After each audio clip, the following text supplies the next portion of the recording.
Introduction. In Reborn for Revenge, contract marriage with the female CEO, Lin Song enters into a marriage contract with a female CEO, enduring cold glances and ridicule. However, as the contract reaches its conclusion, a myriad of influential figures, including billion-dollar conglomerates and hidden aristocracies, seek his audience. At this pivotal moment, Lin Song's identity as an SS-level reborn superhuman is unveiled, propelling him back to the pinnacle of the world. Former followers flock to him, cherished confidants gather, and the traitors and enemies tremble at the very core of their souls. In this tumultuous time, the CEO's family is left utterly astounded, collectively kneeling in a plea for forgiveness. It is then that the CEO presents a new contract. Lin Song, let us renew our vows. I shall forever belong to you. Chapter 1. Rebirth. With a sudden gasp, Lin Song awoke, drenched in cold sweat, his heart racing like a drum. Instinctively scanning his surroundings, both unfamiliar yet eerily familiar, memories surged forth like a tidal wave. A mix of astonishment and joy spread across his face as he chuckled softly. I can truly start anew. In his past life, Lin Song was the most formidable superhuman in the world, possessing the rarest and most abundant SS-level abilities. Yet, in his moment of vulnerability, he was betrayed by Qi Jinye, a friend and disciple, meeting a tragic end upon his sickbed. In his dying moments, Lin Song activated his power of time reversal, fighting desperately for vengeance, only to find himself reborn in the very year he had just awakened to his abilities, and when he was about to be cast out by the Lin family. Suddenly, a bucket of cold water was splashed over him, snapping Lin Song from his reverie. He jolted upright, eyes landing on the figure standing by his bedside. It was a somewhat plump woman named Lu, the housekeeper of the Lin family, responsible for overseeing the servants. What time do you think it is, still sleeping? Are you a pig? Even pigs know how to grunt. She barked, brandishing a large stick at Lin Song. Get up and sweep the courtyard. If there's even a single leaf left, you won't eat today. Lin Song narrowed his eyes, scrutinizing this insufferable woman who was both strange and familiar. His lineage was not one of honor. He was the illegitimate son of Lin Yuehong, the patriarch of the Lin family. His mother, a mountain dweller, had been lured by Lin Yuehong during a business trip when she was still a minor. She passed away a few years after giving birth to Lin Song. Lin Yuehong's decision to bring Lin Song back to the family was not out of paternal affection, but rather a desperate attempt to prolong the life of his aging mother. Upon returning to the Lin household, Lin Song had hoped for a life of comfort, but instead, he was condemned to years of servitude. Lin Yuehong provided for his basic needs, but refused to acknowledge their father-son relationship, relegating Lin Song to the care of the housekeeper, with no further interest in his life. Lu, a cousin of Lin Yuehong's current wife, learned of Lin Song's origins and began a campaign of deliberate abuse, which lasted over a decade until Lin Song turned 22. Tragically, due to subsequent events, Lu personally shattered Lin Song's legs and expelled him from the Lin family. Despite enduring her cruelty, Lin Song's living conditions were still far superior to those in the mountains. Since Lin Song arrived at the Lin family in his youth, he has been left without guidance, developing a weak sense of self. Over time, he has grown accustomed to enduring such a life. However, in this lifetime, he shall no longer tolerate it. What are you still dawdling for, you illegitimate child? Did you not hear me speak? Get us sweeping the floor. Are you itching for a beating? Manager Lu swung a heavy stick towards Lin Song's head. Danger perception. His passive ability activated instinctively, and Lin Song instinctively stepped back to evade, yet he was still a fraction too slow. Thud. A dull sound echoed as Lin Song's head received a solid blow. The year is 2125 AD, referred to in the realm of supernatural beings as the inaugural year of abilities. Lin Song is now 22 years old. In his previous life, he had just awakened his powers, but at that time, he was terrified of the sensation and did not comprehend how to wield it. Yet in this life, Lin Song returns reborn, carrying the memories and all the abilities he awakened in his past existence, a far cry from his former self. However, through recent experiences, Lin Song has come to realize that his current physical condition is abysmal. To put it simply, his ability is of S rank, yet due to his poor physical condition, its manifested power is merely E rank. It is akin to the earlier strike from Manager Lu. His passive ability, danger perception, activated, and Lin Song instinctively sidestepped, yet he could not completely avoid the blow. Similarly, the earlier splashing of water followed the same principle, leaving him damp. Although it is not winter, the morning breeze still feels quite cold against his skin. Nonetheless, despite not being at his peak strength, he is more than capable of dealing with ordinary individuals. Lin Song lifted his gaze, and the fierce visage of manager Lu came into view. This bothersome woman shouted again, "Are you still not moving? Are you deaf? What is going on today? You truly need to be taught a lesson." Lin Song's eyes darkened as he fixed his gaze on manager Lu. Startled by the sudden change in his expression, she instinctively took a step back but continued to shout, "What are you staring at? Gain some courage, have you? Stop dawdling. You won't eat today." Manager Lu jabbed her wooden stick against Lin Song's chest, applying pressure with each thrust, a habitual gesture during her reprimands. Seeing that Lin Song remained unmoved, Manager Lu's temper flared, feeling offended. "Are you rebellious, you little brat? Then you can go without meals for the next 3 days." Manager Lu raised her stick once more, her voice dripping with malice. "I'll beat you to death." The stick descended, but halted just before striking Lin Song's head. This time, Lin Song raised his hand to grasp the stick. Manager Lu was taken aback, clearly not expecting resistance from Lin Song. Upon reflection, it seemed that today, he was indeed acting unusually. Yet, her long-standing habit of unrestrained abuse and Lin Song's past compliance led her to dismiss the change in him, oblivious to the fact that he was no longer the Lin Song of old.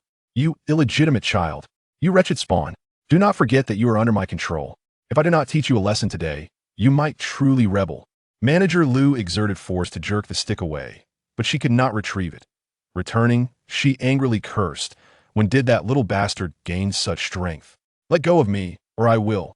Lin Song released his grip, and Manager Lu suddenly fell backward with a thud, landing on the ground. "Who the hell told you to let go? Useless. Bastard. Son of a dog. People from the mountains are just lowly." Manager Lu fell heavily, rubbing her backside while continuing to hurl insults at Lin Song. Lin Song remained silent, quietly bending down to pick up a wooden stick, approaching Manager Lu. Her expression changed. "What are you going to do?" Lin Song let out a cold laugh and raised the stick. Manager Lu's heart raced instinctively, but she continued to threaten. "Do you dare hit me? Try it. I will make sure you." Bang! The stick came down, and Manager Lu's head struck the ground, instantly bleeding profusely. "Ah, that little bastard dared to hit me. I will definitely tell the lady." Holding her head in pain, Manager Lu cried out, but upon seeing Lin Song raise the stick again, she jumped up and ran towards the courtyard. "Someone! Lin Song, that bastard is going to kill me. A bastard is killing someone." Manager Lu screamed as she ran frantically, but Lin Song quickly caught up and swung the stick again. Bang! This time, Manager Lu was completely dizzy and could no longer stand. "Keep shouting. Even if the King of Heaven himself came today, he wouldn't be able to save you." Lin Song raised the stick, continuing to strike. Bang! Another blow fell, and with a crack, Manager Lu's left knee shattered. Manager Lu let out a heart-wrenching scream, but Lin Song did not relent. Bang! Crack! Her right knee shattered. Bang! Her back molar flew out. Bang! Her left shoulder dislocated. Time and again, Lin Song returned the torment this woman had inflicted upon him over the years. Nearby, the other servants were stunned, gazing at Lin Song with eyes wide in disbelief. Has Lin Song gone mad? He actually dared to hit Manager Lu? Lin Song has always been obedient, facing Manager Lu's beatings without daring to resist. What has happened today? Who cares? That ugly woman deserves it. Over the years, not just Lin Song, we have all suffered at her hands, earning nothing but pitiful wages.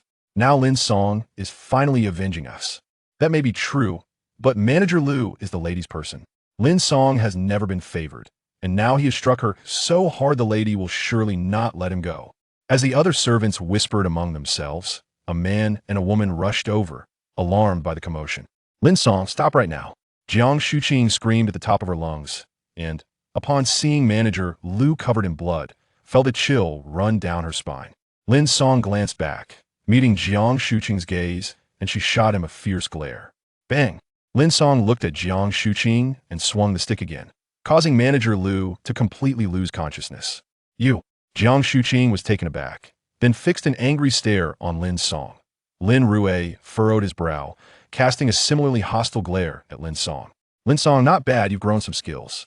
Lin Song discarded the wooden stick, clapped his hands, and with a smile directed at the two, remarked, "Do not rush, neither of you can escape." Chapter 2. A Notable Idea. Lin Song's words sent a shiver through both Lin Rue and Jiang Shuqi, causing them to exchange bewildered glances. Lin Rue, the eldest son of the Lin family, was Lin Song's half-brother, while Jiang Shuqi was Lin Yuehong's second wife, making her their stepmother. A few days prior, while Lin Song was tidying a room, he unexpectedly stumbled upon Lin Rue and Jiang Shuqi hiding within. The pair was engaged in an act that defied moral boundaries, having sought out the thrill of the forbidden. Once discovered, all three were left speechless. Lin Song hastily retreated, while Lin Rue and Jiang Shuqi, fearing Lin Yuehong's wrath, concocted a plan the previous night to poison Lin Song. However, they were unprepared for the fact that not only had Lin Song survived, but the current circumstances suggested he intended to leverage this secret to his advantage. Lin Rue scowled, his eyes narrowing dangerously. Lin Song, what is it? Do you think you can threaten me now? I assure you, I could easily dispose of you right here. A mocking smile danced on Lin Song's lips as he replied, Oh really? Why don't we discuss in front of these servants what our relationship is, and what your relation to Lin Yuehong entails, and what your connection is with each other? You bastard, seeking death. Lin Rue rolled up his sleeves, seizing Lin Song by the collar, his fist poised to strike. Jiang Shuqi intervened just in time, urging calm down, pulling Lin Rue back. She turned her gaze to Lin Song, stating, Do not presume you can intimidate us. Your baseless claims will only bring you trouble. Moreover, you struck Steward Liu, and that is witnessed by everyone. By this alone, you will no longer be able to remain in the Lin family. Outside of here, you simply cannot survive. Jiang Shuqi cast a sidelong glance at Steward Liu before continuing. However, I can offer you an opportunity. Breakfast time is approaching, and Steward Liu will certainly be unable to attend to breakfast duties today. I will assign you this responsibility. If you perform well, not only may you stay, but you could also take Steward Liu's position. Jiang Shuqi's tone shifted, but if you fail, do not say I did not warn you. Lin Song regarded Jiang Shuqi with a bemused expression. Her seemingly magnanimous offer was, in essence, a method of wielding both reward and threat, aimed at stabilizing her position and preventing him from revealing their secret in a moment of desperation. Furthermore, should Lin Song acquiesce, they would have the freedom to execute their schemes during breakfast, and inevitably, he would not manage to cope, leading to a conclusion akin to his previous life as legs broken and expelled from the Lin family. Jiang Shuqi mistakenly believed Lin Song to be merely a naive country bumpkin, devoid of any means or cunning, convinced that her words had him entirely under her control. It is regrettable that the Lin Song of today is vastly different from that of the previous life. He has long since become a cunning master of supernatural abilities. Very well, it is settled, Lin Song replied with a nod. Jiang Shuqi displayed a satisfied smile. Excellent, let us make haste. I must remind you to exercise caution with the old matriarch. No mistakes are permissible. With that, Jiang Shuqi took Lin Rue by the hand and departed. Lin Song observed their retreating figures, letting out a cold snort. I am all too familiar with your despicable tactics. This time, I shall orchestrate a grand spectacle for the Lin family. In the previous life, after a failed poisoning, Jiang Shuqi had resorted to this excuse, assigning Lin Song the responsibility of managing family affairs, which ultimately angered the matriarch, leading to his expulsion from the household.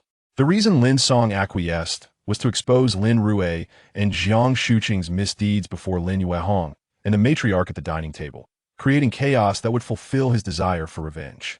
However, prior to that, Lin Song needed to make thorough preparations during breakfast. Lin Rue was pulled back to the room by Jiang Shuqi and could not contain his curiosity. Why must Lin Song be in charge of breakfast? I could simply have a few people toss him onto the street. Jiang Shuqi shot him a glare. You know, that is impossible. Cease your chatter. Lin Rue, filled with resentment, retorted, Had my grandmother not trusted that charlatan's words, my father would never have brought back that illegitimate child, and we wouldn't be embroiled in this mess. Your grandmother is advanced in years and fearful of death. She believed that reuniting with Lin Song would ensure longevity. Without a valid reason, we cannot expel him. Reflecting on last night's poisoning, it was perhaps a hasty decision, Jiang Shuqi replied, suddenly furrowing her brow in confusion, but I cannot fathom how he survived. Lin Rue shook his head in bewilderment. That poison was something I procured at high price from the black market. Even a sip would be lethal. I witnessed Lin Song drink an entire glass, so he should have succumbed. Neither of them could conceive that, in both this life and the previous, Lin Song had never consumed that deadly liquid. In his past life, Lin Song had recently awakened his ability of danger perception, a passive skill that heightened his awareness of imminent peril. Although he could not articulate the sensation at that time, it was undeniably uncomfortable. Thus, he had feigned drinking, discreetly pouring the contents away. In this life, Lin Song had reincarnated at the moment after discarding that cup of poison, and naturally he had not ingested it. Jiang Shuqing waved her hand dismissively. Forget it, it is no longer significant. Ultimately, Lin Song is merely a wild child from the mountains who has spent years within the Lin family, lacking exposure to the world. Now that I have him under control, all we need to do at breakfast is incite your grandmother's ire. Once she gives the word, we can dispose of him as we please. I comprehend your sentiments, yet I cannot suppress my indignation. Did you witness the audacity of that wretched child? He genuinely believes he can intimidate me. Lin Rue exclaimed, filled with ire. My father and grandmother have no affection for him otherwise. They would not have remained indifferent all these years. They would not trust a word spoken by Lin Song. Perhaps we need not be overly concerned. To be on the safe side, for if your father harbors even a hint of suspicion, we may find ourselves in peril, Jiang Shuqing remarked. Well, given the circumstances, let us proceed according to my plan. If your frustration persists, you may take the opportunity to make things difficult for him during breakfast. I shall ensure that the wretched child kneels and apologizes to me. Lin Rue declared, his tone menacing. In Donghai, the Lin family is neither extensive nor of high standing. Lin Yuehong is merely a nouveau riche, fortunate enough to see his business thrive, and now he is the proprietor of a real estate company. Such individuals often possess lofty aspirations and, upon achieving success, tend to flaunt their newfound wealth. The Lin family villa occupies a vast expanse, employing numerous servants, with much time devoted daily to maintaining the grounds. Steward Liu, a cousin of Jiang Shuqing, oversees all matters within the villa since accompanying her here. While most tasks are manageable, the most challenging aspect remains attending to the elderly matriarch. At 79 years of age, old Lady Lin suffered a grave illness over a decade ago, during which she became a firm believer in the words of a so-called master, prompting Lin Song's return to the Lin household. Though her health has since improved, she remains easily startled, adhering strictly to a prescribed schedule for meals and dietary restrictions. In Lin Song's view, her behavior is merely an indulgence in idleness.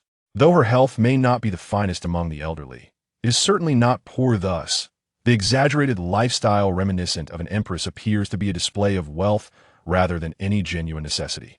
With half an hour remaining before breakfast, all preparations were complete save for the final and most crucial item, the medicinal broth.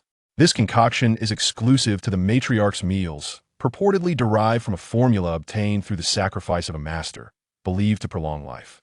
Old Lady Lin holds this belief steadfastly, having consumed this broth daily for over a decade.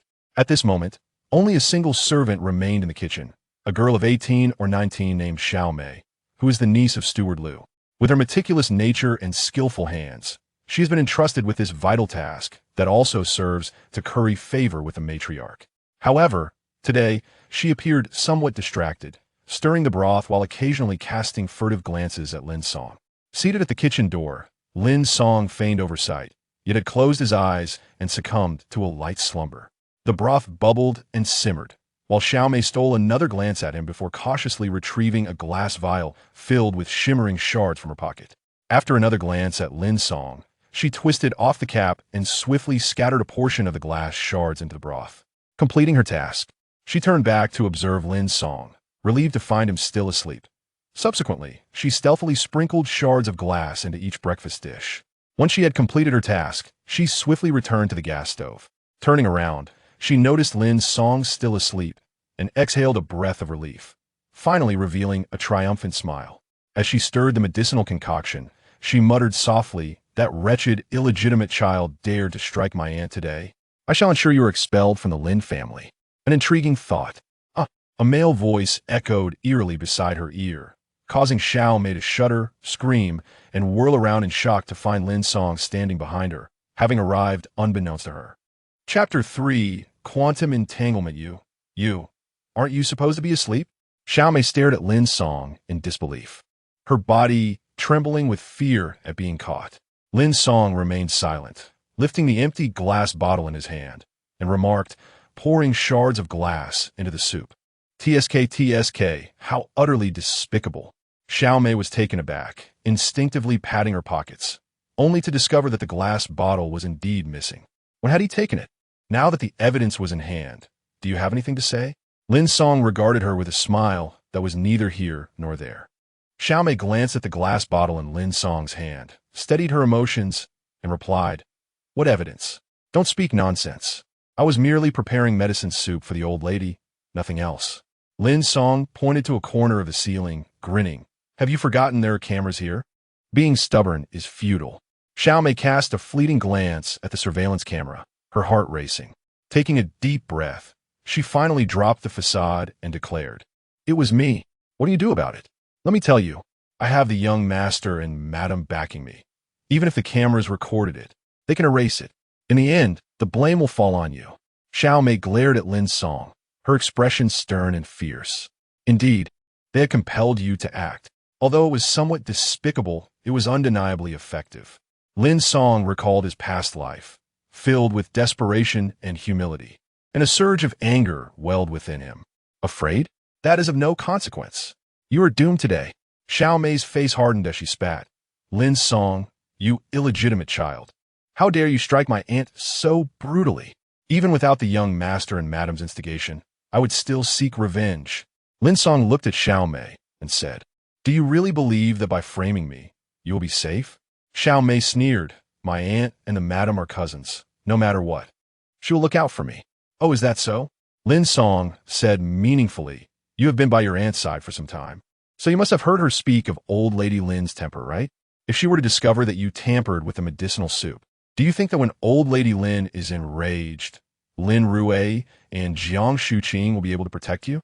Xiaomei's expression darkened, her eyes betraying a flicker of panic. "Don't try to scare me. The old lady will never find out." Lin Song smiled slyly, "But I know now.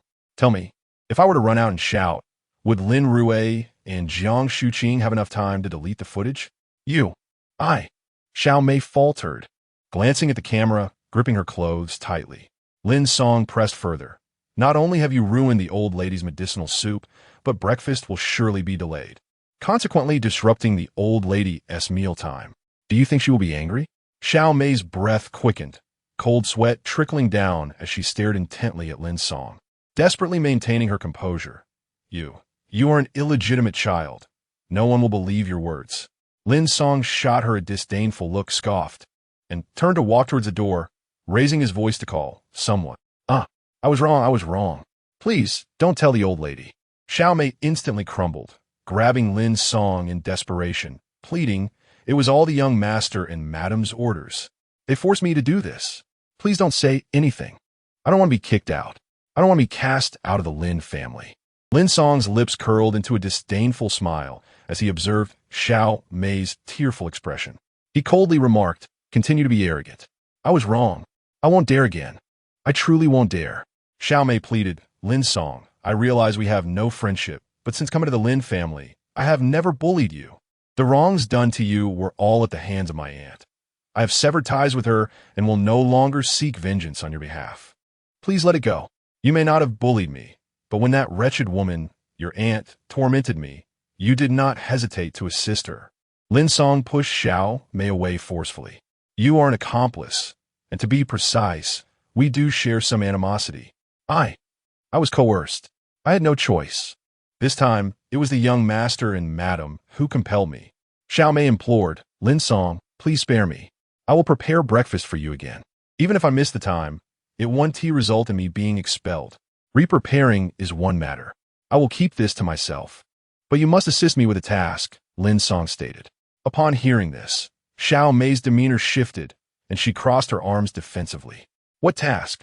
"Rest assured, I am a person of integrity," Lin Song replied, handing her an empty glass bottle. "Take this to find Lin Rui and Jiang Shuqi to report back, and record your conversation to provide me with." Xiaomei glanced down at the bottle, suddenly struck by inspiration, and readily agreed. "All right, I will help you." Lin Song smirked. "You're not planning to feign compliance, and then inform them that I've discovered everything, hoping they will help you erase the surveillance footage, are you?" Xiaomei's face turned pale as she recalled the pitiful state of Steward Liu after Lin Song's confrontation. She quickly shook her head. No, that won't happen. I never expected to trust you, for safety's sake." As he spoke, Lin Song grasped Xiao Mei's right wrist firmly, murmuring quantum entanglement.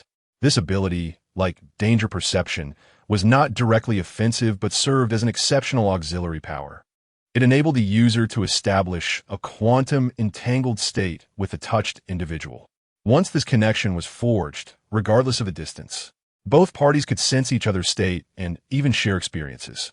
Furthermore, if the touched individual possessed weak control over their body, the user could interfere with and control their actions to varying degrees. The user could even transfer a portion of their own injuries to the entangled individual. As Lin Song held onto Xiao Mei's wrist, invisible, microscopic particles swiftly entwined around their right arms, aligning them in a wondrous frequency. Xiao Mei felt an unusual sensation, stepping back and abruptly shaking off his grip. What have you done? Do not panic, you won't die. However, you must obey me now. Lin Song raised his arm, gesturing for Xiao Mei to follow. Instinctively, she glanced to her right and was astonished to find her own right arm rising uncontrollably, devoid of any sensation from her own will. Strangely enough, her right arm moved in perfect synchronization with Lin Song's, mirroring his every gesture, down to the slightest curl of the fingers. What terrified Xiao Mei the most was her utter inability to halt this phenomenon. With a startled cry, she fell to the ground, staring at Lin Song as if he were a ghost, her voice trembling. What have you done? What is happening to me? Lin Song slowly swung his arm, casting a glance at Xiao Mei's arm that moved in tandem. Observing intently as he muttered to himself, "It seems I can only exert E-level power. This entangled state can last a maximum of 5 minutes. I must enhance my physical capabilities post-haste." Seeing Lin Song speaking to himself, Xiao Mei assumed he was reciting some incantation and, with a thud, she knelt on the ground, pleading in terror. "Please, do not curse me any further. I was wrong. I will not entertain any wicked thoughts again. I will obey you. I will do whatever you say." Cursed? Lin Song turned his gaze toward Xiao Mei, finding the term rather fitting. He crouched down, his expression fierce as he declared, "You have uncovered my secret indeed.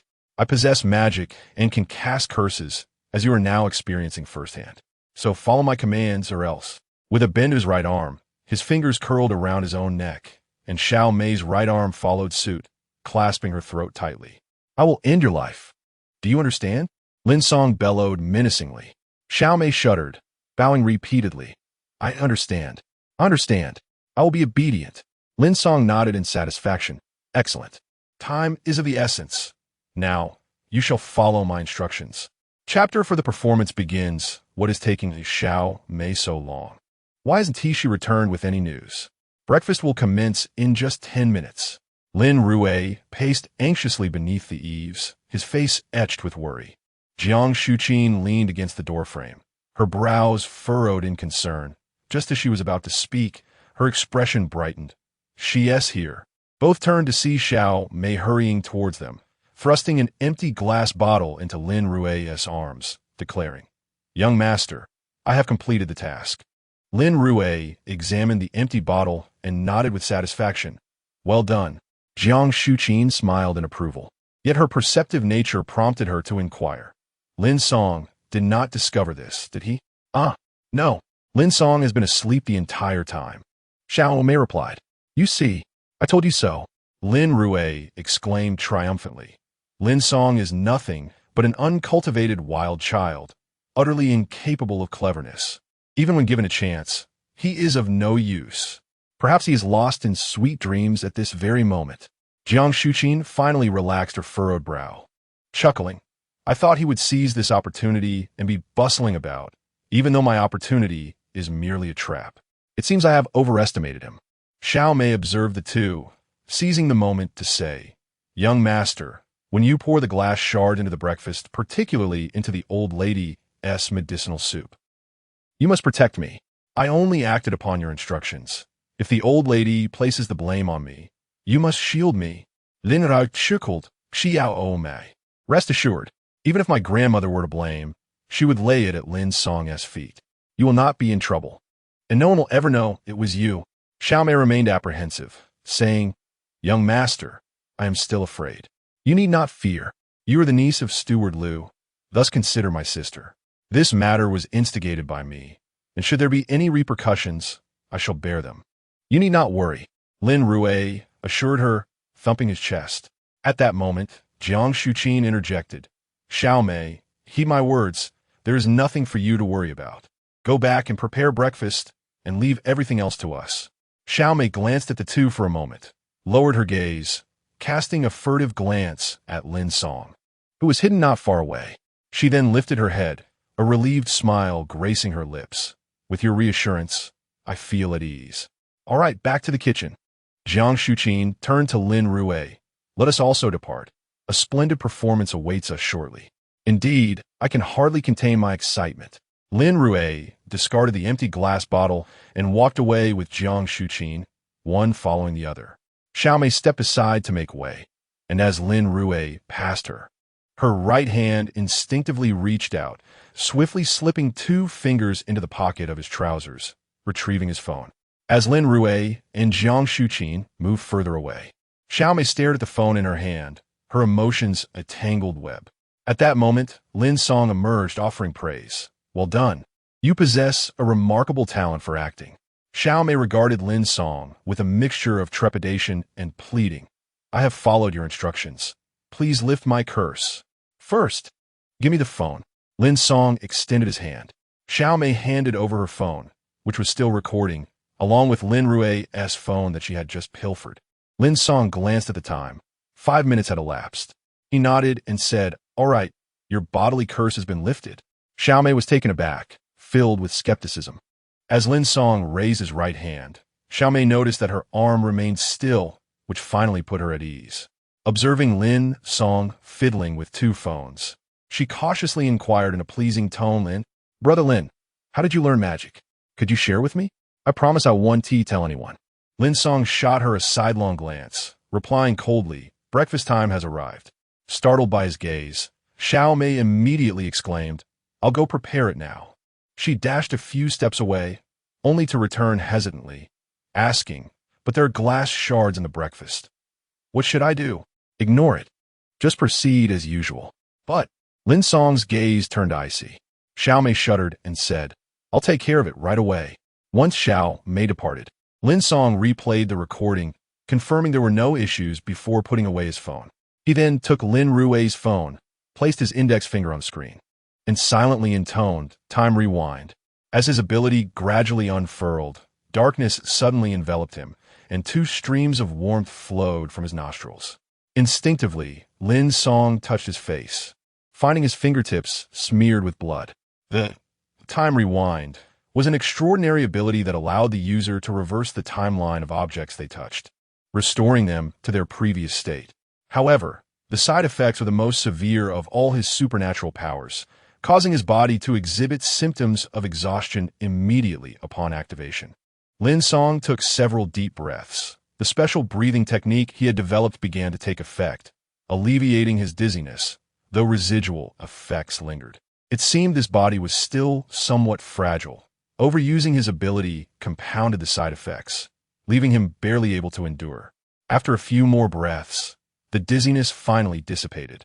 Fortunately, in his previous life, he had devised this unique breathing method, which in connection with his powers, enabled him to strengthen his physique simply through respiration. Thus, returning to his peak condition was merely a matter of time, sparing him the arduous task of running for exercise. Ding!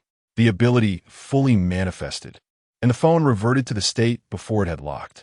Lin Song shook his slightly heavy head and opened the photo album, grinning mischievously, just as I suspected. He vividly recalled that when he had stumbled upon Lin Rue and Jiang Shuqing's disgraceful antics, Lin Rue had been recording the events on his phone. Thus, he surmised that it contained numerous captivating records of their exploits. Indeed, it was as he had thought. The display was delightfully outrageous. Such defiant postures had emerged. TSK, TSK. Perfect. Lin Yuehong would get to witness another side of his beloved son and wife. The scene would undoubtedly be thrilling. Having confirmed his thoughts, Lin Song stored both phones securely and turned towards the kitchen. The show was about to commence. Breakfast time arrived. Following the usual protocol, Lin Song having arranged everything with the servants, stood by awaiting the arrival of Lin Yuehong and the matriarch. Lin Rui and Jiang Shuqing had taken their seats first, waiting for the others. However, Lin Rui appeared somewhat flustered as he leaned close to Jiang Shuqing, whispering, "Have you seen my phone?" Jiang Shuqing shook her head and remarked, "Aren't you the one who had it?" Lin Rui, clutching his pocket, replied, "I lost it. It must have been left behind. Let's not worry about that now. Breakfast is about to begin." Jiang Shuqing straightened up, saying, "Your father and grandmother have arrived." Upon hearing this, Lin Rui momentarily set aside his phone, sitting up straight with an air of composure. At that moment, Lin Yuehong assisted the elderly matriarch, Lin Laotai, to her seat at the dining table. "Mother, if your legs are truly bothering you, I will arrange for meals to be brought to your room in the future," Lin Yuehong stated as he helped her settle comfortably. Lin Laotai, with her silver hair yet a rosy complexion, clearly enjoyed good health. She replied, "That one tea do. The master advised me to engage in more physical activity. Although it's only a few steps, I must still walk." Lin Song, standing nearby, rolled his eyes in exasperation. "Lin Song, why are you still standing there? Hurry and bring Grandma her soup." Lin Rui, noticing Lin Song's indifference, erupted with anger. "Lin Song, what are you doing here? Who allowed you to enter this place?" Lin Yuehong, finally noticing Lin Song, questioned him with a frown. Jiang Shuqing interjected, "Darling, I permitted him to come in. Sister Lu is unwell today, and Lin Song has been by her side for quite some time, so he is familiar with the routine. I thought it would be acceptable for him to fill in." "That is unacceptable. What status does Lin Song hold? He is merely the child of a shameless woman from the mountains. How dare he associate with us?" Lin Yuehong's disdain was palpable as he shouted, "Lin Song, you'd best leave at once." "Enough," the elderly matriarch interjected, her tone firm. "Lin Song indeed lacks the standing, having lived in the small house outside the villa. But if you send him away, who will serve us our meals?" "Mother, we have so many servants in the house. Even if Sister Lu is ill, it is not Lin Song's place to substitute. What is he even worth? If it weren't for your illness years ago, that is enough." Lin Laotai interrupted Lin Yuehong, her displeasure evident. "It's merely breakfast. It's not a significant matter. If we delay further, we shall miss the mealtime." With her resolute stance, Lin Yuehong ceased his objections and turned his gaze to Lin Song, warning, "Today, I will not hold you accountable, but be cautious. If you dare make a mistake, I assure you, I will break your legs." Lin Song, uninterested in engaging in further argument, exchanged a glance with Xiao Mei, who immediately brought the medicinal soup to the table, standing silently at the side. The elderly matriarch took spoonfuls of the soup, savoring each sip as she remarked, "The master's medicinal recipe is truly remarkable. After so many years of consumption, I feel increasingly youthful." "Indeed, mother, you're growing younger," Lin Yuehong chimed in. Once it seemed sufficient, Jiang Shuqing discreetly signaled Lin Rui, who nodded and promptly spat out the food in his mouth, shouting in indignation, "What is this?" Chapter 5. The reckoning. Lin Rui's sudden outburst immediately drew the attention of everyone present, causing Lin Yuehong and the matriarch, Grandma Lin, to look up with displeasure. "What nonsense are you shouting about?" Lin Yuehong scolded. However, Lin Rui had already risen from his seat, bowl in hand, and approached Lin Song, demanding an explanation. "Lin Song, what is the meaning of this? Are you trying to harm us?" Lin Song silently observed the spectacle, choosing not to respond. "What is the matter?" Lin Yuehong inquired, noticing the tension. Jiang Shuqing quickly chimed in. "What is this in the bowl? It sparkles, and it's so fragmented." Upon hearing this, Lin Yuehong immediately lowered his gaze to inspect his porridge, stirring it with his spoon.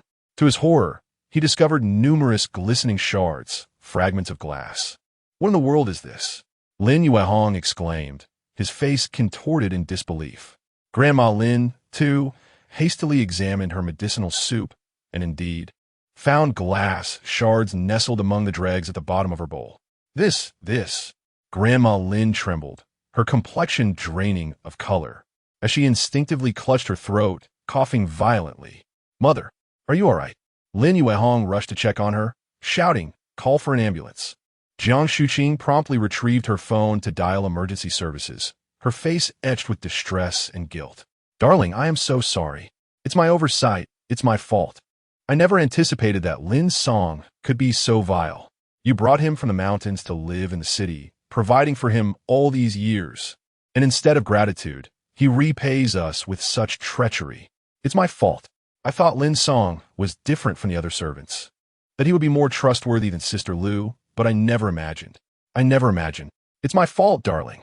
I was wrong. As she spoke, Jiang Shuqing's eyes glistened with tears, her expression one of despair. Bang! Lin Yuehong slammed his hand on the table, fury radiating from him. Lin Song, you ungrateful wretch! How dare you harm us? I will break your legs. Father, this minor matter does not require your intervention. Allow me. Lin Rue eagerly volunteered, a smug smile gracing his lips as he turned to Lin Song. Since you have chosen to betray us, you must be prepared to face the consequences. Therefore, you shall drink this bowl of porridge. Lin Rue held the concoction, now tainted with glass shards, before Lin Song, who remained unfazed. Lin Rue pressed on. What is the matter? Afraid to drink it? Fear not. If you refuse, I shall assist you. However, should I take it upon myself to drink, you must assume a different position.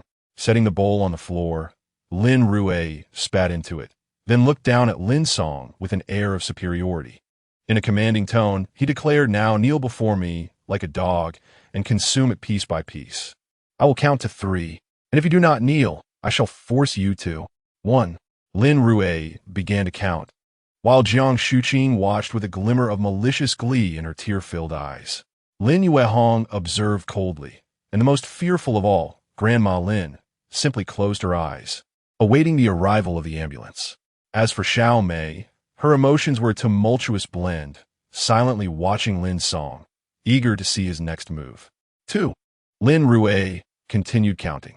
Lin Song remained unperturbed, merely scrutinizing the members of the Lin family. The other servants shook their heads in dismay, murmuring softly, Lin Song is truly foolish. He struck Steward Lu, and the madam, in her benevolence, granted him this opportunity, a stroke of good fortune. Yet, he resorts to such actions. The Lin family has indeed often targeted him, which renders his behavior somewhat understandable, but he ought to have considered the consequences. This is truly the end. He may have vented his anger, yet he risks becoming disabled. I recall that Lin Song is an orphan.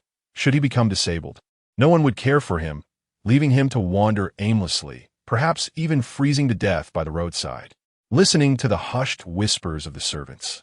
Lin Rue's smile grew ever more smug as he announced the final count. 3. Lin Song, I have given you your chance. The rest is your own demise. Lin Rue rolled up his sleeves, preparing to strike. At that moment, Lin Song finally spoke. Lin Rue, it is evident that you are the culprit, seeking to harm your own kin, yet you dare to blame me. How shameless. Lin Rue paused, then burst into laughter. Lin Song, if you are afraid, you ought to kneel and beg for mercy, not turn the tables. Moreover, you were responsible for breakfast today. Who else could have meddled with it? As for your accusations against me, do you understand the consequences of making baseless claims? Lin Hui triatinid menacingly. Lin Song smirked. You seek evidence, do you? Very well. With that, Lin Song produced his phone and activated a recording. Suddenly, the conversation between Lin Rue and Xiao Mei filled the air. Young master, pour glass shards into the breakfast, especially into the old lady's medicinal soup. You must take responsibility for me. I did this at your behest. If the old lady holds me accountable, you must defend me. Xiao Mei, rest assured, even if my grandmother finds fault, she will blame Lin Song. You will not face any repercussions, and no one will know it was you. Young master, I am still afraid. You need not fear. You are Steward Lu's niece, and thus my sister. I instructed you to do this, and if blame is to be placed, it will fall upon me. You have nothing to worry about. As the recording played, all present were rendered speechless. Lin Rue gazed at Lin Song in disbelief, stammering, This, you actually... He then turned to Xiao Mei, who averted her gaze, unable to meet the eyes of those around her. The elderly matriarch, who had been resting with her eyes closed, suddenly opened them, gasping for breath and exclaiming, Lin Rue, you beast! It was truly you. Do you wish to harm me? To endanger your own grandmother? You beast! Beast! Coughing violently, her face flushed crimson. Lin Yuehong patted the matriarch's back and shouted at Lin Rue, "You ungrateful wretch! How could you commit such an act? Get out! Leave the Lin family." "It wasn't me. It wasn't me. Lin Song set me up. The recording is fabricated by him. He colluded with Xiao Mei against me. It wasn't me." Lin Rue, in a panic, rushed to grasp the matriarch's arm, repeatedly explaining, "I only wanted to drive Lin Song away. I never meant to harm my own family. Grandmother, believe me, it was truly Lin Song who harmed me."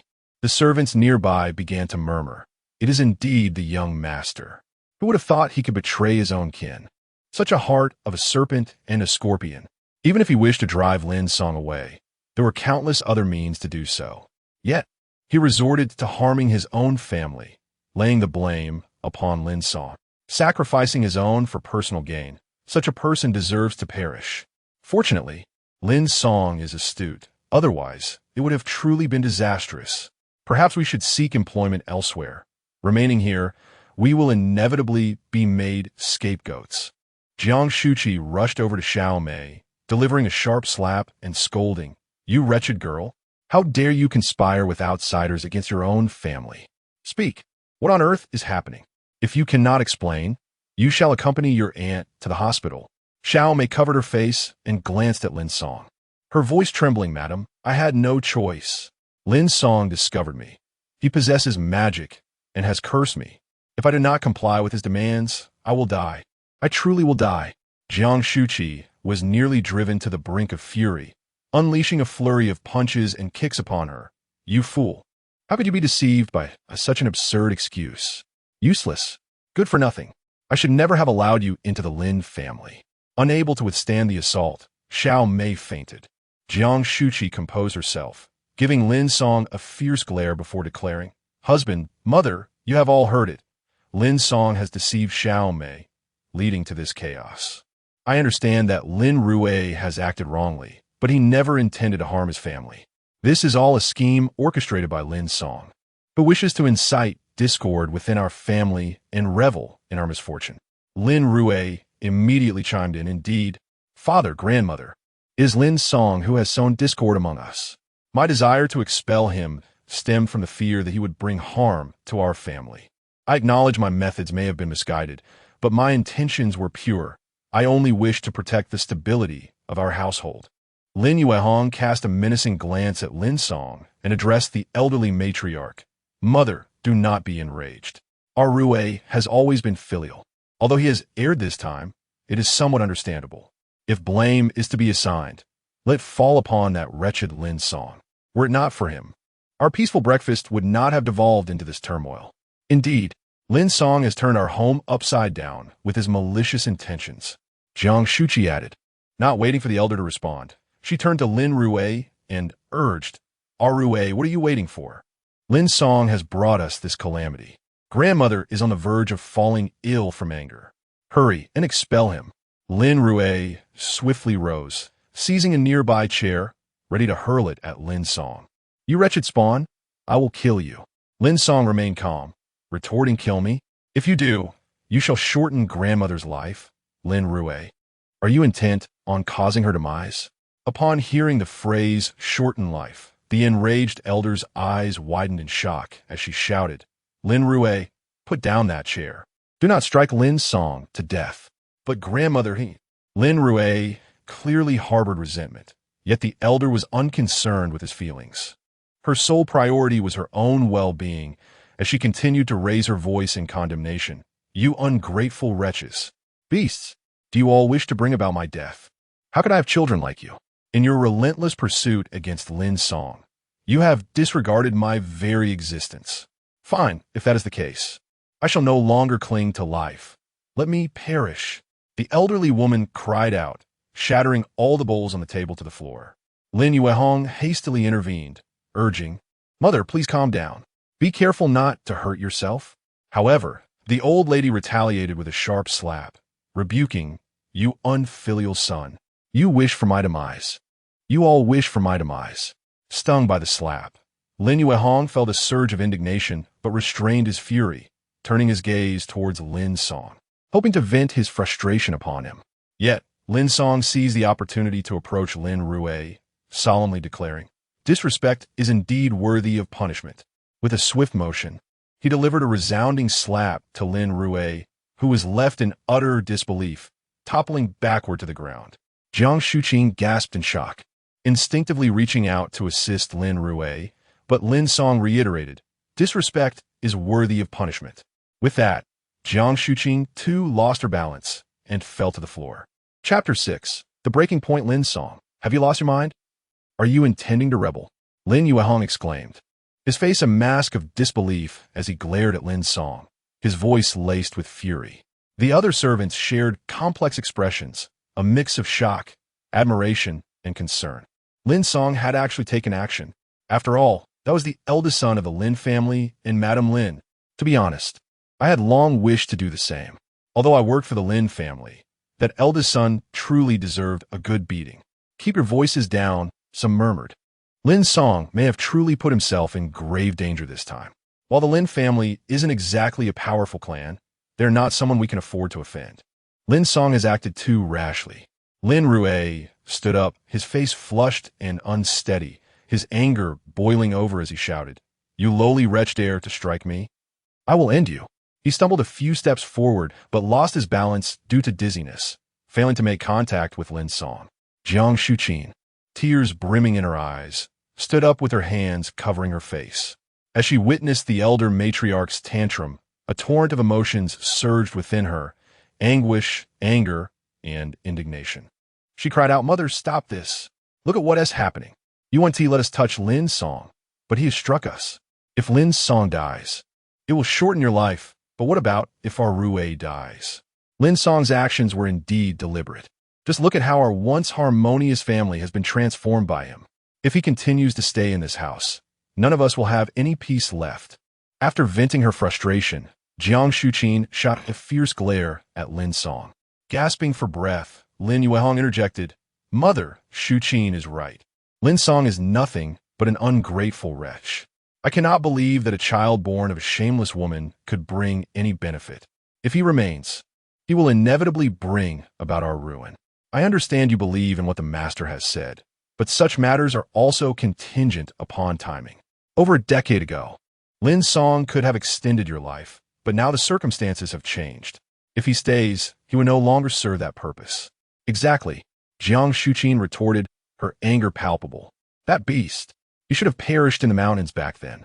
Finally, the elder matriarch regained her composure.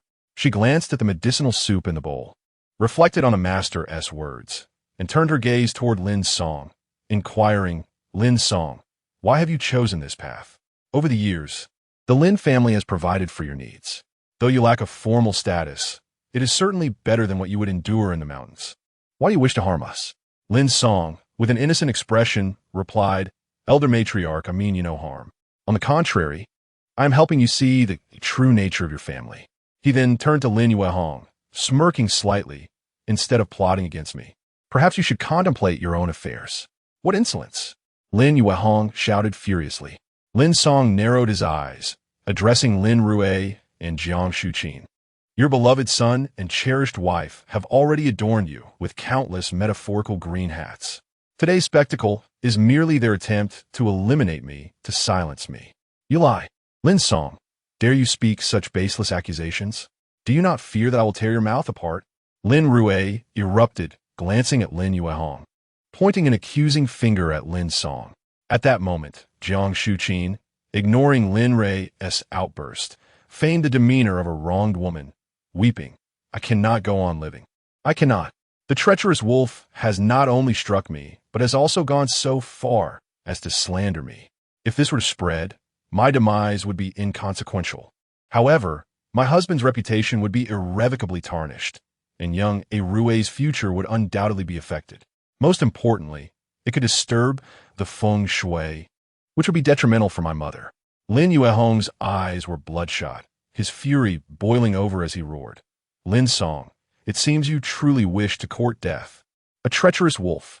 Had I known this would come to pass, I would never have placed my trust in that charlatan's deceit, and you would not have caused such chaos in our home today."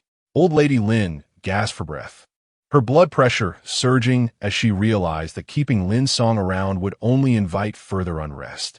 Without a second thought for any so-called masters, she commanded, "Throw him out. Let the spawn of this despicable woman leave the Lin family." Lin Yuehong, already consumed by rage, shouted, "You wretched brat! I will make you pay dearly. Bring me someone." Lin Song, unhurried, replied, "Lin Yuehong, do not be hasty. The young master of Lin will not shed tears until he sees the coffin. Thus, I shall provide you with evidence." With that, Lin Song produced Lin Rue's phone. Lin Rue, taken aback, exclaimed, "How did my phone end up in your possession?" Jiang Shuqing, equally stunned, was well aware of the implications contained within Lin Rue's phone. Jiang Shuqing shrieked, realizing she could no longer allow Lin Song to continue. Otherwise, everything would be lost. "You bastard, you vile spawn! How dare you harm me? I will risk everything to ensure we both perish." Jiang Shuqing shouted as she lunged towards Lin Song, with Lin Rue following suit. "Both of you stand down." Lin Yuehong's thunderous voice halted them in their tracks. Seeing Lin Yuehong's grim expression, Jiang Shuqing recognized her panic had given her away.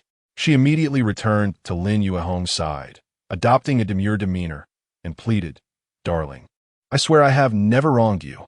It was all Lin Song's fabrication. You must stand by me." Lin Rue chimed in, "Yes, father. We are family. I would never do such a thing. Please believe me." Lin Yuehong's expression darkened, and just as he was about to speak, Lin Song clicked on a video, cranking the volume to its maximum. Suddenly, the clamor of battle cries reverberated in everyone's ears. Goodness, it is real. The wealthy elite indeed indulge in extravagant displays. Today has been far more thrilling than any drama I have ever watched. This is a scandal of monumental proportions. Lin Song has discovered it and made it public. My heavens, he is incredibly audacious. Forget about the onlookers. Let's leave quickly. Otherwise, we might be silenced. The servants hastily dispersed. As the video concluded, Lin Song, reveling in the chaos, turned to the now pale Lin Yuehong and jested, "There is much more. Shall I continue?" "Lin Song, how dare you fabricate a video to frame me? I will end you." Lin Rue trembled, unable to meet Lin Yuehong's gaze, only to turn to Lin Song. Yet, before he could charge forward, a powerful hand seized his hair. "You beast! I should have choked the life out of you from the very beginning." Lin Yuehong forcefully threw Lin Rue to the ground, unleashing a tempest of fists and slaps. "Dad, I was wrong. Please stop. I was wrong. I was wrong. I will never dare again." Lin Rue pleaded repeatedly, shielding his head. Jiang Shuqing, witnessing Lin Yuehong's frenzy, was paralyzed with fear and attempted to quietly slip away, only to be seized by Lin Yuehong. "You shameless wretch, trying to escape? I will end you."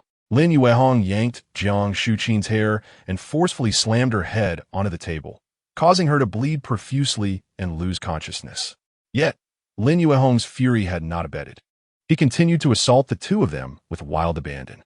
The elderly matriarch, unable to withstand the chaos, clutched her chest and collapsed onto the chair, gasping for breath. Observing this tumultuous scene, Lin Song nodded in satisfaction. He discreetly left the scene, first retrieving a backpack from Lin Rue's room, then returning to his own chamber to gather several sets of clothing, before making his way to Lin Yuehong's room to locate his safe. Time rewind. Lin Song first inhaled deeply using a special breathing technique, then pressed his index finger against the safe. Utilizing his extraordinary ability, he reversed the dual locks, which gradually clicked open.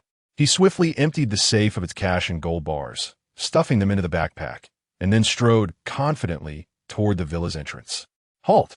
A voice, icy and devoid of emotion, pierced the air, accompanied by a dozen black-clad bodyguards encircling him. Lin Song glanced at the imposing figures before him and turned to see Lin Yuehong, his eyes bloodshot, resembling a ferocious beast. Clenching his fists, Lin Yuehong held a fork in his right hand, stained with fresh crimson blood, the origin of which remained a mystery. Chapter 7. Something is amiss. Lin Song, do you think you can leave after reducing me to this state? Lin Yuehong's voice was coarse, resembling a feral beast poised to strike. With utmost seriousness, Lin Song replied. I am assisting you. Otherwise, you would be unable to remove this burden from your head. Is that so? Then I shall thank you, Lin Yuehong retorted sarcastically. No need for thanks. I shall claim my own reward. Lin Song shook the backpack resting on his shoulders. Had I foreseen this day, I should have extinguished your existence the moment I became aware of you, ensuring you and your wretched mother perish together. Thus, today as predicament would never have unfolded. Lin Yuehong's lips twitched as he brandished a bloodied fork. Now, I shall send you to meet your despicable mother. With that, he lunged forward, fork in hand. As his dark-clad bodyguards surged forward, Lin Song remained composed, charging toward Lin Yuehong while silently invoking telekinetic control. The moment the power activated, the bodyguards stumbled, colliding with one another and crashing to the ground in a cacophony of startled cries. The collective fall distracted Lin Yuehong, momentarily clouding his mind. By the time he regained his senses, Lin Song was already before him. With a resounding slap, Lin Song struck Lin Yuehong's face mercilessly, causing the latter to reel back. Dazed and sprawling on the floor, Lin Song bent down and picked up the fork. Lin Song, you dare, thud. Oh! The fork plunged into the back of Lin Yuehong's hand, eliciting a scream akin to that of slaughtered pig, his body convulsing in agony. Lin Song, I will certainly kill you. I will. Lin Yuehong howled, pinned to the ground, his face pressed against the floor. Lin Song twisted the fork, blood oozing from the wound, turning Lin Yuehong's face a ghastly purple. Speak another word, and you shall lose this hand, Lin Song warned coldly. Lin Yuehong whimpered in pain, glaring fiercely at Lin Song. If you have the capability, then kill me. Kill you? You are not worthy of such a fate, Lin Song declared. Lin Yuehong, you have always regarded me as a disgrace. Were it not for the old lady's belief in some so-called wise sage, I would not have come to the Lin family. You know very well how you have treated me all these years. Lin Song cast a steely gaze upon Lin Yuehong, continuing, you are an unashamed scoundrel. Though you exhibit some filial piety, it bears no relevance to me. You owe my mother, and you owe me. I neither demand nor yearn for anything. But having grown up in the Lin family, I have served you enough. Thus, it is you who owes me. Furthermore, you are nothing but a nouveau riche. Were it not for Lin Rue's mother, would you have attained your current status? With so few in your household, occupying such a vast estate, and employing numerous servants, do you truly consider yourself of noble lineage? You are merely a buffoon. Lin Yuehong, stung by the truth, attempted to rise in defiance. Lin Song, you vile wretch. You have no right to judge me. Thud. Lin Song delivered a powerful kick to Lin Yuehong's knee. Just as he managed to stand slightly, he fell once more to the ground. The question of my qualifications has become inconsequential.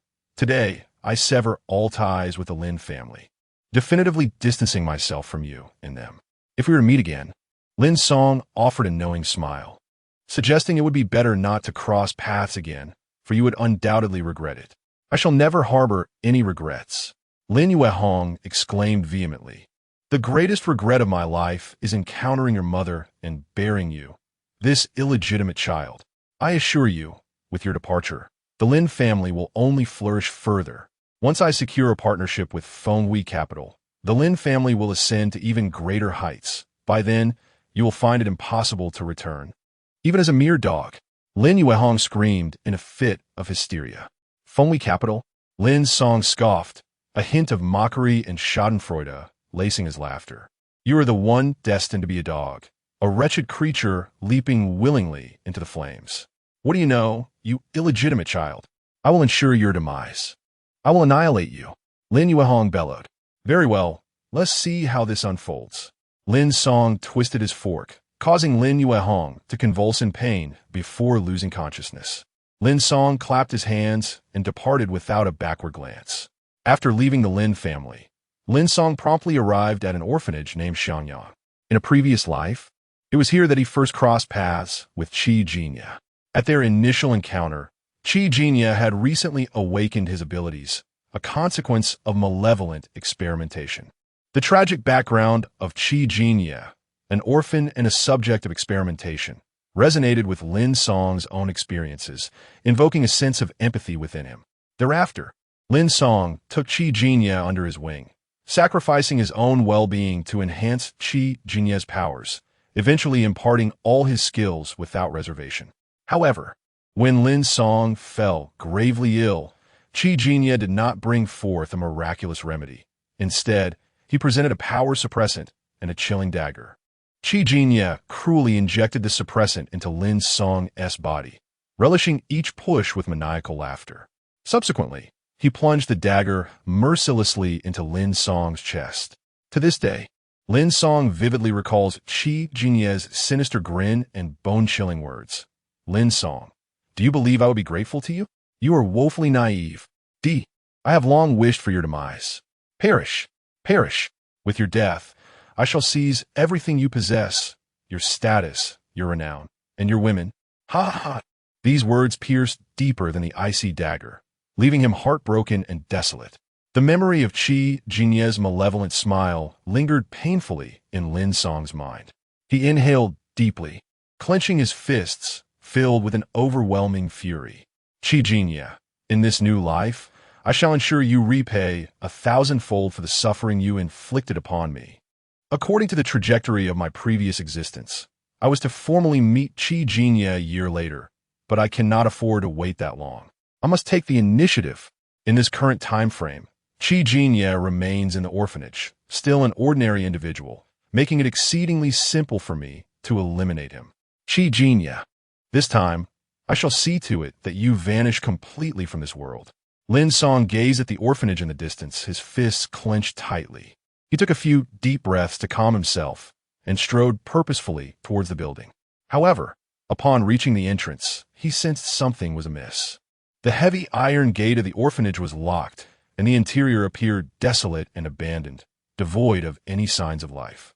Not only the orphanage, but the surrounding buildings also bore a vacant, forlorn aspect. This was indeed peculiar. Lin Song scratched his head, perplexed by the situation. At that moment, a sanitation worker was rummaging through the grass by the roadside for litter. Lin Song approached her and inquired, "Excuse me, do you know why this orphanage has closed its doors?" The sanitation worker glanced up at the orphanage and replied, "It has been purchased and is no longer in operation. It closed its doors a week ago." Purchased? Lin Song frowned. How could this deviate from a narrative of his previous life? Yes, purchased. I recall hearing others mention that term. It seemed to be associated with a large corporation called Zhouzhen Group. Yes, that's it, Zhouzhen Group. The sanitation worker continued, "Not just the orphanage, the entire area has ceased operations. I heard it will be transformed into a commercial street." "Thank you." Lin Song expressed his gratitude and turned his gaze back toward the Yangshang orphanage, his brow furrowed in contemplation. The turn of events had surpassed all expectations. This was not how things were supposed to unfold. Could his rebirth have triggered a butterfly effect? This was evidently implausible. Something fell off, yet he could not fathom it. The sole lead now lay with Zhouzhen Group. Lin Song narrowed his eyes and smiled. If Zhouzhen Group was owned by the Jiang family, then she should be aware of the circumstances here. "Hey, young man, why are you still here?" The sanitation worker returned. Lin Song was slightly taken aback and replied, "Why have you come back? I left my tools over here." The sanitation worker glanced at Lin Song, then at the orphanage and asked, "Young man, you don't have any family inside, do you?" Lin Song pondered for a moment and fabricated, "Yes, my brother, though I am not entirely certain. I just received a lead and came to investigate." The sanitation worker appeared genuinely moved and said, "Oh dear, what a pitiable child. By the way, if you wish to find the owner who purchased this place, they are over there." She gestured towards the opposite side of the street. Following her direction, Lin Song spotted a man and a woman engaged in conversation in front of a CAF diagonally across the road. However, their discussion did not seem to be going smoothly. The woman appeared eager to leave, while the man, accompanied by 2 bodyguards, blocked her path. "That beautiful young lady is the owner. I've seen her here several times." The sanitation worker remarked. "Thank you." Lin Song quickly made his way across the street. What a stroke of luck to encounter her so soon. His face lit up with excitement as he recognized the tall, alluring woman. Her name was Jiang Yuhan, a member of the Jiang family. In the previous life, Lin Song sustained grave injuries while executing a mission, faced relentless pursuit, and lost contact with the supernatural administration. It was only through Jiang Yuhan's assistance that he narrowly escaped a calamity. Regrettably, Jiang Yuhan also became ensnared in that incident, tragically meeting her untimely demise. During their brief acquaintance, they forged a profound bond, and it was at that time that Lin Song learned certain details about her. However, in that past life, their formal introduction occurred 3 years later. Thus, he only possesses a fragmented understanding of the events as recounted by Jiang Yuhan. Unexpectedly in this life, their fates have intertwined earlier. How splendid! This time, with my presence, you shall no longer endure such hardships. Lin Song quickened his pace, and just as he was about to approach, he heard Jiang Yuhan suddenly exclaim in fury, "Shameless!" without granting the obstructing man a chance to respond. She raised her foot and forcefully stomped down, the heel of her high-heeled shoe striking the man's instep, causing him to leap up in agony. Seizing the moment while the two bodyguards were momentarily taken aback, Jiang Yuhan swiftly dashed into the alley beside the CF. "What are you waiting for? Pursue her!" The man, finally provoked, bellowed as he and his two bodyguards took off after her. Lin Song, undeterred, followed suit into the alley. In front of the orphanage, a fair-skinned boy donning a baseball cap approached, quietly gazing at Lin Song's disappearing figure. The sanitation worker, upon seeing the boy, immediately remarked, "Young man, I have completed what you instructed. Do see if the remainder is satisfactory." The sanitation worker rubbed her hands together, wearing a solicitous smile. The boy in the cap placed a stack of red bills into the sanitation worker's hands, his voice gentle, "Thank you, Auntie." With the money in hand, the sanitation worker departed, her spirits lifted. The boy in the cap lingered for a moment, staring down the alley where Lin Song had vanished before turning away. Simultaneously, he retrieved his phone and sent a message. All is proceeding smoothly. The reply read, "The plan commences." Chapter 8. The clattering sound of high heels echoed through the silence, shattering the stillness. Jiang Yuhan turned her head back repeatedly, her legs moving in haste, her figure flustered yet unable to conceal the innate sensuality within her. The tailored office attire clung to her form, accentuating her exquisite curves. Her slender waist contrasted sharply with her voluptuous bosom. Beneath her black pencil skirt, her pert derriere swayed vigorously with each step, each movement seemingly a dance of desire. The sheer, glimmering stockings enveloped her long, graceful legs, while her stiletto heels struck the ground with an urgent and alluring cadence. After what felt like an exhausting chase, perhaps realizing there was nowhere left to run, Jiang Yuhan reluctantly came to a halt. "Miss Jiang, please cease your flight. The more you resist, the more exhilarated I become." In the shadows, the man pursuing her revealed a wicked smile. At his frivolous words, Jiang Yuhan pressed her lips together, furrowing her brows as she turned to face him. "Song Mingxian, I have made myself abundantly clear. Your relentless pursuit is utterly pointless." She glared coldly at the approaching Song Mingxian, with a smirk playing at the corners of his mouth. Song Mingxian replied, "Miss Jiang, do not speak so lightly. You are well aware of the Jiang family's predicament. Without the Song family's assistance, the Jiang family will plummet beyond recovery. I can manage without the Song family." Jiang Yuhan retorted defiantly. "Huh, do you truly believe that?" Song Mingxian chuckled. "If it were that simple, you would not have invited me here today." Jiang Yuhan bit her lip, fixing her gaze on him intently. Originally, she had arranged to meet Song Mingxian to clarify the terms of their engagement, hoping to leverage a partnership that would benefit both the Jiang and Song families. To her surprise, Song Mingxian had used this opportunity to coerce her, insisting she become his woman. "Jiang Yuhan, I am the suitor arranged by your family, and the Song family is your family's lifeline. Moreover, I assure you, I would treat you exceptionally well. Why persist in this stubbornness?" Song Mingxian gazed at Jiang Yuhan's strikingly beautiful face, his eyes betraying an unabashed desire. "You must relinquish your delusions. Being with me is your best option, as well as the Jiang family's best option." Jiang Yuhan scoffed, asserting firmly, "It is only the choice I make that can be deemed the best." Song Mingxian sighed, losing patience. "Very well, since you are so ungrateful, I shall not be polite any longer." He signaled to his bodyguards, who promptly stepped forward, each seizing one of Jiang Yuhan's wrists. "What do you think you're doing, Song Mingxian?" Jiang Yuhan struggled to break free, but to no avail. As her body twisted, her alluring curves created an enticing silhouette, leaving Song Mingxian momentarily entranced. What do you think this is? Is it not obvious? Song Mingxian drew closer to Jiang Yuhan, his gaze greedily roaming her form, leaning in slightly as he inhaled deeply. If I were to take you now, consummating this arrangement, it would be too late for you to object. Disgusting. Jiang Yuhan glared fiercely. Song Mingxian, how dare you? I am a member of the Jiang family. Even if we are not as powerful as before, we can still bring the Song family down with us. Song Mingxian wiped his face and sniffed his hand, a mocking smile spreading across his features. Dade, what is there for me to fear? The elders of the Jiang family are only concerned with whether the family will collapse. If I deal with you, it might just be what they desire. Who will stand up for you? You. Jiang Yuhan was struck at her vulnerable point, her ink-like eyes flashing with a hint of desolation. If you dare to touch me, I will kill you. Song Mingxuan's expression turned contemptuous, laced with a tinge of excitement. Oh, go ahead, kill me then. I truly relish a spirited mare like you, and I am quite skilled at taming such wild steeds.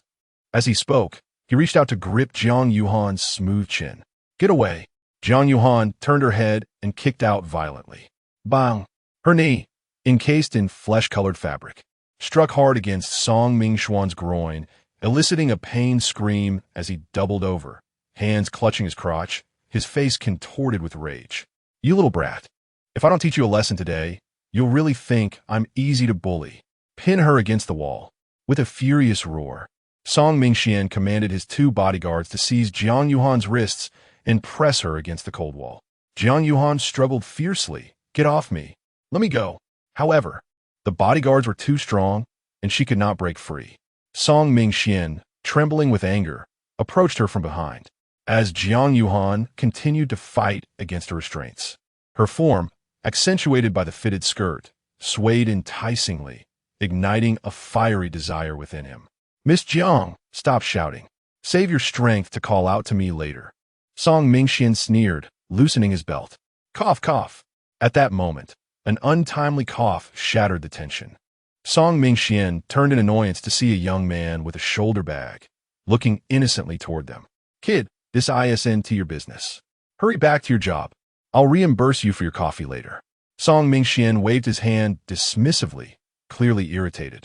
Lin Song was taken aback, glancing down, and then realized, having hurriedly left the Lin family, he was still wearing his servant's uniform, leading Song Mingxian to mistake him for a CAF attendant seeking payment. I'm not here for money. Lin Song pointed at Jiang Yuhan. I need to speak with that beautiful lady. Can you wait until we're finished? Song Mingxian turned back, frowning in displeasure. You think you can play the hero and save the beauty? Do you believe I want to break your ribs? Lin Song pondered seriously for a moment before replying. It's not that I underestimate you, but you really can't break my ribs. Song Mingxian laughed in anger. Having been humiliated earlier by Jiang Yuhan, he was now further infuriated by a mere servant daring to look down on him. How audacious! Very well, very well. Let me teach you a lesson today, you insolent brat. Song Mingxian swung his fist towards Lin Song's face. Unperturbed, Lin Song let his left arm hang, allowing his backpack to slip down and grasp the shoulder strap to meet the incoming blow. A bag filled with gold bricks crashed onto Song Mingxuan's arm, eliciting an immediate cry of pain. His entire arm went numb. The little brat, he actually brought a weapon. Song Mingxian withdrew while clutching his arm, shouting, Forget about Jiang Yuhan for now. Eliminate this blind fool. Two bodyguards released Jiang Yuhan and charged towards Lin Song. Lin Song hurled his backpack at one of the bodyguards, striking him on the head with a resounding thud, leaving the guard dazed and unsteady. Simultaneously, Lin Song evaded the punch from the other bodyguard, seizing a handful of hair and forcefully slamming him to the ground. In an instant, both bodyguards lay sprawled on the floor. Startled, Song Mingxian sensed trouble and promptly turned to flee. However, unbeknownst to him, Jiang Yuhan had approached from behind, wielding her high heel, which she struck fiercely against Song Mingxuan's forehead. With a pain scream, he covered his face and collapsed to the ground. Good girl, Lin Song remarked approvingly. Then grasping Song Mingxian by the collar, pinned him against the wall with sincerity in his eyes. I told you you cannot break my ribs, but I certainly can. Wait, please. Song Mingxian stammered in a panic. Brother, I'm Song Mingxian. Just if you. Bang. Before he could finish his sentence, Lin Song delivered a punch beneath Song Mingxuan's ribs. A crisp crack echoed as Song Mingxuan's eyes widened, ready to scream. Smack! Lin Song struck again, sending Song Mingxian tumbling to the ground, blood spilling from his mouth. Stop pretending to be dead. Hurry and help me. Song Mingxian yelled at the two bodyguards. They immediately got up, swaying as they approached to assist him. Kid, are you brave enough to tell me your name? Song Mingxian glared menacingly at Lin Song. With a cheerful smile, Lin Song replied, Lin Song. All right, I'll remember you. Today I concede. I will come looking for you again. You're always welcome. Song Mingxian, with the aid of the bodyguards, retreated from the alley and drove away. Lin Song bent down to pick up his backpack and secured it once more. Suddenly, his passive ability, danger perception, activated. Lin Song paused, swiftly turning around to grasp Jiang Yuhan's right wrist as she swung at him. What are you doing? Lin Song glanced at the high heel in Jiang Yuhan's hand, noticing the sharp heel still stained with Song Mingxuan's blood. Before Lin Song could speak again, the other high heel in Jiang Yuhan's left hand swung violently towards him. Thud! A scream followed. Chapter 9. Marry Me. The alley was suffused with a damp atmosphere. Jiang Yuhan, with her graceful figure, possessed legs that flowed elegantly beneath her silk attire. At this moment, she tightly clutched her high heels, adopting a defensive stance, her gaze warily fixed on Lin Song, exuding an air of vigilance. Lin Song, with one hand pressed against his forehead, grimaced in pain and asked, Why did you hit me? I just saved you. You are not the waiter from the CAF. I remember distinctly that the waiter does not resemble you, Jiang Yuhan retorted. Indeed, you are far more astute than that fool Song Mingxian, Lin Song replied. Rest assured, I am not a villain, nor do I harbor any nefarious intentions towards you. Then, what are your intentions? Jiang Yuhan inquired. Lin Song scrutinized Jiang Yuhan's taut, exquisite face. Despite her evident wariness, she remained strikingly beautiful. Suddenly, a vision of her from a past life intersected with the present moment, and Lin Song found himself momentarily entranced. Sincerely stating, believe it or not, we were fated to know each other in our previous lives. You still haven't answered my question. Jiang Yuhan clearly had not lowered her guard against Lin Song and dismissed his somewhat frivolous remark. She pressed on, Who exactly are you?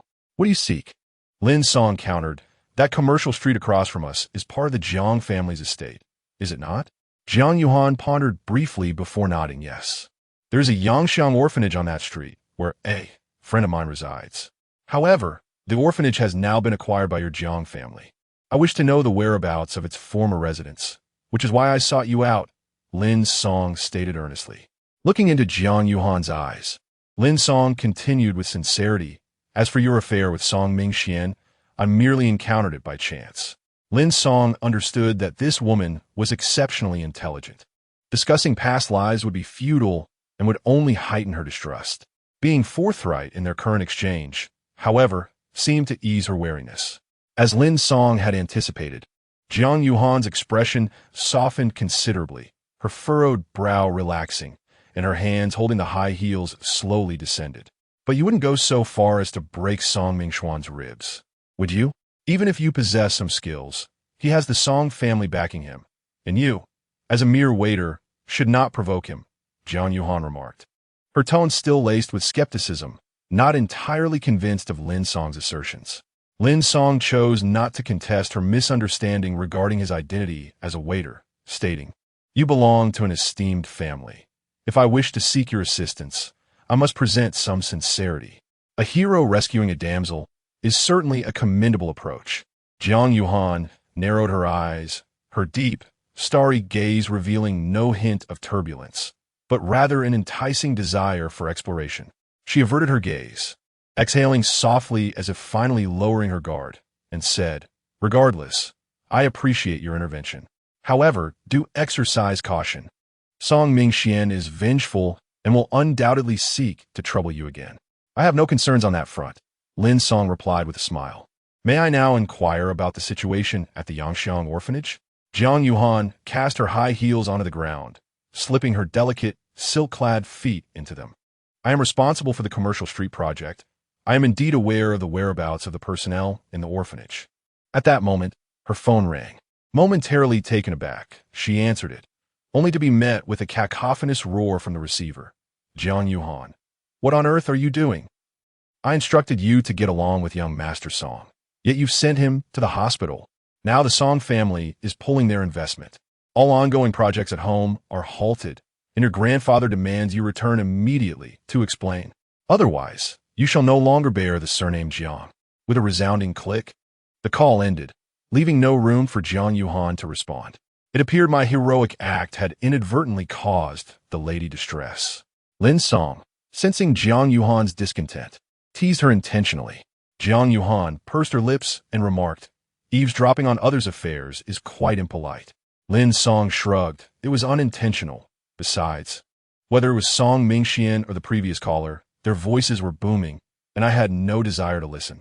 Jiang Yuhan sighed, her beautiful brow etched with deep sorrow. Observing her demeanor, Lin Song was reminded of their previous life when they confided in each other. Back then, when Jiang Yuhan recounted her experiences during this period, she bore the same expression. Lin Song was unaware of the specifics, but knew that in her past life, she had defied her family's wishes and had not married Song Mingxian. Instead, she had forged her own path through the treacherous waters of familial strife. Under her leadership, the Jiang family had rebounded from the brink of collapse to a position of unassailable strength. However, the sacrifices and hardships endured along the way were known only to her. Suddenly moved, Lin Song offered, if you need assistance, I am at your service. After all, no man dislikes the idea of rescuing a damsel in distress. Jiang Yuhan glanced at him, a subtle smile flickering at the corners of her mouth, and responded, you have already offended Song Mingxian. It would be best not to meddle in my affairs, lest you, an unassuming waiter, meet a dire fate. In truth, I'm not a waiter. Lin Song recalled his experiences at the Lin family and mused that he might be able to use that to his advantage. Jiang Yuhan shook her head, regaining her composure, and said, I possess the list of personnel and their arrangements at the Sunshine Orphanage. Regardless, you have assisted me today and Jiang Yuhan suddenly paused, her gaze fixed thoughtfully on Lin Song. He felt somewhat bewildered under her scrutiny and scratched his face, inquiring, you are not reconsidering, are you? Jiang Yuhan's brow relaxed, and she affirmed, indeed, I have changed my mind. How about this? Let's strike a bargain. Jiang Yuhan proposed, if you agree, I will disclose the matters concerning the Sunshine Orphanage. Lin Song felt a twinge of foreboding and cautiously asked, what is it? Marry me. The declaration struck like thunder in a clear sky. Jiang Yuhan spoke with a flat expression and a calm tone, yet to Lin Song's ears, it resonated with the force of a thunderclap. Through their previous interactions, Lin Song anticipated that this woman would utter some astonishing remarks. However, her statement truly caught him off guard. Marry me for 3 months, after which we shall divorce, and then I will grant you what you desire. Jiang Yuhan delivered her words in one breath, leaving Lin Song little time to react. He took several deep breaths, striving to compose himself, yet he could hardly believe his ears. Are you certain you understand what you're saying? Jiang Yuhan nodded earnestly. I am fully aware. You have not misheard me. Wait. Allow me a moment to gather my thoughts. Lin Song inhaled deeply again, finally achieving a semblance of calm. He gazed at Jiang Yuhan's serious expression, his mind racing. If he recalled correctly, the election for the new head of the Jiang family would occur in 3 months. And this was indeed the period of fierce competition among the new generation for leadership. Clearly, the Jiang family was in a precarious situation, compounded by internal strife. And Jiang Yuhan's circumstances were dire. Thus, her strategy appeared to be using the orphanage matter to bind Lin Song to her, employing him as a shield against her union with Song Mingxian, while severing the ambitions of those within her family who wished to marry her off.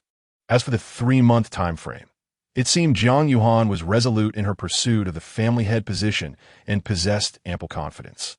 Having pieced this together, Lin Song finally settled his thoughts. He scrutinized Jiang Yuhan, his gaze revealing unabashed admiration. Beneath her beautiful and alluring exterior lay a fierce and untamed ambition. Very well, I accept. Lin Song responded without hesitation. Compared to Jiang Yuhan's intricate motivations, his own reasoning was rather straightforward. He could not avoid her involvement with the orphanage, and agreeing to her proposal would not only grant him access to the personnel list, but also assist her in securing the family head position amidst the familial conflict. It was a dual victory, fulfilling his own objectives while rescuing her from her plight. Jiang Yuhan appeared momentarily taken aback, evidently surprised by Lin Song's swift acquiescence. But she had no time to ponder this further.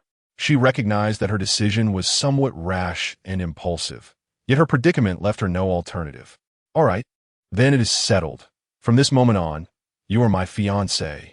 She glanced at the time, realizing there was insufficient time to obtain their marriage certificate today, so they would have to wait until tomorrow.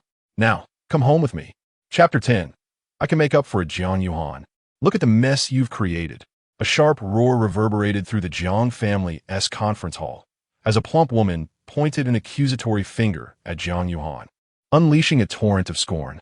How could you ruin such a splendid marriage with the Song family? Young Master Song is exceptionally talented. It would have sufficed if you merely refrained from offending him. Yet you've even gone so far as to injure him and send him to the hospital. Now the Song family has withdrawn their investment, severing all financial ties, leaving us with a staggering 30 million deficit. What do you propose we do now? Zhu Yuanrong, Jiang Yuhan's second aunt, continued her relentless tirade, having been the one to initiate the call of inquiry earlier. Jiang Yuhan maintained a composed demeanor, regarding Zhu Yuanrong with an indifferent gaze, responding slowly, "Aunt, I previously mentioned that Song Mingxian and I are incompatible. It was you who insisted on this match. Wasn't he at all for your benefit? For the good of the Jiang family? You're not oblivious to the precarious position our family is in. Furthermore, what do you mean by incompatible? I see it as quite the opposite. It is you who lacks discernment." Zhu Yuanrong retorted, hands on her hips, embodying the essence of a scolding matron. Young Master Song, despite his youth, oversees family matters and possesses looks that need no embellishment. For such a man to take an interest in you is a fortune that your parents could only dream of from beyond the grave.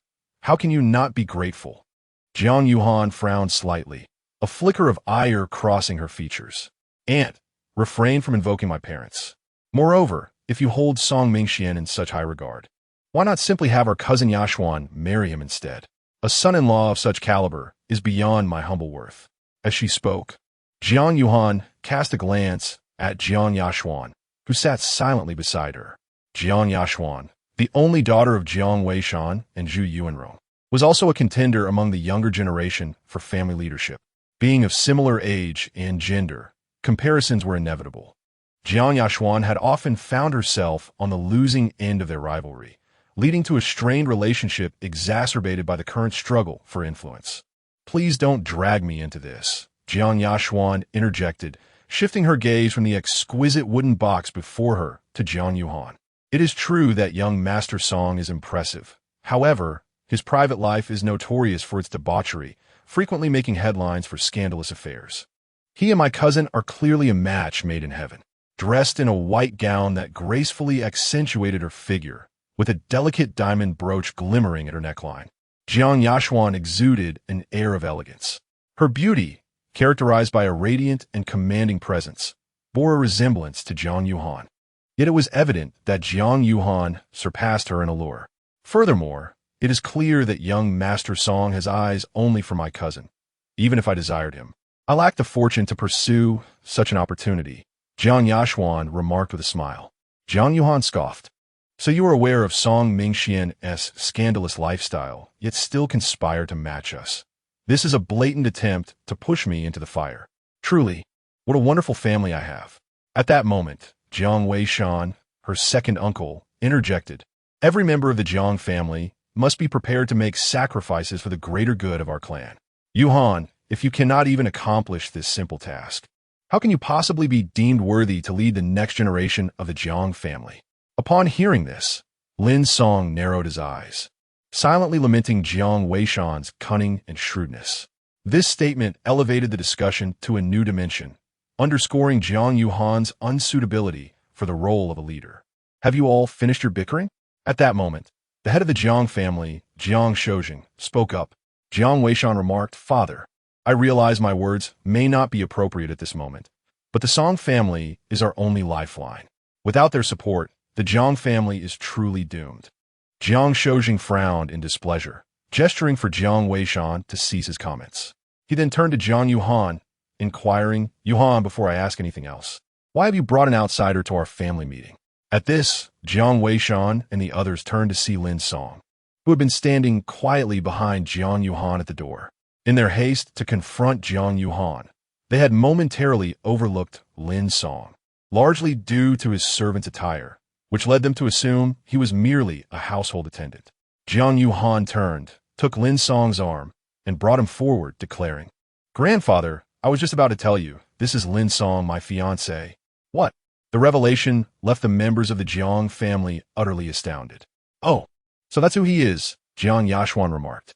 "No wonder young Master Song called to say that my cousin, along with a servant, had injured him. It turns out that servant is actually my cousin's fiancé." "Indeed," Jiang Yuhan affirmed. "I met with Song Mingxian today to clarify that we are incompatible, but he persisted in his pursuit and attempted to bully me, which prompted Lin Song to intervene and injure him." Jiang Yuhan, do you even comprehend the gravity of your words? You would forsake the alliance with the Song family for the sake of a mere servant, and even condone this young man injuring young Master Song. Do you not consider the precarious state of the Jiang family? Do you have no regard for your elders or for our family? Jiang Weishan's voice resounded like thunder throughout the living room, vibrating the very air. "Cousin, my choice of whom to associate with is my own prerogative, and others have no authority to interfere," Jiang Yuhan retorted. "No authority to interfere? Yang Yuhan, are you suggesting that you would abandon the Jiang family for a man? You are fully aware that marrying Song Mingxian would revive the Jiang family's fortunes. Yet you choose instead to associate with someone like..." Zhu Yuanrong scrutinized Lin Song from head to toe, her expression rife with disdain and disgust. A penniless servant. Your taste is indeed peculiar. Aunt, it is true that Lin Song is a servant, but I do not find that shameful. He earns his living through his own efforts. He is not unworthy of respect. Jiang Yuhan shifted her stance, continuing, "Moreover, you have all spoken at length, merely to criticize me for not considering the Jiang family's welfare. Yet everything I do is indeed in service of the Jiang family. What nonsense! You are nurturing this pretty boy under the guise of concern for the Jiang family?" Jiang Weishan let out a cold laugh and said, "Do you realize that after the Song family's withdrawal of funds, we are facing a financial shortfall of 30 million? This does not even account for the subsequent risks of a broken capital chain. 30 million. That's enough to keep a gigolo like you entertained for 1,000 lifetimes." At this moment, Jiang's fourth aunt, Jiang Lijuan, approached Jiang Yuhan with a concerned expression and asked, "Yuhan, speak to me honestly. Are you joking about this matter?" Jiang Yuhan glanced at her fourth aunt, warmth flashing in her eyes. Since the passing of her parents, Jiang Lijuan was the only one in the Jiang family who genuinely cared for her. However, Jiang Lijuan had always been non-confrontational, and her lack of influence in family matters would not aid Jiang Yuhan, wishing to spare her aunt from the troublesome family disputes. Jiang Yuhan chose not to reveal the truth. "Aunt, I'm not joking," Jiang Yuhan replied earnestly. "Lin Song is truly my boyfriend, and we have decided to get married." Jiang Lijuan furrowed her brow, glancing at Lin Song, and advised, "Yuhan, you are being foolish. I know that Song Mingxian is not a suitable match, but marrying a mere waiter, what can he possibly offer you? You will only suffer more." Lin Song pondered for a moment, feeling compelled to say something, and thus spoke up. "Actually, I can help. I can cover the 30 million shortfall."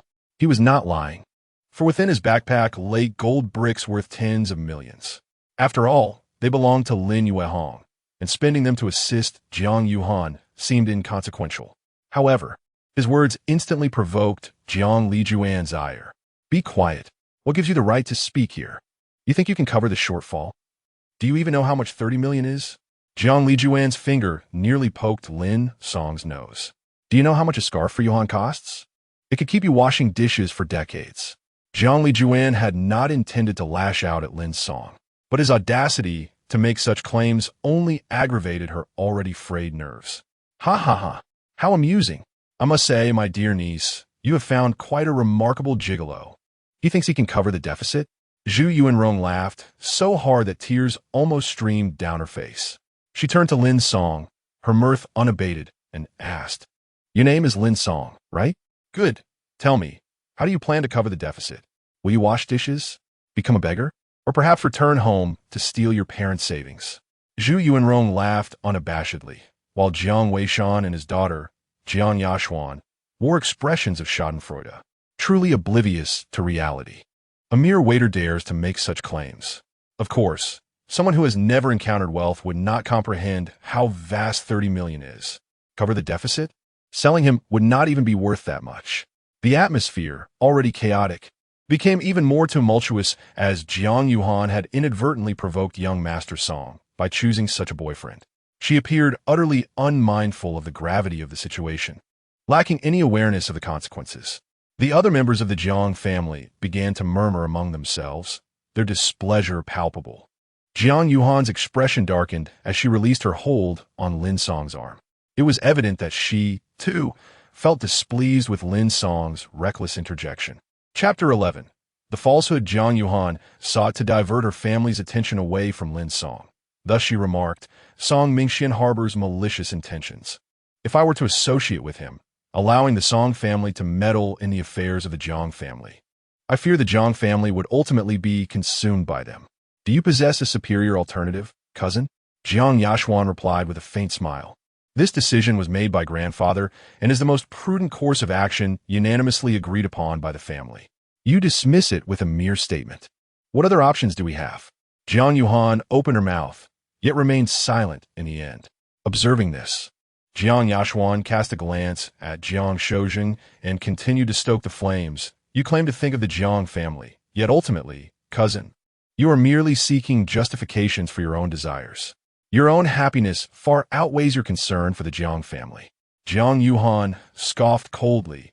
Cousin, with your sense of righteousness, why not pursue a wealthy heir to marry? Considering your social circle, it would be quite normal for you to be acquainted with some distinguished young gentleman. Do not shift the topic. We are discussing your affairs. Jiang Yashuan quickly redirected the conversation, fearing that Jiang Shoujing might entertain thoughts of her own marriage. Though a family alliance posed no issue for her, marrying would mean she no longer belonged entirely to the Jiang family. Thus, she would not wed until the new generation of decision-makers was firmly established. This was also the reason why Jiang Yashuan's family fervently supported Jiang Yuhan's marriage. What? Jiang Yuhan was acutely aware of her intentions and scoffed. So you fear the prospect of a marriage alliance? No. You fear you might not secure the position of decision-maker. Jiang Yashuan retorted with a scoff. I SNT that the same for you, cousin. How can you even criticize me? Enough. A rough voice bellowed, interrupting their quarrel once more. Jiang Shoujing, visibly enraged, declared, the Jiang family faces a crisis. Yet you both squabble over the matter of who holds power. Without the Jiang family, what remains of that power? Do you wish to drive me to my grave? Jiang Shoujing slammed his hand on the table, his face a mask of fury. Yuhan, I recognize that you have suffered indignities regarding your engagement to Song Mingxian. Yet for the sake of the Jiang family, this matter leaves no room for your whims. Moreover, he shot an irritable glance at Lin Song. Not just anyone can become my granddaughter's husband and step through the gates of the Jiang family. Jiang Yuhan offered a bitter smile, her expression flickering with disappointment. You uttered similar words to my father back then, did you not? When Jiang Yuhan's parents wed, Jiang Shoujing had vehemently opposed the union, uttering many hurtful words. Bang! Jiang Shoujing slammed his palm on the table. Even if your father were alive, this matter must proceed as stated. Jiang Yuhan's complexion paled as she bit her lip in defiance, about to speak. The elder abruptly threw a stack of documents onto the table, declaring unequivocally, due to the Song family's withdrawal of funds, we have mortgaged everything that could be mortgaged. These losses must be compensated. The Jiang family cannot decline under my watch. Thus, for the sake of the Jiang family, you must wed Song Mingxian. Otherwise, you may leave now and no longer bear the Jiang surname. A final pronouncement. Jiang Yashuan's family of three exchanged triumphant smirks, their gazes towards Jiang Yuhan brimming with disdain and arrogance. Father, please cease pressuring Johan. With third brother and sister-in-law no longer here, she is already enduring significant hardship alone. Fourth Aunt Jiang Lijuan could no longer contain her frustration and interjected. Yuhan is merely 25. Why should she bear the burden for the Jiang family's difficulties alone? This is utterly unjust. Just you say? Huh? Jiang Weishan retorted. Sacrificing for the Jiang family is both her duty and an honor. Indeed, this is what she ought to do. Second Aunt Zhu Yuanyong nearly beamed with delight, nodding in agreement. Jiang Yashuan fiddled with the wooden box in her hands and added sharply, Cousin, you ought to stop provoking grandfather. It would be wise to comply and consider how to earn young Master Song's forgiveness later. Do you intend to drive Yuhan to her demise? Jiang Lijuan exclaimed, surveying the room. You all criticize her relentlessly, yet everyone present shares the responsibility for saving the Jiang family. What have you contributed? Of course we have. Sensing the opportune moment, Jiang Yashuan lifted the exquisite wooden box and placed it on the table beside Jiang Shoujing. Grandfather, I have been diligently occupied these past few days addressing our family's financial shortfall, and I have indeed devised a solution. As she spoke, Jiang Yashuan opened the box and retrieved a lustrous porcelain piece. This is a Song Dynasty official kiln porcelain that I procured for 3 million from the black market through a friend. It has been authenticated by experts and is undoubtedly genuine. With a mere flip at the auction, profiting tens of millions will be effortless, thereby bridging our family's financial gap. Jiang Yashuan raised her chin, her eyes sparkling with pride, casting a challenging glance at Jiang Yuhan. Instantly, all eyes were drawn to her, and the elders of the Jiang family gathered around, marveling at the porcelain. Is this truly Song Dynasty porcelain? Can it genuinely yield such a profit? It should be feasible.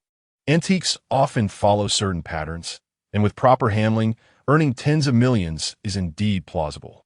However, this requires substantial connections. Yashuan certainly has a bright future. Indeed, she is a formidable talent among the new generation, most deserving of the title of decision-maker. Hearing her family's praises, Jiang Yashuan's smile radiated brilliance. Zhu Yuanyong, feeling proud, seized the moment to comment sarcastically.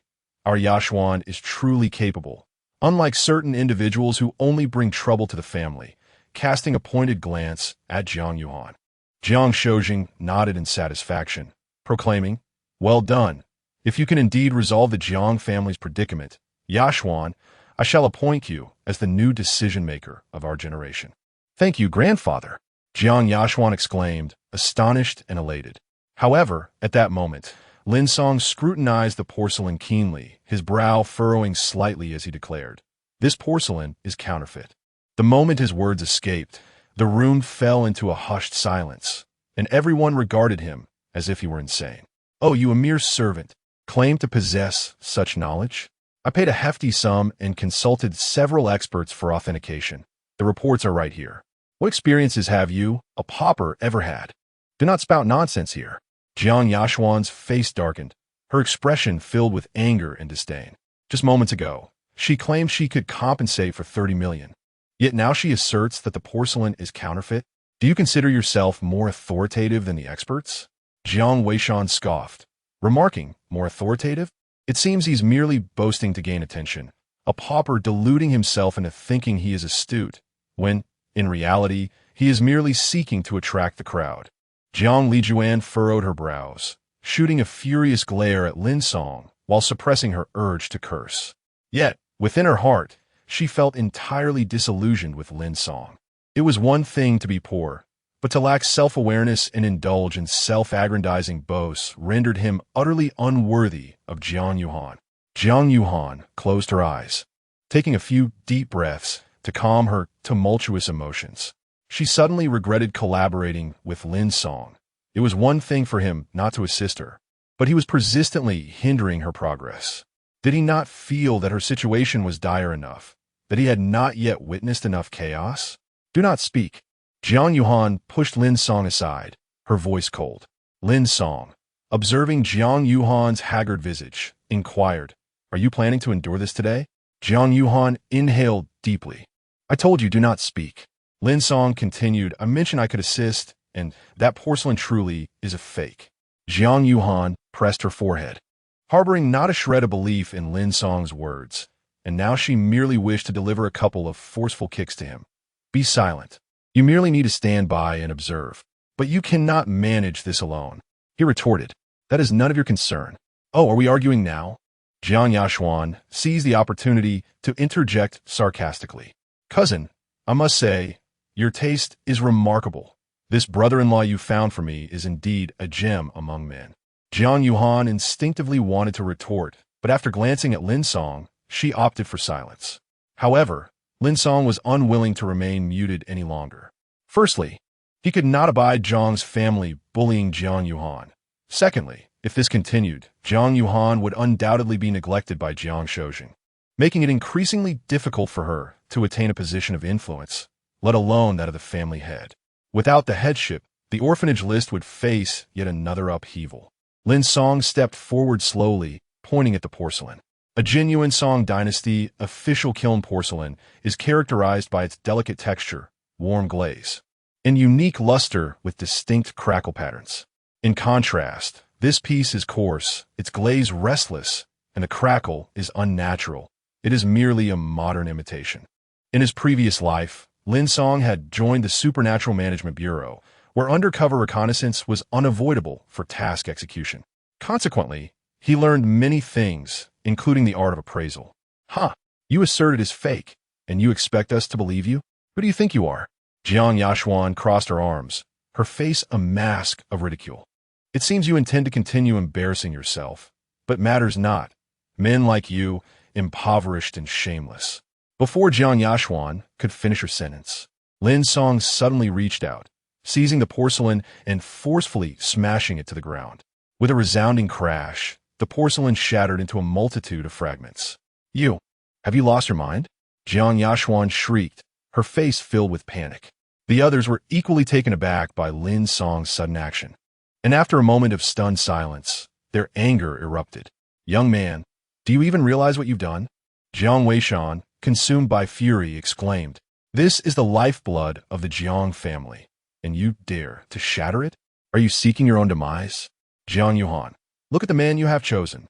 To prevent Yashuan from taking charge, you have allowed your partner to commit such an atrocity. Do you wish to see the Jiang family brought to ruin? Zhu Yuanrong shrieked in outrage. This is utterly despicable. Expel them immediately. No, break their limbs. Let this boy pay with his life for the Jiang family's misfortune. The Jiang family, seething with rage, rolled up their sleeves, prepared to devour Lin Song and Jiang Yuhan alive. Calm down, Jiang Lijuan interjected, positioning herself protectively in front of Jiang Yuhan.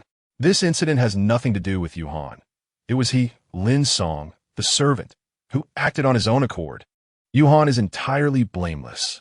Jiang Lijuan cast a venomous glare at Lin Song, wishing she could see him perish for his reckless actions that had now jeopardized Jiang Yuhan. This was intolerable to her. Jiang Yuhan, undeterred by her family's fiery gazes, rushed to Lin Song's side and seized his arm, demanding, What on earth do you intend to do? Unless you provide me with a reasonable explanation, I assure you, you will not achieve your desires. You will not leave this place unscathed. In that moment, Jiang Yuhan was genuinely enraged and filled with regret. She lamented her decision to collaborate with Lin Song, berating herself for being too hasty in her judgment, which had led to this calamity. Though she wished to thwart Jiang Yashuan's ascendancy, she still cherished the Jiang family, for without it, she would lose everything. Jiang Shoujing, panting heavily, shifted his bloodshot gaze from the scattered shards of porcelain to Lin Song, declaring, To harm the Jiang family means that today, you shall not depart. Indeed, Jiang Yashuan screamed hysterically, Someone kill him. And Jiang Yuhan too. She added menacingly, Do not act rashly, Lin Song called out, gesturing toward the shards on the ground. Observe closely. The fracture surfaces lack the natural aging signs of genuine porcelain, and the clay composition is incorrect. Most importantly, he picked up a shard, raising it high for all to see, revealing the engraved words, Manufactured by Lonka. In that instant, a profound silence enveloped the room. Chapter 12. A gift of engagement. What? How could this be possible? Jiang Yashuan stared at the four glaring crimson characters. utterly dumbfounded, repeatedly murmuring to herself, "This cannot be true. How can it be fake? It's impossible. It can't be." The other members of the Jiang family also found it hard to believe, instinctively gathering closer to take a look, their faces changing dramatically. This isn't truly a fake? It couldn't be more counterfeit. The exterior appeared legitimate, yet the interior bore a trademark. Antiquities are indeed fraught with deception. It seems Jiang Yashuan has been duped. This child, who has always been clever, never anticipated she would make such a blunder this time. The Jiang family members began to point fingers at Jiang Yashuan, whispering amongst themselves. Lin Song smirked slightly and said, "Miss Jiang, why don't you call that friend of yours now? Don't make a mistake." His words jolted Jiang Weishan into action, who immediately suggested, "Yes, daughter. Quickly call your friend and inquire whether there was a mix-up when she acquired it." "Exactly. It must be a misunderstanding. Hurry and ask." Zhu Yuanrong chimed in. Jiang Yashuan hesitated, reaching for her phone, but then set it back down. It dawned on her that her friend had emigrated abroad after helping her purchase the porcelain. In retrospect, it was a perfect trap, preying on her desperation to save the Jiang family. Upon realizing this, Jiang Yashuan's complexion shifted from pale to flushed, standing awkwardly in place, unsure of how to proceed. "What are you waiting for, child? Ask her." Zhu Yuanrong urged again. Jiang Yashuan raised her head with difficulty, only to see Jiang Shoujing's expression shift from anticipation to skepticism, causing her heart to plummet. "What? Isn't the second miss going to verify? Could it be that she was genuinely deceived?" Lin Song seized the moment to insinuate, "It's illogical. Miss Jiang is well-connected and kind-hearted. How could she possibly have such a friend?" The moment those words were uttered, Jiang Yashuan's expression darkened. The other members of the Jiang family comprehended the situation as well. Jiang Yuhan stared blankly at Lin Song, her gaze occasionally darting to the ceramic shards on the ground, filled with astonishment and curiosity. Fourth Aunt Jiang Lijuan let out a sigh of relief, with Jiang Yashuan's error. Jiang Yuhan would no longer be scorned by the old master. Jiang Yashuan shot a glare at Lin Song, anger bubbling within her as she exclaimed, "What does my choice of friends have to do with you? You, a pauper, have no say here." Sensing Jiang Yashuan's deliberate attempt to divert the topic, Jiang Yuhan promptly interjected, "Cousin, aren't you going to explain the situation regarding the porcelain?" Jiang Yashuan stammered, clearly caught off guard by Jiang Yuhan's challenge. She discreetly glanced at Jiang Shoujing and retorted, "So what if the porcelain is fake? So what if I was deceived? At least it shows I care about the Jiang family, that I'm trying to save it." Indeed, although Yashuan was deceived, her intentions were noble. Blame the wretched scammer. Zhu Yuanrong immediately defended her daughter. Jiang Weishan remarked, "The porcelain is counterfeit. This is Yashuan's mistake." However, this precisely illustrates how Yashuan, concerned for the Jiang family, was taken advantage of by a fraudster who exploited her kindness. Although at fault, her actions are understandable. "Indeed, I have nothing to regret. I trust grandfather will not blame me," Jiang Yashuan declared, puffing out her chest with confidence. Jiang Shoujing sighed in disappointment, saying little else. Observing this, Jiang Yashuan's expression brightened, and she turned to Jiang Yuhan and Lin Song, exclaiming, "Did you see that? Grandfather understands the situation and will not hold me accountable. But you too, cousin, with the Jiang family in such disarray, are you still here to gloat over my misfortune? Are you pleased that the porcelain is fake? Are you secretly hoping for the Jiang family's downfall?" Jiang Yuhan furrowed her brow, about to speak, but Lin Song interjected, saying, "Miss Jiang, do not be hasty. I still have a question that puzzles me. Do you think that, having guessed correctly once, you become a master of appraisal? A mere servant gains entry to my family, and your ancestors should be grateful. You have no right to speak here." Jiang Yashuan retorted, arms crossed, casting a sidelong glance at Lin Song. Lin Song chuckled lightly, responding, "The Jiang family's financial situation is dire, with a deficit of 30 million. Yet, Miss Jiang has several million to spend on a counterfeit, demonstrating such extravagance. It appears that the crisis is not merely one affecting the second branch of the Jiang family. Is there something more to this?" The statement detonated like a bomb in the room. Jiang Yashuan's complexion turned ashen. And even Jiang Weishan and Zhu Yuanyong wore expressions of panic, instinctively glancing at the expression of the elder Jiang. The elder Jiang, who had been silent until now, darkened his visage and demanded angrily, "Yashuan, what is going on?" "Grandfather, I. Jiang Yashuan stammered, cold sweat trickling down her brow, unable to articulate her thoughts. "Father, this is surely a misunderstanding.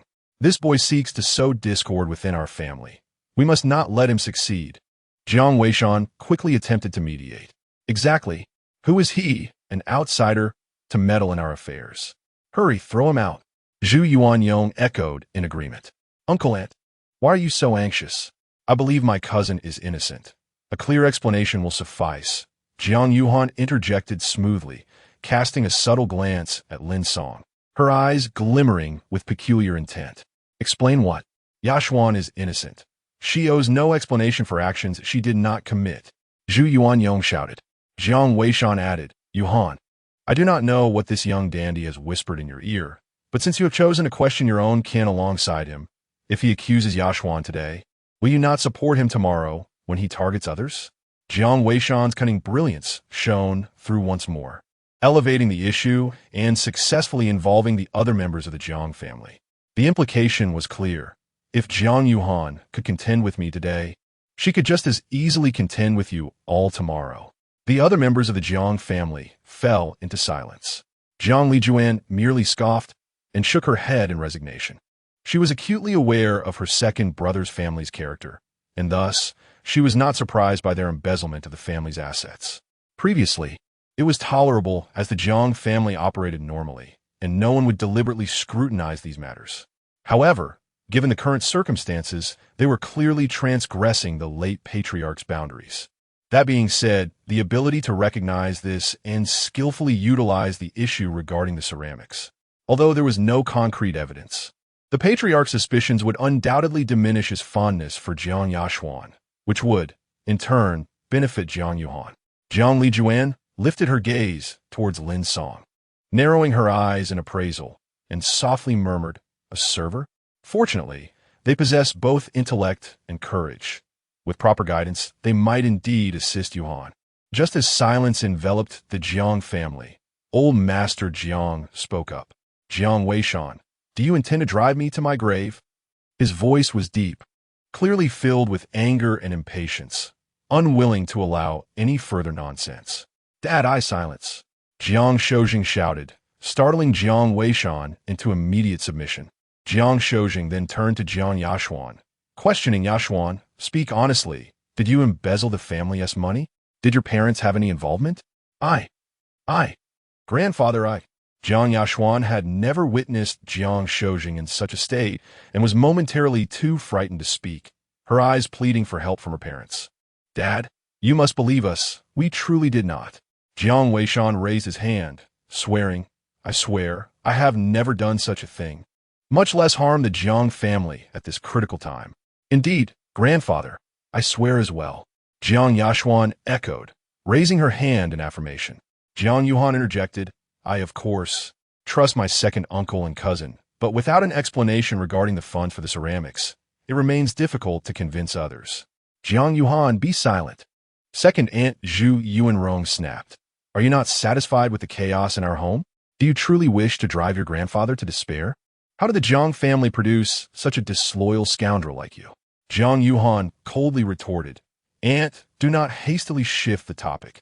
Failing to clarify this matter will only burden grandfather further, and that is the true disloyalty. I borrowed it. Is that so wrong?" Jiang Yashuan exclaimed. Swiftly diverting the conversation, "Jiang Yuhan, you have already angered young Master Song and severed our family's lifeline. Now you wish to infuriate grandfather, causing further turmoil? Indeed, Yuhan, you ought to reflect on your own issues and how to mend things with young Master Song." Jiang Weishan added. Fourth Aunt Jiang Lijuan stepped forward, grasping Jiang Yuhan's arm, advising, "Yuhan, enough, cease your words. Without solid evidence, further discussion is futile. Let us return. I will find a way regarding Song Mingxian." Jiang Yuhan gazed at this sole elder who cherished her, tempering her sharpness as she nodded in acknowledgement. There is no need to mend things with Song Mingxian. However, At that moment, Lin Song spoke once more. As I have mentioned, I can resolve the financial gap faced by the Jiang family. Jiang Lijuan frowned in displeasure, preparing to pull Lin Song away, but Jiang Yuhan grasped her arm firmly. First, she shook her head at fourth aunt, then turned to Lin Song with a face full of curiosity and anticipation. Perhaps influenced by recent events, she harbored a subtle conviction that Lin Song could indeed resolve the issues plaguing the Jiang family. Huh, you claim to be out of breath from merely being called fat? Jiang Yashuan scoffed, holding Lin Song in disdain. In her eyes, he was merely a waiter. Even if he possessed a modicum of discernment regarding the authenticity of ceramics, it was inconceivable that he could muster 30 million. Very well, if you assert you can resolve this, then produce the funds. 30 million, not a penny less. Jiang Yashuan derided him, silently anticipating his embarrassment. Lin Song cast a glance at Jiang Yuhan and continued, if I can procure such a sum, can you guarantee that you will cease interfering in Yuhan's marital affairs? Speaking as though you truly can procure it. What a grandiose pretense. Jiang Yashuan huffed dismissively, her expression dripping with contempt. Jiang Shoujing, the elder, was still in a state of agitation. Upon hearing this, he erupted in laughter, clearly skeptical of Lin Song's ability to deliver. I am the head of the Jiang family and the grandfather of Jiang Yuhan. Should you manage to produce the funds, I vow to refrain from meddling in your affairs.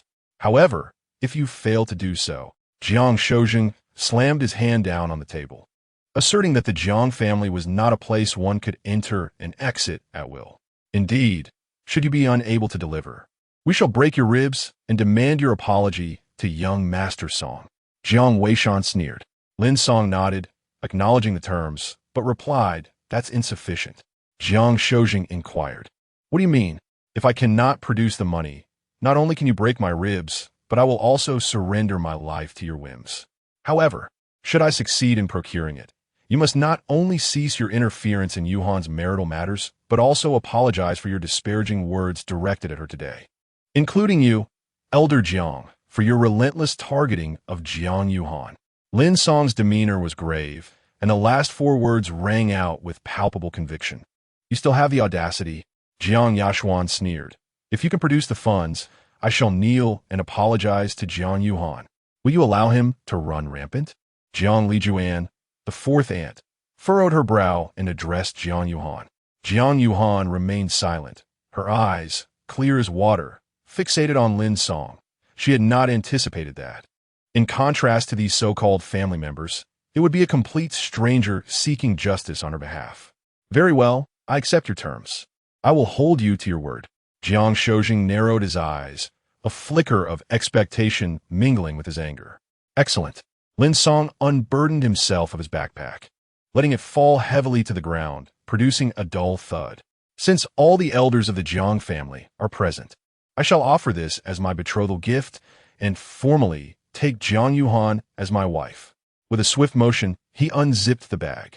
In an instant, a dazzling light spilled forth, illuminating the entire room. Chapter 13 Apology.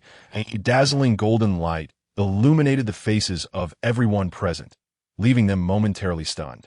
Jiang Yashuan's eyes widened in disbelief as she stared at the backpack filled with gold bricks, her expression one of incredulity. This is impossible. It must be a forgery. Absolutely a forgery. Indeed, this must be a ruse to deceive us. How could a mere waiter possess such an abundance of gold? Jiang Weishan joined in, echoing her sentiments. Nevertheless, he too gazed in astonishment, his face betraying disbelief, his mouth agape, as if capable of accommodating an egg. This is undoubtedly a sham. You dare to trick us with counterfeit goods, to deceive the old man. Truly despicable. Zhu Yuanrong immediately turned to her associates, shrieking accusations. Fourth Aunt Jiang Lijuan quickly composed herself, suppressing her doubts and astonishment, and approached to crouch down, meticulously inspecting the quality of the gold bricks. Responsible for the Jiang family's jewelry business, she possessed considerable knowledge in this domain. In that moment, everyone present held their breath, silently observing Jiang Lijuan, eagerly awaiting her verdict. Soon, after completing her examination, she sat down abruptly, gazing up at Lin Song with a complex expression, the shock she had just suppressed surging forth once more. Jiang Yuhan, astute as ever, noticed fourth aunt's expression and quickly discerned the reality of the situation. She turned to Lin Song, her eyes glimmering with a mix of astonishment, confusion, and curiosity. Li Juan, what is the verdict? Just as the tension in the room became palpable, Elder Jiang Shoujing spoke up. Jiang Li Juan rose slowly, casting another glance at Lin Song, and declared, "There is no doubt, all of it is genuine, and the estimated value is 34.67 million. A sharp intake of breath echoed throughout the room. Goodness, it is indeed real. Who would have thought? This young man possesses such wealth. It seems we have all been deceived. He is not merely a waiter. What a hidden talent. It appears Yuhan's judgment was indeed sound, as this discovery alleviates the Jiang family's pressing crisis." The members of the Jiang family gazed at the shimmering gold, their eyes sparkling with admiration and recognition for Lin Song. "This is impossible. I refuse to believe it." Jiang Yashuan's complexion turned pale. "Fourth aunt, are you certain? Perhaps you should examine it again." Jiang Li Juan cast her a sidelong glance and replied, "I have been responsible for the jewelry business for many years without error. There may be minor discrepancies in estimated value, but 30 million is undoubtedly the case." Jiang Yashuan was utterly dumbfounded. She understood well that Jiang Li Juan held such authority and would not err. Furthermore, there was no need for deception in matters such as these. How could you possess so many gold bars? Are you not merely a waiter?" Jiang Weishan inquired of Lin Song, stammering. The previous arrogance completely vanished, his voice trembling slightly. Lin Song glanced sideways at Jiang Yuhan, who had been fixated on him, and with a raised eyebrow and a smile replied, "It's nothing, just a bit of savings." Jiang Weishan and Zhu Yuanrong exchanged a glance, their expressions a complex tapestry of shock, regret, and a hint of embarrassment. They could scarcely fathom that the impoverished youth they had looked down upon possessed such wealth. How wonderful! The Jiang family is saved. The Jiang family will not collapse." Jiang Shoujing exclaimed with unrestrained joy. "Young man, I never expected you to possess such a vast amount of gold, alleviating the Jiang family's pressing crisis. You have become a benefactor to us." Jiang Shoujing's spirits soared as he gazed at the gold, seeing a glimmer of hope. Lin Song interjected, "Old sir, with the urgent financial issue of the Jiang family resolved, I hope you will honor your promise and grant Jiang Yuhan the respect she deserves, allowing her to decide her own marriage." "Of course, I shall certainly keep my word," Jiang Shoujing declared with a sweeping gesture. "From this day forth, including myself, no one shall interfere in your affairs." Lin Song nodded and added, "But that is not all. You must apologize to Jiang Yuhan." "Enough already. Are you never satisfied?" Jiang Yashuan interjected, unwilling to apologize to Jiang Yuhan, as it would be a source of great humiliation. "Grandfather has already agreed not to intervene any further. Must you push your luck? Have you ever seen an elder apologize to a junior? Don't overstep your bounds." Jiang Yashuan cleverly invoked Jiang Shoujing, knowing that as long as he remained silent, neither she nor her parents would have to apologize to Jiang Yuhan. Lin Song chuckled softly. "I believe the old sir is a man of his word. Otherwise, he would not have attained the position of head of the family." Jiang Yashuan's face flushed with anger. Lin Song's words were a veiled criticism of Jiang Yashuan's narrow-mindedness, suggesting she was unworthy of the family leadership. "I may be an elder, but I'm also the head of the Jiang family. If one cannot even possess such a modicum of grace, how can they lead the Jiang clan?" Jiang Shoujing rose and approached Jiang Yuhan, his smile warm as he said, "Yuhan, my granddaughter, I apologize for my earlier actions. I should not have pressured you so." "I am sorry." Jiang Yuhan's eyes brimmed with tears, yet she stubbornly held them back. Fourth Aunt Jiang Li Juan glanced at the second brother's family and sneered. "Second brother, second sister-in-law. Father has set an example. What about you?" Jiang Weishan's complexion fluctuated between shades of pale and dark, and after a moment of silence, he gritted his teeth and said, "Niece, I am sorry. Uncle was wrong." "I apologize to you." Zhu Yuanrong reluctantly echoed, "I'm sorry. Aunt was wrong." Thus, only Jiang Yashuan remained, and all eyes turned to her. Lin Song seized the moment to speak again. Second miss, it is your turn. You did say you would kneel to apologize. I trust you are not one to go back on your word. Otherwise, how could you be a contender for the head of the Jiang family? Damn it. Jiang Yashuan shot Lin Song a venomous glare, cursing him under her breath. His words had effectively closed off her escape. If she refused to apologize in front of the family, it would prove her unworthiness for leadership. Weighing her options, Jiang Yashuan approached Jiang Yuhan, kneeling with a thud on the ground, and said, "Cousin, I'm sorry." Jiang Yuhan coldly regarded her and scoffed. "Cousin, some things are simply beyond your qualification. I hope you can recognize your own abilities and understand your position. Do not continue to be forgetful." Jiang Yashuan raised her head, meeting Jiang Yuhan's gaze. And in that moment, a clash of swords and daggers ensued. "I understand. Thank you for your guidance, cousin." Jiang Yuhan shot her a cold smile before turning to Jiang Shoujing. "Grandfather, I am feeling a bit weary. I shall return to rest now." Jiang Shoujing nodded, recalling something. He added, "Yuhan, I know you feel wronged, and I have promised not to pressure you further. But the troubles you have stirred with the Song family must be resolved by you personally for a better outcome." After speaking, he glanced at Lin Song. Additionally, while Lin Song's betrothal gifts have alleviated the Jiang family's urgent financial needs, the issue of our cash flow must be addressed promptly. This is a responsibility shared by all members of the Jiang family, and you must actively seek solutions. Otherwise, the family alliance will always be your fate. Father, you clearly promised not to intervene again. How can you go back on your word? Jiang Lijuan interjected, displeased. Jiang Shoujing shook his head, stating, "I did indeed promise. But as the head of the Jiang family, I must consider its welfare. Furthermore, I never said it must be Yuhan who marries. Yashuan and other children of the Jiang family also bear the responsibility to sacrifice for the family." However, Jiang Lijuan was about to voice her disagreement when Jiang Yuhan interrupted her. "Grandfather, I understand your concerns. I will not allow the Jiang family to collapse. I will find a way." Jiang Yuhan comprehended Jiang Shoujing's worries and, recognizing the gravity of her position, chose not to argue further. After all, Jiang Shoujing had already relented. Once she and Lin Song acquired their marriage certificate tomorrow, any talk of her being forced into a union would be rendered impossible. Without uttering another word, Jiang Yuhan departed the conference hall with Lin Song, returning to their residence. As they watched the two figures recede into the distance, Zhu Yuanrong leaned closer to Jiang Weishan, whispering, "Dear, who exactly is this Lin Song?"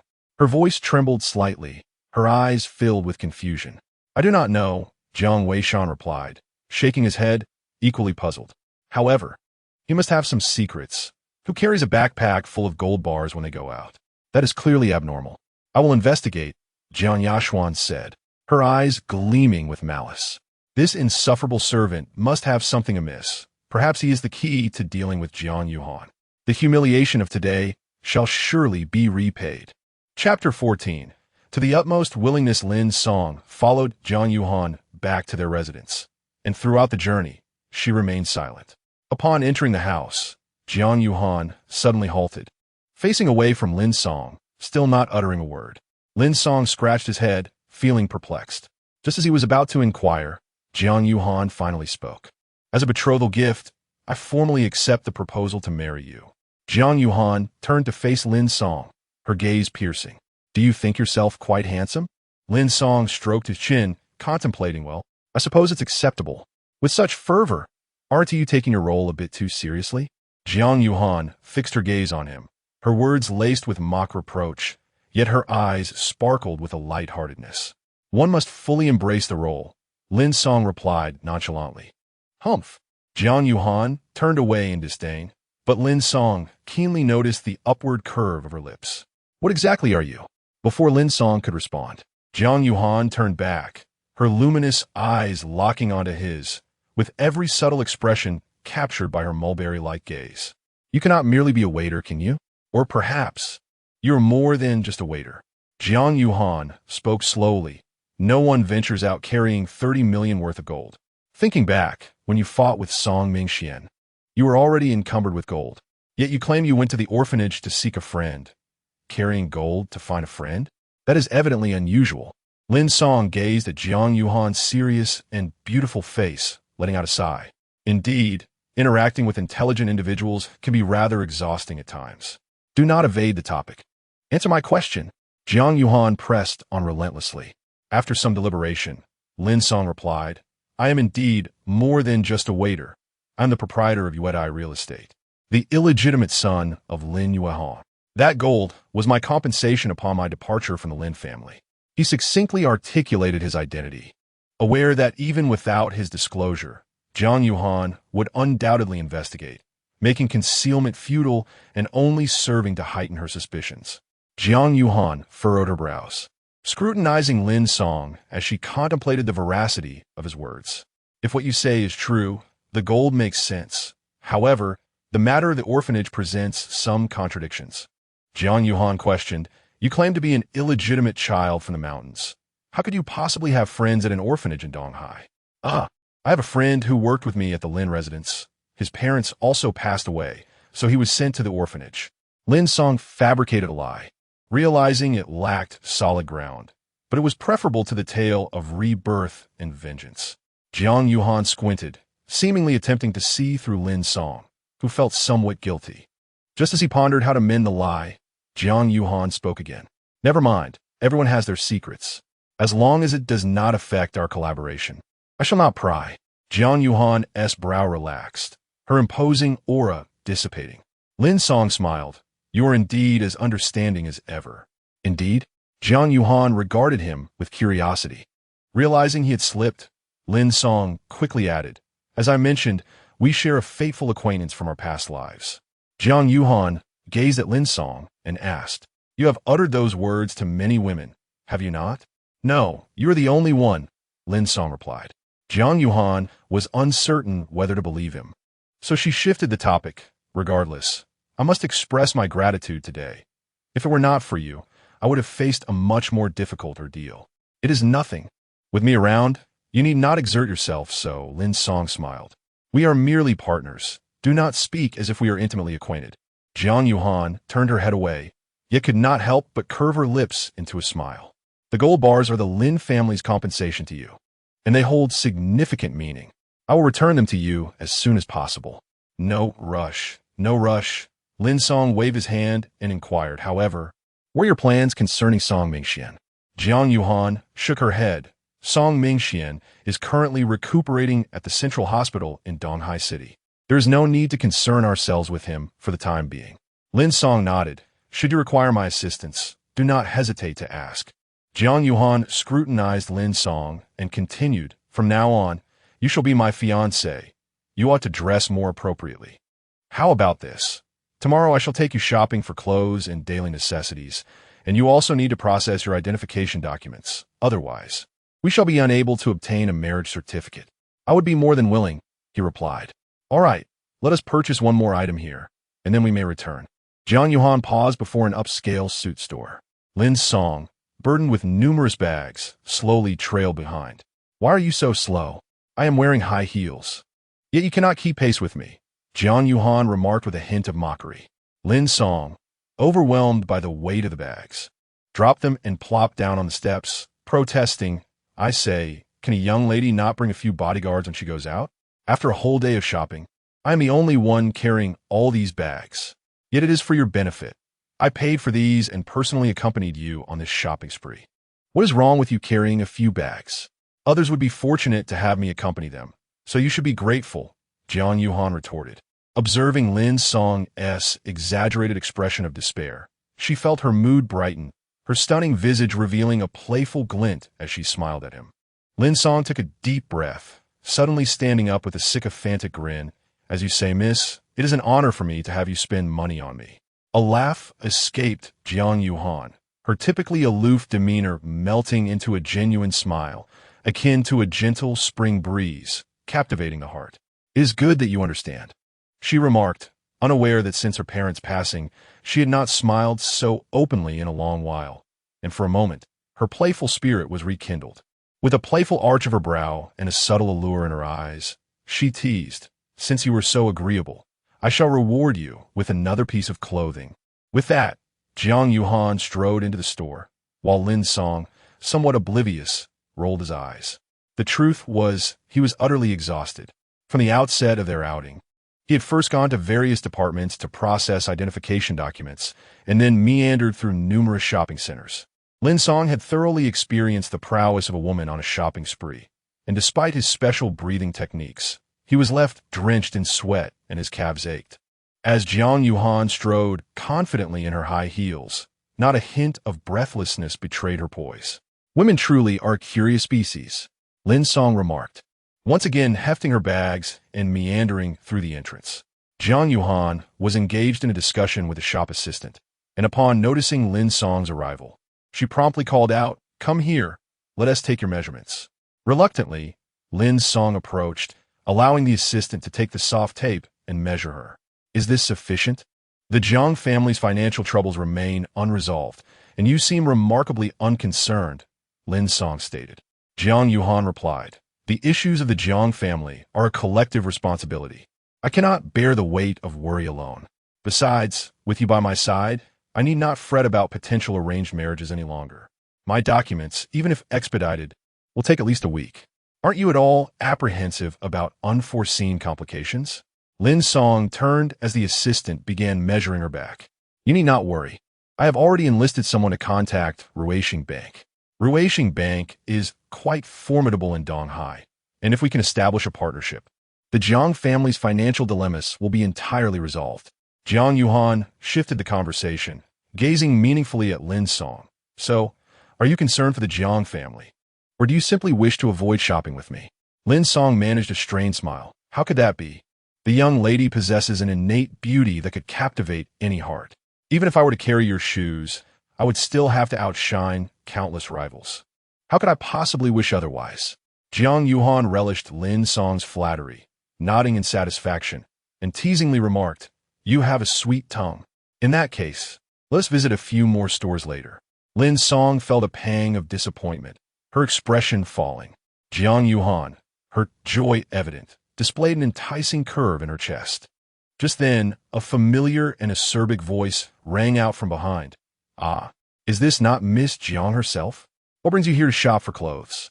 Turning around, Jiang Yuhan's smile faltered as she spotted a lavishly dressed woman, linked with a man, approaching with an air of smugness. Chapter 15. A narrow path for rivals. I have heard that the Jiang family is currently facing a financial crisis. How can Miss Jiang still have the leisure to shop for clothes in such a high-end boutique? Tang Wenxiu, adorned in designer attire and draped in a sparkling diamond necklace, presented herself in a flamboyant manner, evidently seeking to flaunt her wealth. Jiang Yuhan cast a cold gaze towards Tang Wenxiu and snorted disdainfully. The situation of the Tang family is not much better than that of the Jiang family. Yet here you are. Tang Wenxiu belonged to the Tang family, and within Donghai, both the Tang and Jiang families were of comparable social standing, though both had faced misfortunes in recent years that hindered their growth. The rivalry between Tang Wenxiu and Jiang Yuhan had begun during their school days.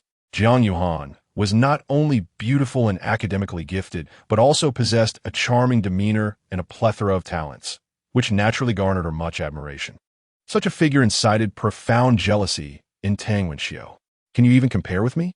I am now with Jinyu, and the Tang family will soon flourish again," Tang Wenxiu declared, deliberately leaning closer to the man at her side. "Yuhan, long time no see," the man greeted with a warm smile. Jiang Yuhan merely curled her lip in response, choosing not to engage. The man was Fong Jinyu, a member of the Fong family. The Fong family held considerably more power than both the Tang and Jiang families, and Fong Jinyu was recognized as a candidate for heir, well known in the aristocratic circles of Donghai. Upon glancing at Fong Jinyu, Jiang Yuhan quickly grasped the situation and scoffed. "So, the Tang family has allied with the Fong family. No wonder you carry yourself with such arrogance. But I suppose being kept by someone doesn't feel too pleasant, does it?" Despite Fong Jinyu's illustrious lineage and exceptional capabilities, Jiang Yuhan held no admiration for him. After all, the reputable image of aristocratic heirs was often but a facade, with the reality being quite different. Consider Song Mingxian, who was perceived as the promising heir of the Song family, yet privately indulged in a debauched lifestyle, rife with scandal. Fong Jinyu was not much better, While his talents were undeniable, he too exhibited the less admirable traits common among men. Rumor had it that the women around him were frequently replaced, and he showed little regard for their feelings, embodying a ruthless nature. What do you mean by being kept? It's an alliance. Besides, although our families are allied, Jinyu and I are genuinely in love. He treats me exceptionally well, Tang Wenxiu declared, leaning sweetly against Fang Jinyu's arm, her eyes defiantly fixed on Jiang Yuhan. Jiang Yuhan shrugged, disinterested in engaging further, and turned to inquire, "Is it ready?" "Yes. Please sign at the counter. Once the clothing is prepared, we will deliver it to your home," the staff replied. After signing, Jiang Yuhan informed Lin Song that they were leaving and proceeded towards the exit. Unexpectedly, Fang Jinyu stepped forward to block her path. "Fang Jinyu, what do you intend to do?" Jiang Yuhan asked, her displeasure evident. "Yuhan, why the rush? It has been ages since we last met. Let us sit down and have a proper conversation," Fang Jinyu suggested, his gaze appraising Jiang Yuhan, taking note of her fitted OL attire and alluring legs clad in stockings, stirring a sense of yearning within him. "I have nothing to discuss with you," Jiang Yuhan coldly rejected, her expression resolute, as she had no desire to exchange another word with Fang Jinyu. The two individuals became acquainted during their student years, with Fang Jinyu being a few years her senior, thus serving as her senior. During the years when Jiang Yuhan was the school belle, Fang Jinyu was one among many suitors, ultimately returning empty-handed. Over the years, as the Jiang family experience declined, the two families ceased collaboration, resulting in no further interactions between them. However, upon their reunion, Fang Jinyu was taken aback to discover that Jiang Yuhan had become even more stunning and alluring than before. Compared to her youthful innocence, she now exuded a certain mature charm and grace, rekindling feelings within him that he had long since abandoned, intensifying his yearning. Moreover, with the Fang family's recent prosperity starkly contrasting the Jiang family's downfall, he felt increasingly confident in his ability to win her over. "I believe we still have much to discuss," Fang Jinyu paused, then added, "I am aware that the current situation of the Jiang family is bleak, and perhaps I could offer my assistance." Jiang Yuhan's expression remained unchanged. She was well aware of Fang Jinyu's intentions, as his gaze unabashedly roamed over her figure. "No need. I will find a way," Jiang Yuhan firmly declined, stepping aside. Fang Jinyu remained stationary, persisting, "Yuhan, there's no rush. If you're hesitant to discuss that, we could reminisce about our school days instead." His face wore an infatuated smile as he chattered on. Tang Wenxiu, witnessing this scene, was instantly filled with indignation and a strong sense of crisis. Jiang Yuhan, I was wondering why you were at a men's clothing store. Turns out you were buying clothes for your pretty boy," Tang Wenxiu exclaimed upon seeing Lin Song. Upon hearing this, Fang Jinyu turned to look, spotting Lin Song carrying several bags, preparing to follow Jiang Yuhan out, as he had not yet had the chance to change from his newly purchased attire. He remained in his service uniform. Furthermore, Tang Wenxiu had clearly observed the store attendant measuring Lin Song's dimensions, leading her to naturally assume that Lin Song and Jiang Yuhan shared an extraordinary connection. Fang Jinyu furrowed his brow, scrutinizing Lin Song closely. Previously, he had not paid attention, mistakenly believing Lin Song to be a mere store attendant. It was only after Tang Wenxiu's outburst that he sensed something amiss. "Yuhan, and who might this be?" Fang Jinyu inquired. Jiang Yuhan stepped beside Lin Song, linking her arm with his, and declared, "This is Lin Song, my fiancé. We are about to get married." "What?" Fang Jinyu stared in disbelief at Jiang Yuhan, then at Lin Song. "Yuhan, you must be joking. Is there any need for me to deceive you? You can ask my family. They're all aware," Jiang Yuhan replied. Fang Jinyu's expression darkened, his gaze turning stormy. Tang Wenxiu, noticing his reaction, felt a surge of delight and remarked, "Who would have thought? The once illustrious Jiang school belle is now supporting a pretty boy. No wonder the Jiang family has fallen." So this man is a pretty boy," she exclaimed. "I found it odd that such a beautiful woman would bring a mere service worker to shop for clothes. Now it all makes sense. The decline of societal morals is truly disheartening. It has become commonplace for men to rely on the financial support of women, while affluent young ladies unabashedly keep their toy boys. How utterly shameless. The store attendants began to murmur among themselves, casting furtive glances at Jiang Yuhan and Lin Song. Fang Jinyu's expression turned to one of disdain as he remarked, "Yuhan, I never imagined that during the time I pursued you, you would develop a fondness for supporting impoverished waitstaff. I had intended to extend a gesture of goodwill towards the Jiang family, considering our past, but now it seems my kindness has been in vain." Fang Jinyu did not conceal his contempt and disgust. He desired Jiang Yuhan, but only if she remained unblemished. Otherwise, he would not cherish her even if she were offered to him for free. "This does not concern you," Jiang Yuhan stated, wishing to disengage from the two, pulling Lin Song away. "Do not leave. Our conversation is far from over," Tang Wenxiu interjected, blocking Jiang Yuhan's path. She could not afford to miss such an excellent opportunity and was eager to humiliate Jiang Yuhan, satisfying her pitiful vanity and competitive spirit. "What else do you wish to know?" Jiang Yuhan furrowed her brow, growing impatient. "I have no particular desire. I merely wish to inquire about your fiancé." Tang Wenxiu replied with a sly smile, turning her gaze towards Lin Song. "Where do you work, handsome? How generous is Miss Jiang with her financial support each month? Is she difficult to please? What are her preferences? How does she sound when she calls out? What does she refer to you in private? How does she address you in bed? Are you able to keep up with her demands?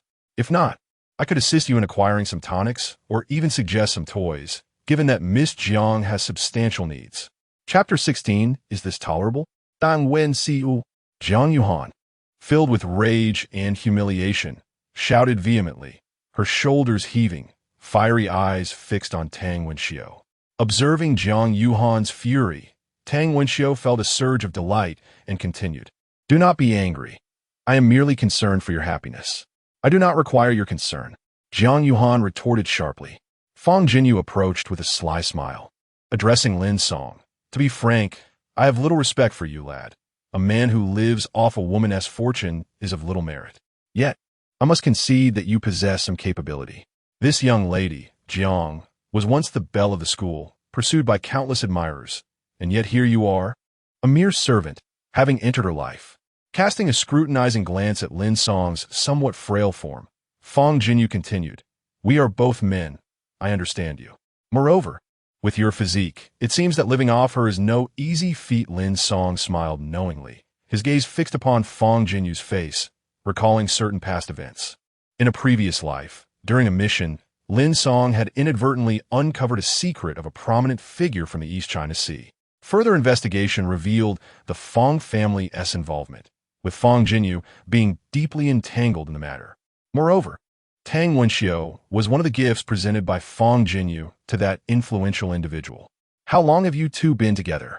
If I'm not mistaken, you must possess photos or videos of Jiang Yuhan. How about selling them to me?" Fang Jinyu suddenly leaned closer to Lin Song, deliberately brushing his crocodile skin wallet against Lin Song's clothing. "I assure you, the price for a single photograph will far exceed what Jiang Yuhan provides you in an entire year." Jiang Yuhan forcefully shoved Fang Jinyu away, exclaiming, "Fang Jinyu, will you ever cease?" "Yuhan, do remain calm. I am merely discussing business with your pretty boy here, which seems to have little concern for you," Fang Jinyu replied, wrapping his arm around Tang Wenxiu's waist, his gaze teasingly fixed on Jiang Yuhan. Nestling against Fang Jinyu, Tang Wenxiu feigned innocence, exclaiming, "Oh dear, my husband, can you believe a young lady disregard her family's safety solely for her own pleasure, maintaining a toy boy? How shameless!" Unable to contain her laughter, Tang Wenxiu finally executed the long-held desire to humiliate Jiang Yuhan. Since their acquaintance, Jiang Yuhan had overshadowed her at every turn, robbing her of the limelight that rightfully belonged to her. But today, she had finally vented her pent-up frustrations. Jiang Yuhan trembled, fists clenched, nails digging in her flesh, yearning to slap the couple before her. Yet, with the Jiang family embroiled in troubles, this was not the time to complicate matters. Taking a deep breath, Jiang Yuhan gritted her teeth and commanded, "Let us go." Lin Song grasped her arm, questioning, "Is this truly tolerable?" Jiang Yuhan cast a glance at the still smirking and taunting Tang Wenxiu, shaking her head. "We cannot stir up trouble. I have stated with me around. You need not struggle so." With that, under Jiang Yuhan's puzzled gaze, Lin Song once again set down his burdens and strode deliberately towards Fong Jinyu and Tang Wenxiu. Oh, it seems this pretty boy is ready to defend his affluent lady. Tang Wenxiu scoffed disdainfully at Lin Song. Fong Jinyu surveyed Lin Song with keen interest and remarked, "What's this? Have you decided to sell me photographs?" "Ha ha." Lin Song offered a subtle smile and replied, "It seems rather that young Master Fong is the one preparing to sell photographs." Fong Jinyu furrowed his brow slightly, but dismissed it, saying, "Why have you begun to spout nonsense?" Lin Song smirked, suddenly reaching into the breast pocket of Fong Jinyu's suit to extract a stack of photographs. He exclaimed with feigned astonishment, "Well, I didn't expect your preferences to be so diverse. Just look at this one." Miss Tang appears utterly captivated, far more than she does now. Fong Jinyu was taken aback, caught off guard by Lin Song's swift actions, and immediately lunged to snatch the photographs. Lin Song let out a cold laugh and tossed them into the air. The photographs scattered across the floor, revealing their contents to everyone in the boutique. Goodness, is this how the wealthy indulge themselves? Oh, can this pose even be struck? No, it's far too risky. Not suitable for children. Not suitable at all. Jiang Yuhan picked up one photograph, and upon glancing at it, felt a shiver run through her body, her cheeks flushing. She looked up at Tang Wenxiu, unable to fathom how she could be so brazen. "Don't look. Hand them over. Anyone who dares to look again will have their eyes gouged out." Fong Jinyu threatened fiercely, pointing at everyone present. Tang Wenxiu, having seen the photographs, was mortified to discover that Fong Jinyu carried them with him. Now exposed to the public eye, she felt utterly humiliated, wishing she could vanish into the ground. However, Lin Song seized the moment to speak again. "Miss Tang, do you truly believe that by associating with Fong Jinyu, you can ascend to greatness and that the Tang family will rise as well? Do you not realize that this hypocrite, who presents himself so decorously before you, is, in fact, orchestrating a most sordid transaction behind your back?" Lin Song spoke deliberately, his voice steady yet clear, explaining how Fong Jinyu intended to offer her as a gift to a prominent figure in Donghai, thereby securing resources for the Fong family to ascend further. "And you, once that esteemed individual grows weary of you and discards you like a stray dog, will find yourself scorned by all, and your so-called glory and revival of the Tang family will amount to nothing but an illusion." At these words, everyone present fell silent, their expressions reflecting shock as if they had just heard a scandalous revelation. Jiang Yuhan, equally astonished, furrowed her brow and fixed her gaze on Lin Song. Tang Wenxiu's complexion turned ashen. Instinctively, she loosened her hold on Fong Jinyu, a flicker of fear and doubt crossing her eyes. Fong Jinyu, momentarily stunned, stared at Lin Song in disbelief. How could he possibly know? It must be a coincidence. Fong Jinyu's face darkened, his eyes wide with fury as he glared at Lin Song, shouting, "You insolent fool, spewing such slander here. I am a scion of the Fong family. How could I engage in such despicable acts? You shall not tarnish my name." Lin Song chuckled coldly, quietly observing Fong Jinyu's desperate defense. "You envious little dandy. Is this merely to exact revenge for Jiang Yuhan? I shall not be swayed by your fabrications." Tang Wenxiu ripped Fong Jinyu's arm, her gaze filled with venomous resentment. "You, pretty boy, I warn you. While it may be permissible to seek vengeance for Jiang Yuhan, you must also recognize your own standing. Not everyone is someone you can provoke." Tang Wenxiu glared fiercely at Lin Song, utterly disbelieving Lin Song's earlier words, dismissing them as mere retaliatory tactics. "Indeed, you insolent brat. I am a member of the Fong family. Even the Jiang family, behind Jiang Yuhan, must show deference to the Fong family. How dare you, a mere gigolo, slander me? Do you believe a single word from my mouth could bring about your demise?" Fong Jinyu roared in anger, though cold sweat trickled involuntarily from his temples. He could not fathom how Lin Song had uncovered his secret. Was it merely a deduction from photographs? This was evidently implausible. Regardless, he could not afford to acknowledge it, nor could he display any hint of guilt, for if Tang Wenxiu were to discover the truth, his opportunity to curry favor with that influential figure would vanish.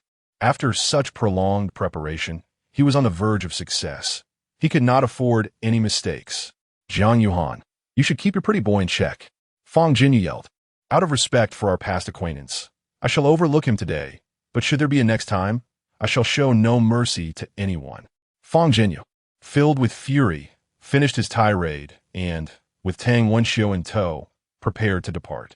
He dared not linger any longer, perhaps due to his own guilt, fearing Lin Song might reveal more. However, as the saying goes, what one fears often comes to pass. At that moment, Lin Song spoke again. Tang Wenxiu, I know you doubt me, but consider this carefully. Since being with Fong Jinyu, have you noticed any changes in your own body? At these words, Tang Wenxiu halted, turning back to face Lin Song, her brows furrowed, her expression one of disbelief, as though her innermost thoughts had been laid bare. Chapter 17. Exposure. Go ahead and keep spewing nonsense, you gigolo. Wenxiu is perfectly fine. Don't spout your absurdities here. Fong Jinyu shouted furiously, his eyes betraying a subtle hint of panic. He then addressed Tang Wenxiu. Wenxiu, let us ignore this gigolo. Today is simply unlucky. We shall return tomorrow to purchase clothing.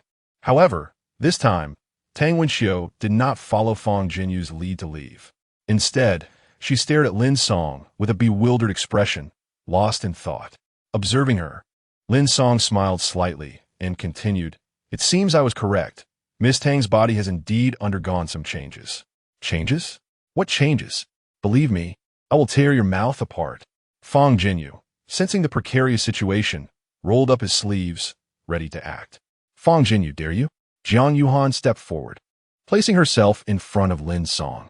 Although she had many doubts and did not believe Fong Jinyu could overpower Lin Song, he was standing up for her, and she would not stand idly by while Fong Jinyu resorted to violence. Jiang Yuhan, are you sincere? Do you wish to forsake the Jiang family? Do you believe that with a single word from me, the Fong family could utterly destroy the Jiang family? Fong Jinyu's panic became palpable as he threatened Jiang Yuhan. Jiang Yuhan smirked playfully. Oh, young Master Fong, do not be so anxious. Your nervousness only muddles the situation further. You. Fong Jinyu suddenly regained his composure. Realizing his loss of control, he turned to Tang Wenxiu, yet she was not looking at him. Instead, she gazed at Lin Song incredulously, demanding, What do you know? Lin Song did not respond directly, but posed a question in return. Miss Tang, think carefully. Has your body become increasingly sensitive, especially during certain specific periods and after each episode? Do you find your memories somewhat vague? You only recall the exhilarating aftermath, which intensifies each time. As Lin Song spoke, Tang Wenxiu's complexion grew increasingly pale, her gaze fixed on him as if she had seen a ghost, unable to fathom how he could articulate her bodily changes so precisely. Yet, such a shameful transformation was not something she could admit to publicly, especially as a young woman. Tang Wenxiu shook her head vigorously. No, that is not true. Do not speak such nonsense. Miss Tang, deep down you know the truth. I merely wish to express. Lin Song glanced at Fong Jinyu. Have you never questioned why this is happening? Tang Wenxiu paused, lost in contemplation. Fong Jinyu, utterly astonished, could no longer maintain his composure. He could not comprehend how Lin Song possessed this knowledge, and if he knew about Tang Wenxiu's bodily changes, he must be aware of other matters as well. This was troubling. Could it be that Lin Song had long been fixated on him? But he was merely Jiang Yuhan's gigolo. How could he possibly be of interest? The more he pondered, the more confused he became. You truly possess a talent for weaving tales, trying to sow discord between us. You have succeeded. You have vented your grievances and restored Jiang Yuhan's dignity. Today, I shall not hold it against you. Let us consider this matter settled. Fong Jinyu, feeling intimidated, decided to concede. Lin Song's knowledge surpassed his expectations entirely. If he continued to speak, the loss of Tang Wenxiu as a gift would be minor, but offending that powerful figure would be disastrous. However, it was evident that Lin Song had no intention of letting him off the hook. With a cold snort, Lin Song suddenly reached out again, startling Fong Jinyu, who immediately recoiled to evade. Telekinetic manipulation. The supernatural ability activated silently, as Lin Song's fingertips grazed Fong Jinyu's clothing. Yet the contents of Fong Jinyu's pocket flew into his palm autonomously. It was a pink remote control and a small vial. Fong Xiao's diverse interests were indeed admirable. Lin Song toyed with the controller, pressing the button with a mocking expression. Tang Wenxiu trembled instantly, her face flushed. Pretty boy. Fong Jinyu lunged forward to snatch it back. But Lin Song sidestepped, causing Fong Jinyu to miss and tumble to the ground. Lin Song switched off the remote and shook the vial at Tang Wenxiu, saying, "If my intuition serves me right, Fong Jinyu uses this toy to play with you under the guise of stimulation, intending to alter your physique. As for this vial, he would mix it into the water and food you consume, in small doses that you wouldn't notice, but over time, your constitution would inevitably change. Eventually, you would lose control, rendered a mere pawn. Fong Jinyu's motives are not rooted in affection, but rather in preparing you as a gift for that powerful figure. If I am correct, in a few days, it will be time for him to deliver you, and these photographs are merely for preemptive quality assurance for that esteemed individual. You want to frame me again, pretty boy. Our way of life is none of your business. That vial only contains vitamins. It's not a drug at all." Fong Jinyu sprang to his feet, immediately resorting to desperate denial. However, at that moment, Jiang Yuhan let out a cold laugh and interjected, "Fong Jinyu, Lin Song never claimed that the vial contained a drug." "I." Fong Jinyu froze, his face turning ashen. "My goodness, it's actually true. Wealthy individuals are truly twisted, willing to offer their women to others. Such a shocking way to ingratiate oneself. I initially thought the photographs were merely for their own amusement, but I never expected this man to be so sordid and shameless. That girl is so unfortunate, sacrificing her fate and her families for that man, only to find out he views her as mere merchandise. I can't stand it. This man infuriates me to the core. As a man, I want to strangle him." The staff were indignant. Had it not been for Fong Jinyu's status, they would have rushed in to seek justice long ago. Tang Wenxiu stood frozen, her complexion pale, mouth agape yet unable to utter a word, her eyes filled with shock and disbelief. Trembling, she accepted the vial from Lin Song's hand, twisted off the cap, and brought it to her nose for a sniff. That distinctive fragrance was all too familiar. It was the very scent she had noticed while eating and drinking all along. However, it had always been subtle, and she had never paid it much mind. Unexpectedly, truly unexpected, "Wenxiu, allow me to explain. Is they who have wronged me. This vile couple is to blame. I am innocent." As the truth unraveled, Fong Jinyu continued to feign innocence, desperately attempting to win back Tang Wenxiu. Having invested so much time and effort into her, he was unwilling to surrender so easily. Tang Wenxiu cast a glance at Fong Jinyu, and in the next moment, her fury erupted in full force. "Fong Jinyu, you scoundrel!" she exclaimed, hurling a medicine bottle at him and delivering a resounding slap. "You despicable beast! You professed your love for me, promised to support the Tang family, and I foolishly believed your every word, thinking your peculiar desires were genuine affection. I never imagined you would contemplate selling me out." Tears streamed down her face as she unleashed a flurry of punches and kicks upon him. "I am a person, not your pet. How dare you drug me, you fiend! Deviant! Beast!" In a fit of hysteria, Tang Wenxiu raged, while Fong Jinyu endured several blows before finally losing his patience. He shoved her down and bellowed, "Cease this nonsense! You wretched creature! What right do you have to confront me here? You are well aware of the Tang family's current predicament. Do you have any idea of the potential losses if the Fong family intervenes? My actions are for your own good. If you can win over that influential figure, the Tang family could soar to unprecedented heights, and perhaps then I shall be beholden to you." Fong Jinyu ceased his pretense, his expression darkening as he glared at Tang Wenxiu. "You ungrateful harlot, were it not for your lingering charms, I would have no interest in you at all. Now, with such an excellent opportunity before you, the choice of how to proceed is yours alone." Chapter 18. It shouldn't be this way. Tang Wenxiu wiped away her tears and stood tall, neither submissive nor arrogant. "Fong Jinyu, let me tell you, although the Tang family has fallen from grace, a withered camel is still larger than a horse. If I were to reveal your deeds to my family, the Tang clan would strike with full force. Even if your family does not perish, it will sustain grievous injuries. Furthermore, I am willing to sacrifice my reputation and my life to ensure that the entire East Sea knows of your despicable actions. I would like to see if that so-called influential figure you spoke of can still protect you then. Tears streamed down Tang Wenxio's face in this moment. She cared for nothing except for her desire for revenge against Fang Jinyu, yearning to reclaim her lost dignity. You. Fang Jinyu's shoulders trembled, clearly enraged. He was unconcerned about the tempest the Tang family could unleash. His fear lay with that influential figure. If Tang Wenxio truly went to extremes and provoked that person, it would ultimately be himself and the Fang family who would suffer dire consequences. Fine. Consider it my fault. What do you want? Fang Jinyu finally chose to concede. Tang Wenxio continued to weep uncontrollably, declaring, "From this day forth, our relationship is severed. However, you must uphold your promise to support the Tang family."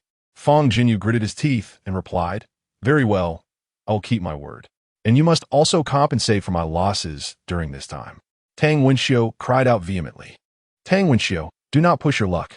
Fang Jinyu shouted back, "What if I do? This is what you owe me." Tang Wenxio retorted, her voice rising in fervor. Fang Jinyu took a deep breath, reluctantly acquiescing. "All right, I agree to your terms. Whatever other demands you have, I will comply." Having regained her lost dignity, Tang Wenxio seemed to have exhausted all her strength, collapsing onto the ground, covering her face as she sobbed. Eventually, Fang Jinyu's patience wore thin. He surveyed the room and bellowed, "What are you all staring at? Do you wish to lose your lives?" The staff hurriedly lowered their heads, but their whispers continued unabated. What a farce. This is a so-called prestigious family. Indeed, utterly disgraceful. Such a person should die quickly to spare society from their harm. The idle gossip reached Fang Jinyu's ears, and he could no longer contain himself. Anger surged within him, desperate for an outlet. "You little brat, it's all your fault. You ruined everything. I will make you pay." Spotting Lin Song's mocking expression only fueled his fury further. He charged forward, raising his fist to strike. With a cold smirk, Lin Song seized his wrist, pivoted, bent down, and exerted force. Bam. The fluidity of his movements executed a perfect shoulder throw, sending Fang Jinyu arcing through the air before crashing heavily to the ground. Coughing and spluttering, Fang Jinyu expelled a mouthful of bile. Lin Song then placed his foot upon Fang Jinyu's face, looking down at him and stating, "Fang Jinyu, I advise you to conduct yourself with more respect in the future. As for your unsavory dealings, it would be wise to rein them in, where you will meet a most tragic end." Fang Jinyu's face flushed crimson with a mix of shame and rage. Gritting his teeth, he rose to his feet and shot Lin Song a fierce glare, vowing, "You'd better wait for me. This is far from over." In a state of disarray, Fang Jinyu exited, prompting an eruption of jubilant cheers from the clothing store. "That scoundrel has finally departed. What a relief. Indeed, sir, you possess remarkable courage. Truly a man. To think they called him a pretty boy. Such a man of justice has captured my heart. Today brings joy. Ladies and gentlemen, the clothes you purchased are on the house." The staff erupted in exuberant applause and cheers. At that moment, Jiang Yuhan approached Tang Wenxio, bending down to assist her. Unexpectedly, Tang Wenxio shrugged off Jiang Yuhan's help, shouting, "I don't need your feigned kindness. Jiang Yuhan, you've triumphed again, haven't you? You must be quite pleased." Tang Wenxio then cast a sorrowful yet resentful glance at Lin Song, exclaiming, "It's all your fault. All of you. I have lost everything. Everything. Tang Wenxio, it is your own failure to discern character that has led to this. It has nothing to do with us," Jiang Yuhan retorted with a scoff. "At least now you possess leverage over Fang Jinyu. He will surely fulfill his promises to you, and the revival of the Tang family may well be on the horizon." "What leverage? How could I possibly threaten him? With my own innocence?" Tang Wenxio collapsed into tears, crying out, "You are just here to watch my humiliation. You must be delighting in my misfortune, aren't you? It's always you. Why is it that I am perpetually so unfortunate in your presence? Just wait. One day, I will make you see me in a new light. None of you shall look down upon me." After taking a few steps away, she turned back, snatching the pink remote from Lin Song's hand. Her face a mix of shame and fury as she yelled, "I will not let this go." She turned and walked away, tears streaming down her face, muttering incessantly, "I've saved her. and yet she shows no gratitude. What gives? Lin Song grumbled with a hint of resentment.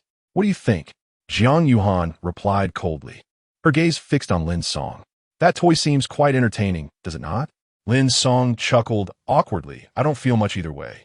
Jiang Yuhan narrowed her eyes, scrutinizing Lin Song intently. Uncomfortable under her gaze, Lin Song remarked, I know I'm not unattractive, but you needn't look at me like that. How did you learn of Fong Jinyu's plan to send Tang Wenxiu away? And you are aware of that influential figure's identity, aren't you? Jiang Yuhan inquired suddenly. There are some things it is better for you not to know. Lin Song replied earnestly, his expression sincere. Such secrecy, Jiang Yuhan said, clearly dissatisfied with his response, but she did not press further. Instead, she continued to gaze at Lin Song, attempting to peer into his very essence, unconsciously leaning closer. Lin Song, too, stared back at Jiang Yuhan, their noses nearly touching. As she leaned in, her ample bosom pressed against him, leaving him slightly breathless. The sweet fragrance wafting into his nostrils, combined with the warmth of her breath, rendered Lin Song quite flustered. I think that should suffice, Lin Song said, stepping back, apprehensive about the situation escalating further. Unexpectedly, Jiang Yuhan closed the distance, drawing even nearer. I suddenly felt that you were even more enigmatic than I had imagined. Jiang Yuhan, clearly oblivious to the impropriety of their position, spoke, her warm breath brushing against Lin Song's neck, causing him to swallow hard. It seems I have piqued your curiosity, Lin Song replied. Indeed, I'm quite intrigued by you. Jiang Yuhan admitted directly, yet she posed a new question, but you needn't have avenged me today. Not only did you offend Fong Jinyu, but you also raised my suspicions. Why? For no particular reason. I simply cannot bear to see you wronged, Lin Song said earnestly. Jiang Yuhan was momentarily taken aback, gazing into Lin Song's eyes for a moment before continuing. Do you realize that your flirting techniques are rather poor? Ah. Lin Song felt a twinge of embarrassment. I suppose they are acceptable, but I was sincere. Jiang Yuhan maintained a serious demeanor, suppressing a smile, and replied, Do not forget, we are in a cooperative relationship. Lin Song found the situation amusing and remarked, Then why are you standing so close to me? Jiang Yuhan was suddenly taken aback, quickly retreating to create distance, her cheeks flushing anew as she turned away. Lin Song exhaled, feeling the tension in his body ease, and reflected, Actually, you have quite an admirable figure. Jiang Yuhan shivered, her face still flushed, resembling a ripe cherry. What do you plan to do about Fong Jinyu? She asked, lightly patting her heated cheeks to shift the topic. Lin Song shrugged nonchalantly. No need to worry. With Tang Wenxiu's gift gone, he'll surely be preoccupied seeking another means to curry favor with that influential figure, leaving no time to trouble someone like me. Oh, well then, Jiang Yuhan replied. She took a deep breath, striving to calm her emotions, yet she dared not turn around. She couldn't fathom why. Throughout her life, she had faced jokes, teasing, and even flirtation from others without ever feeling this flustered. What was happening today? It shouldn't be like this. Just then, her phone rang. It was her close friend, Liang Yuning. Jiang Yuhan seized the opportunity like a lifeline and answered immediately. Hello, Ningning. Yuhan, I've connected you with President Liu of Ruishing Bank, but there was a bit of a hiccup. What happened? Let's discuss it in person. Come to the Donghai City Central Hospital. I'll be waiting for you. Are you unwell? Not me. Let's talk when we meet. However, you should mentally prepare yourself because your cousin Jiang Yashuan will also be there. Chapter 19. The shameless scoundrel at the Central Hospital of Donghai City. Liang Yuning awaited at the entrance, her gaze lighting up upon spotting Jiang Yuhan. In the afternoon sun, the 25-year-old Liang Yuning exuded grace and elegance. Her voluminous, cascading waves fell freely over her fair shoulders, the playful tips dancing lightly. Her enchanting peach blossom eyes sparkled with a vibrant confidence that was impossible to conceal. The form-fitting red dress accentuated her slender waist, beautifully outlining her curvaceous figure, while the gentle click of her stiletto heels echoed against the ground, and the glimmer of diamond earrings radiated an air of opulence. You arrived quite promptly, Liang Yuning remarked, grasping Jiang Yuhan's hand as they walked side by side into the hospital. I was nearby, Let's discuss the matter at hand, Jiang Yuhan said, diving straight into the topic. What is Lu Hong doing here? Liang Yuaning replied. It seems that the daughter of President Liu is said to be in poor health. Naturally, as a devoted father, he must personally accompany her for a checkup. Lu Qianqian? Jiang Yuhan instinctively inquired, aware of some details regarding Lu Qianqian. It was rumored that she had suffered an accident during an outing, resulting in frequent headaches, which left her momentarily delirious at times, oscillating between madness and lucidity. Indeed, Liang Yuaning nodded. This unfortunate 15-year-old girl is truly pitiable, afflicted by illness at such a tender age. Fortunately, her father is dependable. And what about Jiang Yashuan? Jiang Yuhan inquired further. With a sigh, Liang Yuaning responded, I must concede that, despite her annoying tendencies, your cousin is indeed a formidable opponent. She is here to see Song Mingxian. Suddenly, Liang Yuaning pinched Jiang Yuhan, her expression displeased. By the way, you never told me. Jiang Yuhan looked astonished. What? Your fiancé? Liang Yuaning exclaimed. I heard from your cousin that Song Mingxian's rib was broken by your fiancé, correct? No wonder you didn't bring me along for your blind date with Song Mingxian yesterday. It seems you have someone else on the outside. Jiang Yuhan chuckled awkwardly, shaking her head. It's not what you think. Now what kind of what? Liang Yuaning scrutinized Jiang Yuhan, her curiosity piqued. Uncertain of what Jiang Yashuan had disclosed, Jiang Yuhan was nonetheless aware that the information was likely unflattering. Thus she replied, Don't listen to Jiang Yashuan's nonsense. I'll explain the details to you later. I know Jiang Yashuan has nothing good to say, and I won't take it all to heart. Liang Yuaning sighed. However, it's unfortunate that you cannot clarify later, as Song Mingxian likely anticipated your intentions. Lu Hong has now reached a collaboration with the Song family, and one of the clauses in their contract prohibits any partnership with the Jiang family. Furrowing her brow, Jiang Yuhan queried, How could this happen?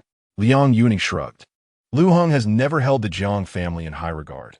After all, your family appears to be a bottomless pit at present, compounded by the Song family's withdrawal of investment, which only exacerbates the situation.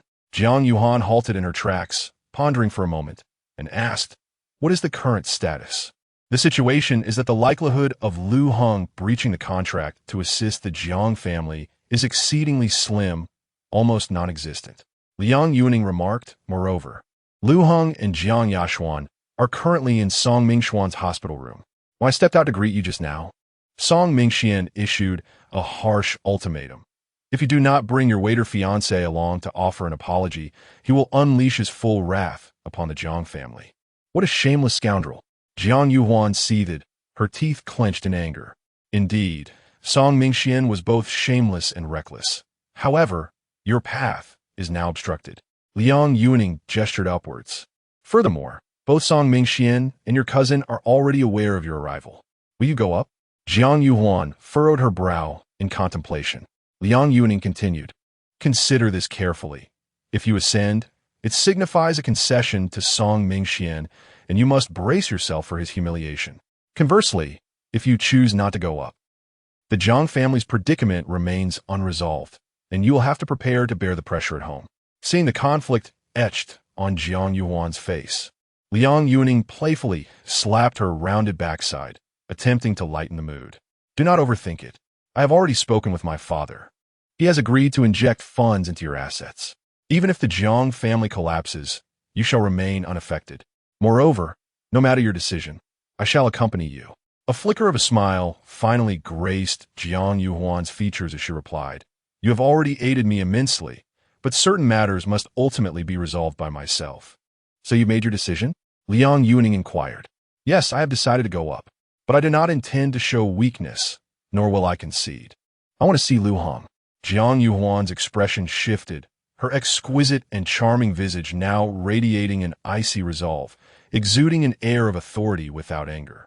Liang Yuaning, discerning Jiang Yuan's intentions, nodded with a smile. Very well, regardless of the outcome, I will stand by your side. At that moment, Jiang Yashuan approached. Dear cousin, you are rather slow. Young Master Song is growing impatient. Jiang Yashuan's tone was less than amicable. Jiang Yuan scoffed. You certainly are industrious, cousin. Did you think you alone could contemplate Ruishing Bank? Alas, you have circled back to the Song family. How wonderful it would be if you simply wed Song Mingxian. Then none of this turmoil would exist. Crossing her arms with a cold demeanor, Jiang Yashuan retorted, by all means, my dear cousin. The troubles you have wrought are yours to amend. Should you choose not to ascend today, I shall inform grandfather. Let's see if he will still consent to your marriage with that wretched waiter. Such needless chatter, Jiang Yuan snapped, striding toward the elevator with long strides. Humph, Jiang Yashuan scoffed, then noticed Lin Song behind Jiang Yuan. And you, Lin Song, that wretched waiter, you must go too. Young Master Song has specifically requested your presence. Lin Song? Liang Yuaning turned, her face a mask of disbelief as she scrutinized Lin Song. She had not paid much attention to him until now, assuming he was merely Jiang Yuan's bodyguard or assistant, only to discover that he was indeed the enigmatic fiancé. Is he truly your waiter fiancé? The one who interrupted Song Mingxuan's ribs? Liang Yuaning immediately sought confirmation from Jiang Yuan. Jiang Yuan nodded slightly, and then said to Lin Song, you should not go up. Song Mingxian must be prepared. You could get hurt. Lin Song set down his numerous bags and replied, Song Mingxian cannot do anything to me. And as for Lu Hong, I should have a way to get him to assist me. You have a way? If you truly possessed such capability, why would you still be working as a waiter? Jiang Yashuan remarked with sarcasm. Oh, I see. You plan to kneel and apologize to young Master Song. If you do that, then I would believe you have a way. Jiang Yashuan looked at Lin Song with an air of superiority, though she was secretly doubting his identity after what transpired yesterday. After all, Lin Song had produced gold bricks worth 30 million, something not achievable by an ordinary person. However, her father, Jiang Weishan, was still investigating Lin Song's background. Until the results emerged, everything remained uncertain. Moreover, having been proud since childhood, she had humiliated herself by kneeling before Jiang Yuan in public, alongside the shame inflicted by Lin Song and Jiang Yuan together. A good disposition? That was out of the question. Jiang Yuan stared at Lin Song for a moment, seemingly pondering his words, but ultimately said, then you should not go either. If you go up, there will surely be a conflict, and I do not wish for complications to arise. Lin Song looked intently at Jiang Yuan, fully aware of her inherent strength and stubbornness, and conceded, fine, I will not meddle in your family matters. Jiang Yashuan scoffed, cousin, your protection of him is futile.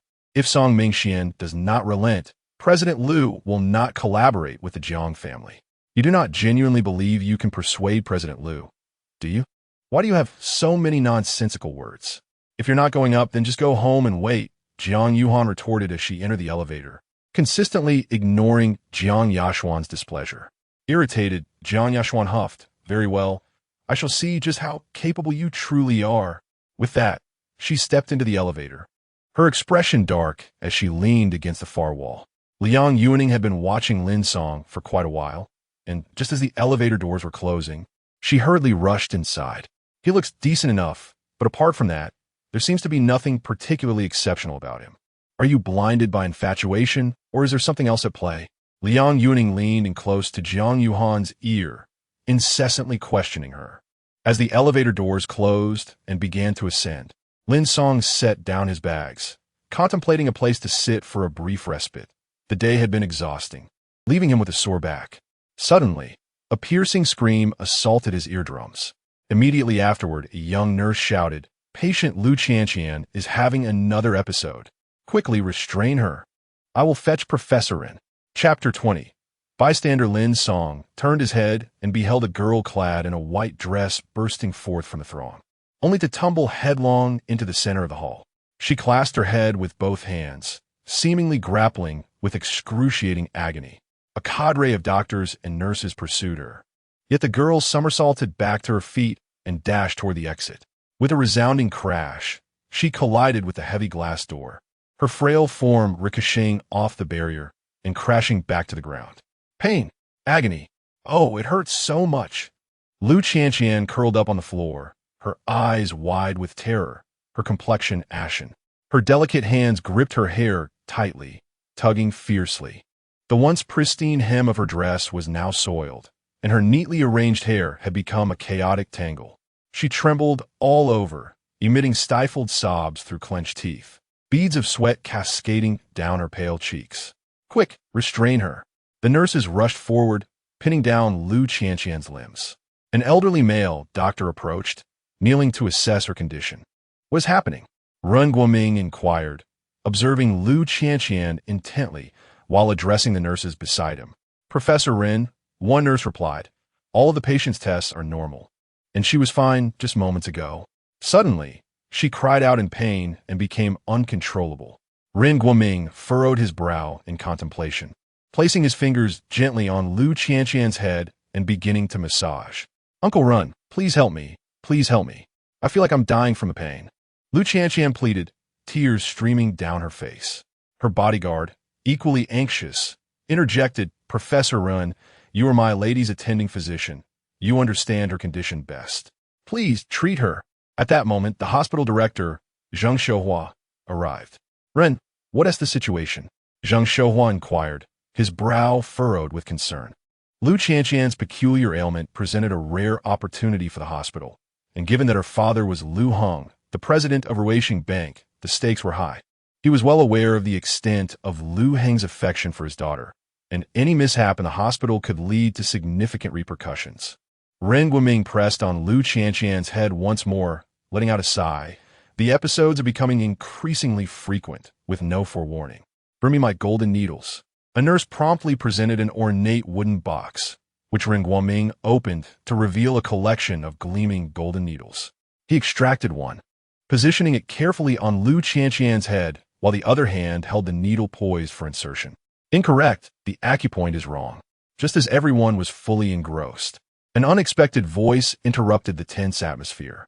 The crowd turned to find Lin Song standing amidst them, wearing an expression of calm indifference as he regarded Ren Guoming. Expressions of disbelief spread across the faces of those present, with some displaying overt disdain, yet Ren Guoming remained focused on his task, prompting a tacit understanding among the onlookers to refrain from speaking. Another needle was inserted. Lin Song spoke again. "That is incorrect. This is even more ludicrous." Lu Qianqian's bodyguard could no longer contain himself, glaring at Lin Song. What nonsense are you spouting? Do not disturb Professor Ren while he is treating her." Lin Song dismissed the matter lightly, stating that the treatment method employed was erroneous and would not cure Miss Lu. "If Professor Ren cannot succeed, what makes you think you can?" A disgruntled student of Ren Guoming inquired. Just a bystander," came to reply. "Then you ought to silence yourself." The bodyguard threatened, his eyes wide with anger. "If you interfere with Professor Ren's treatment, and anything happens to Miss Lu, I will ensure you face the consequences." The onlookers began to voice their disapproval. "What kind of person are you? The young lady is suffering, and yet there are those who mock her plight. Such individuals, lacking in ability and only capable of belittling others, deserve to be dealt with harshly. Let us not emulate such behavior. Remain quiet and allow the doctor to attend to his patient," Dean Zhang Xiuhua remarked, casting a disapproving glance at Lin Song. "Young man, if you're not here to assist in the treatment, please vacate the premises. A hospital is no place for idle chatter." At that moment, Ren Guoming spoke up, though he did not lift his gaze, remaining focused on treating Lu Qianqian. Gradually, the atmosphere quieted as all eyes were fixed on Ren Guoming as he skillfully manipulated the needles. Lin Song sighed in resignation and ceased his commentary. He was acquainted with Ren Guoming. In his previous life, Ren had developed this unique acupuncture technique, drawing from ancient texts, proving effective in treating mental disorders. It was later adopted and refined by the supernatural administration for treating psychogenic ailments among those with abilities. Thus, Lin Song was well versed in this technique, and his earlier corrections were entirely valid. Ren Guoming possessed great skill. However, this method was still in its infancy and required further refinement, as it could not guarantee complete efficacy in clinical settings. Moreover, Lu Qianqian's headaches were not caused by ordinary factors. After 5 minutes, all 10 golden needles were deftly inserted into Lu Qianqian's head. The young lady, who had been writhing in agony, gradually calmed down, her complexion returning to normal, her breathing steady as she closed her eyes to rest. Witnessing this, everyone present exhaled in relief. Dean Zhang Xiuhua exclaimed with delight, "Brother Ren, you are truly a blessing for our hospital. If you can cure her, We will certainly gain great renown. Ren Guoming took a deep breath, wiping the sweat from his forehead, relaxing into a smile, though his furrowed brow did not fully relax. This ailment is quite peculiar. We need to observe further for a complete cure. Remarkable indeed. No one else has managed what you have. Zheng Xiaohua beamed with pride. Professor Ren is truly extraordinary. The young lady was suffering immensely just moments ago, and now she is tranquil, truly miraculous. Indeed, I have heard that Professor Ren hails from a medical family, well-versed in both Eastern and Western practices, and has numerous patents in acupuncture. He is indeed a miraculous physician. How fortunate we are in Donghai to have such a healer. The crowd murmured in admiration, casting appreciative glances at Ren Guoming. Meanwhile, Lu Qianqian's bodyguard breathed a sigh of relief, wiping the sweat from his brow. He was all too aware of the extent of Chairman Lu's affection for his daughter. Should anything happen to her under his watch, it would spell disaster. Young man, did you not claim that Professor Ren could not cure our young lady? Yet here you are, still prattling on. The moment the bodyguard relaxed, thoughts of Lin Song resurfaced, and upon turning to see that he had not yet departed, his ire intensified. He unleashed a tirade. Why don't you dare to curse our young lady again? To curse her and question Professor Ren's medical prowess. One might think you fancied yourself a divine healer. A mere buffoon seeks attention in a hospital. How utterly idle. Perhaps you should consult a psychiatrist. It may reveal some issues with your mental faculties. Ideally, you ought to be confined and kept from harming others. The crowd, fueled by righteous indignation, joined in the condemnation. Ren Guoming glanced at Lin Song, shaking his head with a wry smile. Having spent decades in the medical field, he had encountered myriad personalities. In his eyes, Lin Song was merely a young man attempting to bask in the limelight without regard for the struggles faced by patients and doctors alike. Such a person was hardly worth his attention. However, Ren Guoming's indifference did not reflect the temperament of his students, who promptly turned their ire upon Lin Song. Young man, did you not assert that Professor Ren was incapable? Did you not claim that his acupuncture points were misplaced? Now, enlighten us. Are they correct or not? If you assert otherwise, then pray tell, what is the name of the acupuncture point atop the head? Speak up. Why the silence? Aren't you quite boastful? As Ren Guoming's students pressed him relentlessly, Lin Song remained silent. He was not a physician, merely someone with knowledge of acupuncture due to his unique abilities. In terms of professional expertise, he could not possibly compete with these medical students. Zheng Xiaohua shot Lin Song an irritated glance, fully aware of the unique nature of Lu Qianqian's ailment. Should any untoward incident occur during Professor Ren's treatment, it would amount to a medical malpractice case. Fortunately, the outcome was favorable, yet Lin Song's disruptive remarks had crossed a line. Young man, do you even intend to treat patients? Zheng Xiaohua inquired, his tone brusque. Lin Song replied, I am not treating anyone. I am waiting. Waiting? If you're merely waiting, then you ought to do so quietly. There are times when silence is golden. Otherwise, I shall have no choice but to ask you to leave. Zheng Xiaohua ultimately retained his composure as a physician, refraining from losing his temper entirely. Director Zheng, why extend courtesy to such a person? Since you find it difficult to speak up, allow me. The bodyguard, pointing menacingly at Lin Song, declared, Young man, I care not whether you are waiting or seeking treatment. You are unwelcome here today. I now offer you a choice.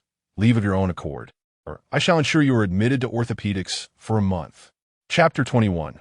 The matter settled. Confronted by the bodyguard's intimidation and threats, Lin Song remained unperturbed, extending 3 fingers. The bodyguard, taken aback, scoffed. What is this, kid? Planning to stay in the hospital for 3 months? Very well, I shall oblige. He cracked his knuckles, gradually advancing towards Lin Song. Lin Song slowly articulated 3, 2. Stop your theatrics. Are you scared now? It's too late. The bodyguard seized Lin Song by the collar, raising his fist to strike. 1. Lin Song uttered the final numeral. In the next instant, Lu Qianqian, who had been resting with her eyes closed, abruptly opened them, her irises bloodshot and a pained expression overtaking her features. Pain. It hurts. My head. My head. Lu Qianqian clutched her head, emitting agonized groans as her previously stable condition deteriorated sharply, becoming even more severe than before. Her body writhed in distress with such intensity that even several male nurses struggled to restrain her, their faces as pale as parchment. In an instant, everyone present was rendered speechless. Dean Zheng Shouhua immediately exclaimed, "Ren, quickly! It's happening again." Ren Guoming, his face drained of color, had not anticipated Lu Qianqian's rapid onset of symptoms. Based on past experiences, relapses typically occurred at least a week after treatment. So what was happening this time? Without further thought, Ren Guoming hastily retrieved the golden needle, attempting to administer the same treatment as before. However, regardless of his efforts, Lu Qianqian showed no signs of improvement, and her pain intensified. Her eyes bulged as if to escape their sockets. Her face contorted in agony, emitting a wretched scream akin to that of a tortured spirit. The bodyguard was now utterly panicked, daring not to delay any longer, and immediately dialed Lu Heng's number, his voice trembling as he reported, "Sir, the young lady is in trouble." Jiang Yuhan, Liang Yuaning, and Jiang Yashuan entered the ward, and upon pushing the door open, two pairs of eyes simultaneously fixed upon them. "Well, look who we have here. Isn't this Miss Jiang? What tempest has brought you here?" Song Mingxian lounged at the head of the bed, a sarcastic smile playing on his lips, his eyes gleaming with arrogance. Perhaps due to a broken rib, he appeared somewhat emaciated, his complexion pale, yet he could hardly mask his brazen demeanor. In the face of Song Mingxuan's mocking tone, Jiang Yuhan suppressed her rising disdain. Standing tall, her gaze directed squarely at Lu Heng, who sat beside the hospital bed. "Mr. Lu, greetings. I am Jiang Yuhan." With a slight smile, she spoke with utmost decorum. "I apologize for meeting under such distressing circumstances, but time is of the essence. The Jiang family is currently facing a financial crisis, and I wish to discuss a potential collaboration with you." However, before Jiang Yuhan could finish her sentence, Lu Heng raised his hand to interrupt her. This portly middle-aged man spoke, "Miss Jiang, you need not continue. Miss Jiang has already conveyed the matter to me, and, as you should be aware, I have reached an agreement with the Song family. Unfortunately, I am truly unable to assist the Jiang family." Jiang Yuhan felt a sinking sensation in her heart as she glared at Song Mingxian with clenched teeth. She continued, "I sincerely implore you to reconsider. Our Jiang family has always operated with integrity, and we possess significant advantages in numerous industries." Liang Yuaning chimed in, "Indeed, President Lu, if you agree to collaborate with the Jiang family and consent to the business loan, the Liang family is willing to act as guarantors." Lu Heng smiled faintly and replied, "Miss Liang, I mean no offense, but I believe you are not yet in a position to speak for your father." "I." Liang Yuaning laughed awkwardly, rendered speechless. Lu Heng then turned to Jiang Yuhan and remarked, "To speak frankly, I hold no interest in your personal grievances. However, from a business standpoint, given the current situation of the Jiang family, you are not a reliable partner. Therefore, even without the additional conditions set by young Master Song, I would not consider a partnership with the Jiang family." A sardonic smile crept across Song Mingxuan's face, his eyes brimming with mockery and provocation. "Jiang Yuhan, cease your futile efforts. President Lu's words are crystal clear. If you wish for the Jiang family to survive, you must appeal to me." A glimmer of despair flickered in Jiang Yuhan's eyes as she tightly clenched her hands, her knuckles whitening from the pressure, beads of sweat forming on her forehead. Ignoring Song Mingxian, she gritted her teeth and said, "As long as you agree to the collaboration, I am open to any conditions regarding the business. You may choose any industry of the Jiang family that piques your interest." After speaking, Jiang Yuhan fixed her gaze on Lu Heng. Having reached her utmost limit and made a significant concession, even surpassing the conditions proposed by Jiang Shoujing. Regardless of the outcome, she would face immense pressure from her family. Yet at this moment, she could not afford to dwell on that. Lu Heng's expression momentarily faltered. He had not anticipated Jiang Yuhan would be willing to make such sacrifices. However, if this were the case, collaborating with the Jiang family was not out of the question. Although the Jiang family had fallen from grace, many of their industries still held promising prospects, and with sufficient financial backing, it could yield profits. Noticing Lu Heng's hesitation, A flicker of panic crossed Song Mingxuan's eyes, and he quickly interjected, "President Liu, we have reached an agreement. You are renowned for your integrity, and you must not go back on your word." Jiang Yuhan, sensing a glimmer of hope, recalled something and continued, "I am aware that your daughter is in poor health, and I express my sympathy. However, I wish to convey that if you are willing to collaborate, I will do my utmost to assist you in finding a doctor to aid in your daughter's swift recovery." Lu Heng looked up at Jiang Yuhan. Her last statement struck a chord deep within him. He could disregard any personal interests, but he could never neglect his daughter. Regardless of whether Jiang Yuhan could genuinely assist, the mere fact that she was willing to try provided Lu Qianqian with a glimmer of hope. Lu Heng's heart was swayed, completely captivated. Liang Yuaning, witnessing this, quickly added, "The Liang family can also assist in finding a doctor. My father is still willing to heed my advice." Jiang Yashuan's brow twitched as anxiety gripped her heart. She, too, desired the best for the Jiang family, but if this outcome stemmed from Jiang Yuhan's efforts, it would not bring her joy. The Song family is also willing to help with Qianqian's condition. Song Mingxian immediately spoke up. "Director Liu, Uncle Liu, you and my father share a long-standing friendship. Furthermore, the strength and connections of the Song family far surpass those of the Jiang and Liang families combined. I am certain we can find a superior doctor for Sister Qianqian." Lu Heng furrowed his brow, his gaze drifting among the individuals present. After a moment of contemplation, he finally responded, "Miss Jiang, Miss Liang, I appreciate your goodwill. If another opportunity arises, we may collaborate again." With that, the matter was settled. Jiang Yuhan trembled slightly, her fists clenched in frustration. Song Mingxian let out a derisive snort, his expression brimming with smugness. With a disdainful curl of his lips, he taunted Jiang Yuhan. "How amusing! Do you truly believe you hold any significance? Your Jiang family is nothing but a heap of mud, incapable of supporting itself. Do you really think you can contend with me? Dream on. You are merely a fallen heiress, no different from a beggar on the street in my eyes. If you do not obediently comply today, I shall not only bring your Jiang family to ruin, but I will also ensure your entire family is left to fend for themselves." Jiang Yuhan shot a fierce glare at Song Mingxian, her eyes igniting with fierce anger, her chest heaving violently as if she wished to rend him to pieces. Liang Yuaning could no longer contain herself, her face flushed with rage, her almond-shaped eyes wide. She stepped forward and pointed an accusatory finger at Song Mingxian, exclaiming, "Song Mingxian, you are nothing but a despicable and shameless rogue. How can you utter such heartless words?" The hospital room reverberated with sharp exchanges. Lu Heng shook his head, slowly retreating from the room, having made his decision. He deemed it unnecessary to engage in their conflict. Yet before he could exit, his phone rang. Upon answering, the panicked voice of his bodyguard reached his ears, causing him to jolt in alarm. Chapter 22. Now follow my command. When Lu Heng arrived at the hospital lobby, chaos reigned. As acupuncture treatment ceased to yield any results, Ren Guoming found himself at a loss. Dean Zheng Shouhua was initially directing the transfer of Lu Qianqian to a hospital room, but Lu Qianqian struggled vehemently, rendering any movement impossible. "Sir, you have arrived. Mississippi." The bodyguard hastily explained the situation to Lu Heng upon seeing him. Lu Heng's expression changed dramatically.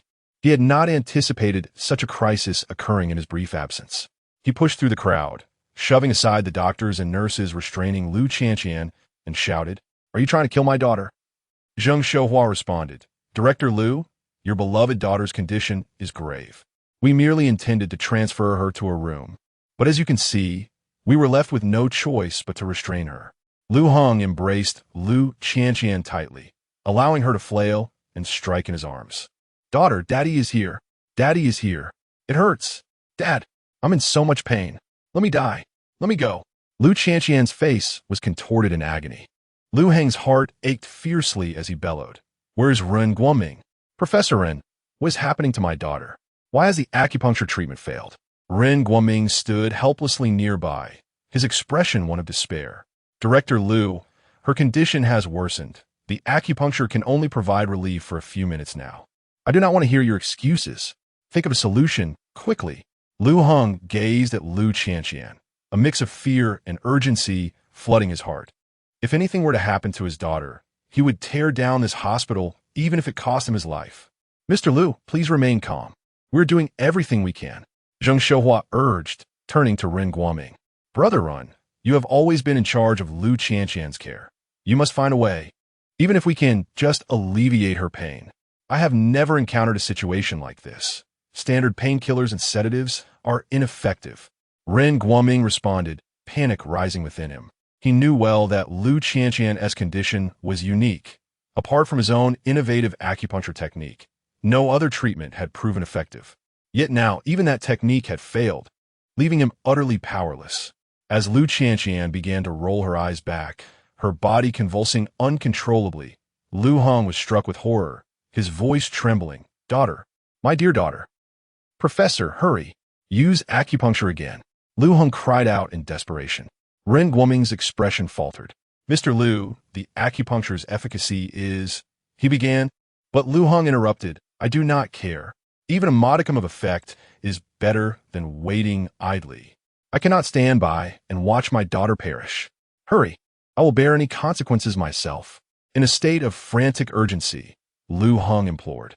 Seeing his distress, Ren Guoming reluctantly retrieved the gold needle, inhaled deeply, and began the procedure once more. In that moment, everyone held their breath, their eyes fixed on Ren Guoming as he performed the treatment. The entire lobby was enveloped in the sound of his tense, labored breaths. He first targeted the feng-qi point, located at the back of the neck, just beneath the occipital bone, at the outer edge of the two major tendons, level with the earlobe. The needle had to be inserted gently, approximately 1.5 inches deep, angling slightly towards the tip of the nose. In a moment of profound silence, Lin Song's voice abruptly pierced the air once more. Simultaneously, Ren Guoming, as if possessed, began to act upon Lin Song's directives. However, just after the needle was administered, Lu Qianqian's struggles eased somewhat, her body no longer convulsing. Yet, before anyone could breathe a sigh of relief, a mouthful of blood erupted from Lu Qianqian's lips. This shocking scene left everyone present in a state of disbelief. What have you done to my daughter? Lu Heng's eyes blazed with fury as he glared at Ren Guoming, wishing nothing less than to see him suffer. Ren Guoming, taken aback, stared blankly at the golden needle embedded in Lu Qianqian's feng-qi acupoint, lost in contemplation. Observing Lu Heng's wrath directed towards Ren Guoming, his students quickly interjected, Mr. Liu, please remain calm. Professor Ren would never jeopardize a patient's life. Indeed, it is all his fault. It was this individual who disrupted Professor Ren, leading to this unfortunate error. They exclaimed in unison, pointing accusatorily at Lin Song. The onlookers, equally incensed, shot him venomous glares. It's him again. Why is he still here? He truly shows no regard for human life. He caused chaos once, and now he dares to do so again. This is infuriating. If it were my daughter, I would ensure he pays dearly. Zheng Xiuhua's countenance darkened, and he was seething with rage. Lu Qianqian was already a source of uncertainty, and now everything had escalated beyond control. Given Lu Heng's fierce demeanor, an uproar was inevitable, which would tarnish the hospital's reputation and jeopardize his position as director. He pointed an accusatory finger at Lin Song, cursing, You young man, you truly have no shame. While the patient is in distress, you dare to linger here and utter nonsense. You will bear full responsibility. Calmly and deliberately, Lin Song replied. What you are witnessing is merely a normal reaction during the initial phase of detoxification. The previous erroneous needle insertion led to the accumulation of pathogenic factors within the body. Now, with the correct technique, the body's vital energy is being stimulated, resulting in a clash between the positive and negative forces, thus expelling the pathogens, which is why she is vomiting blood. His words were articulate, yet they merely served as a defense for himself. Indeed, even the revered Professor Ren cannot remedy this. Yet you still feign superiority. This is a human life, not an animal. You show a shocking disregard for life. Nevertheless, the crowd remained unconvinced by Lin Song's explanation. Their gazes still filled with animosity and accusations. My daughter, my dear daughter, Lu Hong wept bitterly as he cradled Lu Qianqian. Turning to Lin Song with a fierce glare, "Make sure he pays for this." The bodyguards advanced menacingly, seizing Lin Song, threatening, "You were fortunate to escape earlier. Now you seek your own demise. This time, there will be no hospital stay. Straight to the morgue." "Wait!" At that moment, Professor Rin suddenly shouted, halting the bodyguard's actions. Amidst the crowd's bewildered expressions, he slapped his forehead in realization, exclaiming, "I understand. I see it now." Turning to Lin Song, with a face full of admiration and anticipation, Professor Rin declared, "Young man, you spoke with absolute precision. Miss Lu's symptoms indeed align with the principles of traditional Chinese medicine detoxification.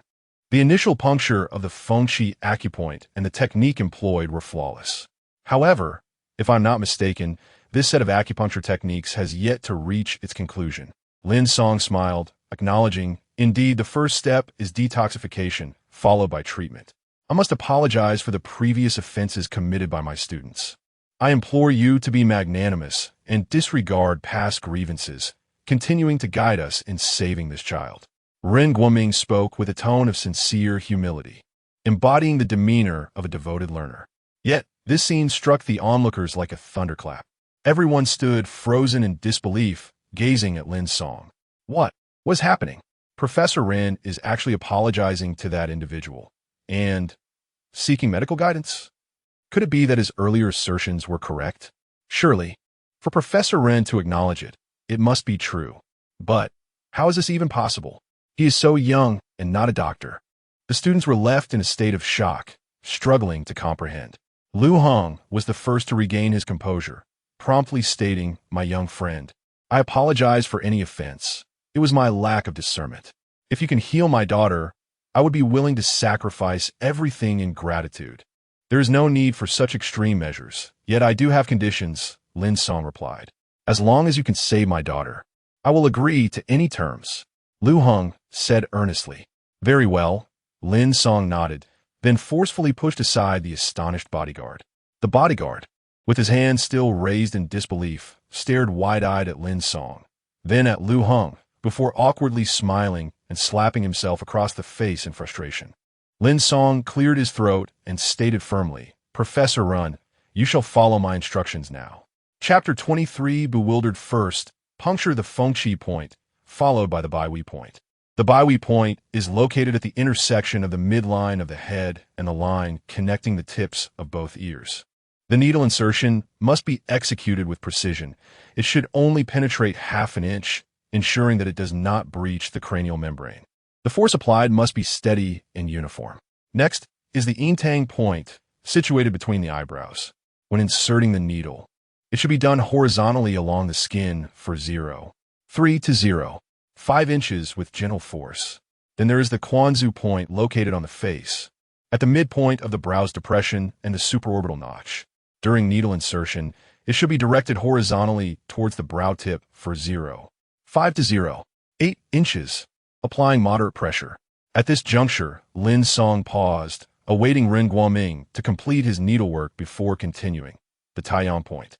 This point is found on the head, in the depression approximately 1 inch backward from the line connecting the brow tip and the outer canthus of the eye. The needle should be inserted with slightly greater force than before, about 1 inch deep, at an angle towards the ear tip. The Shuigo point is located on the head, 1.5 inches above the ear tip, directly above the Jiao Sun point. The needle should be inserted along the skin for 0.8 to 1.2 inches. The Yangliquan point is on the outer side of the calf, in the depression just below the head of the fibula. It should be inserted perpendicularly to a depth of 1 to 1.5 inches, with a slightly heavier force. Finally, we have the Higo point, situated on the hand, at the midpoint of the radial side of the second metacarpal bone. Needle insertion should be done with moderate pressure, approximately 1 inch deep. Upon completing his instructions, Lin Song noted that Ren Guoming had also finished his procedure. The 10 golden needles had been successfully inserted, and Lu Qianqian fell into a profound silence, her complexion transforming from pale to rosy. In that moment, all present held their breath, their eyes fixed intently on Lu Qianqian. Before long, her formerly furrowed brow relaxed, and she slowly opened her eyes, casting a bewildered glance at Lu Hong as she uttered, "Dad." "Oh, my dear daughter, you have finally awakened. Quickly, tell me how you feel." Lu Heng inquired, his face alight with excitement. Supported by Lu Heng, Lu Qianqian gradually sat up. Gently turning her head, her expression one of delight as she exclaimed, "Dad, I'm better. My head doesn't hurt at all. The strange sensations have vanished. I am completely well. That is truly wonderful. Absolutely marvelous." Lu Heng rejoiced. The father and daughter embraced in a moment of ecstatic celebration, tears of joy streaming down their faces. However, apart from the elated pair, the others in the hall were left in a state of shock. Everyone stood agape, fixated on Lin Song. Particularly, Ren Guoming students could hardly fathom the scene before them. Is it truly resolved? He genuinely possesses medical knowledge. Miss Lu's affliction had stumped even Professor Ren, yet he has managed to cure her. In contrast to the students' astonishment, Ren Guoming appeared far more exhilarated. Initially frozen in place, he replayed the needle insertion sequence in his mind repeatedly, when suddenly a spark of enlightenment struck him, and he realized, so that's it. Now I understand completely. Professor Ren, brimming with excitement, approached Lin Song and said, "Young man, this technique is truly remarkable." Lin Song smiled. "It is nothing. With your expertise, Professor Ren, it would be easily comprehensible." Ren Guoming nodded vigorously, but then furrowed his brow, saying, "However, young man, I still have questions I wish to pose." "Please, go ahead." This set of acupuncture techniques is indeed profound, and it bears a resemblance to my previous methods. Have you perhaps been acquainted with my self-created system? Lin Song pondered for a moment and replied, "I have not been familiarized with it. However, the principles of medical acupuncture converge in their essence, so similarities are not unexpected." "That makes sense." Professor Ren nodded in agreement with Lin Song's remarks, his face lighting up with excitement as he continued, "To be honest, my own acupuncture system was established not long ago. Although it can be applied in clinical diagnosis and treatment, numerous challenges remain to be addressed, and I have been troubled about how to resolve them. However, after learning about your technique today, I feel as if I have been enlightened, as if a veil has been lifted. Many of the questions that had eluded me have suddenly become clear. Your method can be regarded as an advanced and optimized version of mine." Lin Song chuckled awkwardly, thinking to himself, that was precisely my intention. While it is true that the principles of medicine may converge, each physician's innovative approaches and methodologies are distinctly unique. Your technique resonates perfectly with my preferences. We are truly kindred spirits. Professor Ren's excitement escalated, and at that moment, he regarded Lin Song as a close confidant. In his elation, he impulsively embraced Lin Song. Witnessing this scene, the onlookers were once again taken aback. Professor Ren's medical expertise and reputation were beyond question. Yet such an esteemed figure displayed unrestrained enthusiasm for the skills exhibited by a young man. It was utterly astonishing and hard to believe. My goodness, what has come over Professor Ren? He is so animated. It appeared they had misjudged the young man. He was evidently a person of genuine talent, not merely an attention seeker. Yet, how could someone so youthful possess such prowess? With Professor Ren so visibly excited, surely there could be no deceit? Regret washed over the crowd as they reflected on their prior judgments, feeling a pang of guilt for their earlier comments. The young man was undeniably remarkable. They felt deeply remorseful for their earlier mischaracterizations. "Dad, who is that brother? It seems Professor Ren holds him in high regard," Lu Qianqian inquired as she noticed Lin Song, now the center of attention. Lu Heng wiped away his tears and said, "Qianqian, look closely. That brother is your savior. If it weren't for him, I would never have seen you again." "Savior?" Lu Qianqian gazed at Lin Song, memories of her illness swirling in her mind, and a beautiful smile blossomed on her lips. Indeed, he was her savior. Dean Zheng Shouhua could no longer bear to watch and stepped forward, pulling Professor Ren away from Lin Song, saying, "Old Ren, calm down." Professor Ren was taken aback, suddenly coming to his senses, and sheepishly smiled. "I lost my composure. I lost my composure." Dean Zheng turned to Lin Song and inquired, "Young man, what is your name?" Lin Song came to reply, "Lin Song, I am Zheng Shouhua, the dean here, and I would like to sincerely apologize for the earlier events." Zheng Shouhua bowed deeply to Lin Song, his expression earnest. He is not a fool. The treatment he just administered, coupled with Ren Guoming's attitude, has sufficiently demonstrated Lin Song's exceptional medical skills. Consequently, he feels a sense of shame for his previous misjudgment of Lin Song. Yet he is relieved that he ultimately did not overlook this remarkable talent. Lin Song, I was rather anxious earlier and spoke some harsh words. I hope you can forgive me, Zhang Xiaohua remarked. I witnessed the treatment process just now, and to be candid, having been in the medical field for nearly 40 years and studying traditional Chinese medicine for several decades, I was first awestruck when Professor Ren showcased his acupuncture techniques. And now, once again today, your guidance, combined with old Ren's execution, has achieved a flawless harmony between theory and practice. I watched on with both tension and excitement. Lin Song smiled. You flatter me, Director. Zhang Xiaohua replied. My admiration is entirely sincere.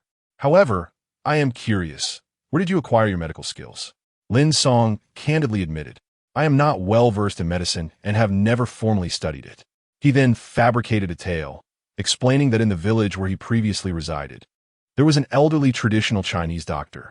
In his childhood, he was quite mischievous and often pestered the old man for play, and over time, he learned a few rudimentary skills from him, including this style of acupuncture.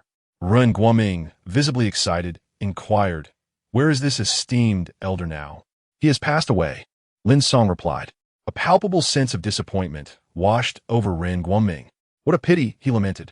Zhang Xiaohua sighed, a flicker of regret in his eyes. Indeed, it is a loss. However, it is fortunate that the old master's skills have found a successor. Zhang Xiaohua regarded Lin Song with a determined expression, stating, Lin Song, Mr. Lin, in my capacity as the director of Donghai City Central Hospital, I hereby appoint you as an expert in acupuncture treatment to teach courses at our institution. Upon hearing these words, Lin Song was taken aback, as were the others present. Chapter 24. Awakening the Pulse with Acupuncture Needles. Excellent. This decision is splendid. I wholeheartedly endorse it. In contrast to the confusion exhibited by others, Ren Guoming applauded enthusiastically, expressing his unwavering support. Lin Song hastily clarified, Director Zhang, Professor Ren, I have mentioned before that I am not a physician and am entirely unqualified to teach. My dear young man, there is no need for such modesty, interjected Ren Guoming. Your abilities today were evident to all present. Zhang Xiaohua, with an appreciative expression, remarked, I am aware that you are not a doctor, yet it is undeniable that you possess remarkable talent in acupuncture. Rest assured, should you join our hospital, your sole responsibility will be in the realm of acupuncture, and I shall ensure you receive the highest remuneration. Indeed, Ren Guoming added, Lin, my young friend, I can guarantee that Director Zhang is a man of his word, deeply appreciative of talent. Moreover, you and I share a mutual understanding.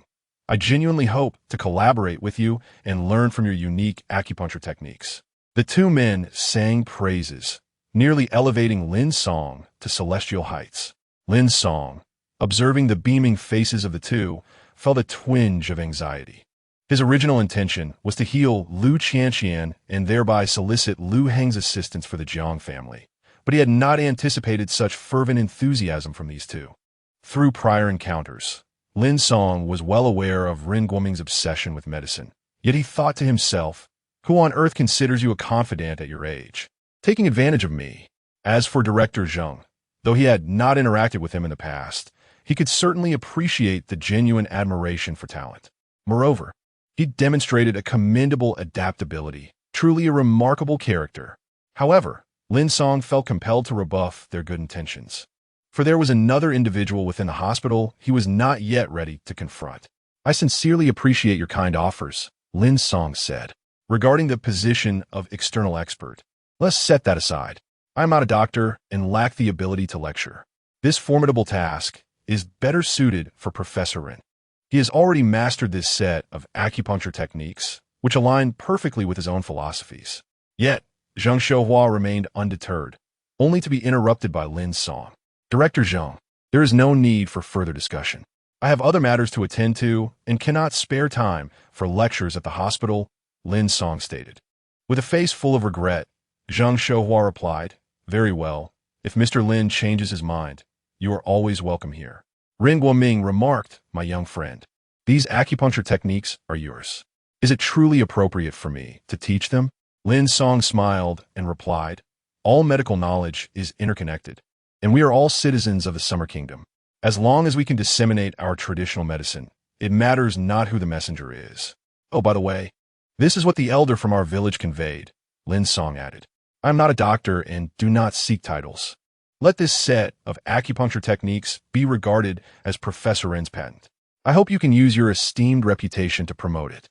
This. Ren Guoming was clearly taken aback by Lin Song's words, momentarily rendered speechless with excitement. As a medical professor deeply engrossed in the field, he understood the significance of medical patents to a physician, especially one possessing such a unique skill.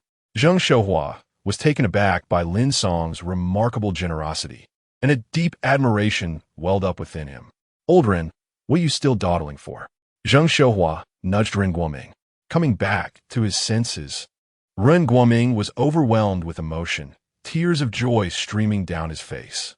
Young Lin, your magnanimity truly astounds me. This set of acupuncture techniques, such a treasure, to be given directly to me, I shall refrain from saying more, but I am not a selfish person. I will help you disseminate this technique while the patent remains yours, and I shall take not a single penny from any profits that arise. Lin Song, wishing to avoid further entanglement on this subject, agreed, very well, I shall defer to Professor Ren. Ren Guoming, evidently still quite exhilarated, grasped Lin Song's hands fervently. Young Lin, you possess extraordinary talent and a broad heart. If all physicians in our nation were like you, how could traditional Chinese medicine fail to flourish? We are fated to meet and share a mutual understanding in acupuncture theory. From this day forth, let us refer to each other as brothers. Ren Guoming grew increasingly animated, gazing at Lin Song with great anticipation. I am a few years your senior, so I shall take the liberty of calling you junior. What do you think? Brother, is that a few years? You could be my father. Lin Song suddenly regretted revealing this facet of himself. While Ren Guoming was indeed amiable, Lin Song felt a wave of nausea wash over him as he regarded him. All right, brother. Please go study this set of acupuncture techniques. The weight of propagating traditional Chinese medicine rests upon your shoulders. Lin Song swiftly withdrew his hands and urged him. Upon hearing Lin Song's agreement, Ren Guoming beamed with delight. Excellent, brother. I shall get right to it. Oh, by the way, does this set of techniques have a name? Ling Shu Awakening Needle, also known as Ling Shu Acupuncture. A splendid name. Ren Guoming muttered to himself, instinctively turning around to find his students looking utterly astounded. He was immediately displeased. What are you all doing? Not one of you shows any promise. If you were all as accomplished as my junior, I wouldn't have to worry so much. Seeing his students still in a state of shock, Ren Guoming's frustration surged, and he bellowed, What are you still dawdling for? Haven't you met your esteemed uncle? Greet him. The students snapped back to reality, gazing at Lin Song with a mixture of emotions, bowing respectfully. Greetings, uncle. Lin Song was taken aback.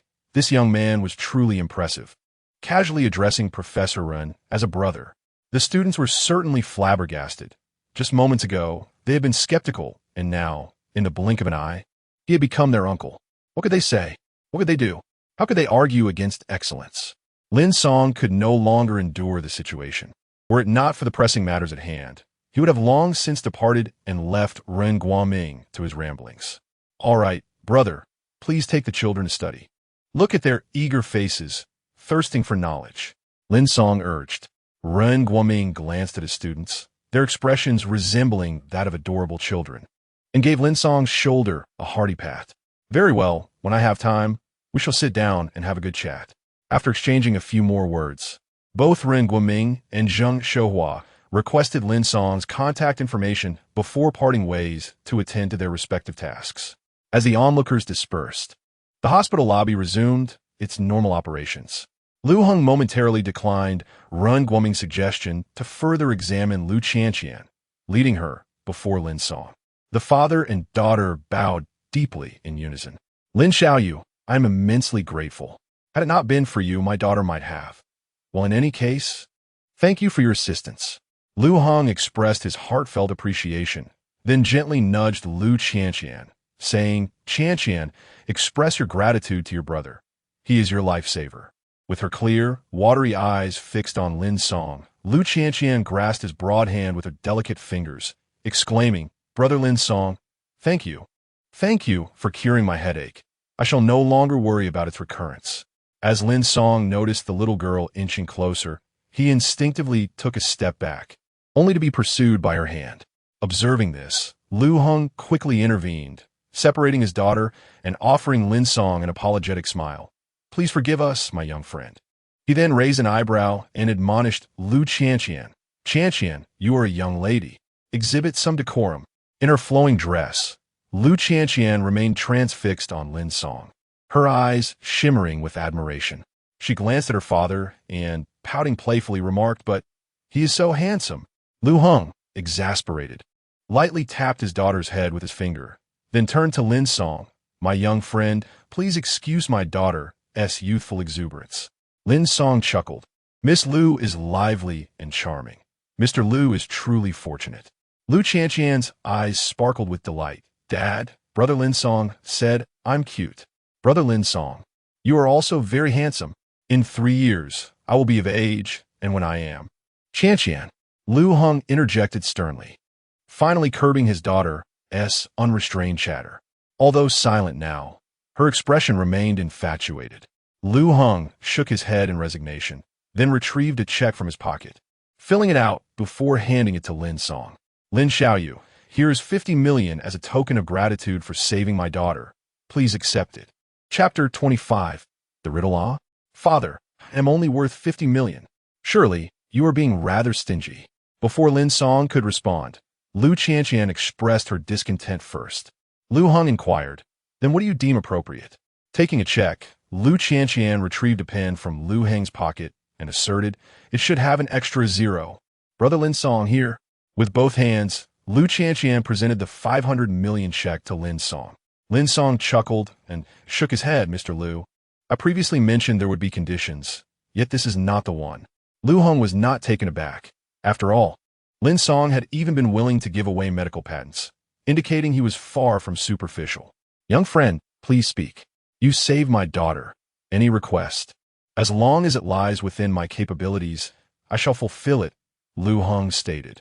Lin Song spoke candidly. I hope, President Lu, you can collaborate with the Jiang family to assist in addressing their financial crisis. Lu Hong was momentarily taken aback, clearly unprepared for this revelation. Young friend Lin is from the Jiang family? Lin Song nodded and continued, President Lu, I understand this may seem demanding, but please consider it carefully. Although the Jiang family is currently facing challenges, their overall business value remains significant, and the new generation possesses exceptional talents. Lu Hong furrowed his brow, lost in thought. Lin Song added, of course, if you have other considerations, that is perfectly acceptable. My act of saving someone in return for a favor hardly qualifies as a benevolent deed. Nonetheless, even if it were not Miss Lu today, I would still extend my assistance. After speaking, Lin Song fixed his gaze on Lu Hong, patiently awaiting a response. His words were straightforward and sincere, as he was confident that Lu Hong would acquiesce. Having learned from his past experiences, Lin Song understood Lu Hong would do anything for his daughter. Moreover, he genuinely wished to prevent them from straying down a painful path once more. Father, why are you still dawdling? Hurry and agree. Lu Qianqian could no longer contain herself, urging Lu Hong with a gentle shove. Lu Hong affectionately glanced at his daughter and replied, Young friend Lin, I agree. Lin Song smiled and nodded. You shall have a most fruitful collaboration. Lu Hong then presented the check to Lin Song once more, saying, I have accepted your request, so please accept this money. I know young friend Lin is not a person driven by greed, but this is my sincere intention. I genuinely wish to befriend you. Indeed, let us be friends. Lu Qianqian once again took the initiative, snatching the check and stuffing it into Lin Song's pocket before he could respond. Lin Song, not one to hesitate, remarked, Since that is the case, I shall accept it. I am also eager to befriend Mr. Lu and Miss Lu. Lu Hong sighed, casting a helpless glance at his daughter and then at Lin Song, shaking his head. He had initially thought that Lin Song would refuse again, but to his surprise, His precious daughter had directly shoved it into Lin Song's pocket. Lin Song had not returned it. Although 500 million was insignificant compared to his daughter, it was still an immense sum. No matter how wealthy one was, it was impossible not to feel some stirrings within. Lin Song, of course, noticed Lu Heng's subtle expressions, yet he chose to disregard them for the moment. Previously, the absence of patent fees was due to the fact that the Ling Shu acupuncture method did not originally belong to him. Ultimately, he accepted it merely to appease Ren Guoming's relentless persistence. However, the reward for saving a life is too tempting to refuse, particularly when it amounts to a significant sum. Who doesn't cherish wealth? What a jest! Lin Xiaoyu, I have another inquiry to pose to you. Lu Heng recalled something and continued. Lin Song nodded. Please proceed. What, pray tell, is the cause of my daughter's headaches? To be candid, since her illness began, I have traversed the breadth of the land and sought the expertise of numerous renowned physicians abroad. Although some have managed to alleviate her symptoms, none have been able to eradicate the underlying issue, and their explanations regarding the cause have been vague at best. Lu Heng remarked, since Lin Xiaoyu has successfully treated Qianqian, you must surely know the root of her affliction. I implore you to disclose it honestly. Lu Qianqian also gazed at Lin Song with anticipation. Brother Lin Song, I too wish to know. Please share your insights with me. Lin Song regarded the father and daughter, momentarily at a loss for words. For their peace and joy in this life, there are certain matters better left unsaid. Miss Lu should exercise caution in her safety, whether in making friends or venturing outside, and always prioritize self-protection. Lin Song spoke in riddles, and before the pair could press for clarification, he hastily made his way toward the area where his clothes were. My garments. You, good lady, cannot simply take everything you see. Watching Lin Song's retreating figure, the father and daughter were both left in bewilderment. Father, what does brother Lin Song mean? It seems he did not divulge the source of my ailment, did he? Lu Qianqian scrunched her nose and remarked. Lu Heng shook his head. I did not comprehend either. Suddenly, Lu Qianqian recalled something. Father, Sister Qing Mei, and I share the same affliction. If brother Lin Song can cure me, he must also be able to heal Sister Qing Mei. Let us hasten to seek his assistance. Lu Heng promptly restrained his daughter as she attempted to rush out, stating, let's postpone this for today. Once I forge a partnership with the Jiang family and fulfill the task he mentioned, our bond will be established, and we can then request his aid. Oh, very well then. Lu Qianqian's expression fell, but I do not yet have brother Lin Song's contact information. Is it inappropriate for me to ask for a means of reaching him? Hey, slow down. Before Lu Heng could respond, Lu Qianqian seized the moment and darted outside. Observing his daughter, who was animatedly chattering around Lin Song in the distance, Lu Heng couldn't help but feel a twitch at the corner of his mouth, suddenly realizing that what he had given away was more than just a check. Meanwhile, in the hospital room, Liang Yuaning and Song Mingxian were embroiled in a heated argument, their faces flushed. Song Mingxian, you wretched scoundrel. Do you intend to drive Yuhan to her demise? Very well, let me make this clear. As long as I am here, you shall not lay a finger on Yuhan. Liang Yuaning glared fiercely at Song Mingxian, her prolonged outburst leaving her slightly breathless, her chest heaving, and her body trembling. Jiang Yuhan supported her, patting her back. Song Mingxian lounged on the hospital bed, tilting his head with an expression of arrogant satisfaction. Liang Yuaning, do you truly believe you hold any significance? Were you not eager to defend your dear friend? How is it that your family refuses to extend a hand to the Jiang family? Yet you stand here to cast blame upon me? Do you truly believe you are worthy of such a stance? Who claims I am devoid of support? Liang Yuaning intended to unleash another tirade, but was halted by Jiang Yuhan. Shaking her head, Jiang Yuhan interjected, that is enough. A look of remorse crossed Liang Yuaning's face. She was indeed powerless to sway her family into aiding the Jiang family, and could offer only transient assistance to Jiang Yuhan, which ultimately resolved nothing at its core. What is this? Have you finally resigned yourself to your fate? It would have been better had you done so sooner, mocked Song Mingxian with a smirk. Jiang Yuhan turned her gaze towards him, stating, Song Mingxian, you have triumphed. I concede defeat, yet I shall never accept my fate. Do not revel in your victory for too long, for one day you shall pay the price. With that, Jiang Yuhan and Liang Yuning made their way towards the exit. Unexpectedly, Jiang Yashuan stepped forward to obstruct their path. Jiang Yuhan, what do you mean by this? Jiang Yashuan demanded, hands on her hips, exuding an air of authority. Are you simply going to walk away, abandoning the Jiang family? Jiang Yuhan frowned and replied, I will consider alternative solutions. Alternative solutions? Huh. If there were any other options, grandfather and the elders would have pursued them long ago. Why would it fall upon us to take the lead? Jiang Yashuan asserted, currently, the fate of the Jiang family rests in the hands of Master Song. You know what must be done. I do not know. Jiang Yuhan retorted coldly. Fine if you do not know. Allow me to enlighten you. Jiang Yashuan continued. You must return, apologize to Master Song, plead for his forgiveness, and then attend to him well, ensuring his satisfaction. Only then can we secure a renewed alliance with our family. Jiang Yuhan scoffed. You are far more adept at such acts of humiliation. You should take on that task. Jiang Yashuan sneered. Dear cousin, you may argue with me, but should you refuse to comply, I will be compelled to inform grandfather of today's events. If it comes to that, do you suppose grandfather will uphold his vow of non-interference in your marriage, or command you to unite with the Song family? Jiang Yuhan clenched her teeth, fists tightening in frustration. Chapter 26. Stalemate. Jiang Yashuan, silence yourself, Liang Yuning exclaimed, unable to contain her outrage.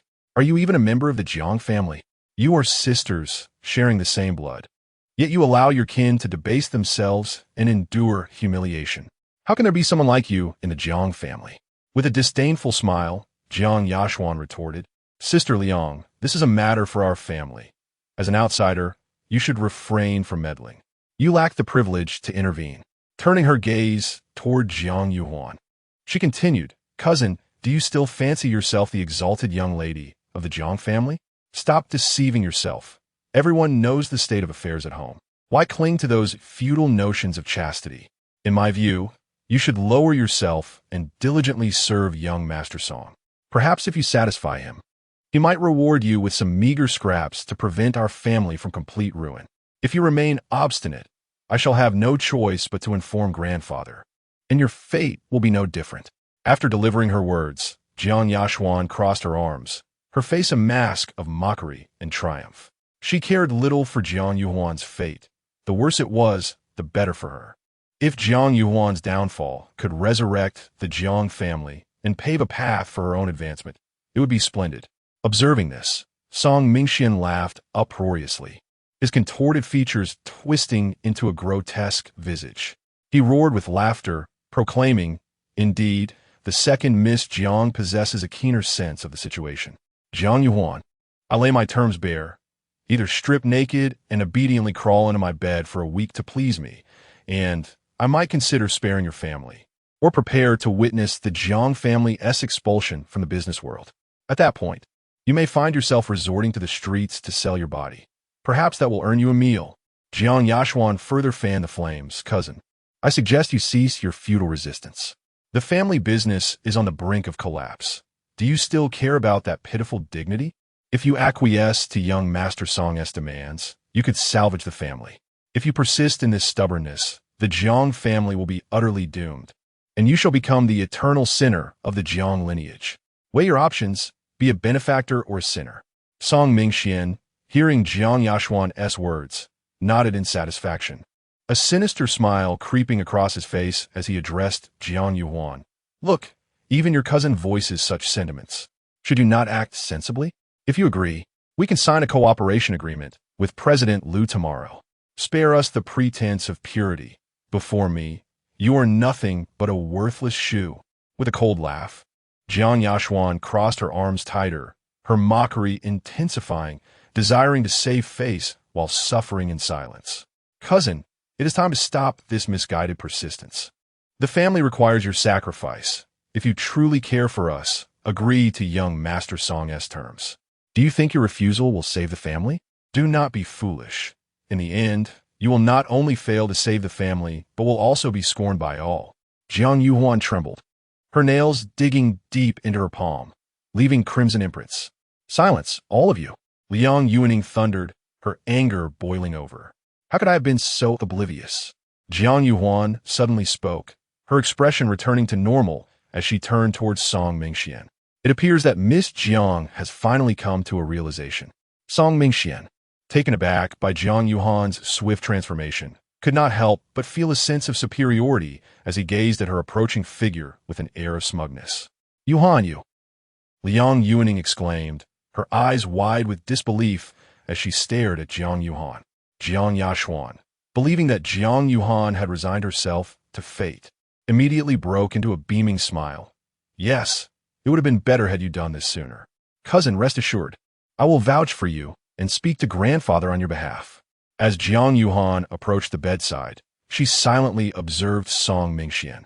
He had already caught a whiff of her delicate fragrance, leaving him parched and eager. Since you've come to your senses, why not lie down? We can have a leisurely chat. Smack! Before he could finish his sentence, a resounding slap echoed across his cheek, leaving a vivid imprint and a searing pain. Song Mingxian was momentarily stunned, but fury soon boiled within him. Jiang Yuhan, you little. Smack! Another slap, and the balance was restored. Aye! Bang! Song Mingxuan's words were once again stifled as he let out a blood-curdling scream. This time, Jiang Yuhan's fist struck him at a vulnerable point beneath his ribs. Though her strength was not formidable, the added insult to injury caused him to writhe in agony. Jiang Yuhan, are you insane? Liang Yuaning shouted, ready to rush in to intervene. Unexpectedly, she was seized by Liang Yuaning, who swung her arm and delivered a sharp slap to her face. Liang Yuaning fell to the ground dazed. How dare you hit me? She questioned, clutching her face, tears brimming in her eyes. Hit you? I would gladly end you.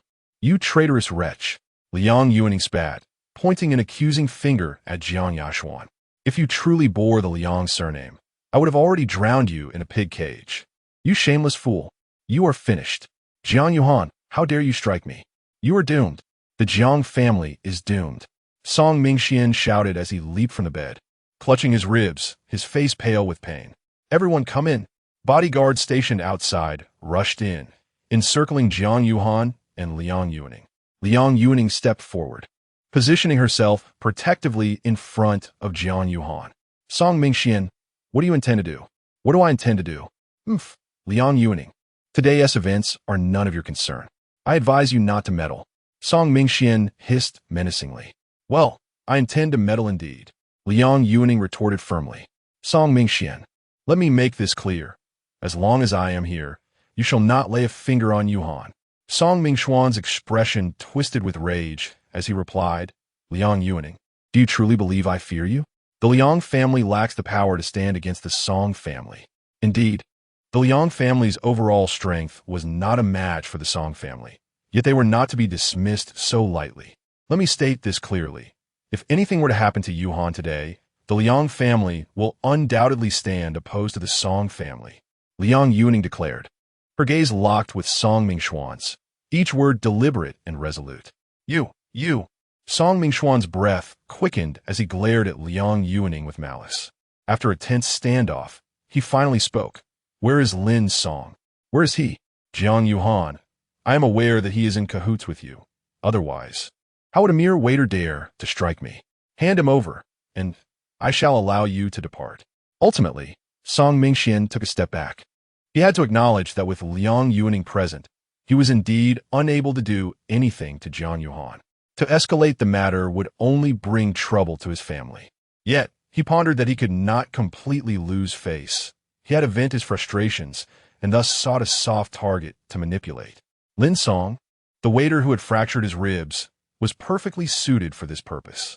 Jiang Yuhan retorted, Lin Song is now my fiancé, and I will not relinquish him to you.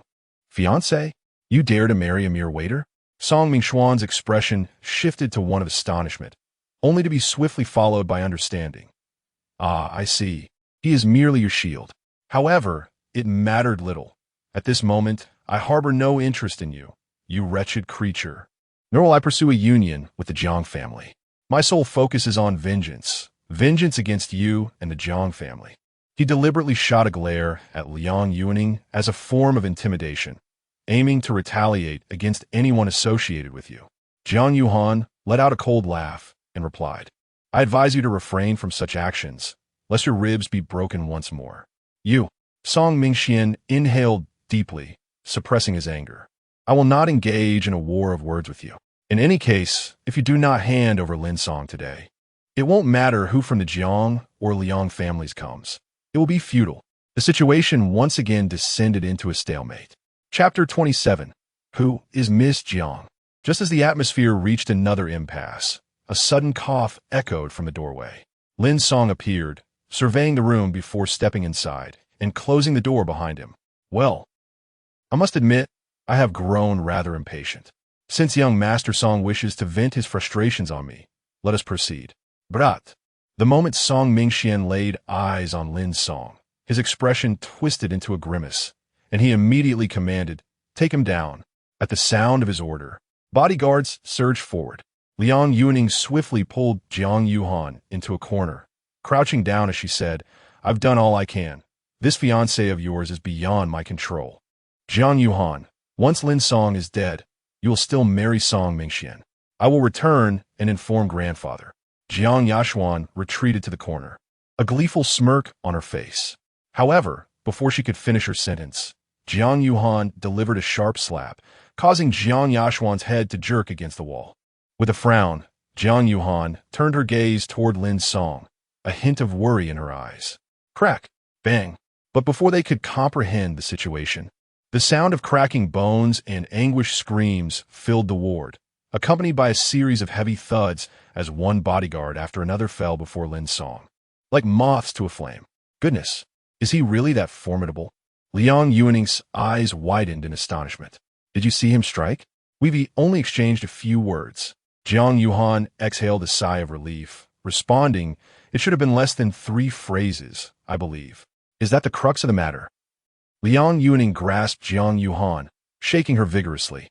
"Quickly tell me, what is the background of this fiancé of yours?"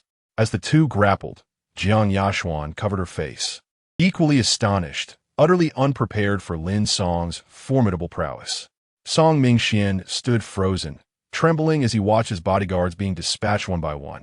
His eyes filled with trepidation and fury as he glared at Lin Song. Damn it! Song Mingxian clenched his fists, gritting his teeth in a glare directed at Lin Song. Suddenly, he turned, seizing a fruit knife from the bedside table, charging toward Lin Song. Jiang Yuhan, preoccupied with Liang Yuning's persistent inquiries, was momentarily blinded by a flash of bright light. She gasped, "Be careful!" Lin Song, with his back turned to the bed, had just dispatched the last bodyguard when he heard Jiang Yuhan's urgent cry. However, prior to that, his sense of danger had already been triggered. Song Mingxian lunged with the fruit knife aimed at Lin Song's back. Seemingly nonchalant, Lin Song sidestepped effortlessly, causing Song Mingxian to slip and tumble to the ground, the knife flying from his grasp. "I must say, young Master Song, you are rather hasty," Lin Song remarked, bending down to pick up the fruit knife before approaching Song Mingxian. Having fallen heavily and already injured, Song Mingxian found himself momentarily incapacitated. "Lin Song, you dare!" Seeing Lin Song approaching with a knife, Song Mingxuan's body trembled, cold sweat trickling down his brow. Lin Song smiled, a seemingly harmless expression that appeared to Song Mingxian as terrifying as that of a malevolent specter. "You, oh!" Just as Song Mingxian attempted to speak, a sudden thrust of the fruit knife pierced his thigh, eliciting a high-pitched scream from him. Just as they found themselves at the hospital, young Master Song could extend his stay for a few more days. Lin Song clapped his hands and turned to approach Jiang Yuhan, standing before her. He raised his arm with an open palm, slightly bowing as he gazed into Jiang Yuhan's eyes. "I did not intend to meddle, but I grew rather impatient while waiting outside, and I overheard. It seems I am indispensable." Jiang Yuhan's gaze fell upon Lin Song's extended hand. After a moment's hesitation, she cautiously placed her delicate hand atop his. "Indeed, it appears I cannot do without you." Using Lin Song's hand as leverage, Jiang Yuhan rose to her feet, and the two naturally locked eyes. Liang Yuning stood up, brushing off her skirt, and scrutinized their faces for a moment before glancing at their clasped hands. She then leaned closer to Jiang Yuhan and whispered, "What exactly is going on between you two? Is this mere pretense, or is it something more genuine?" Taken aback, Jiang Yuhan abruptly withdrew her hand, her cheeks flushing with warmth. At that moment, Jiang Yashuan sprang up, her voice sharp as she exclaimed, "Lin Song, how dare you strike young Master Song? You, a mere servant, acting so grandly. Do you think being able to fight makes you remarkable? Are you even aware of the predicament facing the Jiang family? And you, Jiang Yuhan, don't you know that without the Song family, the Jiang family is doomed? You are not only oblivious to the situation, but you also dare to lay a hand on young Master Song. How audacious!" Jiang Yashuan covered her face, having received 2 slaps earlier in the day. Her once fair complexion now swollen, appearing quite comical. "When I return home, I shall inform grandfather that if the Jiang family falls, it will be your doing." Listening to Jiang Yashuan's hysterical outburst, Jiang Yuhan regained her composure. She recognized her impulsiveness, yet had no regrets. Even if it meant facing dire consequences, she would never be subjugated. Liang Yuning glanced at Song Mingxian, who lay on the ground, clutching his legs and whimpering, then turned her attention to Jiang Yashuan with a frown. "Yuhan, this situation has indeed escalated. I cannot alleviate the pressure from your family, but as I previously mentioned, my father can help safeguard the assets on your name. Those assets are also part of the Jiang family. If the Jiang family collapses, no one will escape unscathed." Jiang Yashuan shouted again. Liang Yuning shot her a disapproving glare. Jiang Yuhan smiled at Liang Yuning and replied, "Ning Ning, I appreciate your and Uncle Liang's goodwill. But Jiang Yashuan is correct. I cannot shield myself alone. Your family should refrain from getting entangled in this mess. I will find a way to resolve it myself." Listening to their conversation, Lin Song furrowed his brow and inquired, "What is the situation? Didn't T. Lu Hung from Ruishing Bank already agree to cooperate? Cooperate? Do you think Ruishing Bank is your family's enterprise? You can't just wish for cooperation to materialize." Jiang Yashuan retorted scornfully. "If cooperation were possible, do you think I would be here dealing with you bothersome people?" Lin Song pondered for a moment, realizing that Lu Hung must have taken Lu Qianqian for a full examination and had not yet had the chance to address this matter. "Do not worry," Lin Song reassured Jiang Yuhan. "Lu Hung has indeed agreed to cooperate. You need not concern yourself with anyone else's opinion." Jiang Yuhan's expression turned slightly astonished as her enchanting eyes fixed upon Lin Song, her shimmering eyelashes fluttering. Liang Yuning inquired curiously, "Who told you that?" Lin Song replied, "Lu Hung personally informed me." Liang Yuning, of course, did not believe him and looked at Lin Song as if he were a fool. The slight curiosity and admiration she had felt due to his skills vanished completely. She turned to Jiang Yuhan and said, "I admit that aside from his looks, his abilities are commendable. However, his intellect, if you're merely playing a part, I advise you to reconsider your choice of actors. If you are genuinely serious, then I shall have to awaken you with a scolding." Lin Song, have you taken a moment to reflect on yourself? Do you truly believe you hold such stature? Just because you can fight, does that make you remarkable? Without a service job, you are at best merely a bodyguard, ultimately still a servant to others. Jiang Yashuan scoffed, her pent-up frustration from Jiang Yuhan and Liang Yuning directed entirely at Lin Song, as she spoke with biting sarcasm. "Lu Hung personally spoke with you? Lin Song, what do you think you are? Do you have any idea what kind of benefits Jiang Yuhan promised Lu Hung?" Even then, Lu Hung did not agree. "And now you are spreading nonsense." Meanwhile, Song Mingxian, who had been crouched on the floor, raised his head and interjected with a cold laugh, his face filled with derision.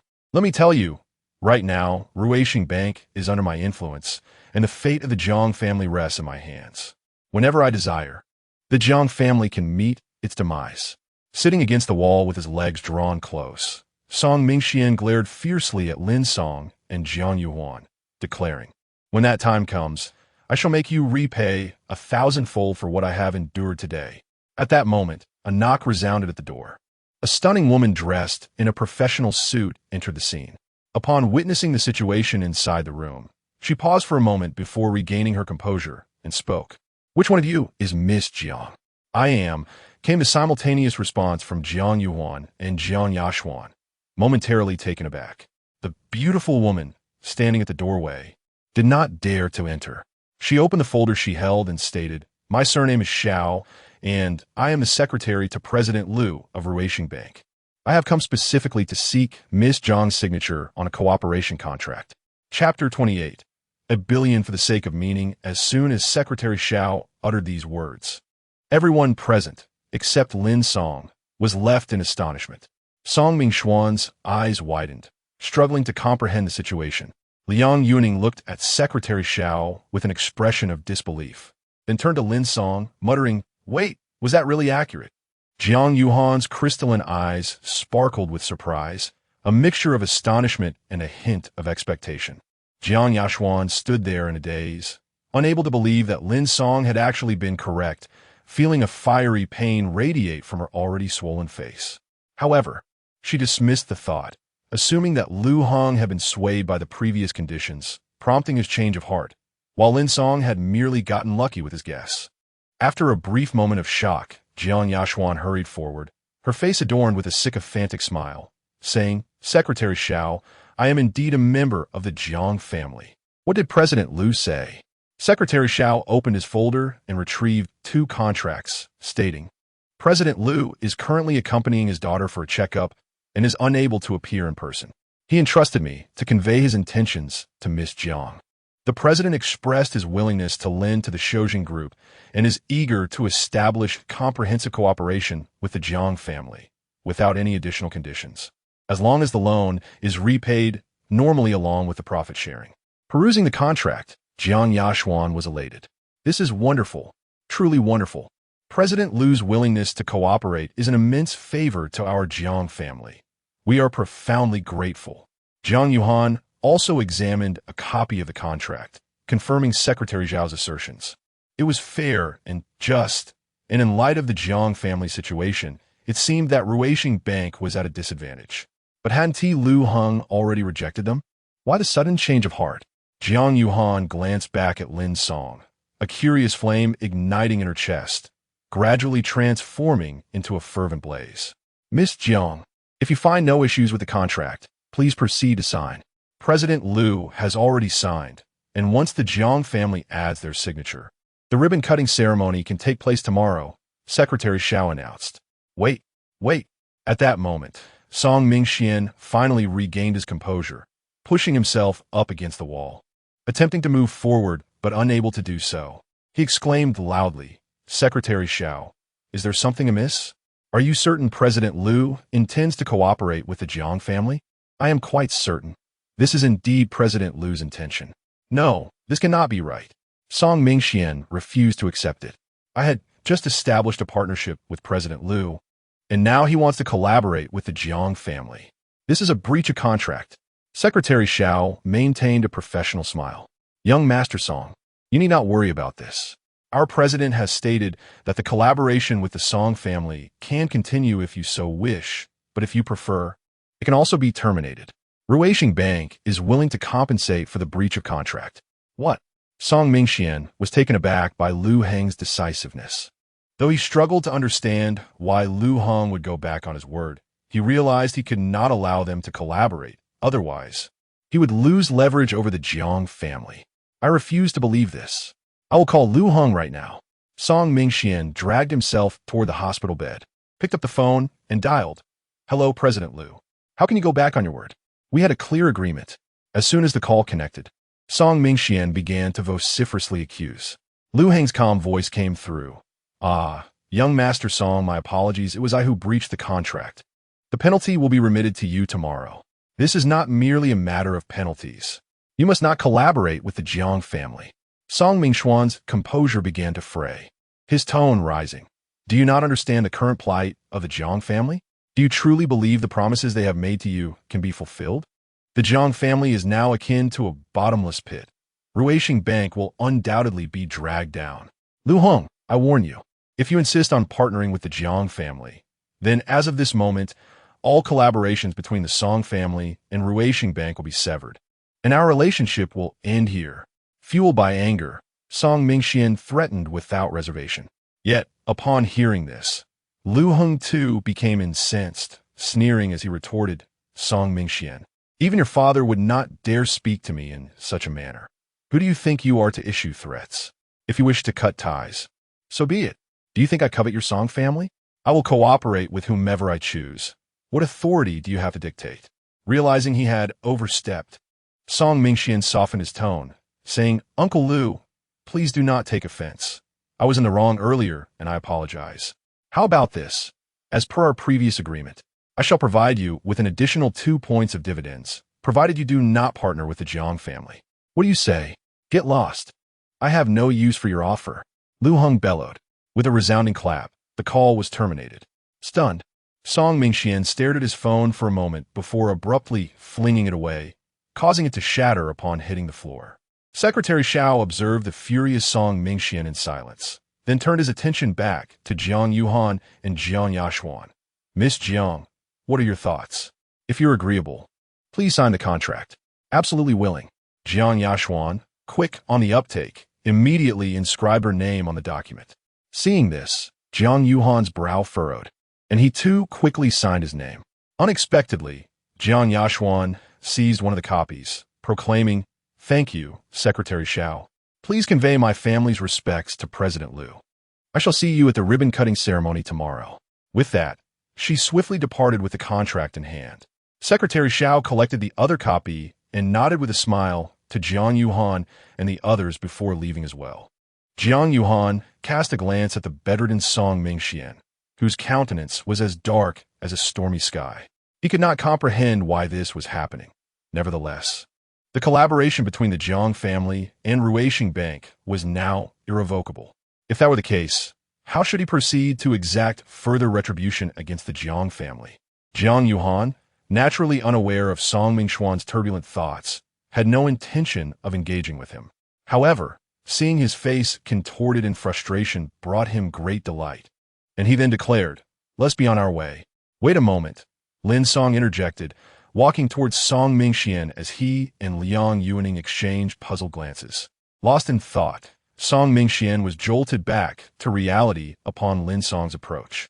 He retreated to the corner of the bed, trembling as he looked at Lin Song and said, The Jiang family is no longer under my control. What do you intend to do? Lin Song chuckled, Young Master Song.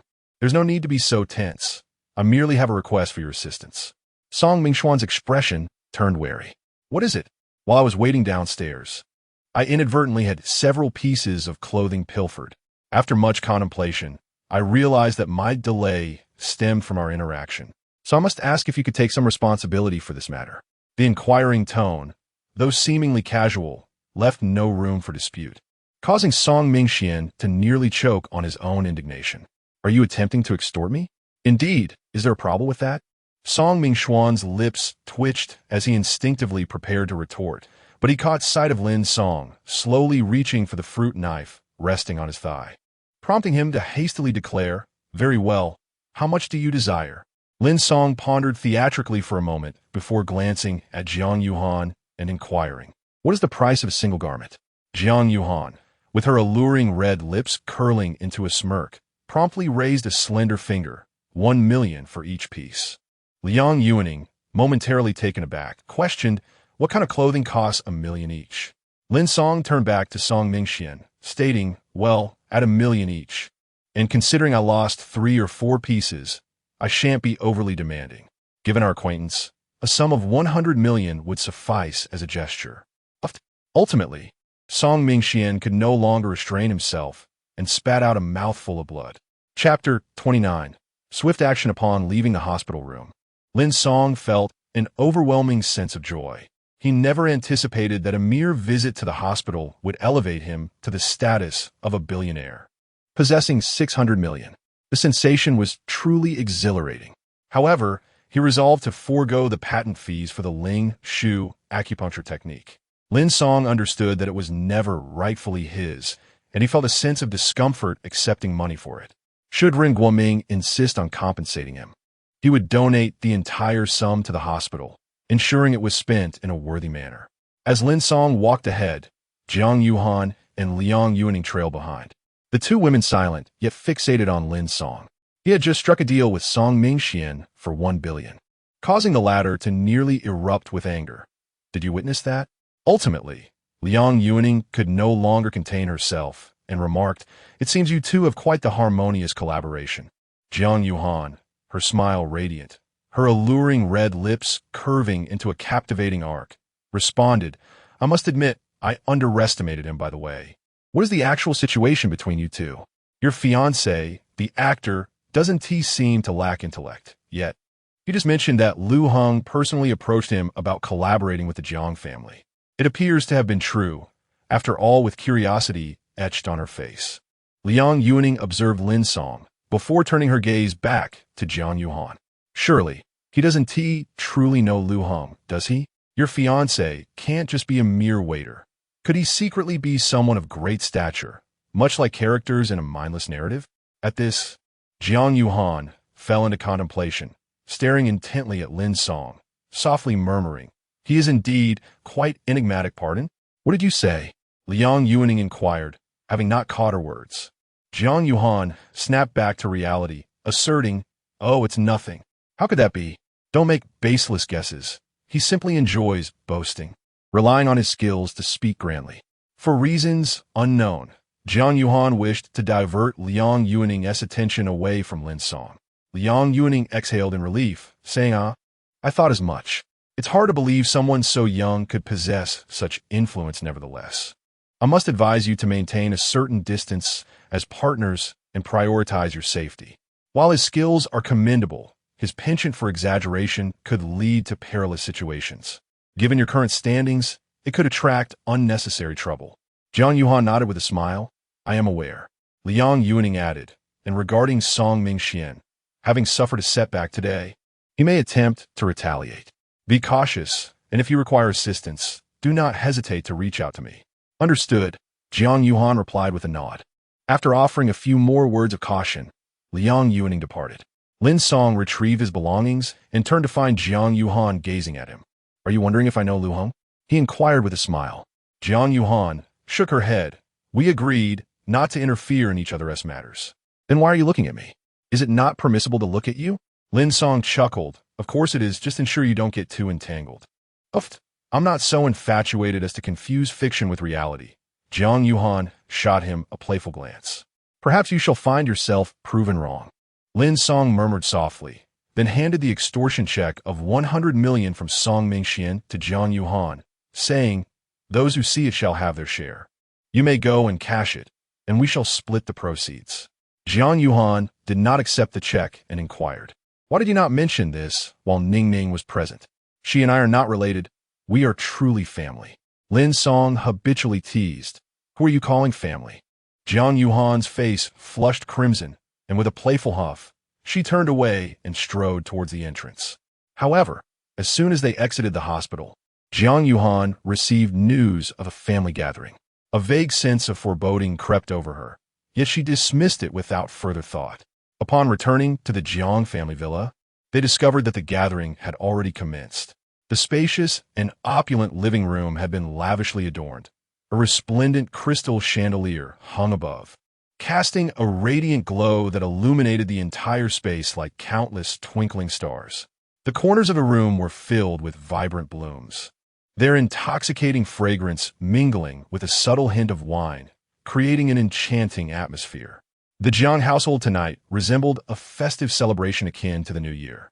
Sensing something amiss, Jiang Yuhan promptly sought out her fourth aunt, Jiang Lijuan, asking, Aunt, what is happening? Why the sudden gathering?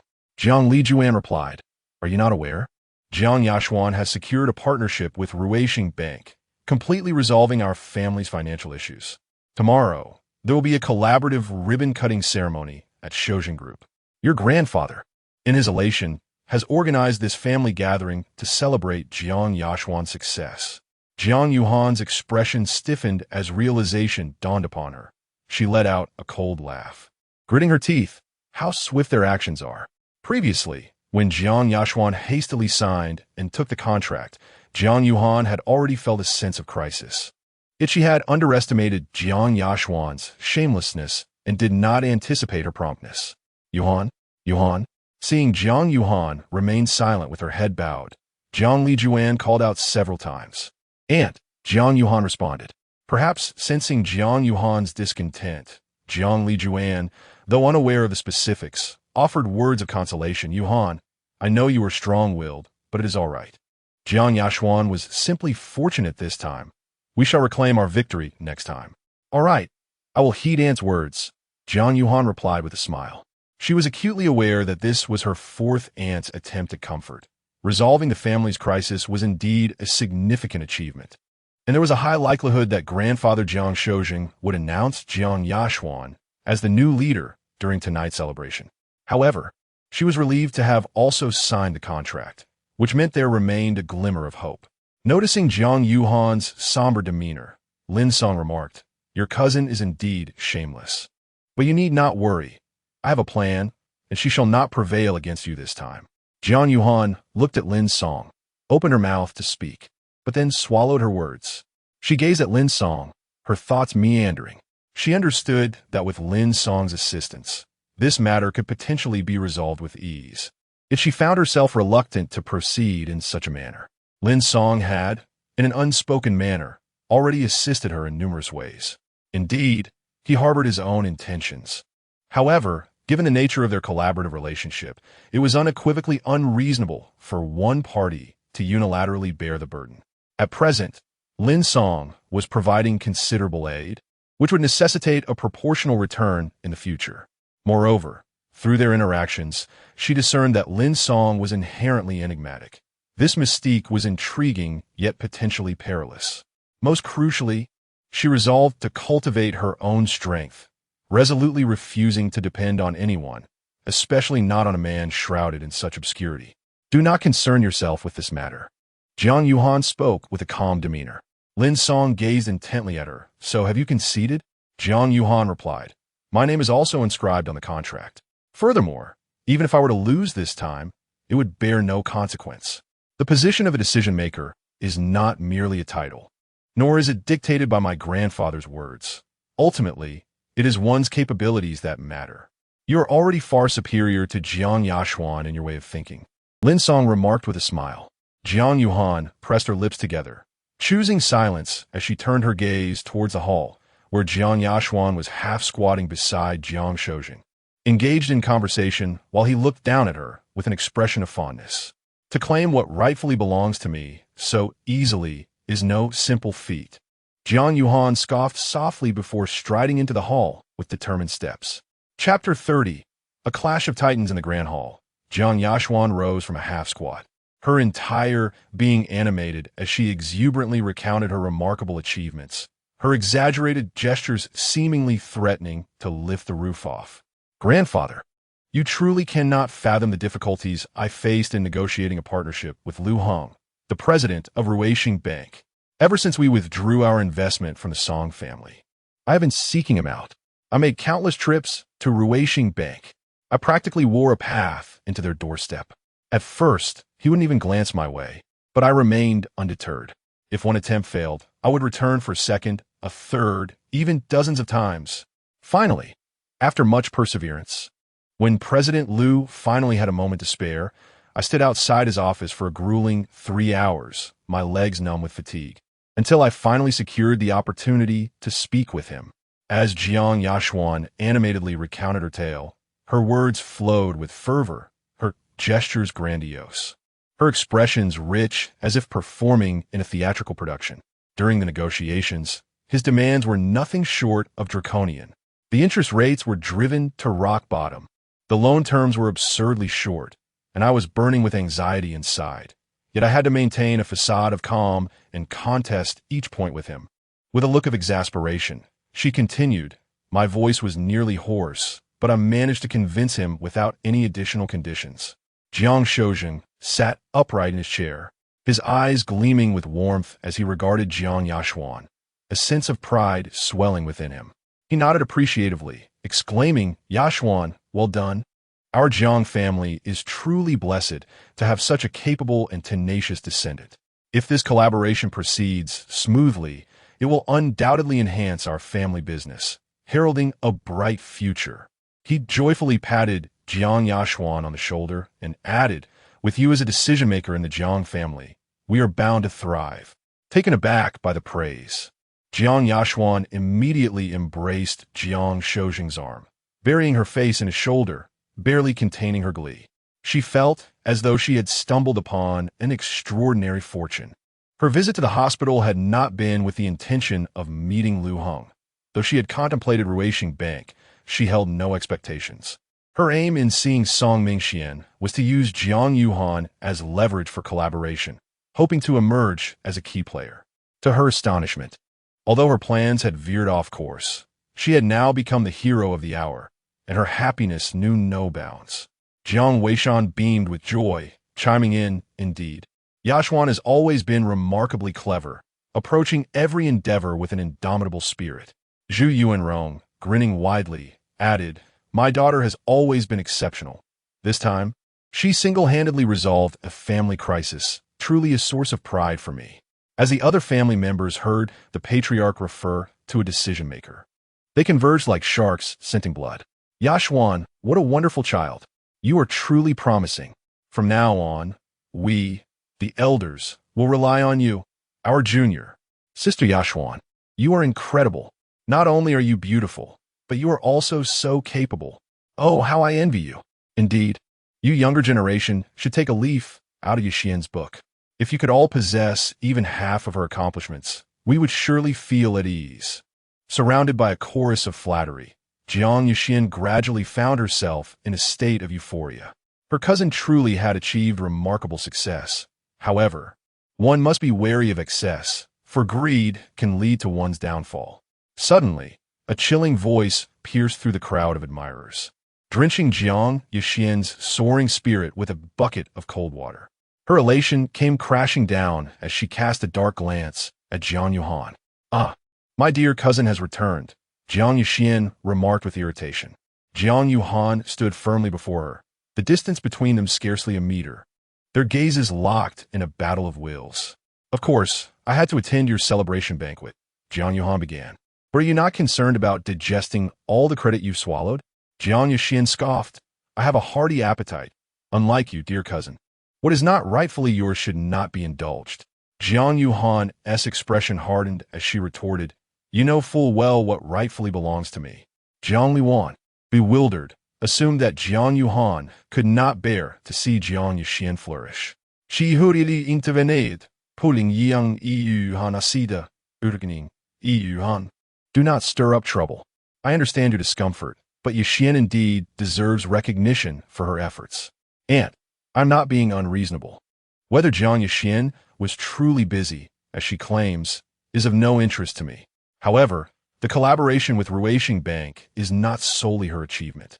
I played a significant role in it as well, Jiang Yuhan calmly asserted, her voice resonating with clarity throughout the gathering. In an instant, the previously lively celebration fell silent, all eyes converging upon them. Jiang Yuxian, well prepared for the confrontation, unfazed, declared, Jiang Yuhan, you are utterly shameless. Unable to bear my success, you fabricate lies to usurp my accolades. Are you not simply envious of my collaboration, seeking to claim a share for yourself? Your actions are deplorably despicable. Jiang Weishan and Zhu Yuanrong exchanged glances and promptly stepped forward to defend their daughter. Ever since Jiang Yuxian returned home from the hospital, they had devised a plan to seize the credit preemptively, intending to twist the narrative and leave Jiang Yuhan unable to recover. Jiang Yuhan, how can you be so brazenly unscrupulous? Your cousin toiled diligently for this collaboration, yet you seek to claim it for yourself. Your heart must be utterly wicked. Typically, you appear so earnest, but in this critical moment, you resort to such base tactics. Do you honor our ancestors? Jiang Weishan exclaimed, almost jabbing his finger into Jiang Yuhan's face, his expression a tempest of fury. Zhu Yuanrong chimed in with a cutting tone, indeed. Our Yuxian has been tirelessly working for the Jiang family, nearly falling apart from exhaustion, and yet you wish to reap the rewards without effort. Is there such a thing as free lunch in this world? Jiang Shouzheng, who had always worn a gentle expression, now bore a countenance darkened by anger. His brow furrowed, eyes filled with disdain and disappointment. He fixed his gaze upon Jiang Yuhan, reproaching, Yuhan, I always thought you to be a sensible and understanding child. I never imagined that, in your quest for glory, you would resort to such unscrupulous means, uttering such lies. The Lin family has always valued unity above all else. Your actions are nothing short of a disgrace to our clan. How do you expect outsiders to perceive the Jiang family? Jiang Lijuan stepped forward, positioning herself protectively in front of Jiang Yuhan, and implored, "Father, Yuhan is not the person you think. Please allow her to explain." "Explain? What is there to clarify? Since my cousin claims that the credit is also yours, then she must provide evidence. One must adhere to the principle of substantiation." Jiang Yashuan retorted, arms crossed and eyes cast sideways. Jiang Yuhan replied, "The contract is in your possession, is it not? My name is inscribed upon it. That serves as undeniable proof." Upon hearing this, Jiang Yashuan remained unfazed, a sly smirk creeping on her face as she triumphantly held up a contract from the nearby table, tauntingly waving it before Jiang Yuhan. "Is this the contract you refer to? Make sure your eyes are wide open and see for yourself. Does it bear your name?" Jiang Yuhan snatched the contract, her gaze narrowing as she scrutinized it. To her dismay, the spot where her name ought to have been was conspicuously scraped clean, leaving behind a glaring void. A tremor coursed through her body as she lifted her gaze to Jiang Yashuan, fury surging within her. "You have tampered with it." Jiang Yashuan let out a derisive snort, her tone dripping with scorn and disdain. "Do not make baseless accusations. Your name was never on this document to begin with." Jiang Yuhan's eyes widened in disbelief, her chest heaving with indignation. Suppressing her fury, she stated, "President Lu Hong has another copy of the contract, and my name is undoubtedly on that one. A simple verification will confirm my honesty. While you may have manipulated this document, you cannot alter the other." Jiang Yashuan froze momentarily, her mind racing as beads of cold sweat formed at her brow. She realized her haste. In her eagerness to discuss claiming credit and suppressing Jiang Yuhan with her parents upon returning home, she had entirely overlooked the existence of the other contract. Observing the tension, Jiang Lijuan swiftly interjected, "Father, I know Yuhan well. She is not one to lie or seek undue credit. Perhaps there is a misunderstanding here.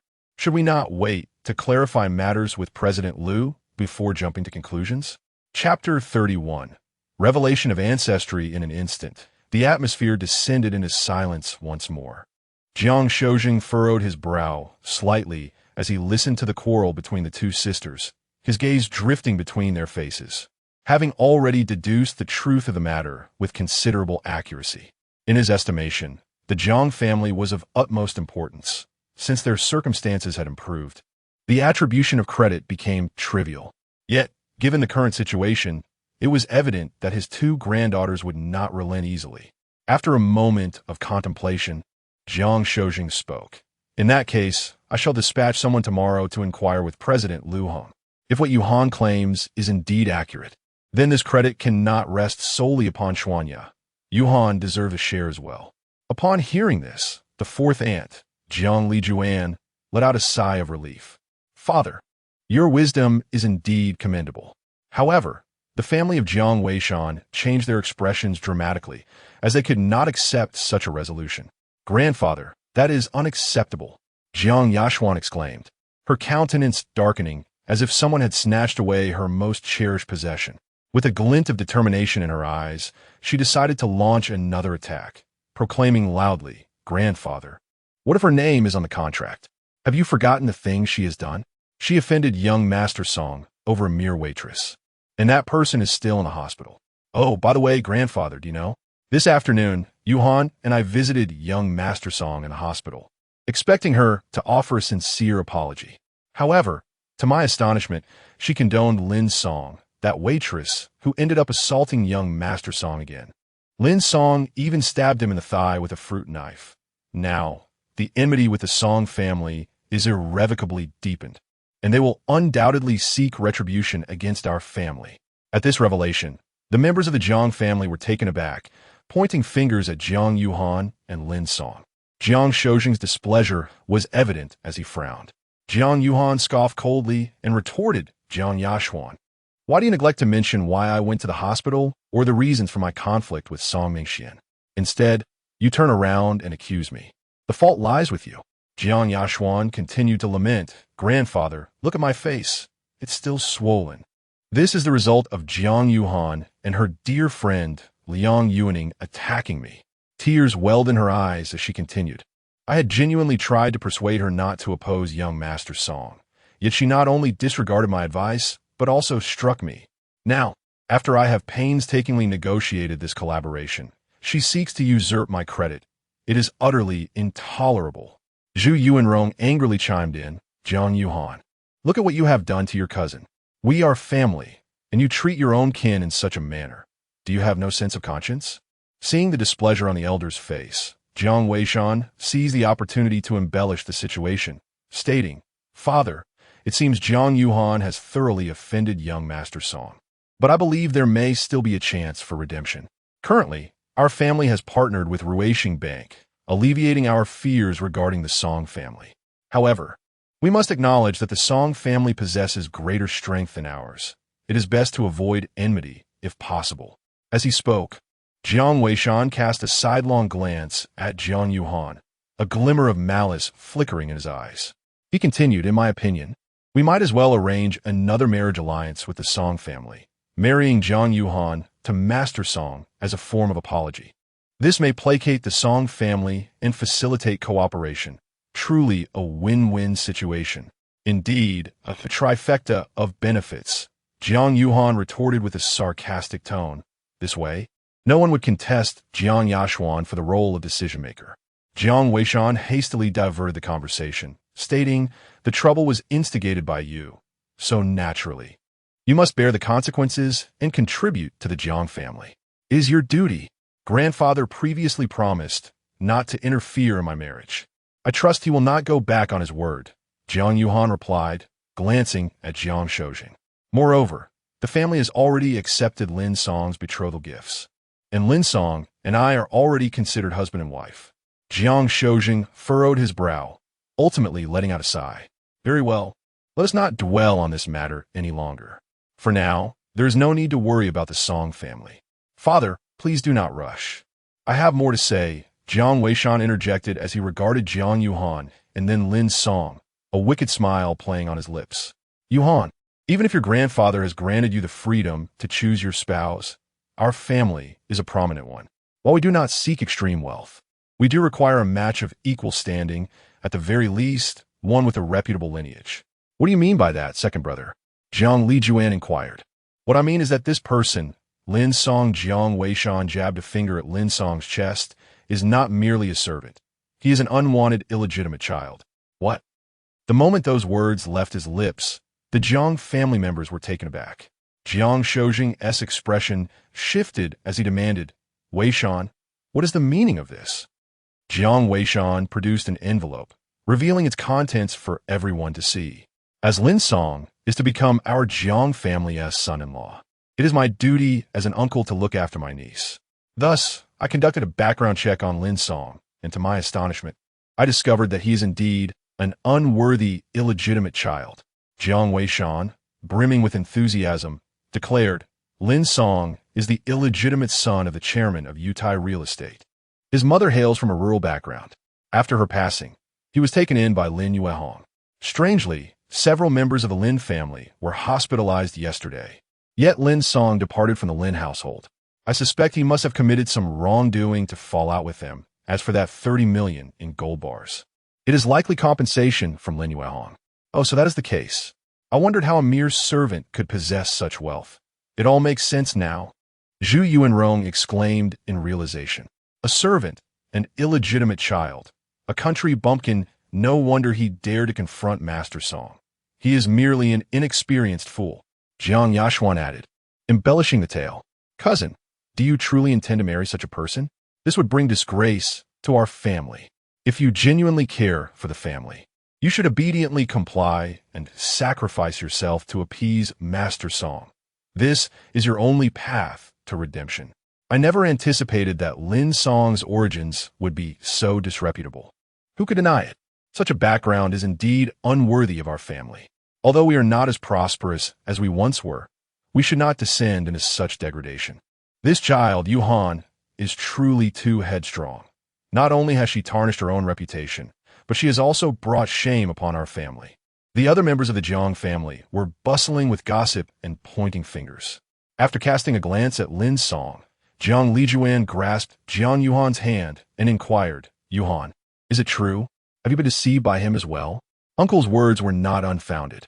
I had long been aware of Lin Song's identity and willingly chose to be with him, Jiang Yuhan admitted directly. Jiang Lijuan's expression turned to one of pity and frustration as she scolded, "Yuhan, you are being foolish. If you were merely a waiter, that would be one thing. But with such a status, you will be dragged down and scorned." Fourth aunt, Lin Song's origins are not within his control. He has committed no wrongdoing. I see nothing wrong in being with him, Jiang Yuhan replied with dignity. But what can he offer you? He cannot assist you in any way. He will only bring you disgrace.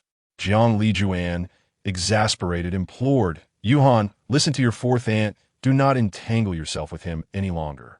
Jiang Yuhan looked at her fourth aunt and asked, "Should I then be with Song Mingxian?" Jiang Lijuan was momentarily taken aback, uncertain of how to respond. Given the current situation, should Jiang Yuhan lose Lin Song as a shield, the family would undoubtedly arrange for her to be sent to the Song family. Song Mingxian. That was the last outcome Jiang Lijuan wished to witness. Nevertheless, events were unfolding in a manner she dreaded even more. Chapter 32. Awaiting the outcome, Jiang Yuhan. "You have truly disappointed me." Jiang Shoujing's voice boomed with a resonant power, laced with a fierce anger.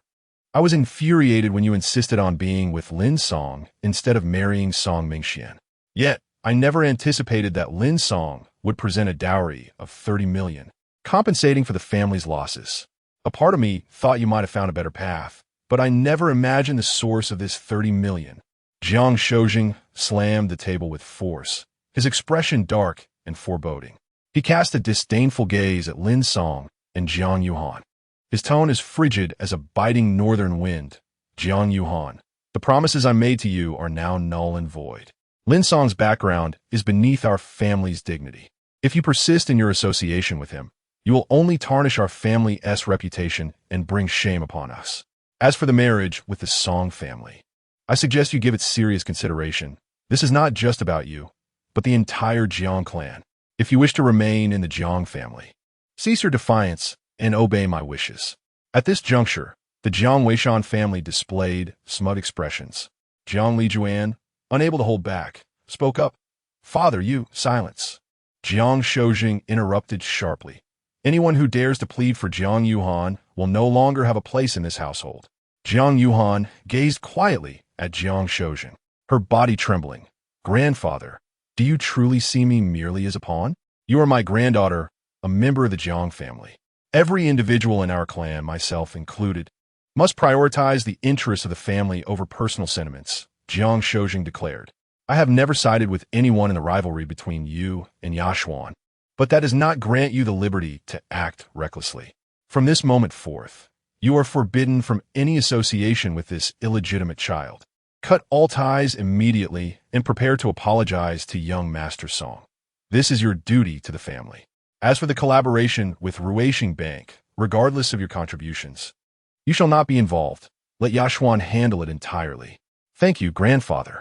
I assure you I will not disappoint you," Jiang Yashuan interjected promptly, casting a triumphant and taunting glance at Jiang Yuhan. With a bitter smile, Jiang Yuhan felt an overwhelming sense of despair. She looked at these so-called family members and felt as if she were trapped in an ice cellar, a chill surging from her feet to the crown of her head, causing her body to quiver slightly, her vision blurring as she teetered on the brink of collapse. However, instead of the expected coldness, she collided with a warm embrace. Jiang Yuhan tilted her head and beheld Lin Song's gentle visage. The weight of her grievances threatened to spill from her eyes, yet she held back. She had previously insisted on not seeking Lin Song's assistance, but it was a disingenuous sentiment. She understood all too well the complexities of repaying favors, and her lonely upbringing had taught her to be self-reliant and distrustful of others. Yet, deep within her heart, there lingered a yearning, a longing for a shoulder to lean on, a desire to reveal her vulnerabilities without reservation to another. Lin Song wrapped his arm around Jiang Yuhan's shoulders, allowing her feeble form to lean against him. He observed the complex emotions playing across her exquisite face, understanding her unspoken words. You are absolutely right, old man. I too believe my humble origins are unworthy of the Jiang family. Therefore, I kindly request the return of my betrothal gifts. Lin Song added, I insist on the original gold bars. I shall not accept anything else. He was acutely aware that the Jiang family, having just partnered with Ruishing Bank, required his financial support for their operations, particularly with gold bars that were presently unattainable. The Jiang family will not go back on their word. Your belongings will certainly be returned to you, Jiang Shoujing assured. There must be a deadline, however. Once the cooperation with Ruishing Bank is successfully established, the gold bars you seek will be returned in full, Jiang Shoujing promised. Lin Song nodded, very well, but until then, I shall not leave. What do you mean? Young man, do you intend to use Jiang Yuhan as a shield? Have you considered your own standing? Jiang Weishan retorted. Even if you refuse to acknowledge me as your son-in-law, I am, at present, your family's creditor. A creditor has their own methods of reclaiming debts, Lin Song replied. Fine. You may stay in the Jiang family for as long as you wish until your possessions are returned, the elder Jiang stated. Father, if this young man remains. What about young Master Song? Jiang Weishan attempted to persuade, but was interrupted. Jiang Shoujing declared, the Jiang family cannot afford to lose credibility. Moreover, young Master Song remains aggrieved. The marriage cannot proceed hastily, so it is not a concern. The elder was still reasonable. Thus, Lin Song replied, in that case, I shall wait. However, I must remind you that the cooperation with Ruishing Bank cannot be accomplished without Jiang Yuhan. Ha! You country bumpkin, are you boasting again? Would you perish if you didn't brag? Jiang Yashuan scoffed derisively. My name is also on the contract. As long as I am present, the collaboration shall proceed smoothly. Lin Song smiled knowingly. Very well. Let us see how this unfolds. Upon returning to their residence, Jiang Yuhan entered first, standing still in the living room. Lin Song sensed her emotions were still unsettled and approached her slowly, inquiring, would you like to talk?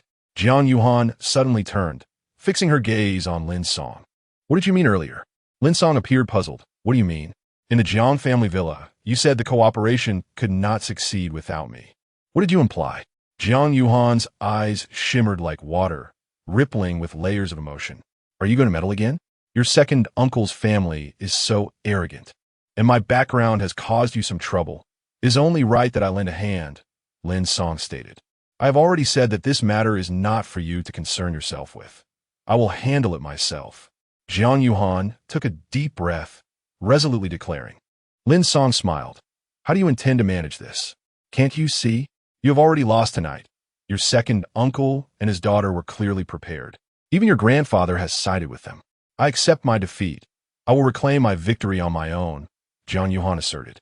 Lin Songlian smiled softly, silently gazing upon the face that bore a blend of endurance, stubbornness, and grievance. The shadow from a previous life overlapped once more, memories flooding back with fervor. Particularly vivid was the scene where she resolutely plunged into the flames to protect herself, etched deeply in her heart. Lin Song seized Jiang Yuhan's delicate wrist, startling the latter who instinctively struggled, exclaiming, What do you intend to do? I know you have endured solitude since childhood, reluctant to trust anyone or rely on others. However, our relationship is one of collaboration. My assistance is also a form of self-help. There exists no hierarchy of dependence. Deep down, you yearn for assistance. As your solitary existence is fraught with hardship, you long for someone to lean upon, yet you hesitate to offer your heart, fearing betrayal. Lin Song's earnest demeanor left Jiang Yuhan astonished, tinged with a hint of fear. She retorted defiantly, Do you think you understand me so well? I am not at all as you describe. I rely solely on myself. Lin Song replied, I comprehend your worries and hesitations, yet you need not fret. It is true that I desire the list, but even without it, I am genuinely willing to assist you. Why? Why would you help me without the list? We have only known each other for 2 days, haven't we? Jiang Yuhan bit her lip as a single crystal tear slipped from her eye. Because our acquaintance transcends mere days. In our past life, we were fated to know each other. Lin Song spoke with sincerity, silently adding, You sacrificed your life to save me. Thus, I am willing. Gradually, Jiang Yuhan's defenses began to wane, yet she maintained her fa ade of strength, saying, "How do you know so much about me? Have you been watching me all along?" Lin Song reassured her, "As I mentioned, our past life connects us. I am not your enemy, nor do I harbor malice. I simply wish to help you. With me by your side, you need not endure such hardship. Whatever the challenge, I will accompany you. If anyone dares to bully you, I shall retaliate. In my presence, you need not feign strength. You are free to cry, to laugh. Trust me, lean on me, and I shall be your steadfast support, not merely as partners." Lin Song's gaze sparkled like crystal, each word resonating deeply within Jiang Yuhan's fortified heart. Snap! The silent shattering occurred.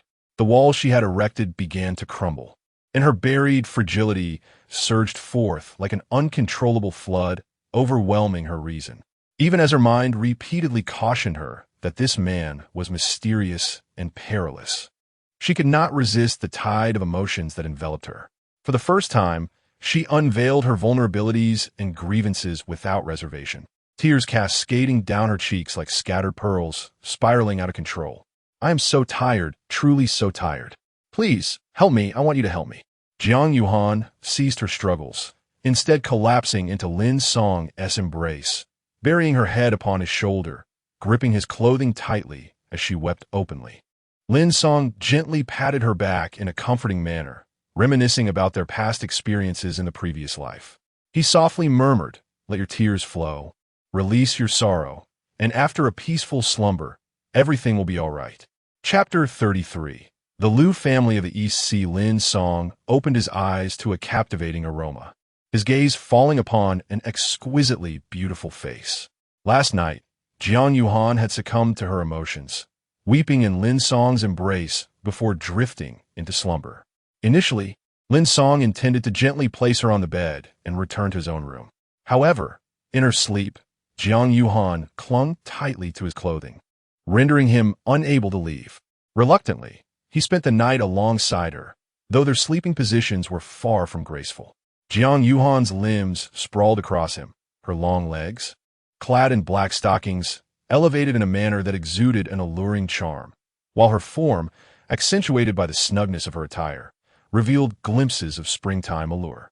As Lin Song turned his head slightly, morning sunlight streamed through the window, illuminating Jiang Yuhan's tear-streaked visage, which radiated an enchanting vulnerability and tenderness.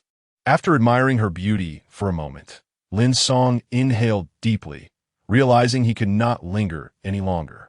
He gently removed her limbs from his person and quietly slipped out of bed. After tidying up, Lin Song located his phone and was about to dial Lu Heng when, unexpectedly, Lu Heng called first. "Hello, Mr. Lin. Is this a convenient time? I need to discuss something with you." "Yes, it is. I also have matters to address." "How fortuitous. Let us meet. Send me your address, and I shall come to you." "All right." Not long after Lin Song departed, Jiang Yuhan awoke. She first pressed her forehead and rubbed it gently before abruptly sitting up and throwing back the covers. "Phew, thank goodness." She sighed in relief upon confirming her attire was intact, only to be struck by the memories of the previous night.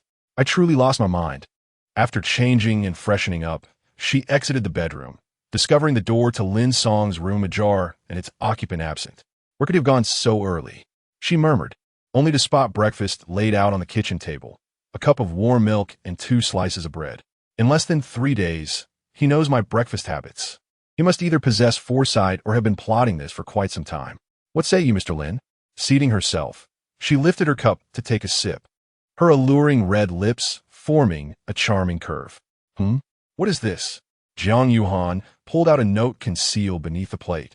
The handwriting crooked. "You must attend the ribbon-cutting ceremony today. There will be a spectacle to behold."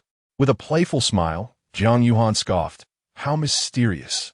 As if I would simply go because you say so. The handwriting is truly dreadful." At that moment, her phone rang. It was her fourth aunt, Jiang Lijuan. "Hello, fourth aunt." "Yuhan, there will be a ribbon-cutting ceremony at noon in front of the group. Your grandfather insists that all members of the Jiang family be present." "I understand. I will attend." After a brief silence, Jiang Lijuan continued. "Yuhan, I know you are feeling down after last night. If you do not wish to go, I can make excuses for you. No need, fourth aunt. I am fine. I will go because. Glancing at the note beside her, Jiang Yuhan's tempting red lips curled once more. There will indeed be a spectacle to behold. I never anticipated such an event.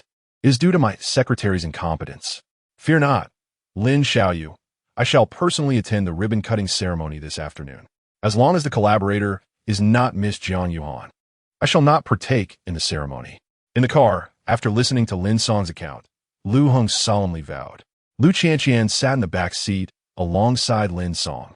Her sparkling eyes fixated on him as she inquired, Brother Lin Song, what is your relationship with that sister from the Jiang family?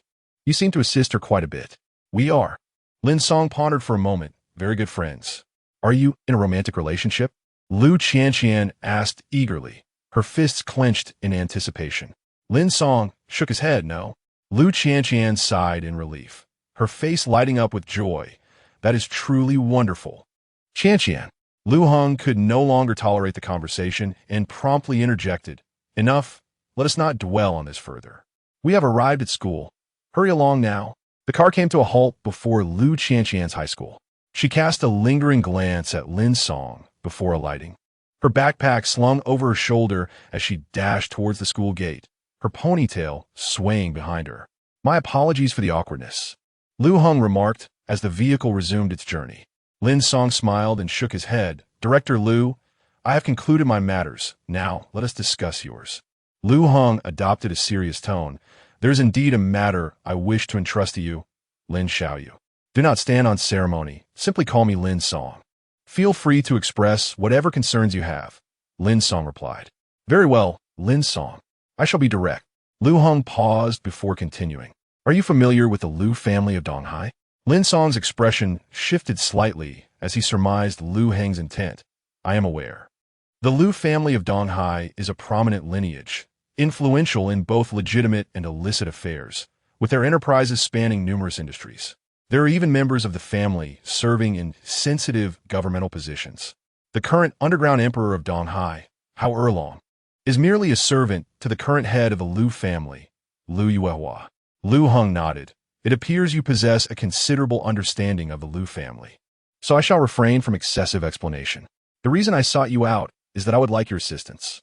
I am close friends with the current head of the Lu family, Lu Yuehua. Although her eldest daughter, Lu Qingmei, is slightly older than Qianqian, they share a good rapport. Strangely, they both suffer from the same ailment. Lu Heng sighed. You have witnessed Qianqian's episodes. Lu Qingmei experiences them as well, albeit to a lesser extent. However, she is frequently plagued by severe headaches that can be excruciating at times. So, you wish for me to assist in curing Lu Qingmei, Lin Song interjected. Precisely. Like myself, Lu Yuehua has been seeking medical help since her child fell ill, yet to no avail. Qianqian was fortunate to be treated successfully by you and Ren Guoming, and naturally, I wish to consider Lu Qingmei my niece, Lu Heng explained. Lin Song, I acknowledge that I am requesting a favor from you. Given your awareness of the Lu family's influence, curing Lu Qingmei would effectively establish a connection with them. The benefits of this should be quite apparent, Lu Heng continued. Lin Song chuckled. Director Lu, how can I refuse such an extraordinary opportunity for wealth and prestige? I shall certainly accept. Primarily, it is your youthful prowess and genuine talent that stand out. Lu Heng chuckled. Lin Song recalled something and inquired, Director Lu, could you share with me the circumstances surrounding the illness of Qianqian and the eldest daughter of the Lu family? Lu Heng pondered for a moment and replied, strangely enough, they went out for a trip together, and upon their return, both fell ill. Where did they go? They visited numerous places, coinciding with Qingmei's vacation from work, and Qianqian's school break as well.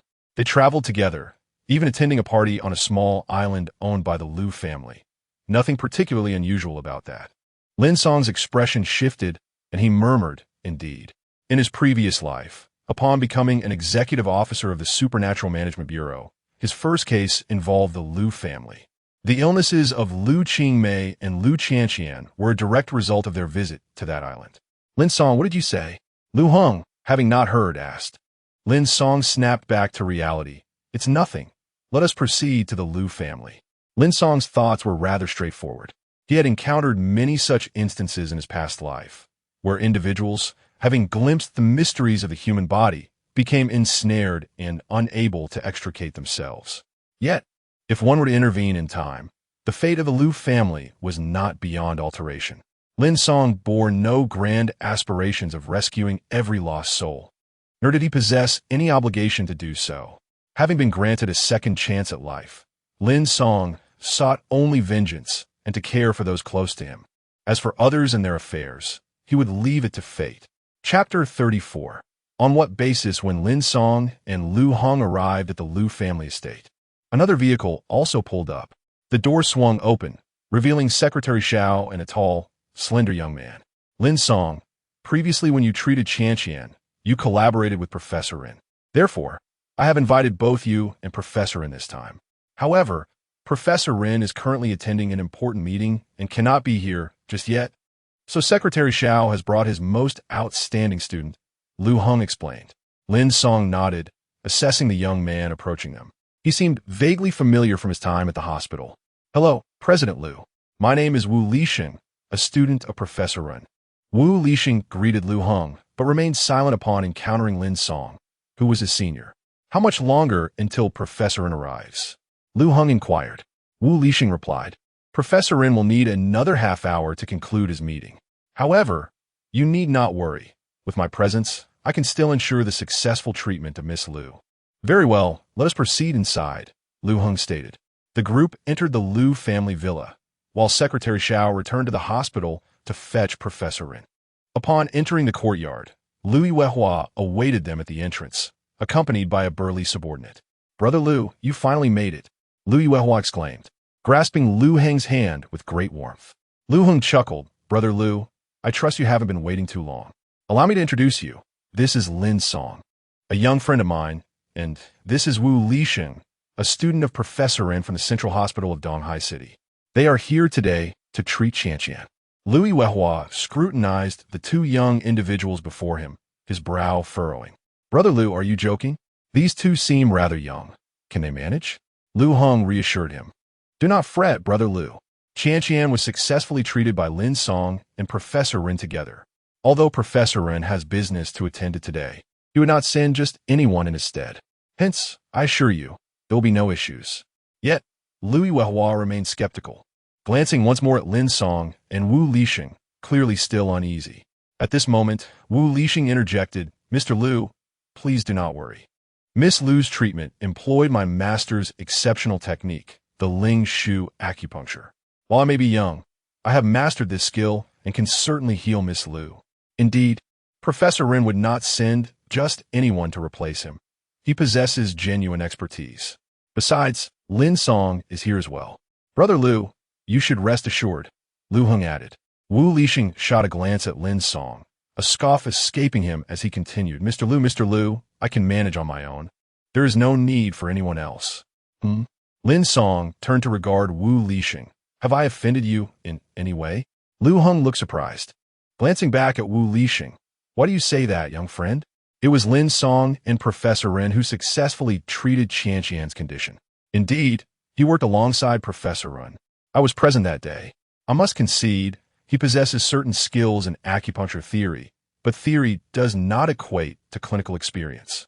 The practical application is an entirely different matter, Wu Lixing remarked, casting a disdainful glance at Lin Song without any attempt to conceal his contempt.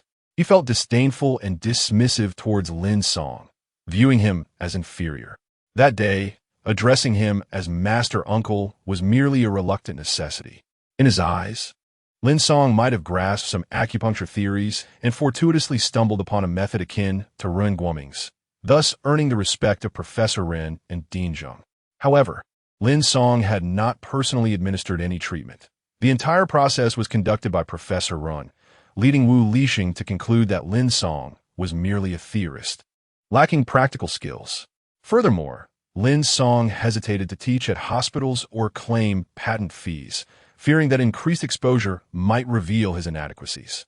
They were of similar ages, yet Wu Lixing had diligently studied medicine for over a decade, while Lin Song, an outsider, had merely encountered some theories from a rural practitioner and serendipitously found favor with Professor Rin, reaping both fame and fortune.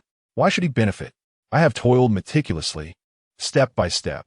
Why should all the rewards go to someone who merely exploits opportunities?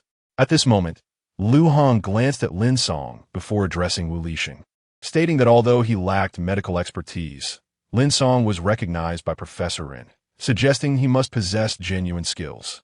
Wu Lixing scoffed, questioning the validity of such skills, merely reciting texts. If Lin Song could truly heal, why did he not act himself, instead allowing his teacher to intervene? Lu Yuehua inquired about the situation, asking whether Lin Song could indeed treat Qingmei. Lu Hong appeared troubled, uncertain. Initially, based on Ren Guoming's demeanor that day, he had believed Lin Song to be exceptionally skilled, yet Wu Lixing's arguments seemed plausible. Lin Song had not taken action, only offering guidance. Was it possible that Lin Song was solely a theorist without practical ability? Wu Xiaoyu, as you suggested, even if Lin Song only comprehended theory, you possess practical skills. It would be an ideal collaboration. Lu Hong sought to leave Lin Song some room, not wishing for Lu Yuehua to misinterpret him and form a negative impression. I do not wish to collaborate with him. My teacher has already imparted the essence of this acupuncture technique to me, and I have mastered it. I can manage on my own, Wu Lixing insisted, evidently unwilling to yield. At this point, Lin Song interjected, "How can you presume I lack practical ability? If you are indeed capable, why did you not treat Miss Lu yourself? Instead, you let my teacher administer the needles?" Wu Lixing retorted, questioning Lin Song's competence based solely on this assumption, which he deemed overly presumptuous. Presumptuous? Let us see what you can do. Since you claim to be skilled, you should treat Miss Lu while I observe without participating, Wu Lixing challenged. Absurd. Before Lin Song could respond, Lu Yuehua exclaimed angrily, "My daughter is a patient, not a pawn in your wager. Is this how you treat patients and the Lu family? Do you think I, Lu Yuehua, am so aged that you are unaware of the stature of the Donghai Lu family? You too, regardless of your capabilities, maintain decorum. Otherwise, you may find it difficult to leave here." A burly man beside Lu Yuehua also voiced his agreement. Lin Song cast a sidelong glance and observed a grotesque scar running down the left cheek of the burly man before him. He was none other than Hao Erlong, the current underground emperor of Donghai. "Lao Lu, is this the esteemed physician you spoke of? Are you jesting with me?" Lu Yuehua snapped at Lu Hong. Lu Hong hastily replied, "Brother Lu, please remain calm. Qian has improved. This is a living testament. How could I possibly be mocking you? If you are still apprehensive, we can await Professor Ren's arrival." "Even Professor Ren's presence would be futile," Lin Song interjected. "With all due respect, Miss Lu's ailment is one that only I can remedy." "Huh, what audacity!" Wu Lixing scoffed. "Why not claim you can cure cancer or concoct an elixir for immortality while you're at it?" Lin Song smiled. "If you doubt my abilities, we could certainly put to the test." "Test? It seems you truly have no regard for your own life. My daughter is not a mere subject for your experiments." Lu Yuehua's fury boiled over. "Hao Erlong, throw them out." Wait. Lu Hong interjected. "Brother Lu, please remain composed. It is a fact that Lin Song and Professor Ren have successfully treated Qian, and their approach has been validated by Professor Ren. Allow him a chance. If it fails, we can discuss alternatives. Lao Lu, I have already extended considerable courtesy to you. If it were your daughter, would you permit such reckless experimentation? Especially with this audacious young man?" Lu Yuehua retorted angrily. "However, you possess no other alternatives for Qingmei's condition." Lu Hong gritted his teeth, asserting, "I have faith in Lin Song. He will undoubtedly heal Qingmei." Lu Yuehua scrutinized Lu Hong, then turned his gaze to Lin Song and declared, "Very well, Lao Lu. I shall trust you. But should he fail to cure Qingmei, I shall not spare you any leniency today." Lu Hong nodded, then turned to Lin Song, inquiring, "Lin Song, I am putting my reputation on the line for you. Can you truly deliver?" Lin Song replied with a confident smile, "Rest assured, there is no cause for concern." Wu Lixing added, "Mr. Lu, you need not worry. I will ensure that Miss Lu remains unharmed." Lu Hong exhaled with relief and addressed Lu Yuehua, "Brother Lu, shall we proceed?" Lu Yuehua cast another glance at Lin Song and Wu Lixing before instructing Hao Erlong, "Go and fetch the young lady." Chapter 35.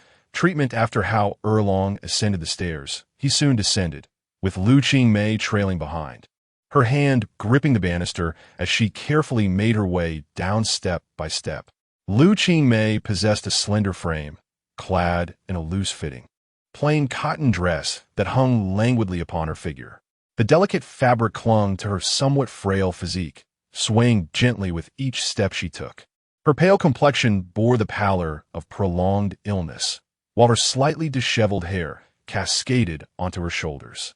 Her clear, bright eyes sparkled with vivacity and tenderness, resembling the warm embrace of spring sunlight, imbued with the familiarity and comfort of childhood friends. Lin Song gazed at her, lost in reverie, suddenly reminded of their first encounter in a past life, when Lu Qingmei had been ravaged by illness, a mere shadow of her current serene beauty. "Dad, Uncle Lu," Lu Qingmei greeted, coming to a halt in the center of the living room. Lu Yuehua stepped forward, his eyes filled with affection. "My dear daughter, they're your Uncle Lu's guests, here to treat you. Qianqian has recovered, and I am certain you will too." Lu Qingmei glanced at Lin Song and Wu Lixing, surprised by their youthful appearance, but choosing to mask her astonishment. She replied, "That is truly wonderful. I can finally be free from the torment of my headaches." Lu Yuehua nodded, then turned his attention to Lin Song and Wu Lixing. Wu Lixing remained silent, merely sizing up Lin Song, adopting a spectator's demeanor. Lu Hong spoke up. "Lin Song, what should we do?" Lin Song replied, "Miss Lu, please take a seat on the sofa. There is nothing else you need to do." Lu Qingmei settled onto the sofa, her expression imbued with expectation as she looked at Lin Song. Lin Song turned to Wu Lixing, saying, "Disciple, may I borrow your golden needle?" Wu Lixing retorted with a hint of sarcasm. "Do you expect to treat someone without your tools, master?" Lu Yuehua's eyelids twitched, but he refrained from speaking. "I know you have it. I just need to borrow it for a moment," Lin Song stated. Wu Lixing generously handed over the golden needle. "Very well. Let me witness your true skill, master." Lin Song accepted the needle, but did not rush to begin. Instead, he circled around Lu Qingmei, spreading his 10 fingers and pressing them against her head. "Miss Lu, relax," he instructed, as his fingers danced across her scalp. Lin Song closed his eyes to keenly sense the pathways of her energy. After half a minute, he reopened his eyes. "All right, I will commence the acupuncture now. It may be slightly painful, so bear with it," he announced, withdrawing the golden needle and carefully inserting it into the crown of Lu Qingmei's head, one after another. Lu Qingmei clenched her fists, resting them on her creamy thighs, tightly shutting her eyes as beads of sweat formed on her forehead, cascading down her sharply defined face. Wu Lixing's expression shifted. He noted that Lin Song's technique was entirely different from Professor Ren's method used during Lu Qianqian's treatment. This realization elicited a sardonic smile within him, for he sensed Lin Song's inadequacy. Though he had put on an impressive facade, his performance faltered under scrutiny. At that moment, as Lin Song was halfway through the procedure, Lu Qingmei's forehead veins bulged, her body trembled uncontrollably, and her breathing grew increasingly rapid. Wu Lixing abruptly commanded, "Stop." His sudden outburst startled both Lu Yuehua and Lu Hong. "Xiao Yu, what is the matter?" Lu Hong inquired urgently. Wu Lixing stepped forward and forcefully pushed Lin Song aside, swiftly removing the golden needle from Lu Qingmei's head. He declared, "His method of acupuncture is fundamentally flawed. Mr. Lu, you were present that day and surely recall Professor Ren's technique. Reflect carefully. Does it resemble his approach just now?" Lu Hong paused, instinctively pondering. Indeed, there appeared to be a stark difference. While treating Lu Qianqian, Professor Ren's method was systematic, displaying a discernible order and logic, even if he could not fully grasp it. In contrast, Lin Song's technique was chaotic and erratic, resembling a child's play rather than a professional practice. Suddenly, Lu Qingmei coughed up a mouthful of blood. Lu Yuehua was taken aback, rushing forward to support his daughter. "Daughter, what is the matter? Please don't frighten me." Hao Erlong glared menacingly at Lin Song, exclaiming, "You wretched brat, how dare you toy with the life of the young lady? You must truly wish for your demise." Lin Song feigned innocence, retorting, "I was interrupted mid-treatment. Such an occurrence is not unexpected. Otherwise, she would have already recovered." Clearly, Your haphazard treatment is to blame. And now you dare to accuse me? Wu Lixing seethed. Had I not intervened, Miss Lu's life would surely be in jeopardy. Lu Yuehua, witnessing his daughter succumb to unconsciousness, felt his heart wrench in agony as he shouted, "Erlong, dispose of that scoundrel immediately." Wait, everyone, remain calm. Saving Qing Mei is our priority. Lu Heng rushed to Lin Song's side and turned to face Hao Erlong, urging Wu Lixing, as a student of Professor Ren, you must act swiftly to save Miss Lu. Lu Yuehua implored, if you save my daughter, I shall acquiesce to any condition. All I desire is for her to live, healthy and unharmed. Wu Lixing stepped forward and stated, it is the duty of a physician to save lives. I shall do my utmost. He commenced treatment on Lu Qingmei, drawing the attention of both Lu Yuehua and Hao Erlong. Lu Heng exhaled a sigh of relief, casting a reproachful glance at Lin Song, quietly lamenting, Lin Song, you have truly brought this calamity upon us. If only you had admitted your lack of practical skill earlier, we would not find ourselves in this predicament. Once old Lu regains his senses, you shall surely face dire consequences.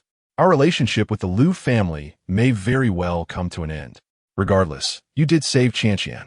Be astute, and when the time comes, flee while you can. I can only assist you to this extent. After this, we shall be strangers. Lin Song smiled reassuringly, responding, worry not. He will not be able to save Miss Lu. Lu Heng shook his head, choosing silence.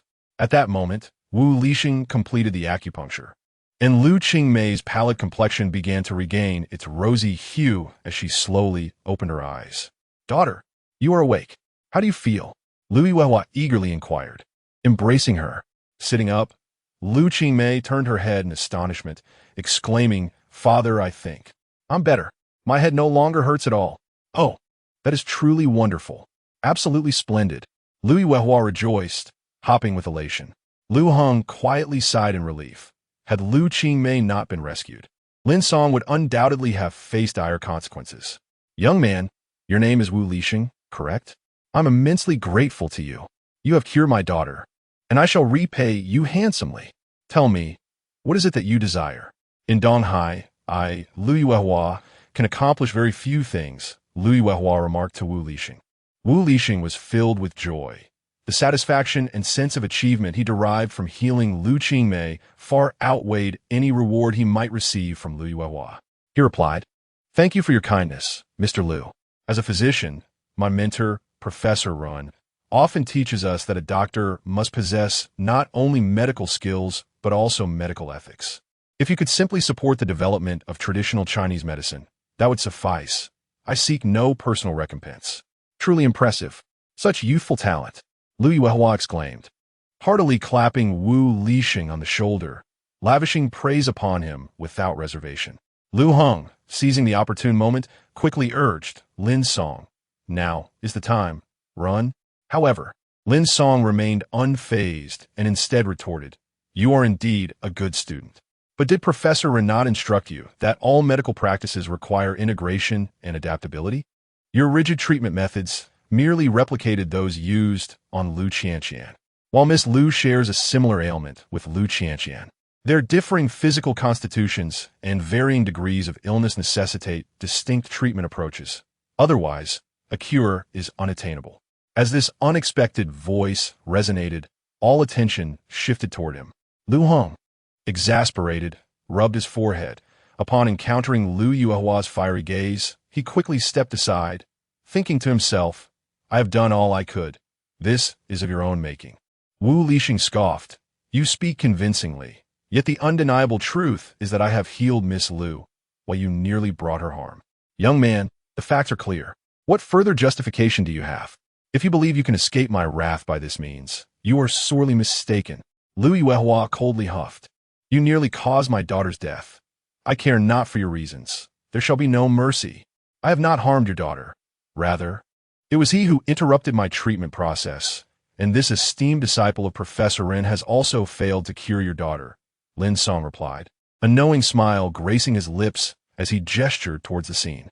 Everyone instinctively followed his finger, and they beheld Lu Qingmei, who had just regained consciousness. Now, once again unconscious, Her eyes rolled back, frothing at the mouth and convulsing uncontrollably. Chapter 36. You are the senior brother. I am the junior brother. The sudden transformation of Lu Qingmei left everyone present in a state of shock. Qingmei, my daughter, Lu Yuehua exclaimed, panic-stricken as he rushed to embrace Lu Qingmei, repeatedly calling her name. Yet, Lu Qingmei remained oblivious to her surroundings, her body convulsing violently, her lips turning a ghastly shade of purple as she expelled frothy, white foam. Wu Lixing stood dumbfounded, reflecting on his previous actions, convinced he had committed no errors. How could this possibly happen? Just as he stood frozen, uncertain and bewildered, Hao Erlong strode forward, seizing Wu Lixing by the collar, and shouted, "Speak. What have you done to the young lady?" I truly did nothing but treat her illness," Wu Lixing stammered, fear gripping him.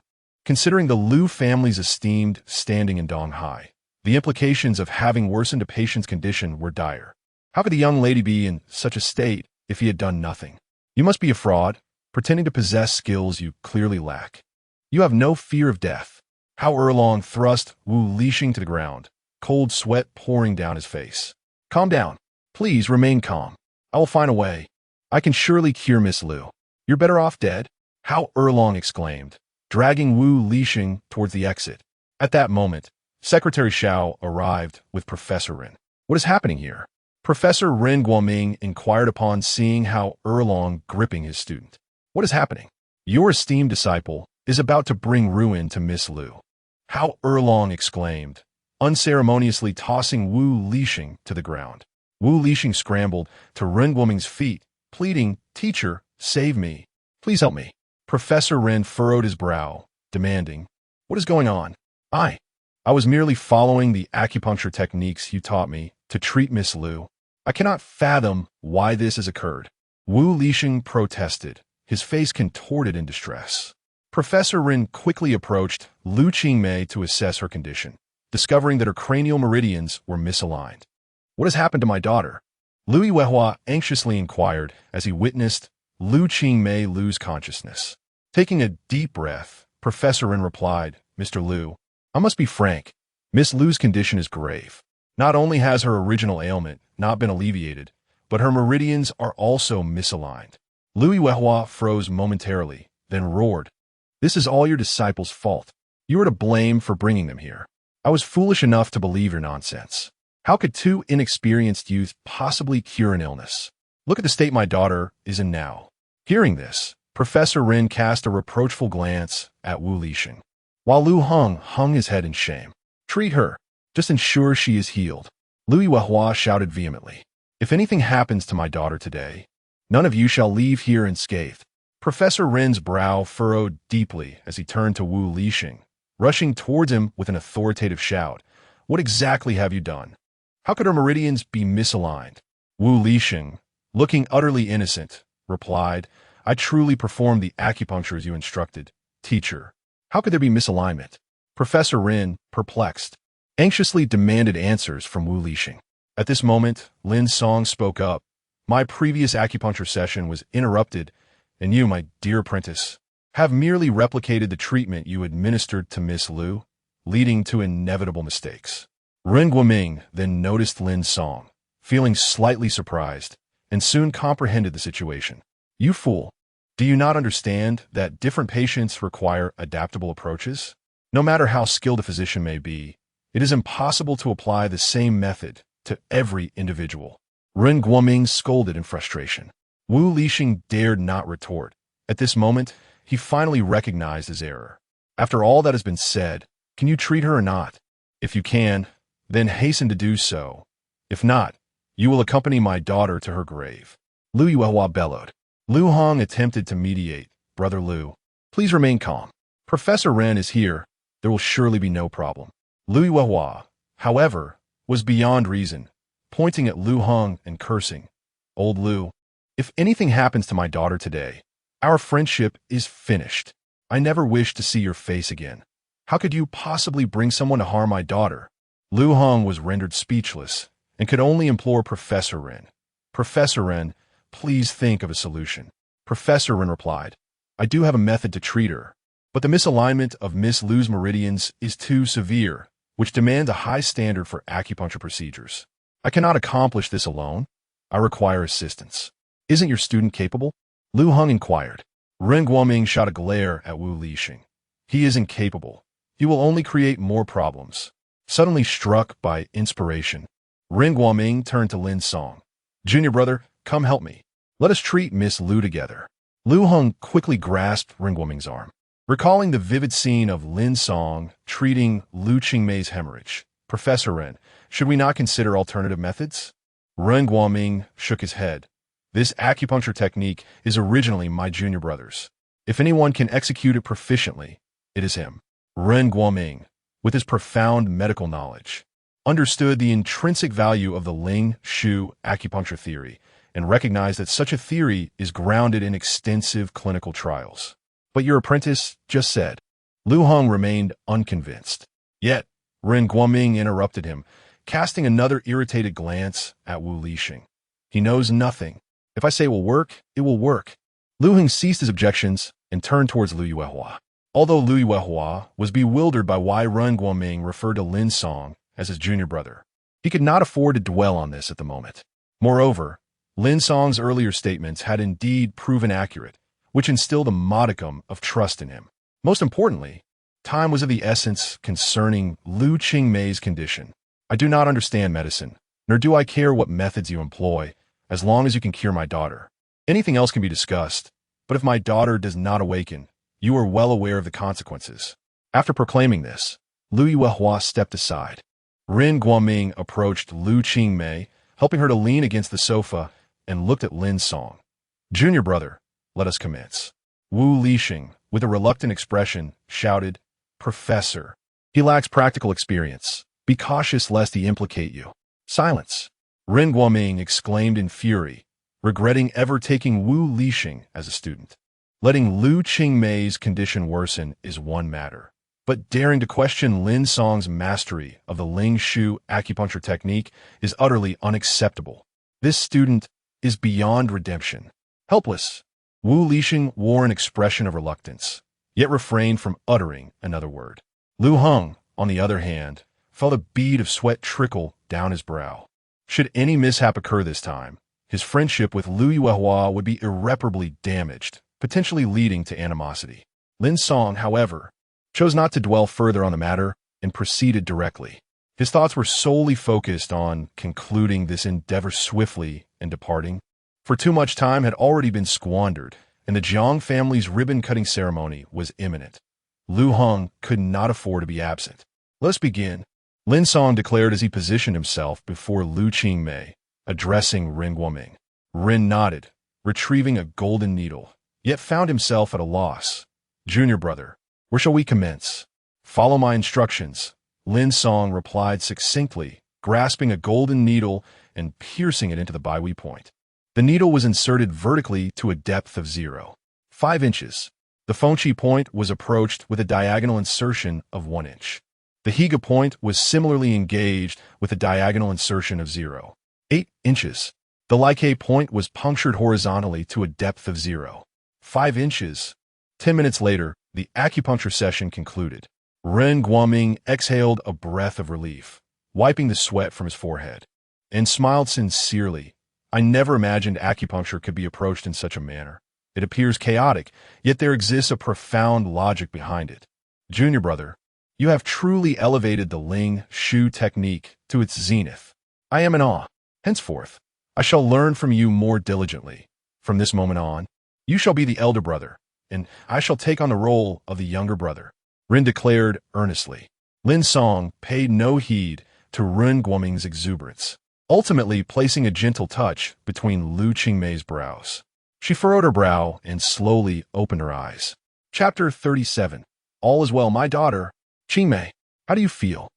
Upon seeing Lu Qingmei awaken, Lu Yuehua hurriedly approached her. Given the experiences of the past, he did not exhibit excessive joy. Instead, a tinge of concern lingered.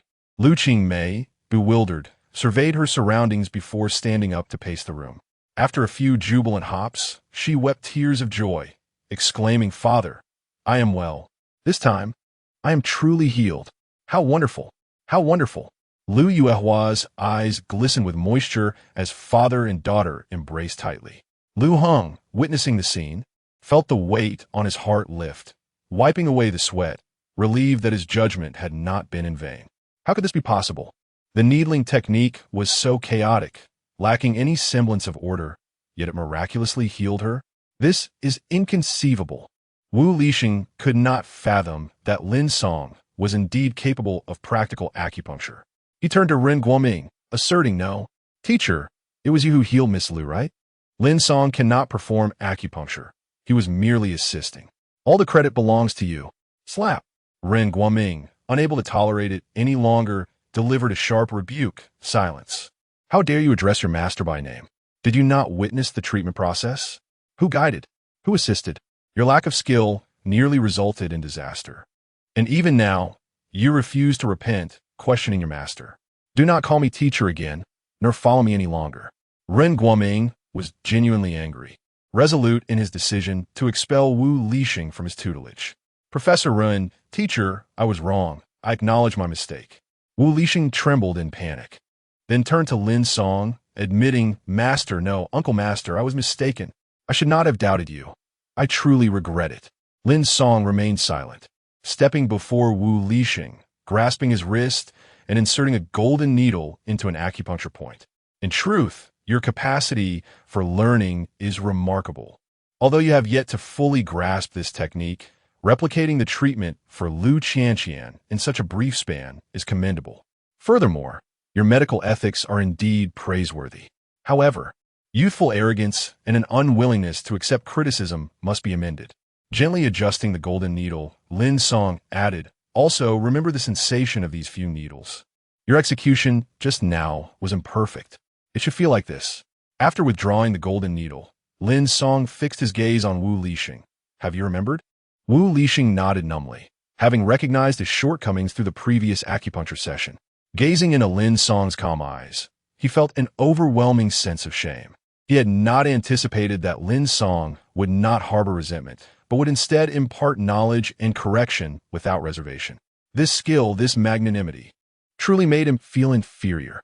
At that moment, he genuinely understood his mistakes and profoundly grasped the disparity between himself and Lin Song. Tears streaming down his face. Feeling utterly humiliated, he willingly called out, Uncle Master, I have learned from you. Thank you for your criticism and guidance.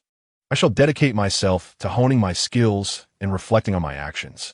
Lin Song nodded with satisfaction. Having lived 2 lives and encountered countless individuals, he was acutely aware of Wu Lixing's previous attitude towards him. For a young man of decent character, it was imperative to provide guidance rather than resort to harsh measures. Professor Run, your student is still commendable. Let us not banish him from the fold, Lin Song suggested to Ren Guoming. Ren Guoming replied, Very well, since you have spoken, I shall grant this wayward disciple another chance. Do not forget to express your gratitude to your esteemed uncle. Wu Lixing bowed deeply, his demeanor reverent. Thank you, Master. Lu Heng stepped forward, applauding with enthusiasm. Marvelous. Truly remarkable. While I lack knowledge in medicine, observing your treatment process felt utterly mystical. Simply splendid. Lu Heng generously lavished praise. Yet his expression turned apologetic. Lin Song, I previously misunderstood you and spoke ill of you. I hope you can forgive my words. Lin Song shook his head and smiled. Mr. Lu, even in misunderstanding, your first inclination was to assist me. How could I possibly take offense? That is reassuring. Very reassuring. Lu Heng laughed heartily. Following this incident, he was thoroughly convinced of Lin Song's abilities, at least regarding acupuncture, and held no further doubts. Lin Song continued, Mr. Lu, the matter here has been resolved, and the time for the ribbon-cutting ceremony approaches. Let us proceed. Absolutely. Rest assured, I will take care of the ceremony, Lu Heng replied. Then, recalling something, he turned to Lu Yuehua with a smug expression. Brother Lu, what do you think? I did not deceive you. Lin Song possesses genuine skills. It was merely a misunderstanding. At that moment, Wu Lixing interjected, Mr. Lu, Miss Lu, all the faults lie with me. Had I not interrupted Master Lin, Miss Lu would not have endured such suffering. I sincerely apologize. Wu Lixing bowed deeply, nearly touching his forehead to the ground. Lu Yuehua felt a surge of anger and was about to speak. But Lu Qingmei interjected first. It is all right. You all had good intentions, and the outcome was favorable. We must still express our gratitude. Miss Lu, your kindness humbles me. Wu Lixing bowed, once more in deep respect. With his daughter having spoken, Lu Yuehua refrained from further comment and turned to Lu Hong, expressing remorse, my young friend. I was hasty earlier. Then he looked at Lin Song and Run Guoming, stating, Professor Run, young man, you have saved my daughter. I am indebted to you. Speak freely. What do you desire? Lu Hong added, You need not stand on ceremony. Please, do not hesitate. Old Lu may appear fierce, but he is quite amiable. Indeed. You have rendered us a great service. Any request within my ability to fulfill is yours. Lu Yuehua declared generously. Ren Guoming shook his head, responding, Mr. Lu, I am a physician. It is my duty. If you must repay someone, let be my senior. With that, Ren Guoming excused himself, taking Wu Lixing with him as they departed. Before departing, Wu Lixing cast a wistful glance at Lin Song. Acutely aware that today, association with the Lu family would render Lin Song's future prospects far beyond his own reach. Alas, we are the same age. Yet the disparity is so pronounced. Professor Run is undeniably a distinguished physician, yet I do not consider myself to be stingy. Lu Yuehua instructed, ere long. Remember to present Professor Run with a banner upon your return, and ensure to promote his work effectively. Additionally, let us contribute some funds to the hospital. Yes, sir, replied Hao Erlong. Lu Qingmei turned her gaze towards Lin Song, her eyes sparkling. Mr. Lin, you must not refuse. I am aware that, with your medical expertise, you will undoubtedly lead a life free from want, but you have saved my life, and I am determined to repay this kindness. Indeed, young man, whatever you desire, do not hesitate to express it. Otherwise, it would seem that I, Lu, lack the capacity for gratitude. Lu Yuehua stated earnestly. Lu Hong chimed in Lu with such inquiries. How can the young man feel comfortable to speak? I propose this. Lin Song has saved both Qianqian and Qingmei, making him a benefactor to both our families. Moreover, he is still young, with a long road ahead. Should he require assistance in the future, we will gladly extend our help. What do you think? That is certainly agreeable. Lu Yuehua responded.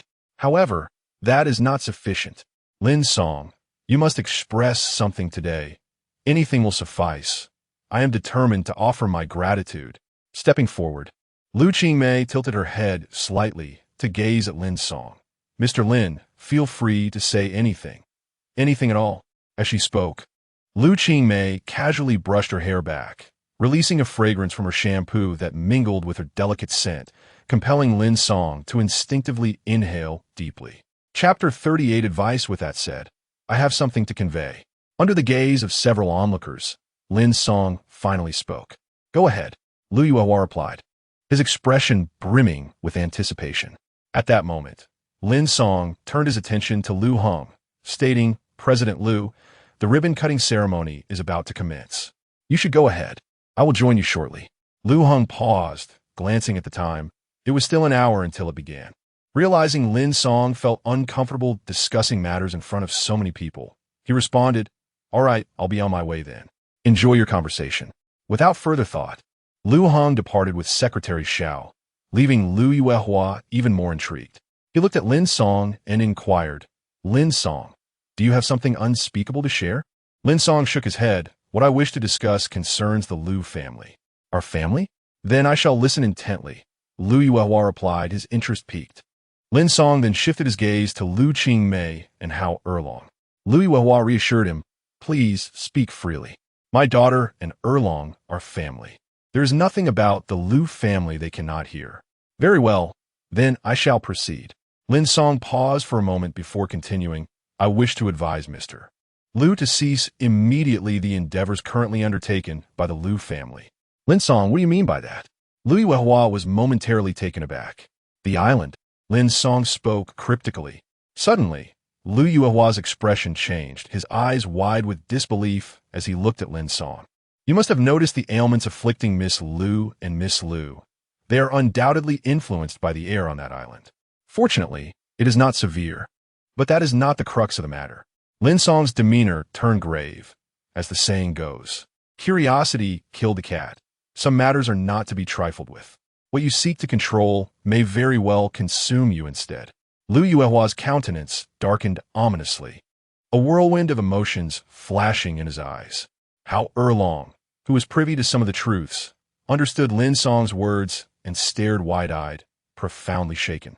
Unaware of the implications, Lu Qingmei expressed her confusion regarding Lin Song's cryptic remarks. Mr. Lin, what are you and Dad discussing? Lu Yuehua exhaled slowly, his body taut, his eyes glinting with a dangerous light. Lin Song, I must admit, I underestimated you. It seems you have long been observing the Lu family. Lin Song shook his head. I have no interest in your family affairs. I merely stumbled upon this and wish to offer a word of caution. My words are advice, not a warning, and certainly not a threat. I have encountered many individuals like the head of the Lu family, and none have met with a favorable outcome. I sincerely hope you do not sacrifice yourself, your loved ones, and the Lu family in pursuit of something so elusive. Lin Song concluded. That is all I wish to say. I hope you heed my words. I have other matters to attend to, so I shall take my leave. With a wave of his hand, Lin Song turned to depart. Lu Qingmei intended to follow, but hesitated, noticing her father's somber demeanor. Dad, what are you two playing at? Lu Qingmei questioned. Lu Yuehua shook his head and replied with a smile. It's nothing. You need not concern yourself. Just take this time to rest well. There is no rush to return to the company. Lu Qingmei furrowed her delicate brows, glancing at her father before casting a fleeting gaze at Lin Song's retreating figure, ultimately refraining from further inquiry. I will immerse myself in work promptly. Once Lu Qingmei departed, How Erlong leaned closer to Lu Yuehua and whispered, Sir, could it be that he is aware of the affairs of the Lu family? That could spell danger. It is still not too late to intercept him. We must capture him and interrogate him thoroughly. How Erlong rubbed his hands together, eager for action. Lu Yuehua furrowed his brow, contemplating for a moment before responding. Regardless of whether he knows or not, his intentions seem benign.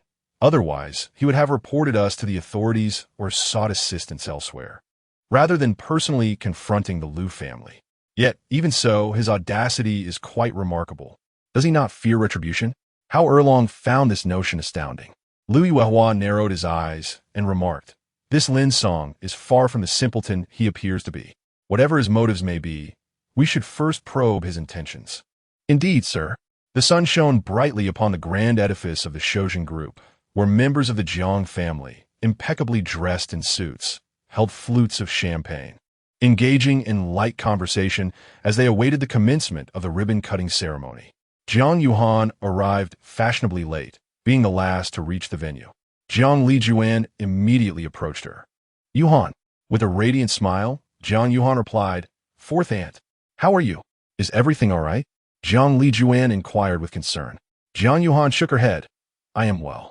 Jiang Lijuan scrutinized Jiang Yuhan, who was clad in a tailored suit that perfectly accentuated her figure.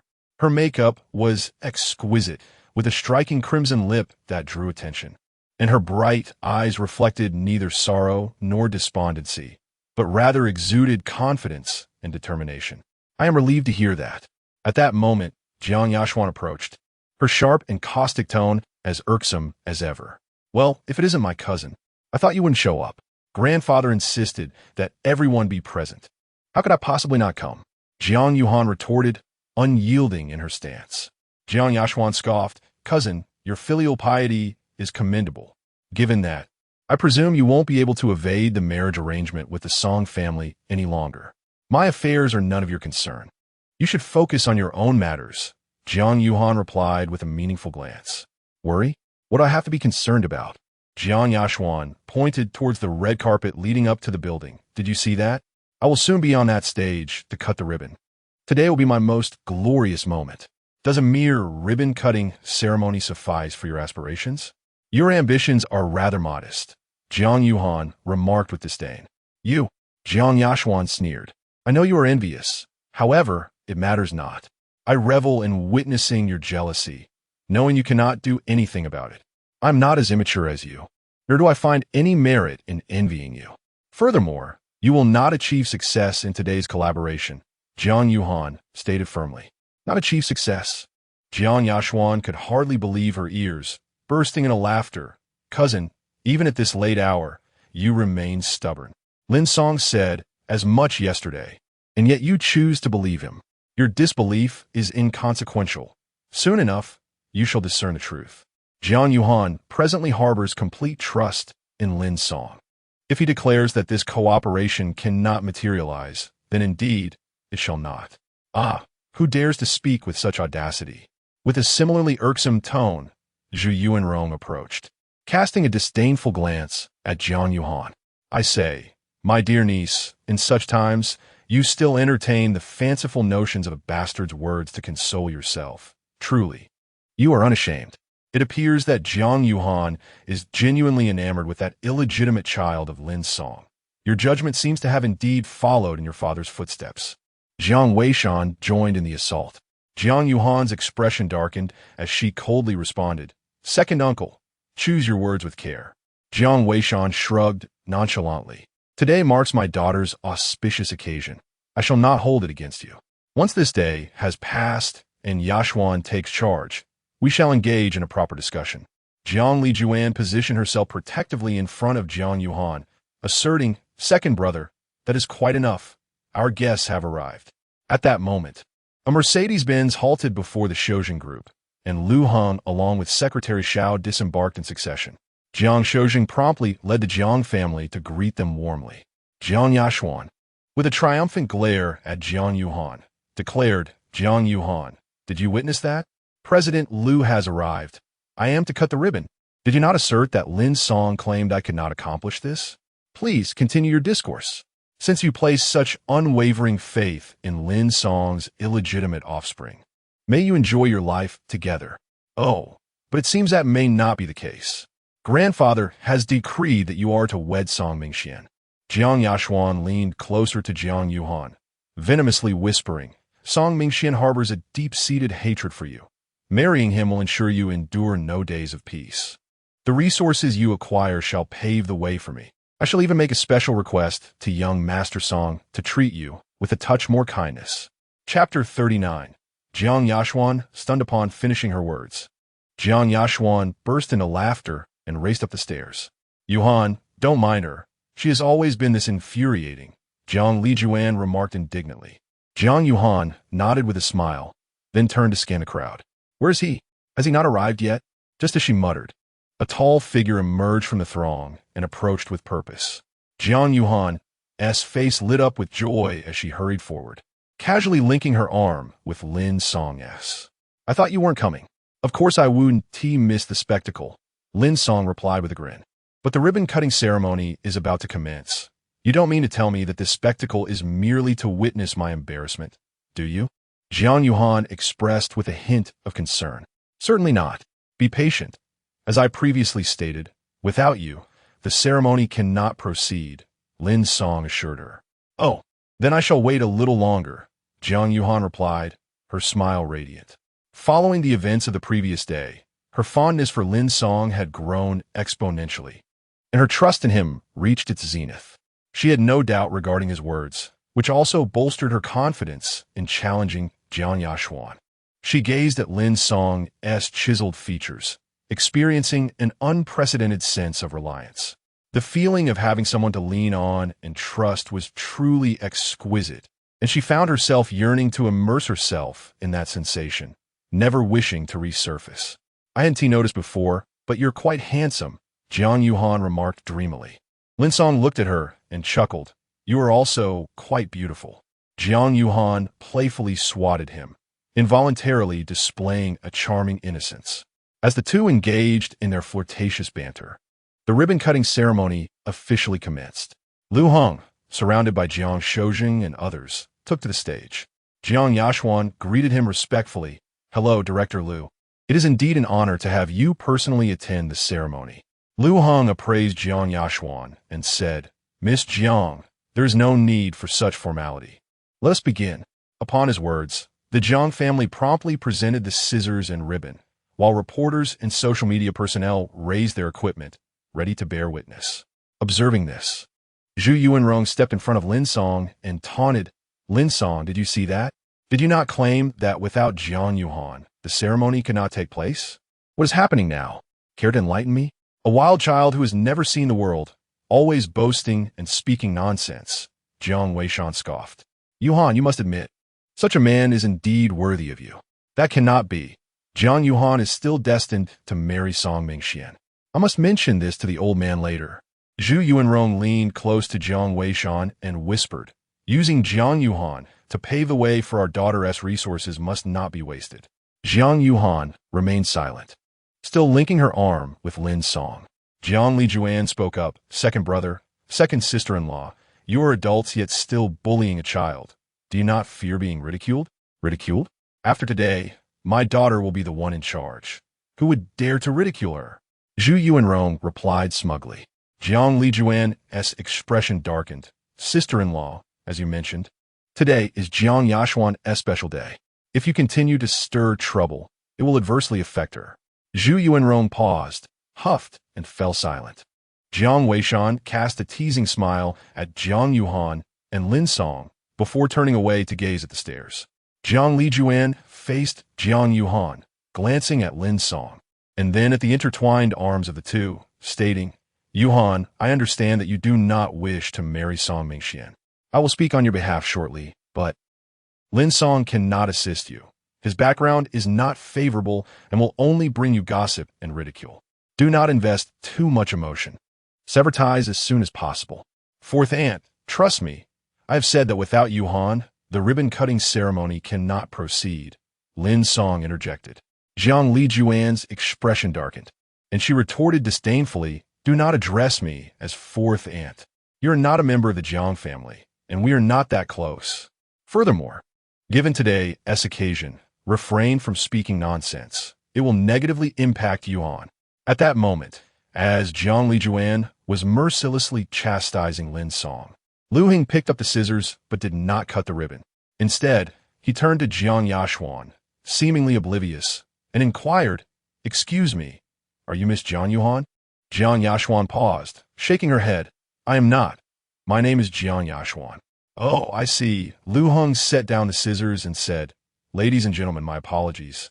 The collaboration between Ruixing Bank and the Jiang family can only be overseen by Miss Jiang Yuhan. Otherwise, the partnership is void and the ribbon need not be cut. As his words echoed, an eerie silence enveloped the venue. A collaboration that would not materialize? Jiang Shoujing's smile faltered, quickly turning into a gaze of reproach directed at Jiang Yashuan. In that moment, everything clicked into place for him.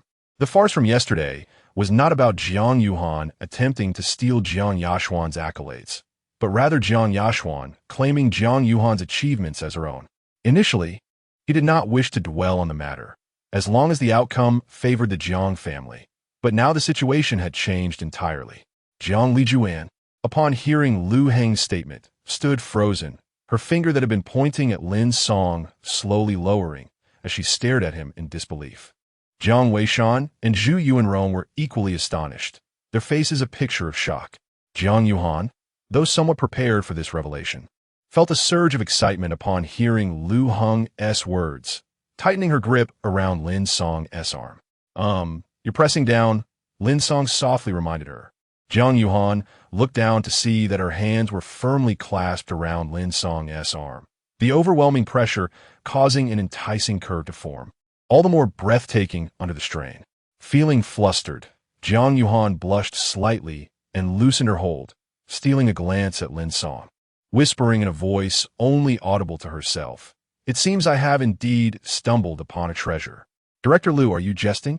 Ruixing Bank truly recognizes only Jiang Yuhan as the representative for collaboration with the Jiang family? Jiang Yashuan quickly inquired after regaining her composure. Lu Heng nodded affirmatively. Indeed, apart from Miss Jiang Yuhan, I do not acknowledge any other members of the Jiang family. But, rather than shock, Jiang Yashuan felt a sense of resentment and frustration rise within her. She produced the contract and asserted, I have also signed the document. Why do you only recognize Jiang Yuhan and not me? Lu Heng remarked, this matter is indeed a result of Secretary Zhao's oversight. My intended collaborator was none other than Miss Jiang Yuhan. If the Jiang family takes issue with this, we could draft a new contract wherein the sole signatory will be Jiang Yuhan. Why? Why is it only Jiang Yuhan? Am I Jiang Yashuan not worthy?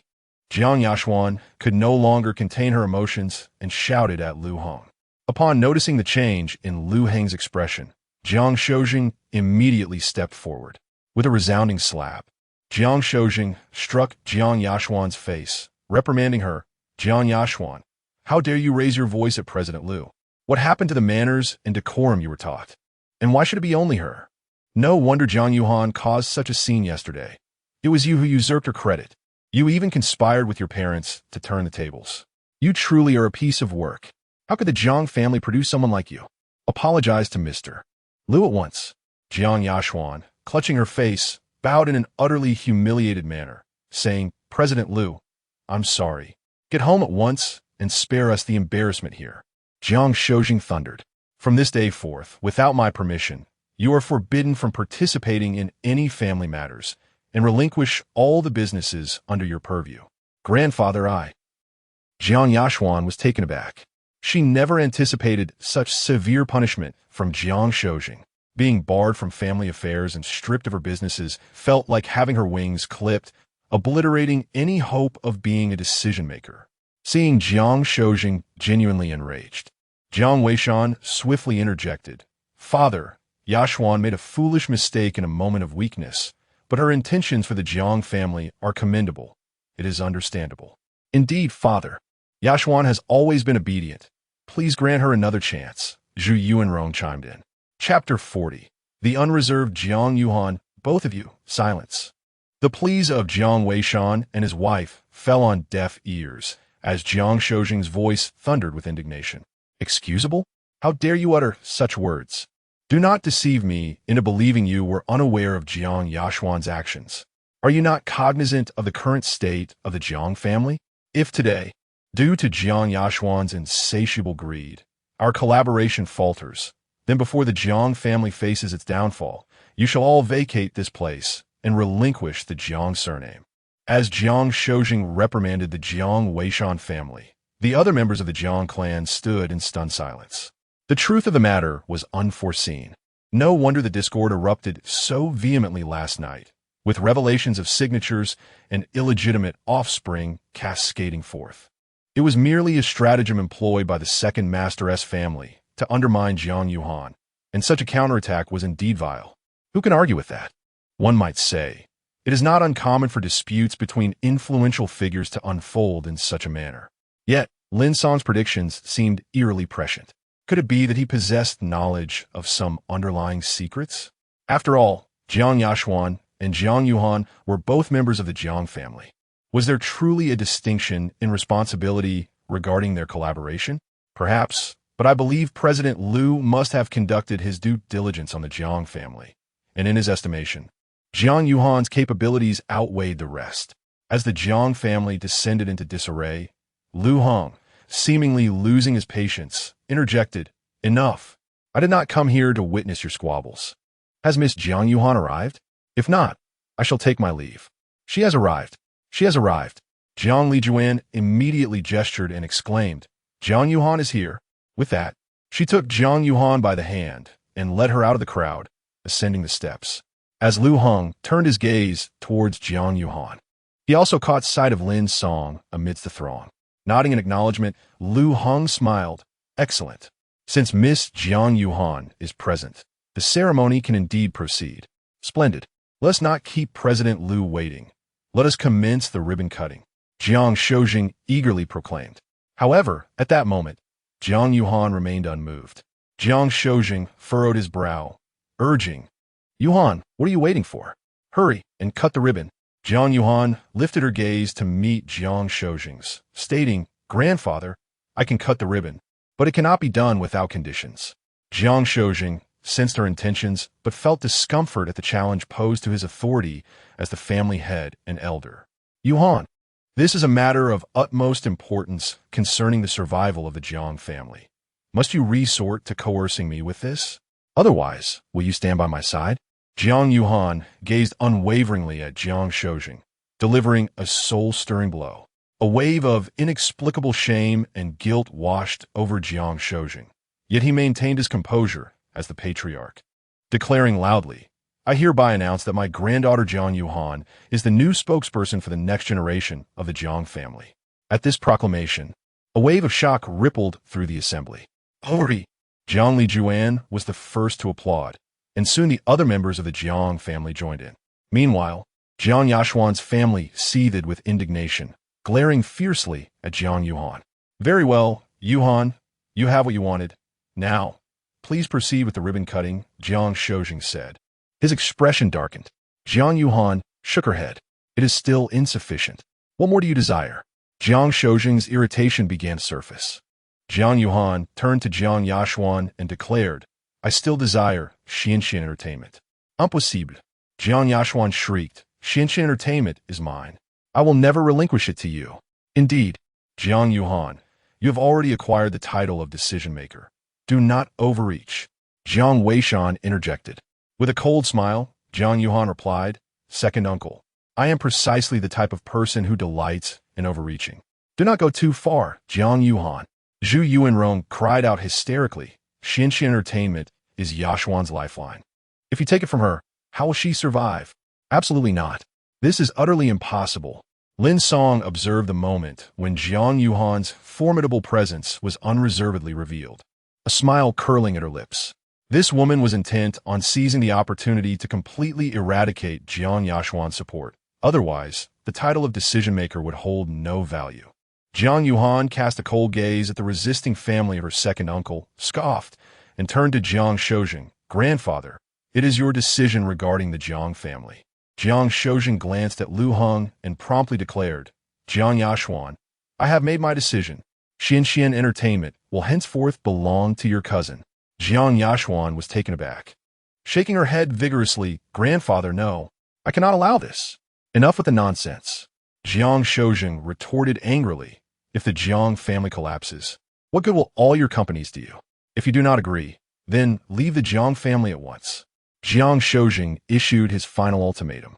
Jiang Yashuan's face was streaked with tears of grievance. She never anticipated that Jiang Shoujing would side with Jiang Yuhan this time. At that moment, Jiang Weishan also felt defeated. Retracting his previous arrogance and sycophantically smiled, Yuhan, it was wrong of the second uncle. I apologize. After all, you and Yashuan share the same blood. Do not hold it against her. Zhu Yuanrong also offered a conciliatory smile. Indeed, Yuhan, we are family. Please let Yashuan off this once. Yes, you. We shall never contend with you again. Yashuan, why are you still standing there? Quickly apologize to your cousin. Zhu Yuanrong urged. Jiang Yashuan immediately bowed deeply. Cousin, I am truly sorry. It is my fault. I should not have been so greedy or sought to claim your achievements. Please do not hold a grudge against me. Grant me your mercy. Jiang Yuhan gazed at them coldly, fully aware of this family's hypocrisy and shamelessness, her heart unwavering. Have you finished? If so, let us proceed to sign. Jiang Yuhan produced a transfer contract, already signed, and extended it to Jiang Yashuan. Lin Song stifled a laugh, recognizing it as her style. You were prepared all along. This was your trap for me, wasn't it? Jiang Yashuan's emotions unraveled, her face a mixture of grievance and fury. I have apologized. I have lost all face today. What more do you want from me? Jiang Yuhan's cold laughter echoed. You brought this upon yourself. Now sign, or you may as well forfeit the Jiang surname. Jiang Yashuan glanced at Jiang Shoujing, trembling as she signed her name, then turned to bury her face in Zhu Yuanrong's embrace, sobbing pitifully. All right, Yuhan, please proceed with the ribbon cutting, Jiang Shoujing urged, taking a deep breath. There's one more thing. Jiang Lijuan suddenly recalled something and said, Father, since Yuhan has become the decision-maker, let us forego the marriage with the Song family. Although Lin Song's background is indeed not ideal, Song Mingxian is certainly unsuitable for Yuhan. Jiang Yuhan added, I will not marry Song Mingxian. I will resolve the grievances with the Song family myself. Grandfather, I do not expect you to approve of my relationship with Lin Song, but as previously stated, please refrain from intervening. As long as it does not affect the Jiang family, I will absolutely not interfere. Jiang Shoujing responded affirmatively, yet still left some leeway. Jiang Yuhan nodded, instinctively glancing in Lin Song's direction, her eyes sparkling with joy, and then proceeded to cut the ribbon smoothly. Miss Jiang, I believe we will have a delightful collaboration, Lu Heng said, extending his hand to Jiang Yuhan. Thank you for your trust. I assure you, I will not disappoint you. Jiang Yuhan replied with a smile. Lu Heng laughed. I have other matters to attend to, so I must take my leave. You will coordinate the specific details of our collaboration with Secretary Xiao.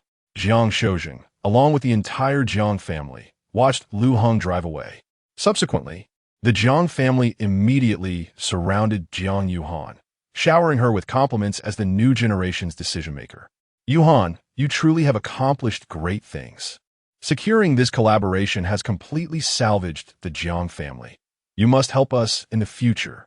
Indeed, Yuhan, you are so outstanding. Your parents in heaven would surely be proud of you. As she listened to the flattery, Jiang Yuhan turned her gaze to the distance, where Lin Song still stood.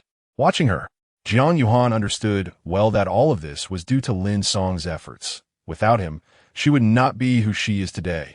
So this is what it feels like to have someone backing you. It is truly wonderful. Then, the mysterious Mr. Lin, how should I express my gratitude to you? You desire the orphanage list. If I simply hand it over, you should leave, right? But beyond the list, what else can I offer you? Jiang Yuhan mused to herself, her joy mingling with a new sense of worry. Chapter 41. The enemy of my enemy. As she gazed at the throng surrounding Jiang Yuhan, Jiang Yashuan was consumed by intense jealousy and resentment. She believed that everything that rightfully belonged to her had been usurped by Jiang Yuhan. That wretched Jiang Yuhan, as if it were not enough to become the decision-maker, had even taken away Xian Entertainment. What shall we do from here on? Zhu Yuanrong declared with indignation. Jiang Weishan turned his gaze towards Lin Song, furrowing his brow as he spoke. It seems that Lin Song might have been right. Could this illegitimate child truly harbor some unspeakable secret? Impossible. Jiang Yashuan shook her head and replied, Father, you overestimate that wild child Lin Song. He may possess some skill, but if he truly knew Lu Heng and held such influence, how could he possibly regard Jiang Yuhan? How could he settle for being just a mere waiter? You make a valid point, yet something feels amiss, Jiang Weishan remarked. There is nothing strange about it. I suspect that Lu Heng's assistance to Jiang Yuhan is not due to Lin Song, but rather because of the Liang family, specifically Liang Yuning. Jiang Yashuan explained, when we were at the hospital, Liang Yuning was present as well. I surmise that she persuaded her family to provide Lu Heng with additional conditions, which is why he acknowledges only Jiang Yuhan. So that is how it is, Zhu Yuanrong realized, but my daughter, regardless of the circumstances. Jiang Yuhan currently holds all the advantages. What will you do? Jiang Yashuan scoffed. It was easy for her to take away my Xinxi Entertainment. But if she thinks she can dictate terms to me, that is out of the question. As for the position of the decision-maker, I shall ensure she cannot rest easy in it. Jiang Weishan smiled with satisfaction. It appears you have a plan. Jiang Yashuan smiled mysteriously, as the saying goes. The enemy of my enemy is my friend. Upon returning to her residence, Jiang Yuhan once again scrutinized Lin Song. Where did you go this morning? I was, of course, resolving some issues, Lin Song replied. So you truly know Lu Heng? Indeed, Lin Song nodded. Jiang Yuhan narrowed her eyes, assessing him. Your identity indeed raises questions, mysterious Mr. Lin. Lin Song chuckled. My identity is genuine. However, it is not the entirety of who I am. The more I discover about you, the more intrigued I become by the orphanage. Jiang Yuhan remarked. What could possibly captivate someone like you so intensely? Lin Song replied. It is best if you remain unaware. Jiang Yuhan scoffed. Humph, as if I care. Lin Song tentatively suggested. Now that you have secured the title of decision-maker and acquired Xinxi Entertainment, you have effectively severed Jiang Yashuan's influence. Given the significant assistance I provided, should you not express your gratitude? Jiang Yuhan regarded him. What do you desire? Just a glimpse of the list, even just a little. Absolutely not. Jiang Yuhan resolutely refused. We had an agreement. 3 months is the term, and it is not yet time for you to see it. Lin Song, feeling deflated, said, Very well. What do you plan to do next? I intend to focus on the commercial street project for the time being. That land has remained undeveloped since the acquisition due to funding issues, and it cannot remain fallow indefinitely Jiang Yuhan stated. Xianxi Entertainment does not need to be subdued immediately, for they are all under Jiang Yashuan's banner. Although it is nominally yours now, ensuring its smooth operation is no simple task. Let's not rush. We shall address matters one at a time. After all, Xianxi Entertainment has been managed by Jiang Yashuan for many years, and resolving everything at once is unrealistic. We shall allow some time to pass. Jiang Yuhan recalled something and said, "By the way, your identification documents should be ready soon. Please collect them in the coming days so we can expedite our marriage registration, lest my grandfather change his mind and cause unnecessary trouble." "Sure," Lin Song replied with a smile, gazing at Jiang Yuhan. Jiang Yuhan felt her cheeks flush and retorted, "Do not misinterpret. We are merely business partners, and I harbor no special feelings for you. I assure you, I speak the truth. I said nothing at all. Why are you so flustered?" "I'm not flustered. I am utterly composed. Just as usual." Jiang Yuhan's voice unexpectedly rose an octave, only to realize her face was growing increasingly warm. "Your face? Would you like to apply some ice?" Lin Song suggested. Jiang Yuhan's face reddened further, and she turned to escape into her bedroom, slamming the door behind her. "Ugh! Why am I so flustered? It's merely a matter of obtaining a certificate. Just a formal procedure." "Ah yes, the procedure." Leaning against the door, she pressed her pale palm against her heaving chest, taking deep breaths to calm herself. "Knock, knock, knock." A sound came from behind the door. Jiang Yuhan straightened her posture abruptly. What is it?" "I am hungry." Lin Song's voice called out. "I have assisted you today. At the very least, you could treat me to a meal, even if you refuse to show me the list." "All right, no problem. I'll be right there." Jiang Yashuan arrived at the Central Hospital of Donghai City and met Song Mingxian in the ward. "Young Master Song, I hope you are well," Jiang Yashuan said, approaching the bedside with a charming smile. Song Mingxuan's expression was grim.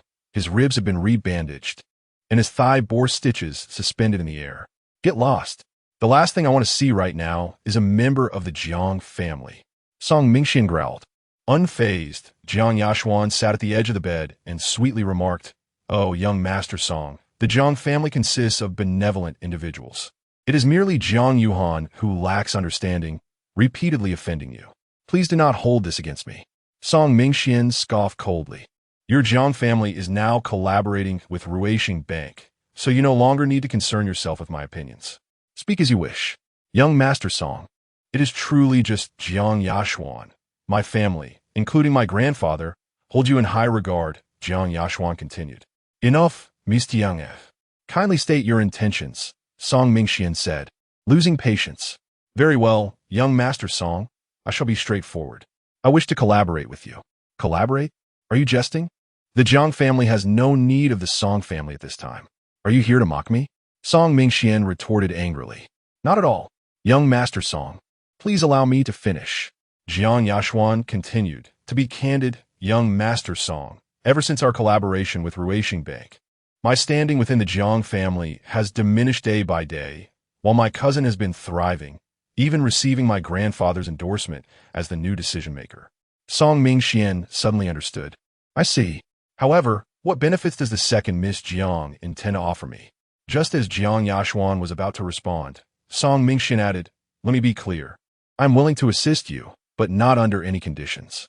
With a seductive glance, Jiang Yashuan replied, "I am quite sensible and would not neglect young Master Song." Intrigued, Song Mingxian smiled, "Do elaborate."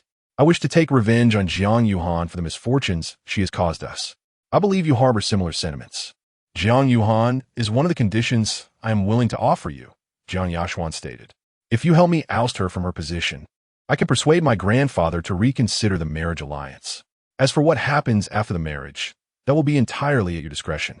Song Mingxuan's smile took on a more sinister edge. "This is becoming quite interesting. Please continue." "Naturally, Jiang Yuhan alone holds little value.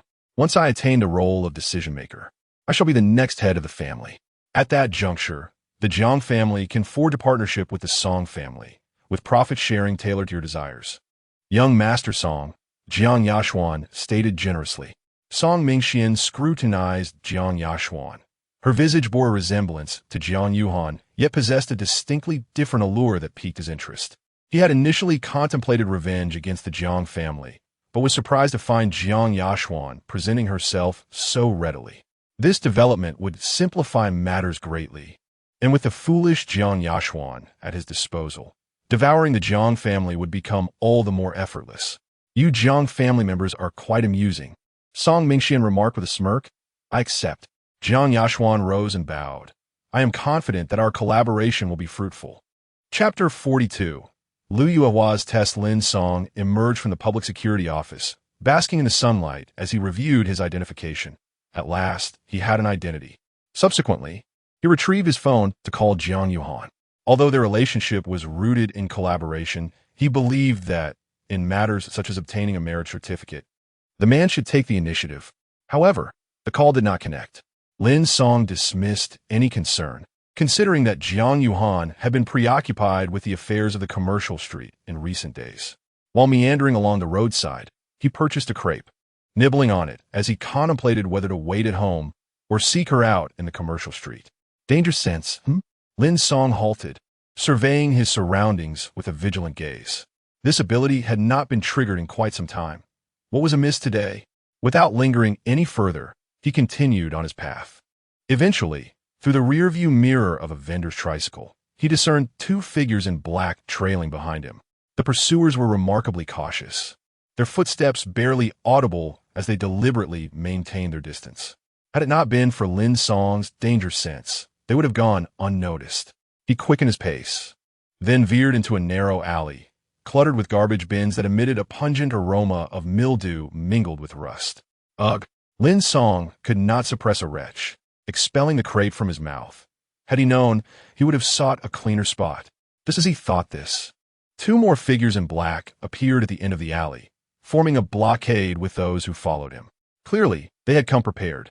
Lin Song, unable to eat any longer, discarded the crepe into a trash bin and stretched his limbs. Before we engage, might I request your names? He called out. No one responded. Instead, four figures in black, two in front and two behind, charged toward him simultaneously. Well, let us settle this first. Lin Song assumed a defensive stance, bracing himself for their advance. Meanwhile, in the visual blind spot around the corner of the alley, Lu Yuehua and Hao Erlong were intently observing the scene. Sir, I have discovered that this Lin Song is the illegitimate son of Lin Yuehong, the chairman of Yuedai Real Estate. Recently, he seems to have had a falling out and departed from the Lin family, subsequently taking up residence with the Jiang family. He shares a close relationship with the Jiang family's eldest daughter, Jiang Yuhan, and they currently live together. As for Mr. Lu Heng and Professor Ren Guoming, they met in the hospital. This Lin Song, aside from his acupuncture skills, appears to possess no remarkable attributes, Hao Erlong reported. Lu Yuehua shook his head. These are merely surface details. Given that he is aware of the operations of the Lu family, he cannot be so simple. Sir, is it not excessive to test him with these four individuals? What if he were to be killed? That would complicate matters, Hao Erlong inquired. If he were merely an ordinary person, then so be it. Complications are manageable. However, Lu Yuehua stated, if he is not, then any price paid would be worth it. But what exactly are you attempting to ascertain? Hao Erlong queried, perplexed. He is so young. At best, he may possess some combat skills, but he cannot possibly contend with those four. Lu Yuehua narrowed his eyes, a flicker of yearning for formidable power gleaming within. I am testing whether he too possesses special abilities. Hao Erlong remained perplexed. Although he was aware of Lu Yuehua's endeavors, he had never been directly involved, making it feel akin to deciphering a riddle whenever he listened to her speak. Sir, Shu. He wished to inquire further, but was interrupted by Lu Yuehua. For the battle had commenced. Lin Song assumed a standard fighting stance, and, as four individuals lunged towards him, he bent his knees and leaped violently, spreading his limbs wide in midair before springing forth with renewed vigor. He successfully cast the four assailants aside and took off running. I have no desire to engage with you today. I shall take my leave, Lin Song declared without glancing back. Having maintained a specialized breathing technique in the past few days for all his activities, Lin Song's physical capabilities had significantly surged, far surpassing the state he had been in upon his rebirth. Now, should he participate in a competition, he could very well shatter world records. Within mere seconds, he had covered several hundred meters, nearing the exit of the alley. At this moment, he unleashed all his strength, fully relishing the exhilaration of his enhanced abilities. Suddenly, a sense of danger surged through Lin Song, causing him to halt abruptly just as he was about to exit the alley. He quickly crouched down. A towering figure surged past him with the force of the wind, and before Lin Song could react, the assailant in black turned and swung a punch. Lin Song instinctively retreated to evade, the massive fist narrowly grazing his nose before crashing heavily into the wall. Bang! Crash! A hole was smashed into the concrete surface, sending debris cascading to the ground. Lin Song's expression shifted as he retreated back into the alley, raising his gaze towards the figure in black. The assailant brushed off the dust from his knuckles, grinning maliciously. "You run remarkably fast. Are you a monkey?"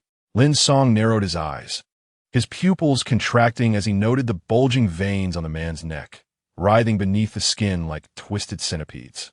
He then focused on the iron-like fist, glistening with a metallic sheen. Turning to the other three, he observed the same transformation. These four were not ordinary humans. They were enhanced by drugs, drugmen.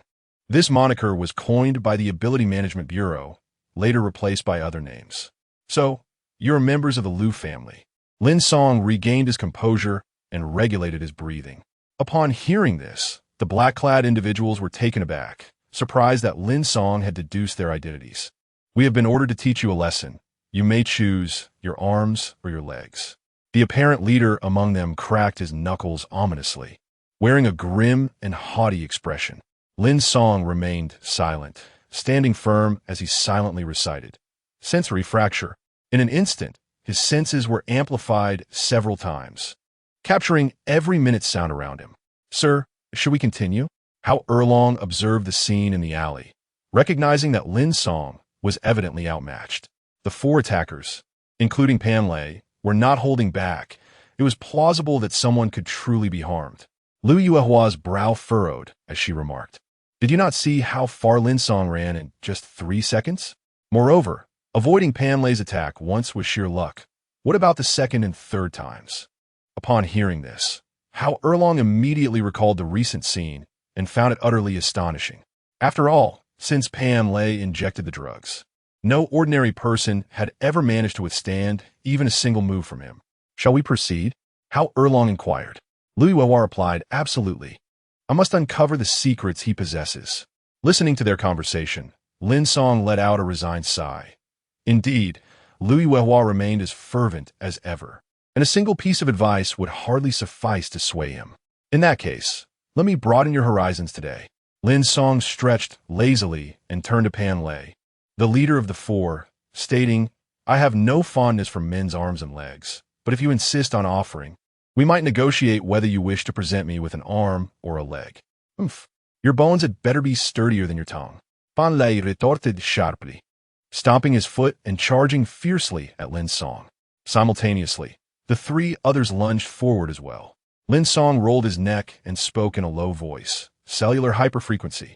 In an instant, his muscles bulged and hot air erupted from his pores. The vitality of every cell in his body surged, accelerating metabolism and significantly enhancing strength, speed, and even self-healing abilities. "Kid, are you stunned? Too bad. It's too late for you to beg for mercy now." Pan Lei leapt up, delivering a punch, with the other three following suit. "Sir, it is unfortunate." Lin Song possessed no special abilities. He had narrowly evaded Pan Lei's attack purely by chance. Hao Erlong remarked. As Pan Lei and the others attacked, Lin Song stood frozen in shock. With a single punch from those four, cleaning up afterward would likely require considerable effort. Liu Yuehua gazed at the unmoving Lin Song, his expression shifting from anticipation to disappointment, sighing, "Indeed, such individuals are not easily encountered. Lin Song has saved Qingmei. If she survives, take good care of her, but if she perishes, find a decent place for a proper burial." Just then, a tremendous crash reverberated through the alley. Liu Yuehua and Hao Erlong were taken aback, their faces filled with disbelief, as they watched in astonishment as Pan Lei and his three companions flew away from their sight like kites severed from their strings. Chapter 43. A matter of utmost importance, sir. Did you see that? How Erlong exclaimed, his eyes wide with disbelief. Louis Wehua stood in a daze, gazing at the other end of the alley where Pan lay and his companions lay sprawled awkwardly, their limbs bent at unnatural angles. What has transpired? Louis Wehua scarcely registered How Erlong's words as he stammered a response. How Erlong shook his head. I didn't see clearly either. I only noticed Pam Lay and the others rushing towards Lin Song, and then they were sent flying back. Have you both seen enough? A nonchalant voice drifted from behind. Startled, the two turned swiftly, their expressions resembling that of ghosts as they fixated on Lin Song. Mr. Liu, I saved your daughter as well. This manner of play is rather inappropriate, don't you think? Lin Song regarded Louis Wehua with a piercing gaze. Louis Wehua felt a chill run down his spine and promptly replied, Lin Song.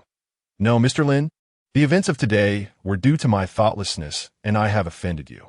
I beg you, please do not hold it against me. I was merely desperate to comprehend who you truly are. A look of unrestrained joy spread across Louis Wehua's face. I never anticipated. I never imagined you would truly be. I have warned you before, some matters are beyond your reach. Even as the head of the Liu family in Donghai. Lin Song stated. Louis Wehua implored, Mr. Lin, I am aware of the dangers involved, yet, does not everyone yearn for power? Lin Song sighed. This power is not something you can wield. And do you truly believe those 4 individuals you nurtured are flawless? They are but flawed imitations. And the cost of acquiring power is a shortening of one's lifespan. I shall not elaborate further. Consider today's event a lesson. Do not test my patience again, and cease your endeavors promptly. Lin Song continued. Even if you persist, it is futile, for your direction has been misguided from the outset. Louis Wehua's eyes sparkled with fervor. Then, Mr. Lin, you must know the correct approach, do you not? Surely you must know, after all, you are. Mr. Lin, I implore you to come to my Liu family and guide me. Louis Wehua's expression was a blend of fervor and sincerity. I would do anything, pay any price, if you would only assist me. Lin Song shook his head, saying, you should focus on managing the Liu family well and refrain from other pursuits. I will not assist you. But, Mr. Lin, Louis Wehua protested. Lin Song interrupted decisively. There is no need to elaborate. My refusal stands firm. I have matters to attend to and must take my leave. As an afterthought, Lin Song added, oh, and the person you have in your custody should be released post-haste. Otherwise, the Liu family will face annihilation. Louis Wehua was struck as if by lightning. Who exactly are you? Lin Song did not respond, but waved his hand dismissively as he departed. How Erlong observed Louis Wehua's subservient demeanor with profound astonishment. Since he had begun following Louis Wehua, he had never witnessed such a display of deference, even in the presence of the mayor of Donghai City. Yet it was not difficult to comprehend. Lin Song, this young man, was immensely powerful and enigmatic, capable of sending Pan Lei and his companions flying, an act beyond the realm of ordinary humans. Sir, the person has already departed. How Erlong gently reminded, observing Louis Wehua still hunched over. Louis Wehua straightened his posture, a flicker of unwillingness evident in his eyes. Erlong, what is your perspective? How Erlong chuckled awkwardly. What more can I say? If he could incapacitate Pan Lei and his 3 companions, this individual surpasses my comprehension.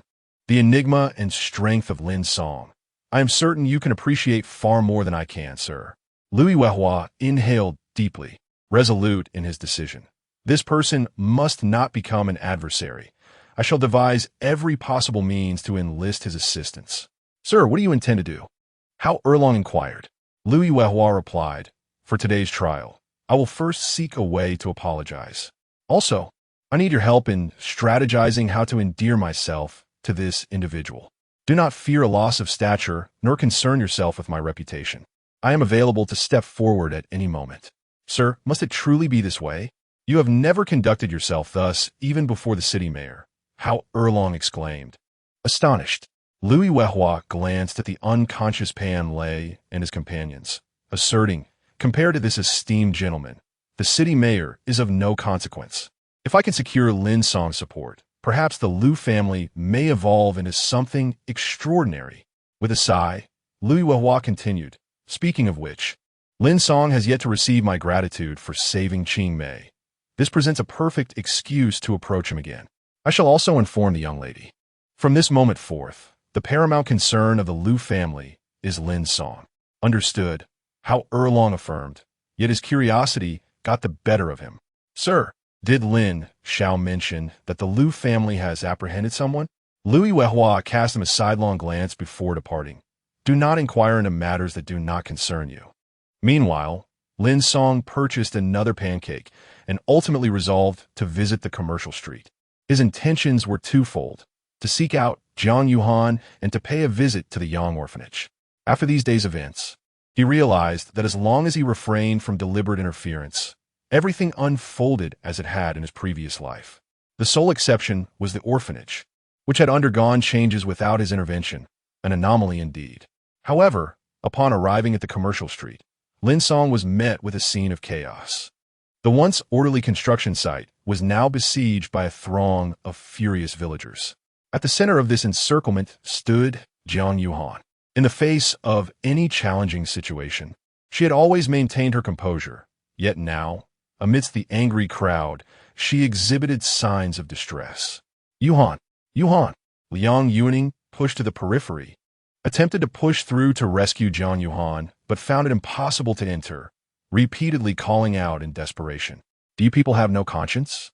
You promised us that the compensation for land acquisition would be forthcoming immediately. How long has it been? Our entire family depends on these funds to make ends meet. And now we are left to starve. Look at what is written here in black and white. Are you not plainly bullying us? You assured us that the payment would be timely and complete. And now what? If we do not receive our payment today, we will not leave." "That's right. We won't leave. And you can forget about this construction site commencing operations."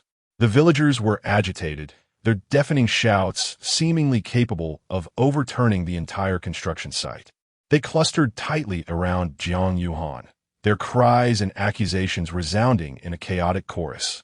Jiang Yuhan exerted every effort to maintain her composure, taking a deep breath before raising her hands in a gesture of appeasement. She then elevated her voice, declaring, "Everyone, please calm down. Allow me to speak. To be completely honest, there were indeed some financial issues with the company recently, but they have been resolved. I assure you that the compensation funds will be dispersed shortly. The relevant processes are already underway. I kindly ask for a little more time." Jiang Yuhan's demeanor was sincere, her tone humble, and as the villagers heard her words, their agitation began to ease, and the uproar diminished somewhat. At that moment, a scruffy, menacing man squeezed through the crowd. His name was Zheng Shengbing, the ruffian leader of Zhengjia village. He climbed onto a discarded concrete block, looming over Jiang Yuhan as he pointed at her and bellowed, "Don't listen to her nonsense. She's merely trying to fool us, treating us like fools. These developers have never had good intentions. They seized our land and now wish to renege on the compensation. Can we just let this slide? Our land is gone. Our homes are about to be demolished. Will we be left to live under bridges? If she does not hand over the money today, she will not set foot off this construction site." Zheng Shengbing brandished his fist, urging, "Let's all go together and show her what we're made of." Chapter 44.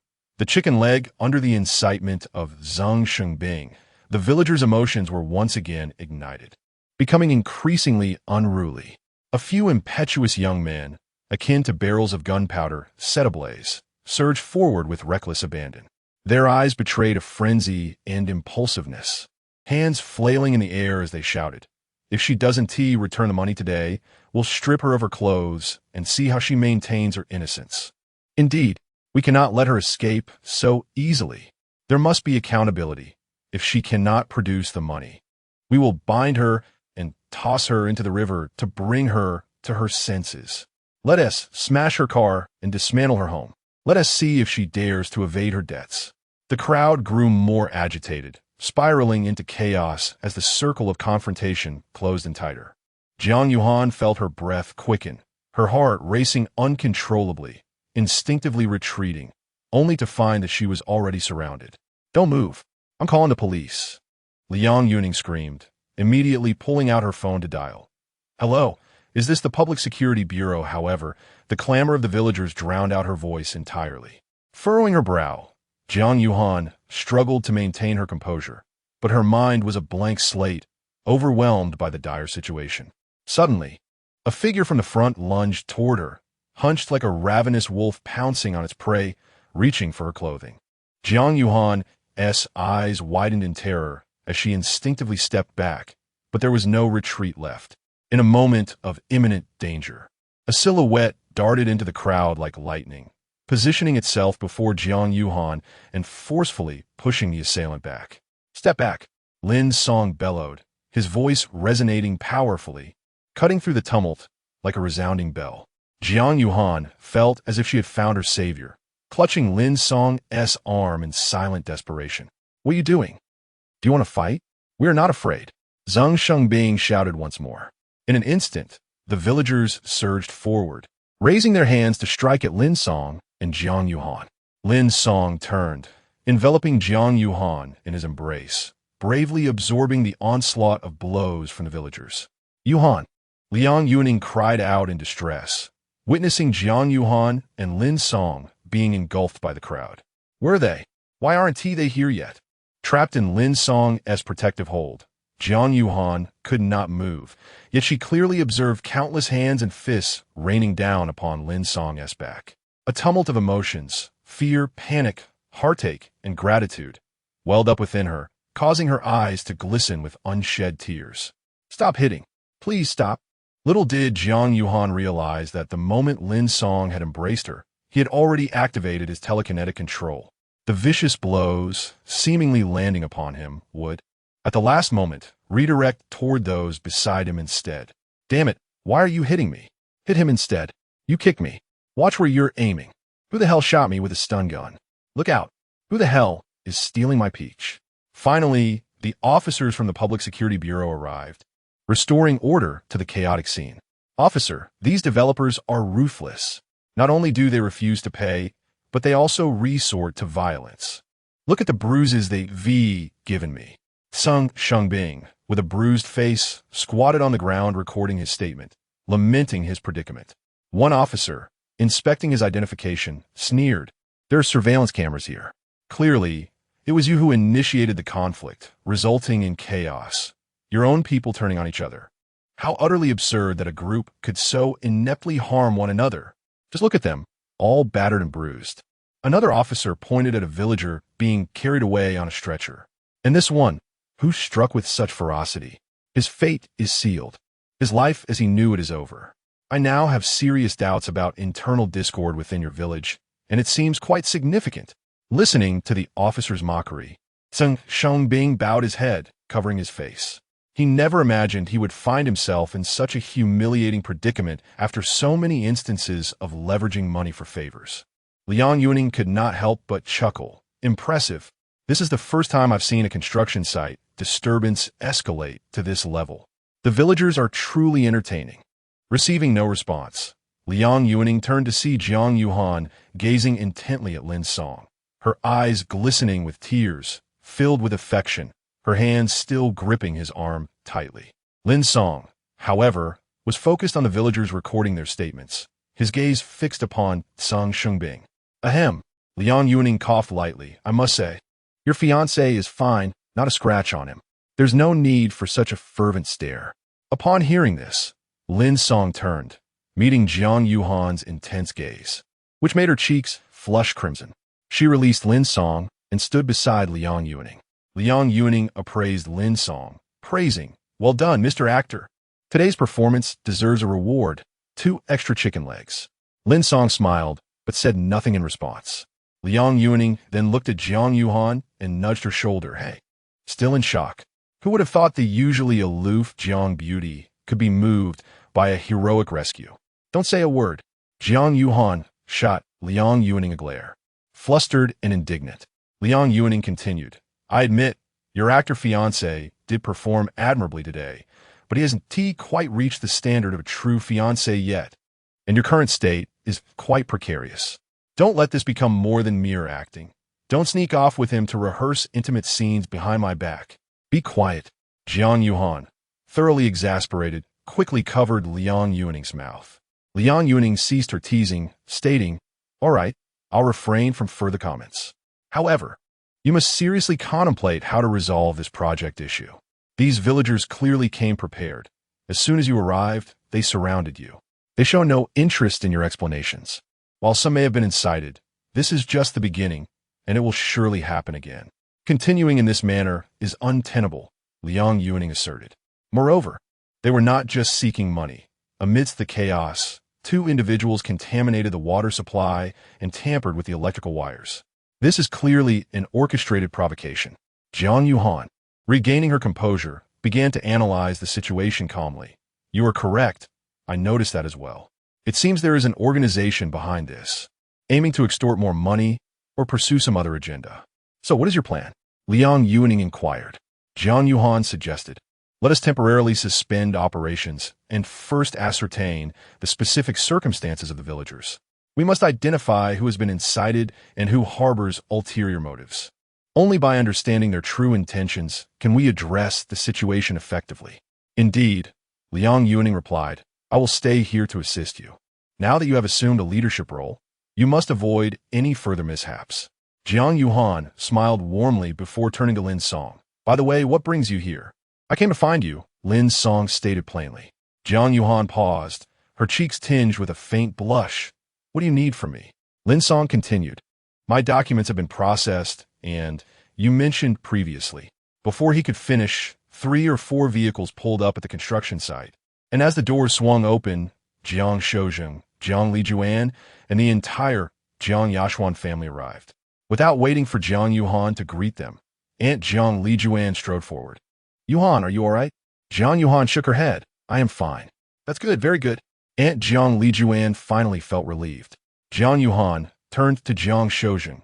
"Grandfather, what brings you here?" "Oomph. The police have been involved. How could I not come to see for myself?" Jiang Shouzheng replied, clearly in a foul mood. Jiang Yuhan explained, "The villagers are seeking compensation, but the situation has stabilized, and I have devised a solution that can resolve the issue." "Resolve it? Huh? How do you intend to do that?" Jiang Yashuan interjected. "Jiang Yuhan, look at the chaos you have caused. The scene is in utter disarray. Observe those villagers, all bruised and battered. What if this escalates to a fatal incident? Furthermore, I suspect this project will need to be halted for reorganization. Who will bear the losses incurred during this suspension?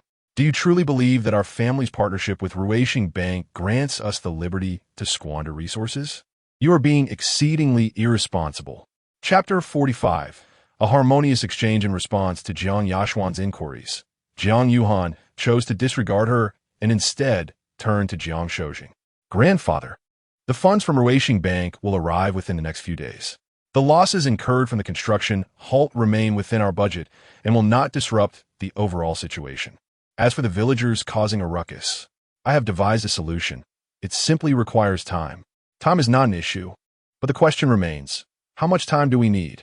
Zhu Yuanrong interjected.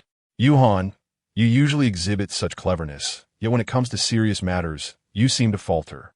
You may need time, but will these villagers grant you that? If today passes without incident, what about tomorrow? I will find a way to placate them." "Even if they return tomorrow," Jiang Yuhan replied, furrowing her brow. "A solution? Your plan involves letting the situation escalate further, necessitating police intervention to restore order?" Jiang Weishan scoffed. "Yuhan, I am not trying to undermine you. The issue at hand transcends the commercial street project. The Jiang family has just partnered with Ruishing Bank, and while the prospects appear promising, many investors remain cautious. If this matter is not handled adeptly, the Jiang family risks missing out on additional investments. Moreover, such issues create a domino effect. If one project falters, others will inevitably follow suit.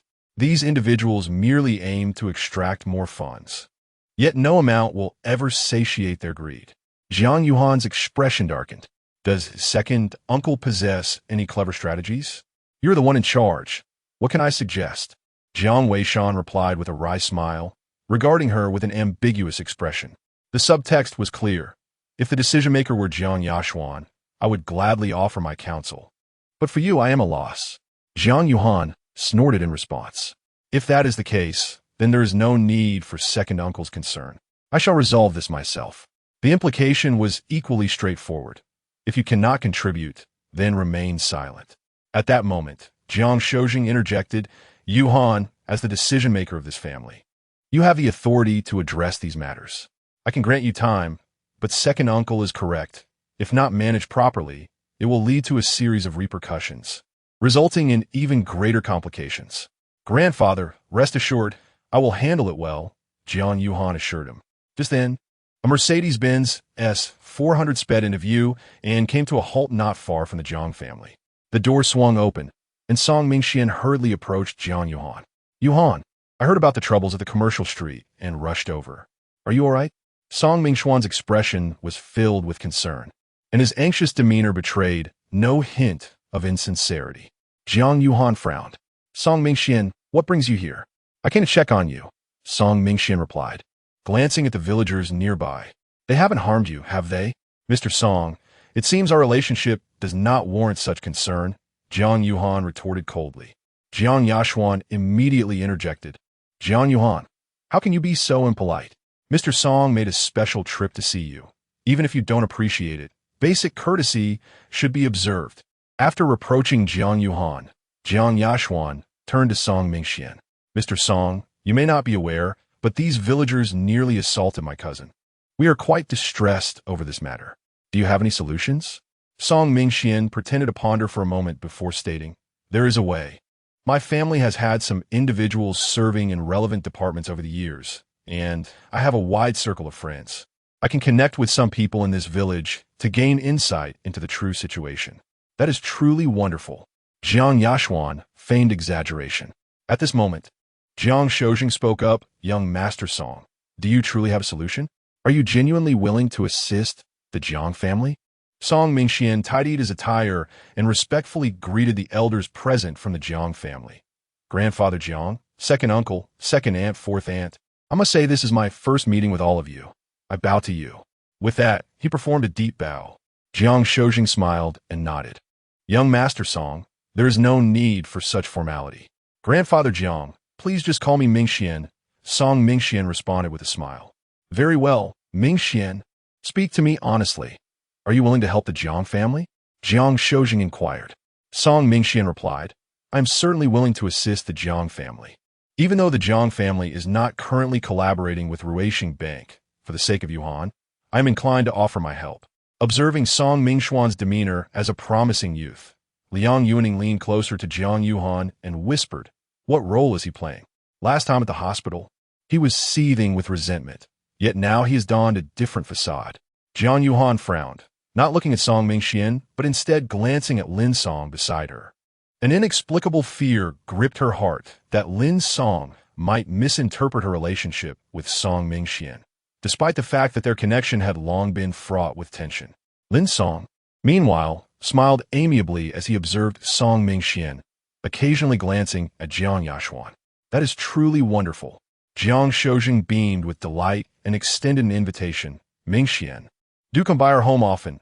It would be good for you and Yuhan to spend more time together. I shall certainly make frequent visits to enjoy tea with you. Song Mingxian nodded with a smile, inadvertently casting a glance at Jiang Yuhan, his eyes briefly flickering with subtle greed and animosity. Jiang Yashuan immediately fanned the flames. Look, young Master Song is so capable and magnanimous.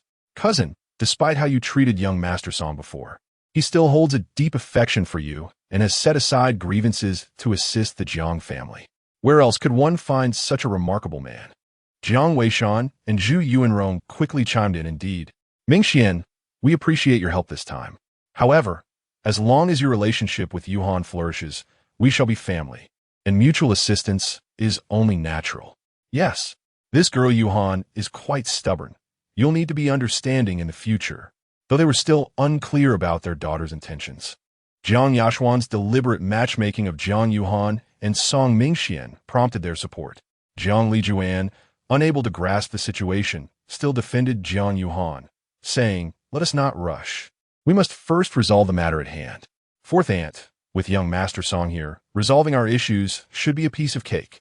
Jiang Yashuan's spirits soared as she cast another glance at Lin Song, a hint of scornful laughter gracing her lips, as she remarked, cousin. With such a splendid marriage opportunity and such an admirable man, you should count your blessings. Some individuals, lacking in personal merit, often indulge in boastful bravado, oblivious to their own standing. A bastardy, yet audaciously aspiring to enter the gates of the Jiang family, is nothing short of a delusion. Jiang Yashuan's words instantly captured Jiang Shoujing's attention. He had never been fond of Lin Song, and in the presence of the modest Song Mingxian, his disdain intensified. Upon hearing Jiang Yashuan direct her ire towards Lin Song, Jiang Yuhan's countenance darkened, her voice as frigid as frost. Song Mingxian, I care not for your schemes. I am already committed to Lin Song and shall not, nor could I ever, marry you. And you, Jiang Yashuan, cease your incitement. Even should I one day wed, the authority of the Jiang family will remain with me. Jiang Yuhan regarded Jiang Yashuan with a frosty glare. Jiang Weishan and Zhu Yuanrong promptly defended their daughter. Yuhan, you are being ungrateful. Yashuan only wishes the best for you. Moreover, Mr. Song is exceptionally accomplished, with a lineage beyond reproach. The alliance of the Song family and the Jiang family would undoubtedly be a splendid union. Why must you be so obstinately resolute? Chapter 46. Going to obtain the certificate, is it not you who are obstinately unyielding? At this moment, Lin Song spoke. It is evident that Jiang Yashuan has allied with Song Mingxian. What can be said of uniting outsiders against one's own kin? Lin Song turned to Jiang Yashuan. Miss Second, I advise you, family feuds are permissible, but if outsiders are involved, the ultimate outcome may leave you with nothing. Regardless of whether you can secure victory, even if you do, the Jiang family will ultimately be consumed by the Song family. Jiang Yashuan's expression faltered, and she immediately retorted, Lin Song, you base-born wretch, how dare you slander me? One must speak with evidence. Which of your eyes saw me colluding with young Master Song? At this juncture, Song Mingxian interjected, Lin Song, we have met but a few times. I understand that you may harbor grievances against me due to Yuhan. That is inconsequential. However, you must not defame me, nor can you question Miss Jiang's character or that of her family. Song Mingxuan's words ignited the ire of the Jiang family. Zhu Yuanrong shrieked, Lin Song, you wretched bastard, how dare you slander my daughter and the Jiang family? What are you anyway? Lin Song, is it not true that you felt threatened by young Master Song's remarkable demeanor, fearing you can no longer remain in the Jiang family? Jiang Weishan scoffed derisively. A man ought to strive for self-improvement, not to belittle others. Your behavior only underscores your lack of upbringing and decorum. Me, lacking in decorum? Compared to you, I am as a saint. Lin Song retorted with a cold sneer. What character does your Jiang family possess? You care nothing for Jiang Yuhan's feelings, only for her worth. All you do is criticize and exploit. Do you not feel any shame? Is this the upbringing of the Jiang family? Nonsense. Jiang Shoujing bellowed, completely enraged. Lin Song, you audacious fool. How dare you lecture us? Who do you think you are? Do you believe that because the Jiang family accepted your betrothal gifts, you can act with impunity within our household? Return your gold bars by tomorrow, and then get out of the Jiang family immediately. Do not let me see you again. The Jiang family does not welcome you. Veins bulged on Jiang Shoujing's forehead as he spoke, his face flushed. Father, calm down. Calm down. Jiang Weishan quickly patted the old man's back in a bid to comfort him, while stating, Father, we can return the betrothal gifts, but it is unnecessary. After all, Lin Song offered them voluntarily. Moreover, where has it ever been heard that one gives gifts only to demand them back? Indeed, grandfather, Jiang Yashuan chimed in. The betrothal gifts are merely a matter of mutual willingness. It is unheard of to give and then reclaim. Miss Second is correct. I share the same sentiment. To demand back what has been given is undeniably shameless. Song Mingxian echoed in agreement. Lin Song scoffed. I have indeed underestimated your depths of shamelessness. I have stated before, it is not your place to chastise me. Jiang Shoujing shouted. Now leave at once. Get out of the Jiang family. You are not permitted to associate with my granddaughter any longer. Since Grandfather Jiang has spoken, Lin Song, what are you still doing here? Are you seeking humiliation? Song Mingxian seized the opportunity to belittle Lin Song, not willing to let it slip away. Lin Song smiled at him. Song Mingxian suddenly felt a jolt. The smile on Lin Song's face was reminiscent of their previous encounters. Instinctively, he touched his ribs and thigh. Grandfather Jiang, please do not be angry just yet. Lin Song is somewhat dim-witted and has spoken out of turn. Shall we first consider what Yuhan has to say? Liang Yuning promptly intervened to mediate. Jiang Yashuan retorted bluntly, Liang Yuning, this matter does not concern you as an outsider. Liang Yuning shot her a glare, wishing she could give her a piece of her mind had the elders of the Jiang family not been present. Seeing Jiang Yuhan's distressed expression, Jiang Lijuan stepped in front of her protectively. Father, second uncle, second aunt, let us discuss this matter later. Yuhan has just assumed her role. There is no rush regarding marriage. There can be no delay. Jiang Yashuan insisted. If the union with the Song family is established, it will also benefit my cousin's career. It is a win-win situation. Enough. No more discussions. Jiang Shoujing interjected again. Yuhan, there is no room for negotiation. From today onwards, you must sever ties with Lin Song and proceed with your marriage. This concerns the future of the Jiang family, not just your own affairs. Jiang Yuhan raised her head, her face a mixture of disappointment and anger, yet her words were unexpectedly calm. This is my own matter. I, Jiang Yuhan, will marry no one but Lin Song. Without waiting for others to respond, she grasped Lin Song's arm and inquired, how are your documents coming along? Lin Song replied, they're all set. Excellent. Let's go and register our marriage now. Jiang Yuhan pulled Lin Song away swiftly. Liang Yuning exchanged glances with Jiang Lijuan and immediately followed them. Grandfather, look, my cousin is so willful. She pays no heed to the Jiang family's affairs. Jiang Yashuan fanned the flames as she watched Jiang Yuhan's retreating figure. Jiang Shoujing coldly scoffed. What nonsense! How did such a fool come from the Jiang family? Jiang Weishan reassured, Father, it is all right. Even if they marry, divorce is always an option. As long as we firmly support Mingxian as a son-in-law, Lin Song will not remain in the Jiang family for long. With a resigned shake of his head, Jiang Shoujing turned to Song Mingxian with an apologetic expression. Mingxian, I apologize for the scene. Rest assured, our family fully endorses your marriage with Yuhan. It is just that the girl herself is rather stubborn, and your union will have to wait a bit longer. Song Mingxian replied courteously, Grandfather Jiang, there is no need to rush. I believe that as long as I prove myself worthy, Yuhan will come to understand. After some idle chatter, Jiang Shoujing and the others departed, but Jiang Yashuan lingered behind. Mr. Song, your acting skills are quite impressive. It would be a pity if you did not pursue a career in acting, she praised. Miss Jiang is not to be outdone, Song Mingxian smiled. It seems our plan is progressing smoothly. After today, Jiang Yuhan and Lin Song will find themselves isolated within the Jiang family. With your grandfather on your side, the others will surely adjust their sails to follow your lead. Thanks to your cooperation, Mr. Song, this first step has concluded perfectly. Jiang Yashuan, filled with elation, seemed to envision the sweet taste of ultimate victory. Next, Jiang Yuhan would delve into the specifics of the villager's circumstances, allowing young Master Song to exercise his freedom. Should he even decide to eliminate Jiang Yuhan, my grandfather would not cast blame. Rather, he might even take joy in witnessing the fruits of your endeavors come to fruition. Rest assured, second miss, I have long since made arrangements. If Jiang Yuhan falters in the business street project, when she finds herself at a loss, you shall step in. Together, we will collaborate, and you will emerge as the recognized decision-maker of the Jiang family, Song Mingxian proclaimed. With a radiant smile, Jiang Yashuan replied, Young Master Song, you need not worry. Once our plans come to fruition, I shall fulfill my promises to you. After exchanging a few more casual words, they each departed.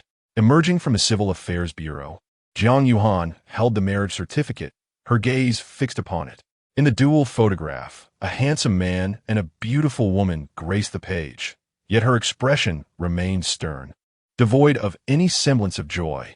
Noticing her somber demeanor, Lin Song remarked, Now that the certificate is obtained, you can delay matters at home. You need not worry about Jiang Yashuan and Song Mingxian. Whatever schemes they concoct, with me around, all will be well. Jiang Yuhan turned to Lin Song, forcing a smile. Let's not dwell on that. I simply wish to be alone for a while. You may return home. Just as Lin Song was about to respond, Liang Yuning arrived. Breathless. Yuhan, Liang Yuning called out, her eyes widening upon spotting the red booklets in their hands. Wait, you've already obtained the certificate? This is indeed a strategy, but now it's truly a case of play acting made real. You've acted far too impulsively. Without hesitation, Liang Yuning pulled Jiang Yuhan behind her, pointing an accusatory finger at Lin Song.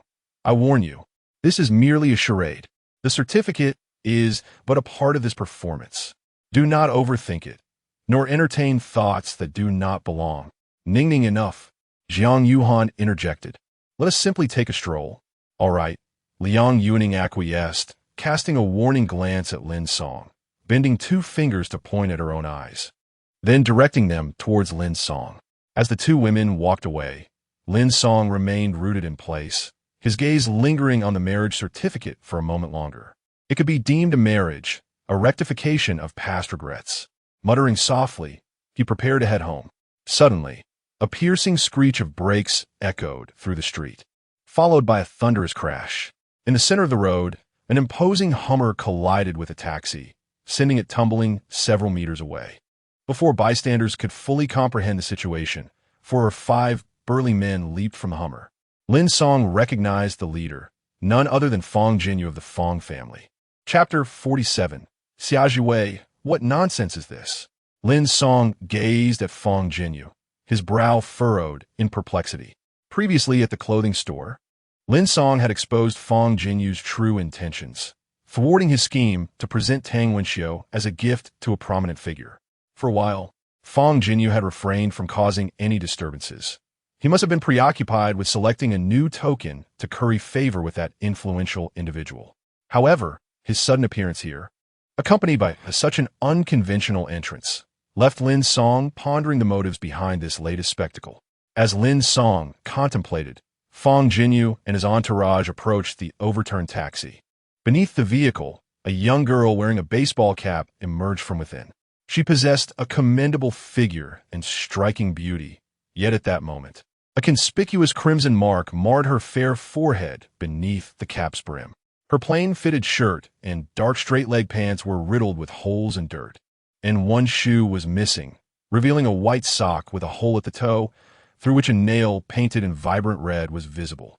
Upon noticing Fong Jinyu's approach, the girl hastily donned her shoe and sprinted toward the nearby shopping mall. Fong Jinyu immediately barked orders. One person stays to handle the accident, another drives, and the rest follow me. As he and his companions rushed away, Lin Song fell into deep thought. The girl he had just seen, she seemed familiar. Who could she be? It dawned on him. The girl who had just fled was Xia Wei, a self-media journalist. In his previous life, while addressing matters concerning that influential figure, Lin Song had rescued many girls who were treated as mere playthings, and Xia Wei was among them. Tragically, due to her deep involvement, she had uncovered secrets and suffered the most severe abuse. In his past life, when Lin Song encountered her, she was imprisoned in a dog cage, entirely naked, having succumbed to prolonged drug abuse and human cruelty, losing much of her sense of humanity. A journalist of such valor, willing to immerse herself in danger for justice, must not fall victim to malicious individuals. Lin Song turned his gaze towards the Hummer that passed by, a faint smile gracing his lips. Xia Wei dashed into the mall, ascending floor by floor, pursued relentlessly by burly men. She navigated through the crowd, made a full circle on the top floor, and then took the elevator down to the underground parking lot. After carefully observing her surroundings and confirming that no one was in pursuit, she exhaled a sigh of relief. First, she checked the USB drive in her satchel, then limped toward the exit, but halted after just a few steps. Quite the runner, she thought. Surviving a car flip is no small feat. Fong Jinyu suddenly blocked her path. Xia Wei turned to flee once more, but was intercepted by a large man in black. You can't escape. Hand over the footage you captured, and I might show mercy and let you live, Fong Jinyu said, extending his hand with a feigned magnanimity. Xia Wei clutched her satchel tightly, retorting, since I have chosen to immerse myself in this situation, I have never cared for my life. However, you, young Master Fong, how surprising it is to see someone from a prominent family engaging in such unscrupulous dealings. Who could possibly compel you to resort to such underhanded tactics? Shall we strike a bargain? You reveal to me the influential figure behind you, and I shall contemplate portraying you as a commendable character when the moment of revelation arrives. Fong Jinyu's cold laughter echoed. Ignorant of your own limitations, you court your own demise. You cannot blame me for that. With a wave of his hand, the burly men in black advanced menacingly. Xia Jiwei clutched her bag tightly, her eyes darting around in panic. Suddenly, a deafening roar of an engine filled the garage, accompanied by the blinding headlights of a Hummer. Fong Jinyu and his associates instinctively raised their hands to shield their eyes. What the hell is going on? Fong Jinyu shouted in frustration, unable to see clearly, his ears ringing from the noise. Yet, the Hummer did not halt. Instead, with a brutal growl of its engine, it surged directly towards Fong Jinyu. In a state of shock, Fong Jinyu swiftly dodged to the side, one of the wheels crashing into a pillar, causing his knee to go numb. Nonetheless, the Hummer continued undeterred. Xia Jiwei shut her eyes in fear as the hot wind whipped past her. The Hummer executed a perfect drift, sending the men in black tumbling. Stop dawdling. Get in the car. Lin Song shouted through the window at the still-stunned Xia Jiwei. Though she was momentarily paralyzed, she was abruptly yanked into the passenger's seat by Lin Song. With a swift press of the accelerator, the Hummer roared towards the garage exit. Fong Jinyu looked up just in time to see Lin Song in the driver's seat. He was first taken aback, then erupted in rage. Lin Song. As the vehicle turned and sped away, Fong Jinyu steadied himself against the pillar, bellowing at his subordinates. Are you all dead? If you're alive, get up and pursue them. However, the men in black were all severely injured, failing to rise. Fong Jinyu staggered a few steps, his numbed knee causing him to nearly collapse. Damn it. You little brat, I did not seek you out, yet you dare come after me, ruining my plans and stealing my car. A fierce light flickered in Fong Jinyu's eyes as he pulled out his phone to make a call. You wait. This time I will ensure your demise. Hello, third brother. I require your assistance. The Hummer merged onto the main road, cruising smoothly. Xia Jiwei was still in a state of shock, eyeing Lin Song with caution. Who are you? Why did you save me? She inquired. Lin Song glanced at her and replied, Like you, I have long kept an eye on them. Rescuing you was merely a fortunate encounter. I could not stand idly by. He fabricated a reason that Xia Jiwei would find more palatable, thereby avoiding unnecessary complications. Upon hearing this, Xia Jiwei seemed convinced, as if a solitary warrior had finally encountered a comrade. Comrade, family, she exclaimed. I am Xia Jiwei. It's a pleasure to meet you. Xia Jiwei tidied her disheveled hair, adjusted her cap, and extended her hand to Lin Song. I am Lin Song. He regarded her briefly, then offered her tissue. Here, wipe your face. Thank you. Xia Jiwei accepted the tissue and, facing the mirror, cautiously dabbed at the blood on her forehead. Where shall I take you? Lin Song inquired. 19, Guanghua Road. That is where I reside. Xia Jiwei replied, recalling something with concern. This car belongs to Fong Jinyu, doesn't it? It just had an accident. And now you're driving his car. Won't that cause trouble? Rest assured, Fong Jinyu is not one to attract the attention of the police, Lin Song replied. Oh, that makes sense, Xia Jiwei nodded, then inquired. How long have you been keeping an eye on Fong Jinyu? I can't recall. And how much evidence do you have? Shall we share it? I work in social media and have hundreds of thousands of followers on various platforms. Once I publish it, they will be finished. Xia Jiwei was evidently excited, her fists clenched and her eyes sparkling. Lin Song calmly countered, And how much evidence do you possess? Well, Xia Jiwei took a USB drive from her crossbody bag, glanced at it, and then returned it. I only captured some incriminating evidence against Fong Jinyu and a few of his accomplices. The significant figures behind them were mentioned by these individuals, but I don't know their identities yet. To have captured even this much is quite remarkable, Lin Song genuinely praised. After learning about Xia Jiwei's past in a previous life, Lin Song couldn't help but admire her. This woman possessed a sense of justice and courage. Venturing into the fray alone, she not only protected herself, but also documented evidence against Fong Jinyu. Although she was eventually apprehended, her bravery and intellect were truly commendable. It's nothing much. If you had seen the tragic state of those girls, you would have acted just as boldly, Xia Jiwei remarked. What about you? You promised to share. What do you know? I know about as much as you do, but I advise against publicly disclosing what you have captured or handing it over to the authorities. Lin Song suggested. Why not? Xia Jiwei questioned, puzzled. While this lacks information about the key figures behind the scenes, it is sufficient to prompt an investigation into Fang Jinyu and his associates. In doing so, we would surely uncover the influential figure behind them, and they would face consequences as well. Chapter 48.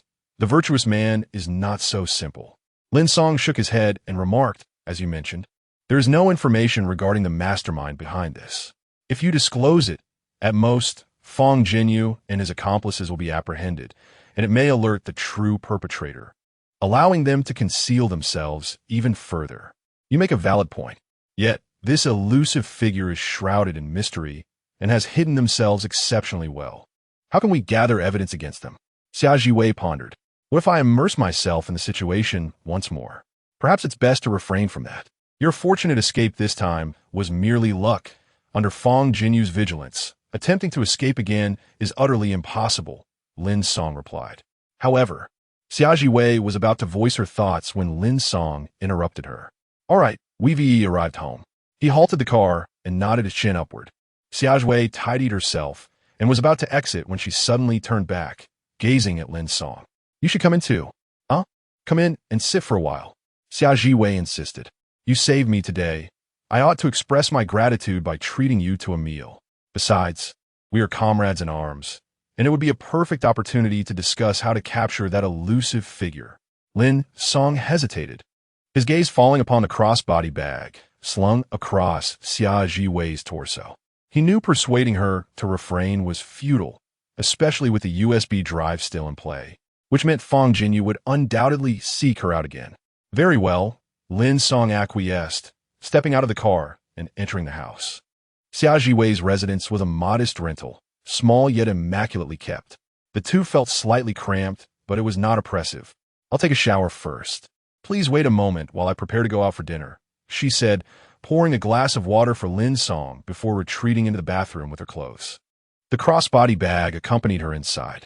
Still cautious, I suppose I'll have to wait for an opportunity at dinner. Lin Song mused as he perched on the bed, sipping his water in silence. The sound of running water from the bathroom filled the air, occasionally wafting the enticing scent of body wash toward him, rendering Lin Song somewhat uneasy. Instinctively, he placed his hand on the bed, brushing against a lace texture. Upon inspection, he discovered a black lace-trimmed bra. Instantly, he set it back down, unable to resist casting another glance. Quite alluring. At that moment, the sound of water ceased, followed by the hum of a hairdryer for a brief while, before Xia Jiwei finally emerged. The room was instantly enveloped in a fragrant aroma. Her chestnut curls cascaded delicately over her shoulders, droplets of water tracing the elegant curve of her neck, disappearing into the white bath towel wrapped around her form. The towel hung loosely, artfully accentuating her slender waist, with its edges slightly parted, revealing glimpses of her collarbone, exuding an enticing allure.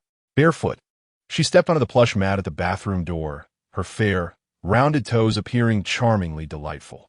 A quintessential vision of beauty post-bath. Lin Song instinctively averted his gaze. Yet Xia Jiwei approached him with slow, graceful strides. She halted before him, her eyes shimmering with warmth. I thought you might seize the opportunity to barge in while I was bathing. Lin Song's eyes dropped, catching sight of her delicate, ivory feet and a perfectly straight calf, the seductive fragrance enveloping him.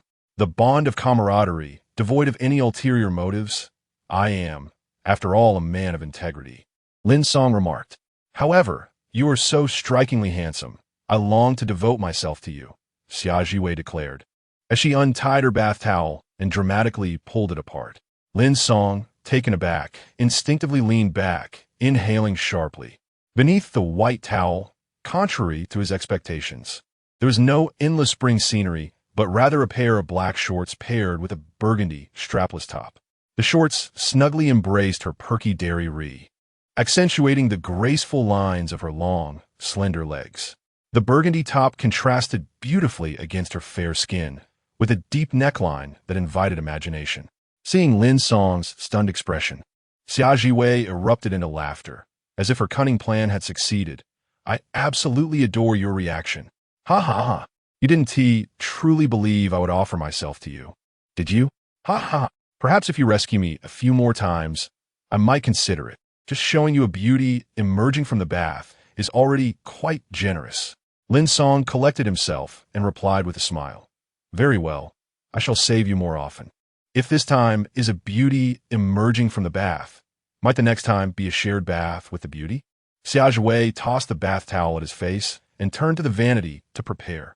Dream on. I certainly don't wish to be chased down again.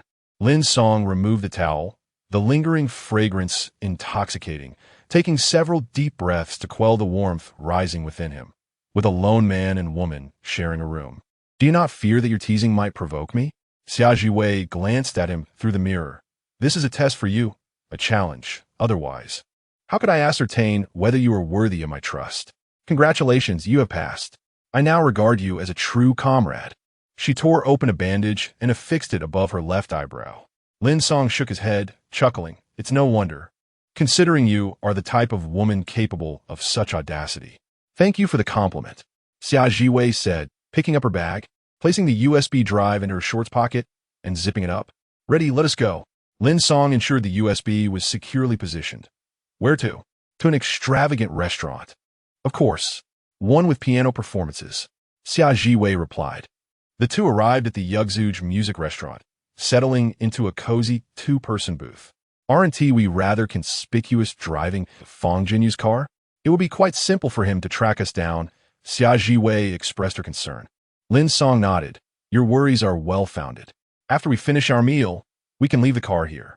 Oh, very well then. It seems you have more experience in such matters than I do, Xia Wei acknowledged, and began her meal.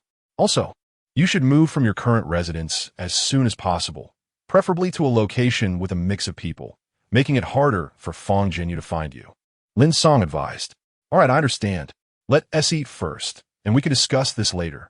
Xia Wei indulged heartily, typically graceful, yet utterly disregarding her image while eating.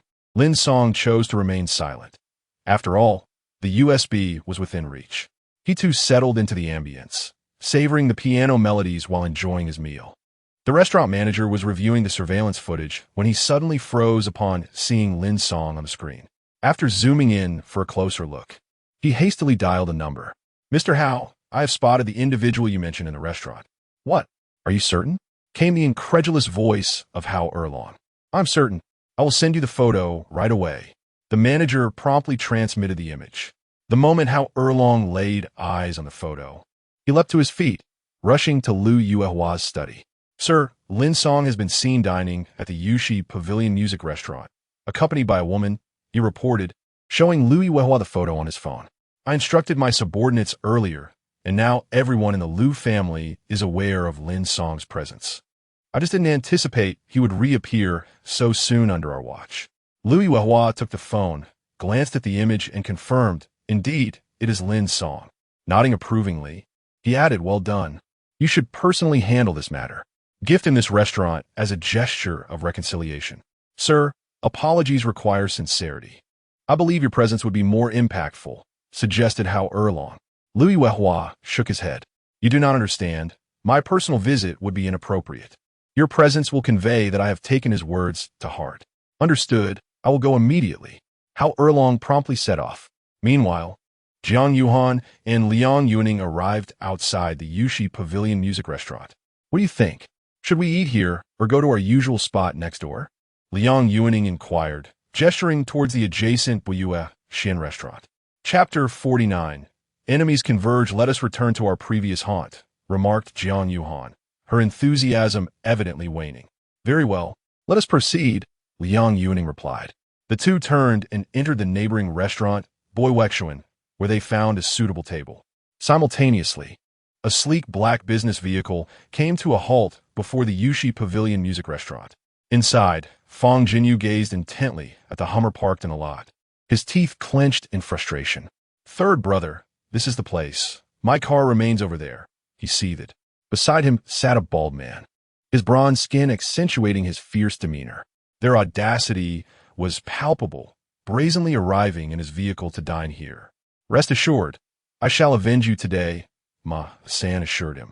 Thank you, third brother. Fong Jinyu grinned maliciously. Feel free to deal with that man as you wish, whether it be dismemberment or obliteration. Just spare the woman. She has taken something of mine, and I intend to reclaim it. Ma San nodded in agreement. No problem, but we must wait a while.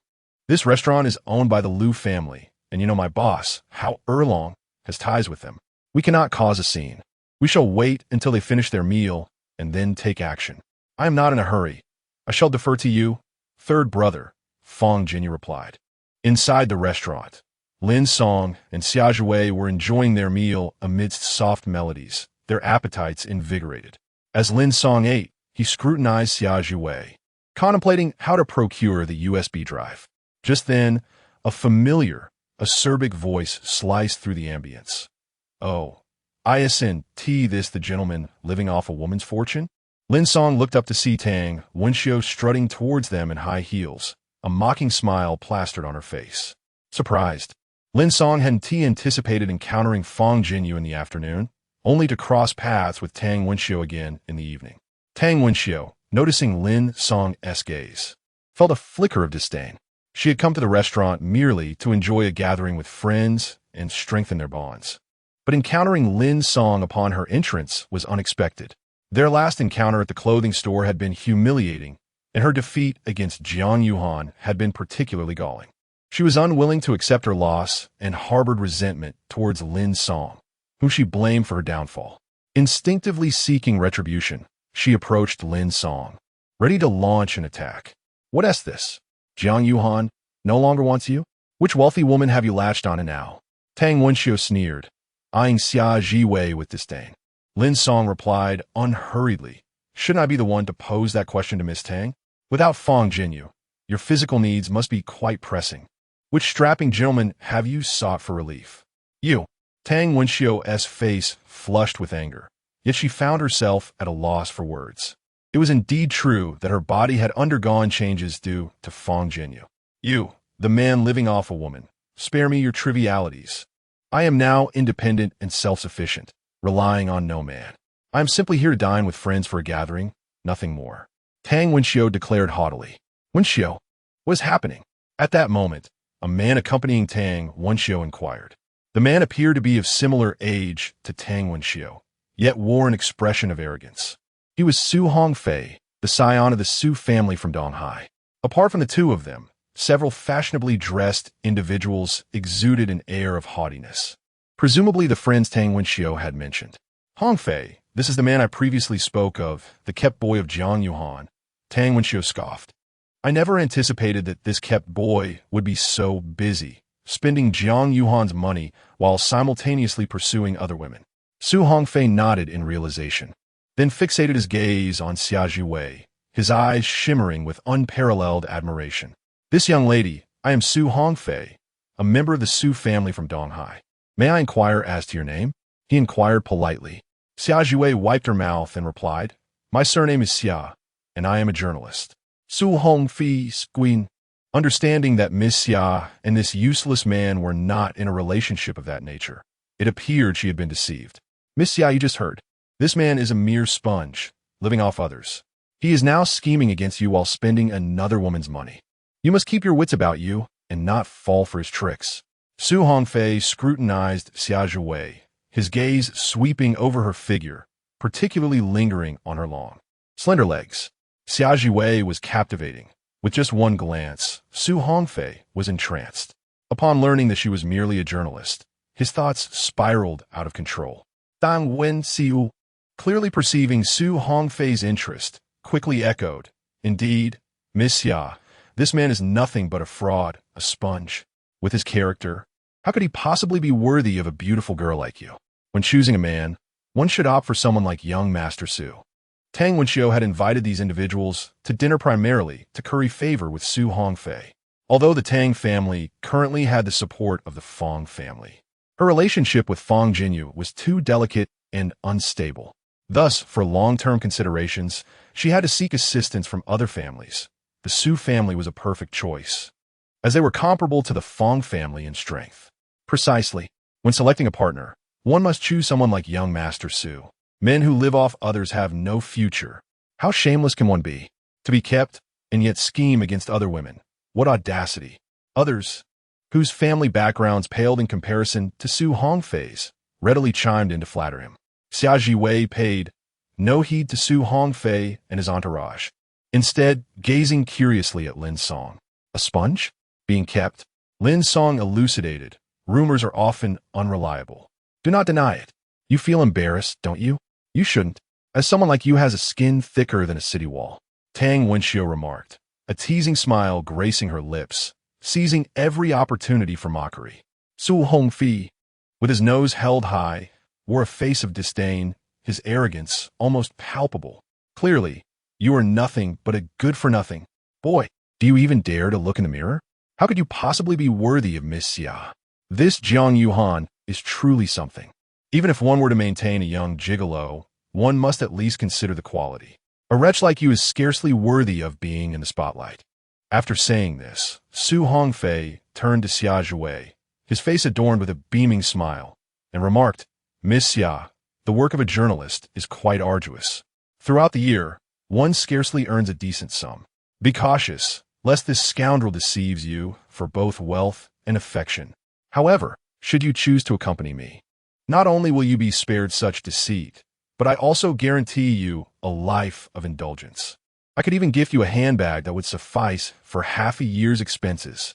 As he spoke, Su Hongfei deliberately puffed out his chest, prompting the sycophants behind him to erupt in laughter, echoing, indeed, Su Xiao speaks the truth.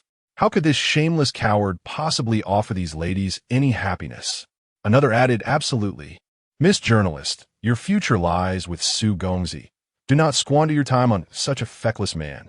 Xia Jiwei observed Su Hongfei and his entourage with keen interest, stealing a glance at Lin Song, who remained remarkably composed, neither angered nor agitated. This only piqued her curiosity further, compelling her to learn more about Lin Song. Thus, she deliberately stated, Su Xiao, while I am not entirely opposed to your proposition, you cannot simply expect me to agree on mere words alone. Upon hearing this, Su Hongfei's eyes lit up, and he promptly responded, Miss Xia, whatever conditions you have, I welcome you to share. Xia Jiwei pondered for a moment before replying. Since you are so confident, why not enlighten me on your unique talents? What merits do you possess that would entice me to join you? Chapter 50. A bet. Upon hearing Xia Jiwei's words, Su Hongfei immediately appeared arrogant, lifting his chin as he declared, My family background is formidable. That alone suffices. My father is the head of the Su family in Donghai, the chairman of the Su group. In this city, who does not recognize the name of our family? A mere stomp of my foot could shake this city to its core. Xia Jiwei shook her head. While family lineage may be a merit, I do not place much emphasis on it. Su Xiao, could you enlighten us on what makes you exceptional? Are you particularly talented, or do you possess remarkable abilities? Su Hongfei chuckled. I am recognized as the young prodigy of my family. Is that not sufficient proof of my capabilities? Furthermore, I have been studying music since childhood, and I have won numerous prestigious awards for my piano skills. He cast a disdainful glance at Lin Song, sneering. None of these accomplishments could ever be compared to a mere good-for-nothing. Su Xiao, isn't it a coincidence? This is a music restaurant. Right in the center, there is a piano. Tang Wenxiu fanned the flames. Since the topic has arisen, why not showcase your talent? Su Xiao, for Miss Xia, let this shameless good-for-nothing understand that there are individuals he can never surpass. Indeed, Su Xiao, show us what you can do. Let this fellow broaden his horizons and allow the patrons of the restaurant to enjoy a delightful performance. Exactly. No woman can resist a man of many talents. If Su Xiao performs, perhaps he might win the heart of a beauty tonight. The others chimed in, urging encouragement.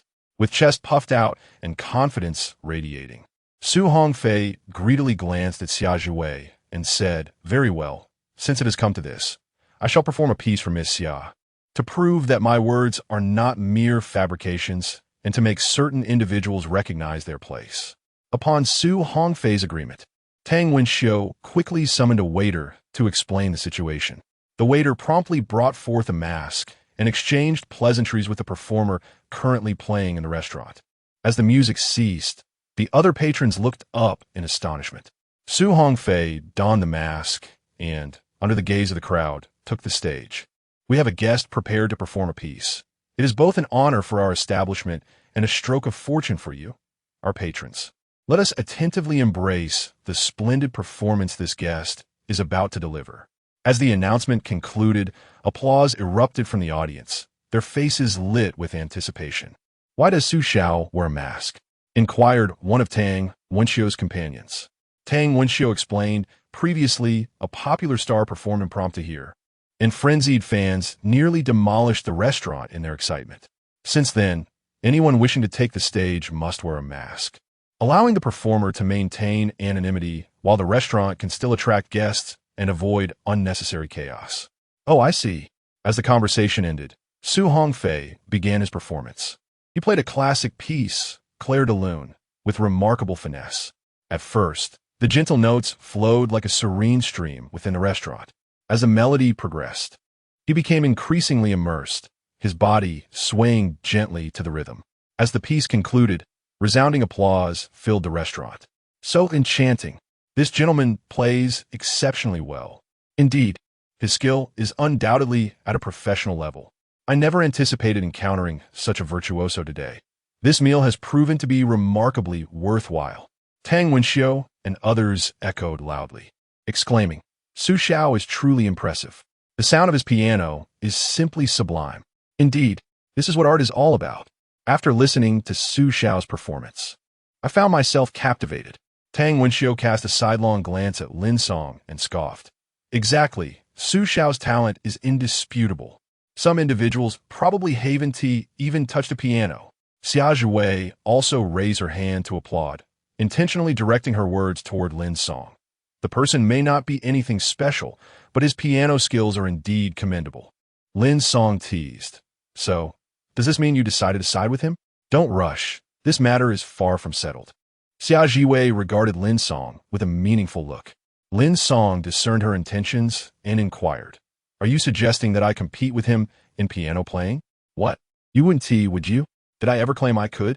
Besides, why would I compete with him? Aren't you upset by their mockery? Have you ever seen a significant figure stoop to the level of a lesser one?" Xia Zhiwei appeared astonished, though doubt flickered in her eyes. "You consider yourself a significant figure? Don't jest. If you're truly a person of stature, would they speak of you in such a manner? Would you still be troubled about finding evidence of Fong Jinyu's backing?" Lin Song asked, "So, you wish to probe into my background?" "Precisely. You claim we are comrades, yet they now label you as a gigolo. Your mysterious demeanor inevitably piques curiosity," Xia Zhiwei candidly admitted. "But how does this relate to piano playing? If you truly cannot play, we could compare skills in other areas." Lin Song was at a loss for words. This woman seemed intent on having him compete with Su Hongfei, thereby seizing the opportunity to gauge his abilities and deduce further insights for what she learned. Alas, the journalist's mind is indeed sharp. Just then, Su Hongfei returned from the stage, his face beaming with pride, and remarked, "Miss Xia, how do you feel?" Xia Zhiwei gave a thumbs up. "Su Xiao is indeed formidable." Su Hongfei puffed out his chest, his eyes sparkling with excitement. "Then, may I assume that you are inclined to join me?" Xia Zhiwei shook her head. "Unfortunately, Su Xiao, while your piano playing is commendable, this gentleman Lin before me is also skilled and expresses his dissent." Lin Song glanced at Xia Zhiwei, who appeared to relish the unfolding drama. "Him?" Su Hongfei scoffed derisively. "A gigolo striving for attention dares to speak so boldly. Kid, I know you're disgruntled that I've overshadowed you. But remember, some spotlight is not meant for you. You should humbly watch others shine and acknowledge your own lack of talent. No amount of deceit can restore your dignity. It only serves to highlight your shamelessness." Su Hongfei's finger nearly jabbed Lin Song's nose. "Before me, you are unworthy even to carry my shoes." The lackey seethed with indignation. "Su Xiao, why waste your breath on him? I observe that this man, who thrives on the support of others, delights in boasting. Since he is so obstinate, let him take the stage and perform a piece. His true skill will be revealed in an instant. Indeed, at that moment, Miss Xia will discern the true nature of this individual and will no longer be deceived by his fabrications." Tang Wenxiu, with a disdainful scoff, remarked, Lin Song. There are certain matters that should not be exaggerated. Su Xiao has dedicated over a decade to piano practice, amassing countless prestigious awards. Even if you choose to boast, at least use your intellect. Su Hongfei, with a look of contempt, placed a mask on the table and declared, Precisely. Young man, if you're truly unconvinced, why not perform a piece yourself? Let's compare our skills. Do not claim to be superior to me. If you can merely achieve 1/10 of my proficiency, I shall acknowledge your talent and concede defeat. Lin Song glanced at the mask on the table, then surveyed the smug expressions of Su Hongfei and his companions, who awaited the spectacle with glee. With a huff, he murmured to himself, Is it impossible to enjoy a peaceful meal? Would it not be more prudent to acquire the USB drive smoothly after dining? Must this individual insist on putting on a show? If that is the case, then this is a predicament of their own making. Noticing Lin Song's silence, Xia Jiwei assumed that he was genuinely incapable and promptly suggested, If you truly cannot perform, we can compete in another manner. Lin Song regarded Xia Jiwei, recognizing her determination to uncover his secrets. Refusing her could potentially lead to unforeseen complications. Since you wish for a spectacle, I shall provide one. Lin Song picked up the mask, gave it a slight shake, and addressed Su Hongfei. I can play, but this manner of comparison seems rather trivial. This response took Xia Jiwei by surprise, her captivating phoenix eyes narrowing with intrigue. Su Hongfei scoffed derisively. What do you intend to propose? Lin Song offered a faint smile. Let's wager on it.